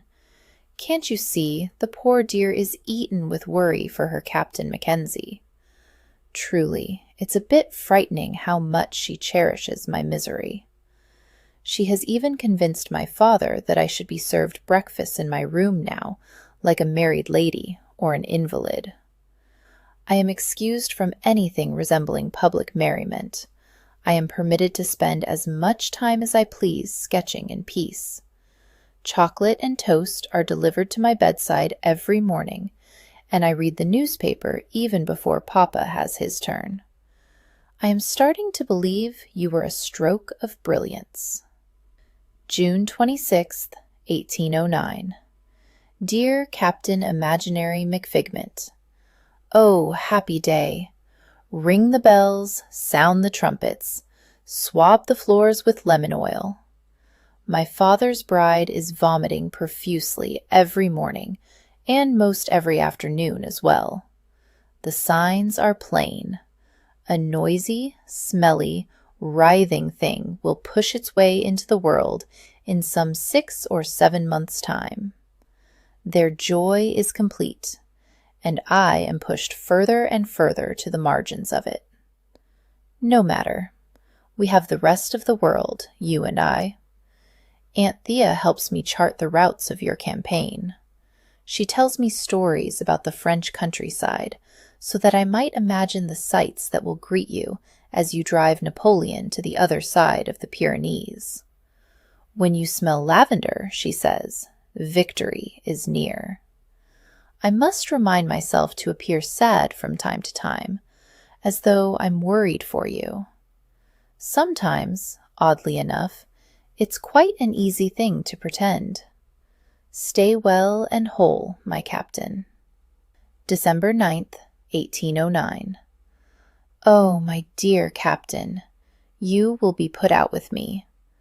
I know I swore my heart to be true, but I must confess, I have fallen in love, lost my heart to another, irrevocably. His name is Henry Edward Gracechurch.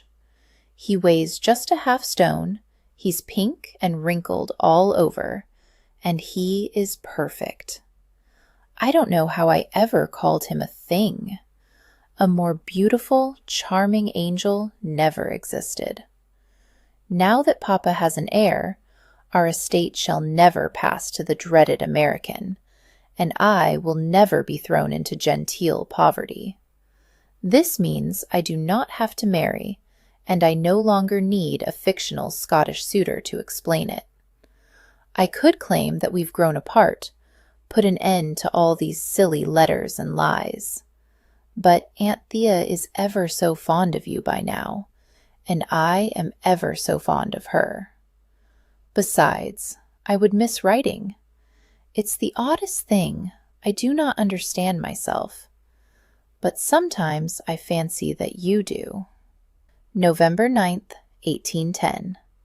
Dear Logan, surely we can claim a Christian name familiarity by now.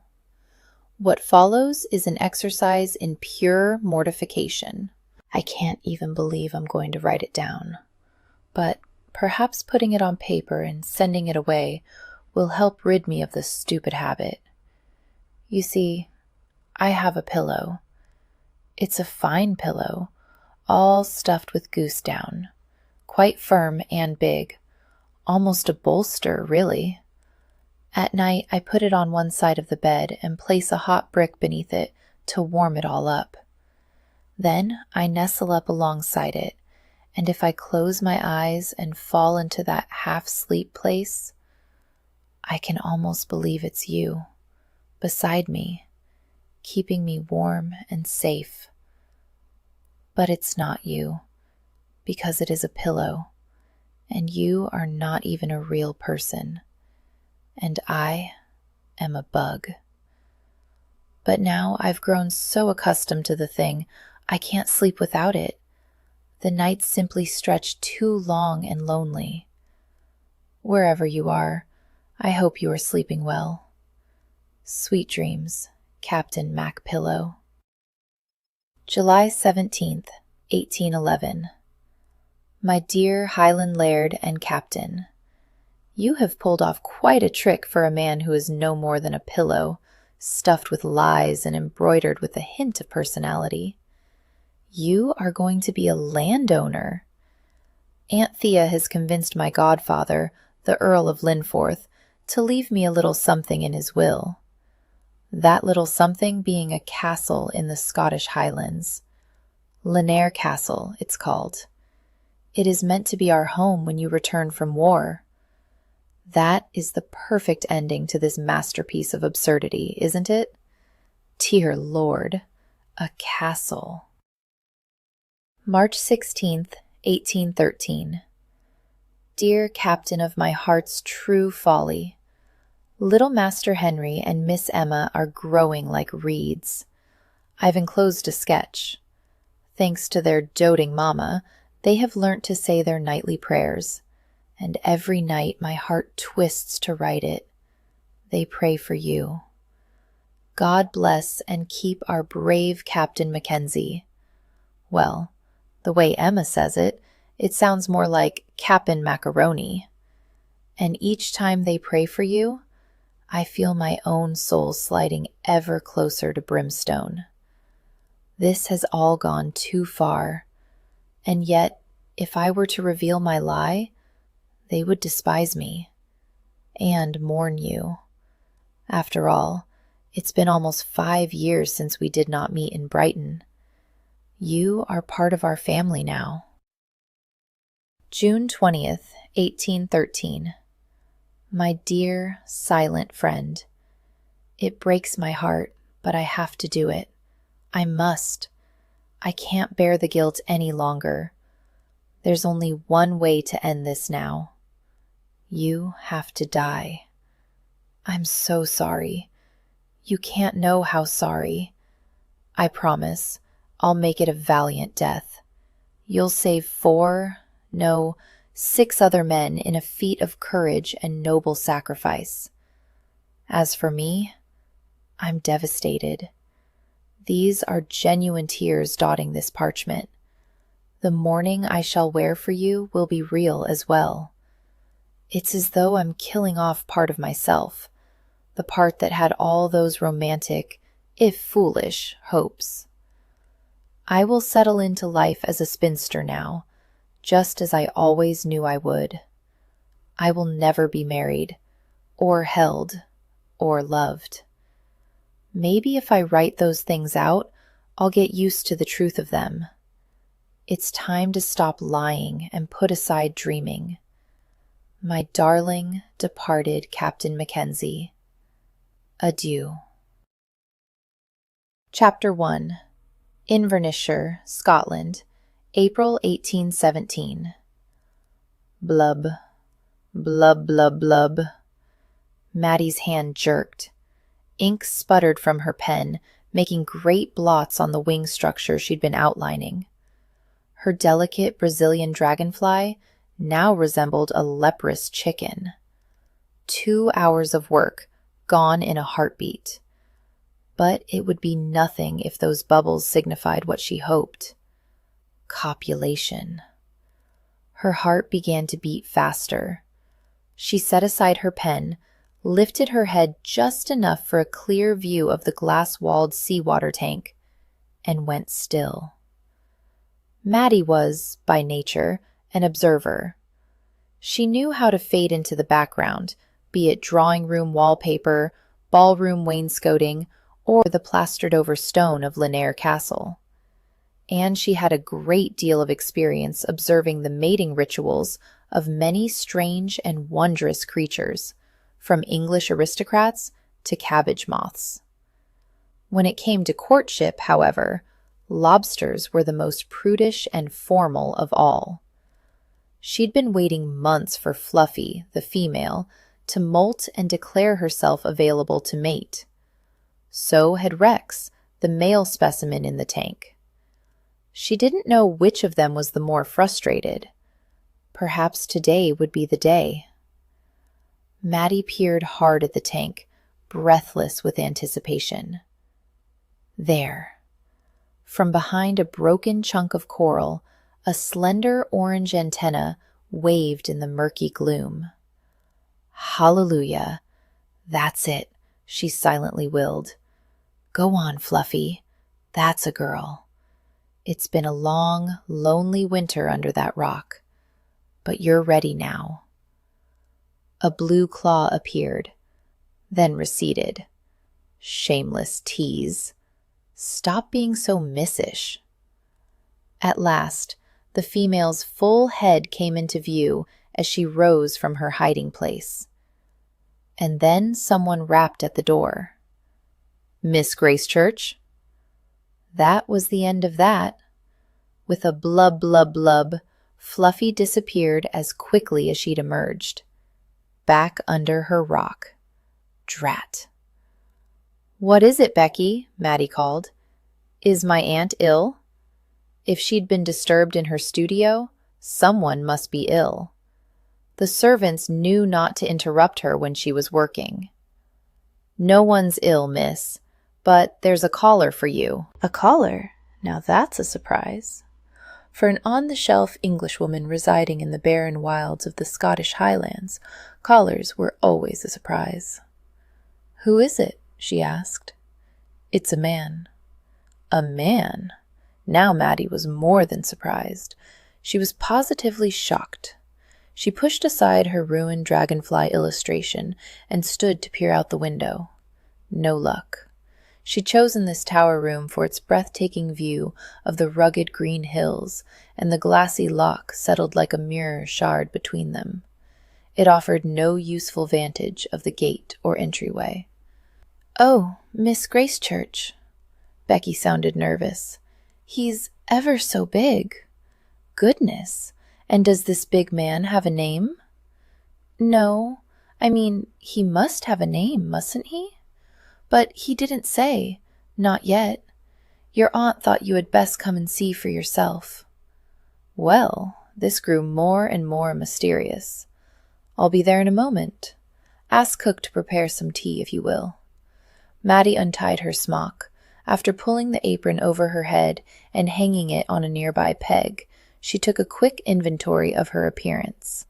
Her slate gray frock wasn't too wrinkled, but her hands were stained with ink, and her hair was a travesty loose and disheveled. There was no time for a proper coiffure. No hairpins to be found either. She gathered the dark locks in her hands and twisted them into a loose knot at the back of her head, securing the chignon with a nearby pencil. The best she could do under the circumstances.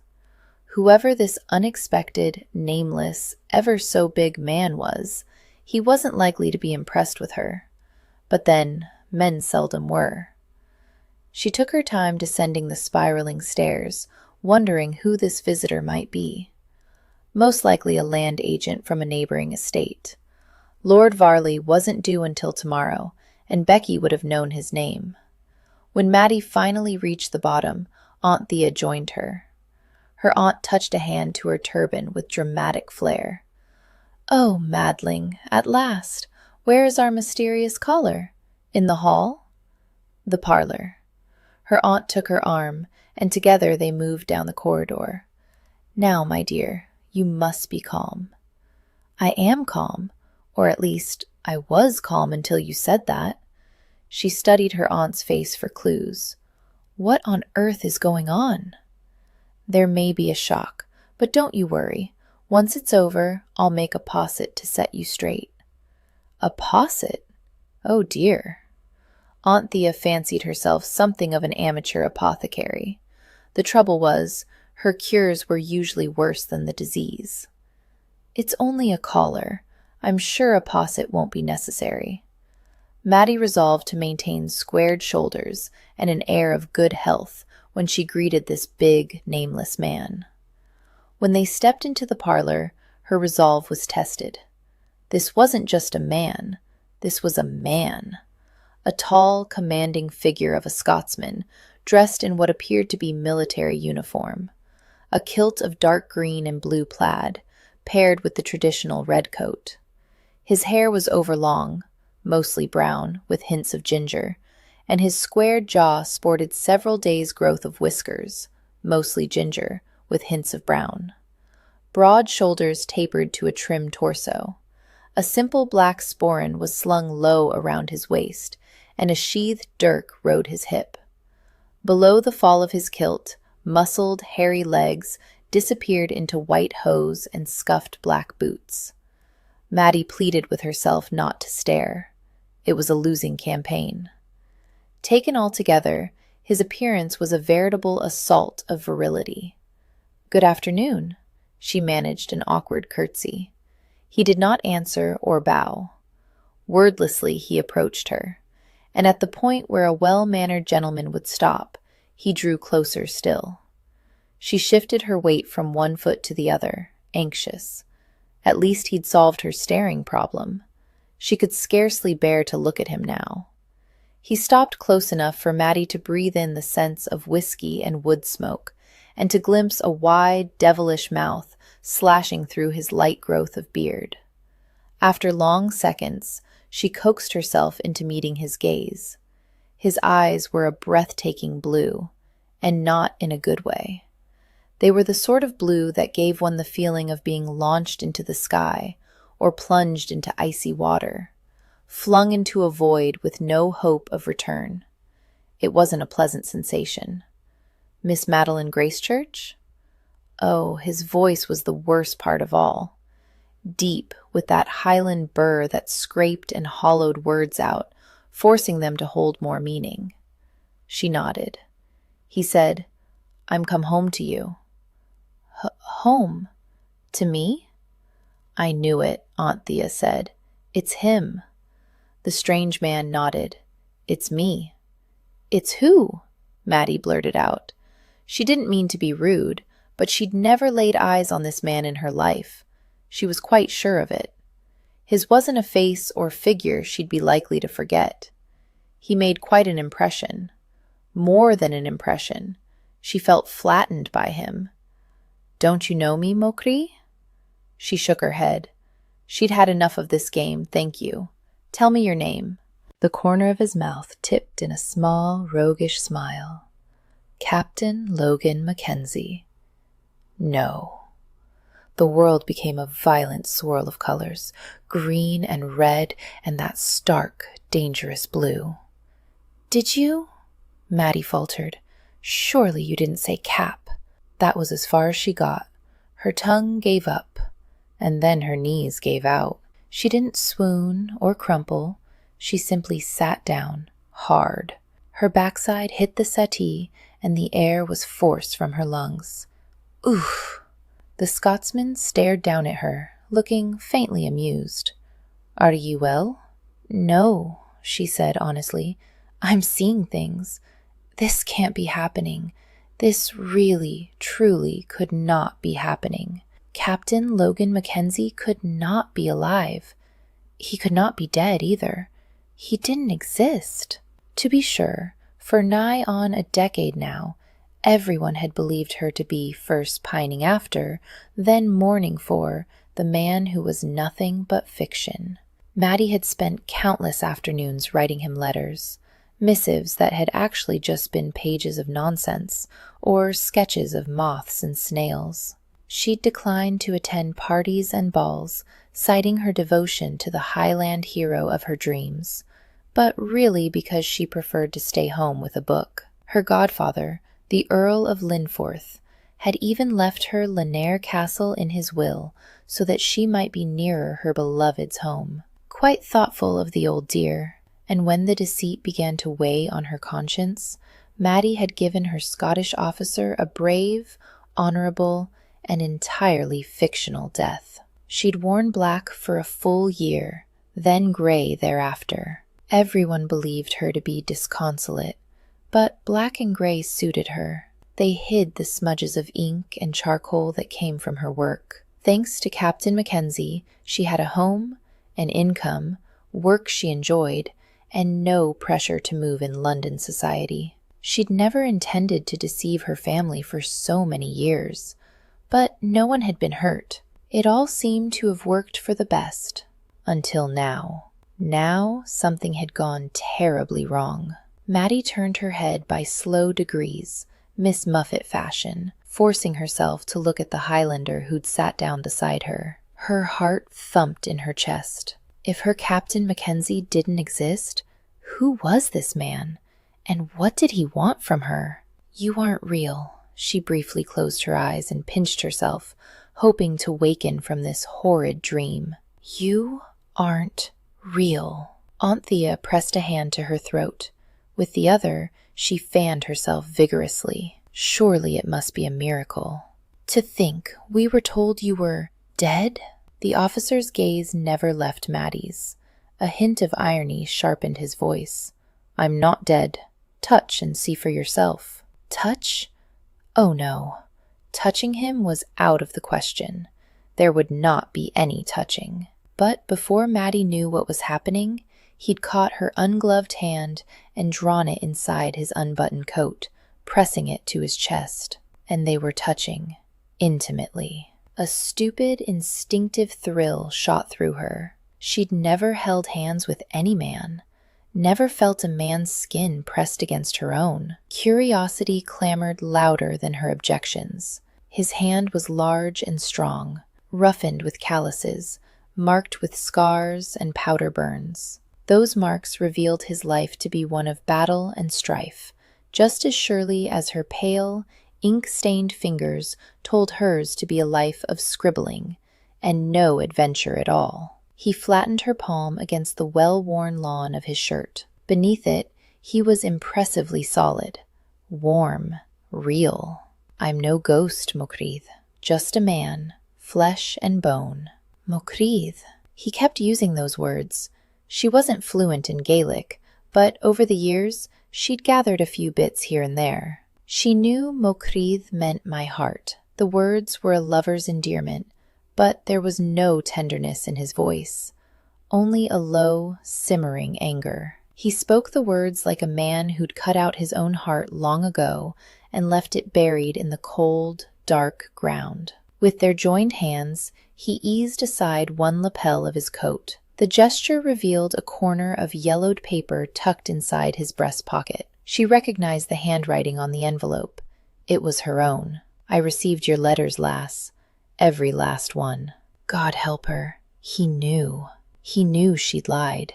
He knew everything, and he was here to make her pay. Aunt Thea, she whispered, I believe I'll be needing that posset after all. So, Logan thought, this is the girl. At last he had her in his grasp. Madeline Eloise Gracechurch. In her own words, the greatest ninny to ever draw breath in England.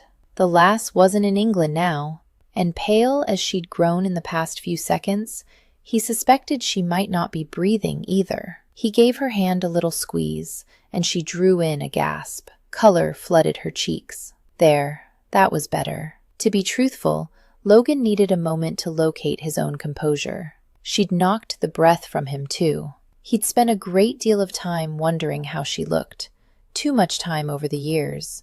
Of course, Shed sent him sketches of every blessed mushroom, moth, and blossom in existence, but never any likenesses of herself. By the gods, she was bonny, far prettier than her letters had led him to imagine. Also smaller, more delicate. So, she said, this means gack. Much less articulate, too. Logan's gaze slid to her aunt, who was somehow exactly as had always pictured her. Frail shoulders, busy eyes, saffron yellow turban. Perhaps you'll permit us a few minutes alone, Aunt Thea. May I call you Aunt Thea? But certainly you may. No, his betrothed moaned. Please, don't. Logan patted her slender shoulder. There. Aunt Thea hurried to excuse her niece. You must forgive her, Captain. We believed you dead for years. She's worn mourning ever since. To have you back again, well, it's such a shock. She's overwrought. That's understandable, he said. And it was. Logan would be surprised, too, if a person had invented from thin air, then cravenly lied about for close to a decade, appeared on his doorstep one afternoon. Surprised, shocked, perhaps even frightened. Madeline Gracechurch appeared to be no less than terrified. What was it you mentioned wanting, Mokri? A poultice? A posset, Aunt Thea said. I'll heat one at once. As soon as her aunt had left the room, Logan tightened his grip around Madeline's slender wrist, drawing her to her feet. The motion seemed to help her find her tongue. Who are you? She whispered. I thought we covered that already. Have you no conscience, coming in here as an impostor and frightening my aunt? Impostor? He made an amused sound. I'm no impostor, lass, but I'll admit I am entirely without conscience. She wet her lips with a nervous flick of her tongue, drawing his gaze to a small, kiss-shaped mouth that might otherwise have escaped his attention. Wondering what else he might have missed, he let his eyes wander down her figure, from the untidy knot of dark hair atop her head to whatever sort of body might be hiding under that high-necked gray shroud. It didn't matter, he told himself. He hadn't come for the carnal attractions. He was here to collect what he was owed. Logan inhaled deep. The air hovering about her carried a familiar scent. When you smell lavender, victory is near. Her hand went to her brow. I can't understand what's happening. Can't you? Is it so hard to believe that the name and rank you plucked from the air might belong to an actual man somewhere? Mackenzie's not an uncommon name. The British Army's a vast pool of candidates. Yes, but I never properly addressed anything. I specifically wrote the number of a regiment that doesn't exist. Never indicated any location. I just tossed them into the post. Well, somehow they found their way to you. She swallowed audibly. And you. Oh no. And you read them? He opened his mouth to reply. Of course you read them, she said, cutting him off. You couldn't be here if you hadn't. Logan didn't know whether to be annoyed or grateful that she kept completing his side of the conversation. He supposed it was habit on her part. She'd conducted a one-sided correspondence with him for years, and then, once he'd served his purpose, she'd had the nerve to kill him off. This canny little English heiress thought she'd come up with the perfect scheme to avoid being pressured into marriage. She was about to learn she'd been wrong. Vera wrong. "Oh dear," she muttered. "I think I'll be sick. I must say this is a fine welcome home." "This isn't your home." "It will be, lass. It will be." Logan decided to give her a moment to compose herself. He made a slow circle of the room. The castle itself was remarkable. A classic fortified tower house, kept in a fair state of repair. This chamber they currently occupied was hung with ancient tapestries, but was otherwise furnished in what he assumed to be typical English style. But he didn't care about carpets and settees. He paused at the window. It was the surrounding land that interested him. This glen was ideal. A wide, green ribbon of fertile land stretched alongside the clear loch. Beyond it lay open hills for grazing. These were the highlands his soldiers had known in their youths, the highlands that had all but disappeared by the time they'd returned from war. Stolen by greedy English landlords and the occasional fanciful spinster. This would be home for them now. Here, in the shadow of Lanier Castle, his men could regain what had been taken from them. There was space enough in this glen to raise cottages, plant crops, start families, rebuild a life. Logan would stop at nothing to give them that chance.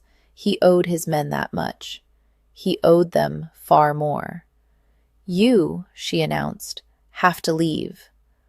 "Leave? Not a chance, Mokri. You have to leave. Now." She took him by the sleeve and tried tugging him toward the door. Unsuccessfully. Then she gave up on the tugging and started pushing at him instead. That wasn't any help either. Except, perhaps, as an aid to Logan's amusement. He was a lot of man, and she was a mere slip of a lass. He couldn't help but laugh, but her efforts weren't entirely ineffectual. The press of her tiny hands on his arms and chest stirred him in dangerous places. Had gone a long time without a woman's touch. Far too long. At length, she gave up on the pulling and pushing and went straight to her last resort, pleading. Big, brown calf's eyes implored him for mercy. Little did she know, this was the least likely tactic to work. Logan wasn't a man to be moved by tender emotion. However, he was a man, and he wasn't unmoved by a pretty face. What with all her exertions, he was starting to see a flush of color on her cheeks, and an intriguing spark of mystery behind those wide, dark eyes. This last didn't belong in gray. With that dark hair and those rosy lips, she belonged in vibrant color. Deep Highland greens or sapphire blue. His own smile took him by surprise. She was going to look bonny wearing his plaid. "Just go," she said. "If you leave now, I can convince my aunt this was all a mistake. Because it was a mistake. You must know that. I never meant to bother you with my silly ramblings." "Perhaps you didn't mean to, but involve me you did. Is it an apology you want then?" "I'm sorry. So very, very sorry. Please, if you'll just give me the letters back and be on your way, I'll be most generous. I'd be glad to pay you for your troubles." Logan shook his head. She thought a bribe would appease him. "I'm not leaving, lass. Not for all the pin money in your wee silk reticule." "Then what do you want?" "That's simple. I want what your letters said. What you've been telling your family for years. I'm Captain Logan Mackenzie.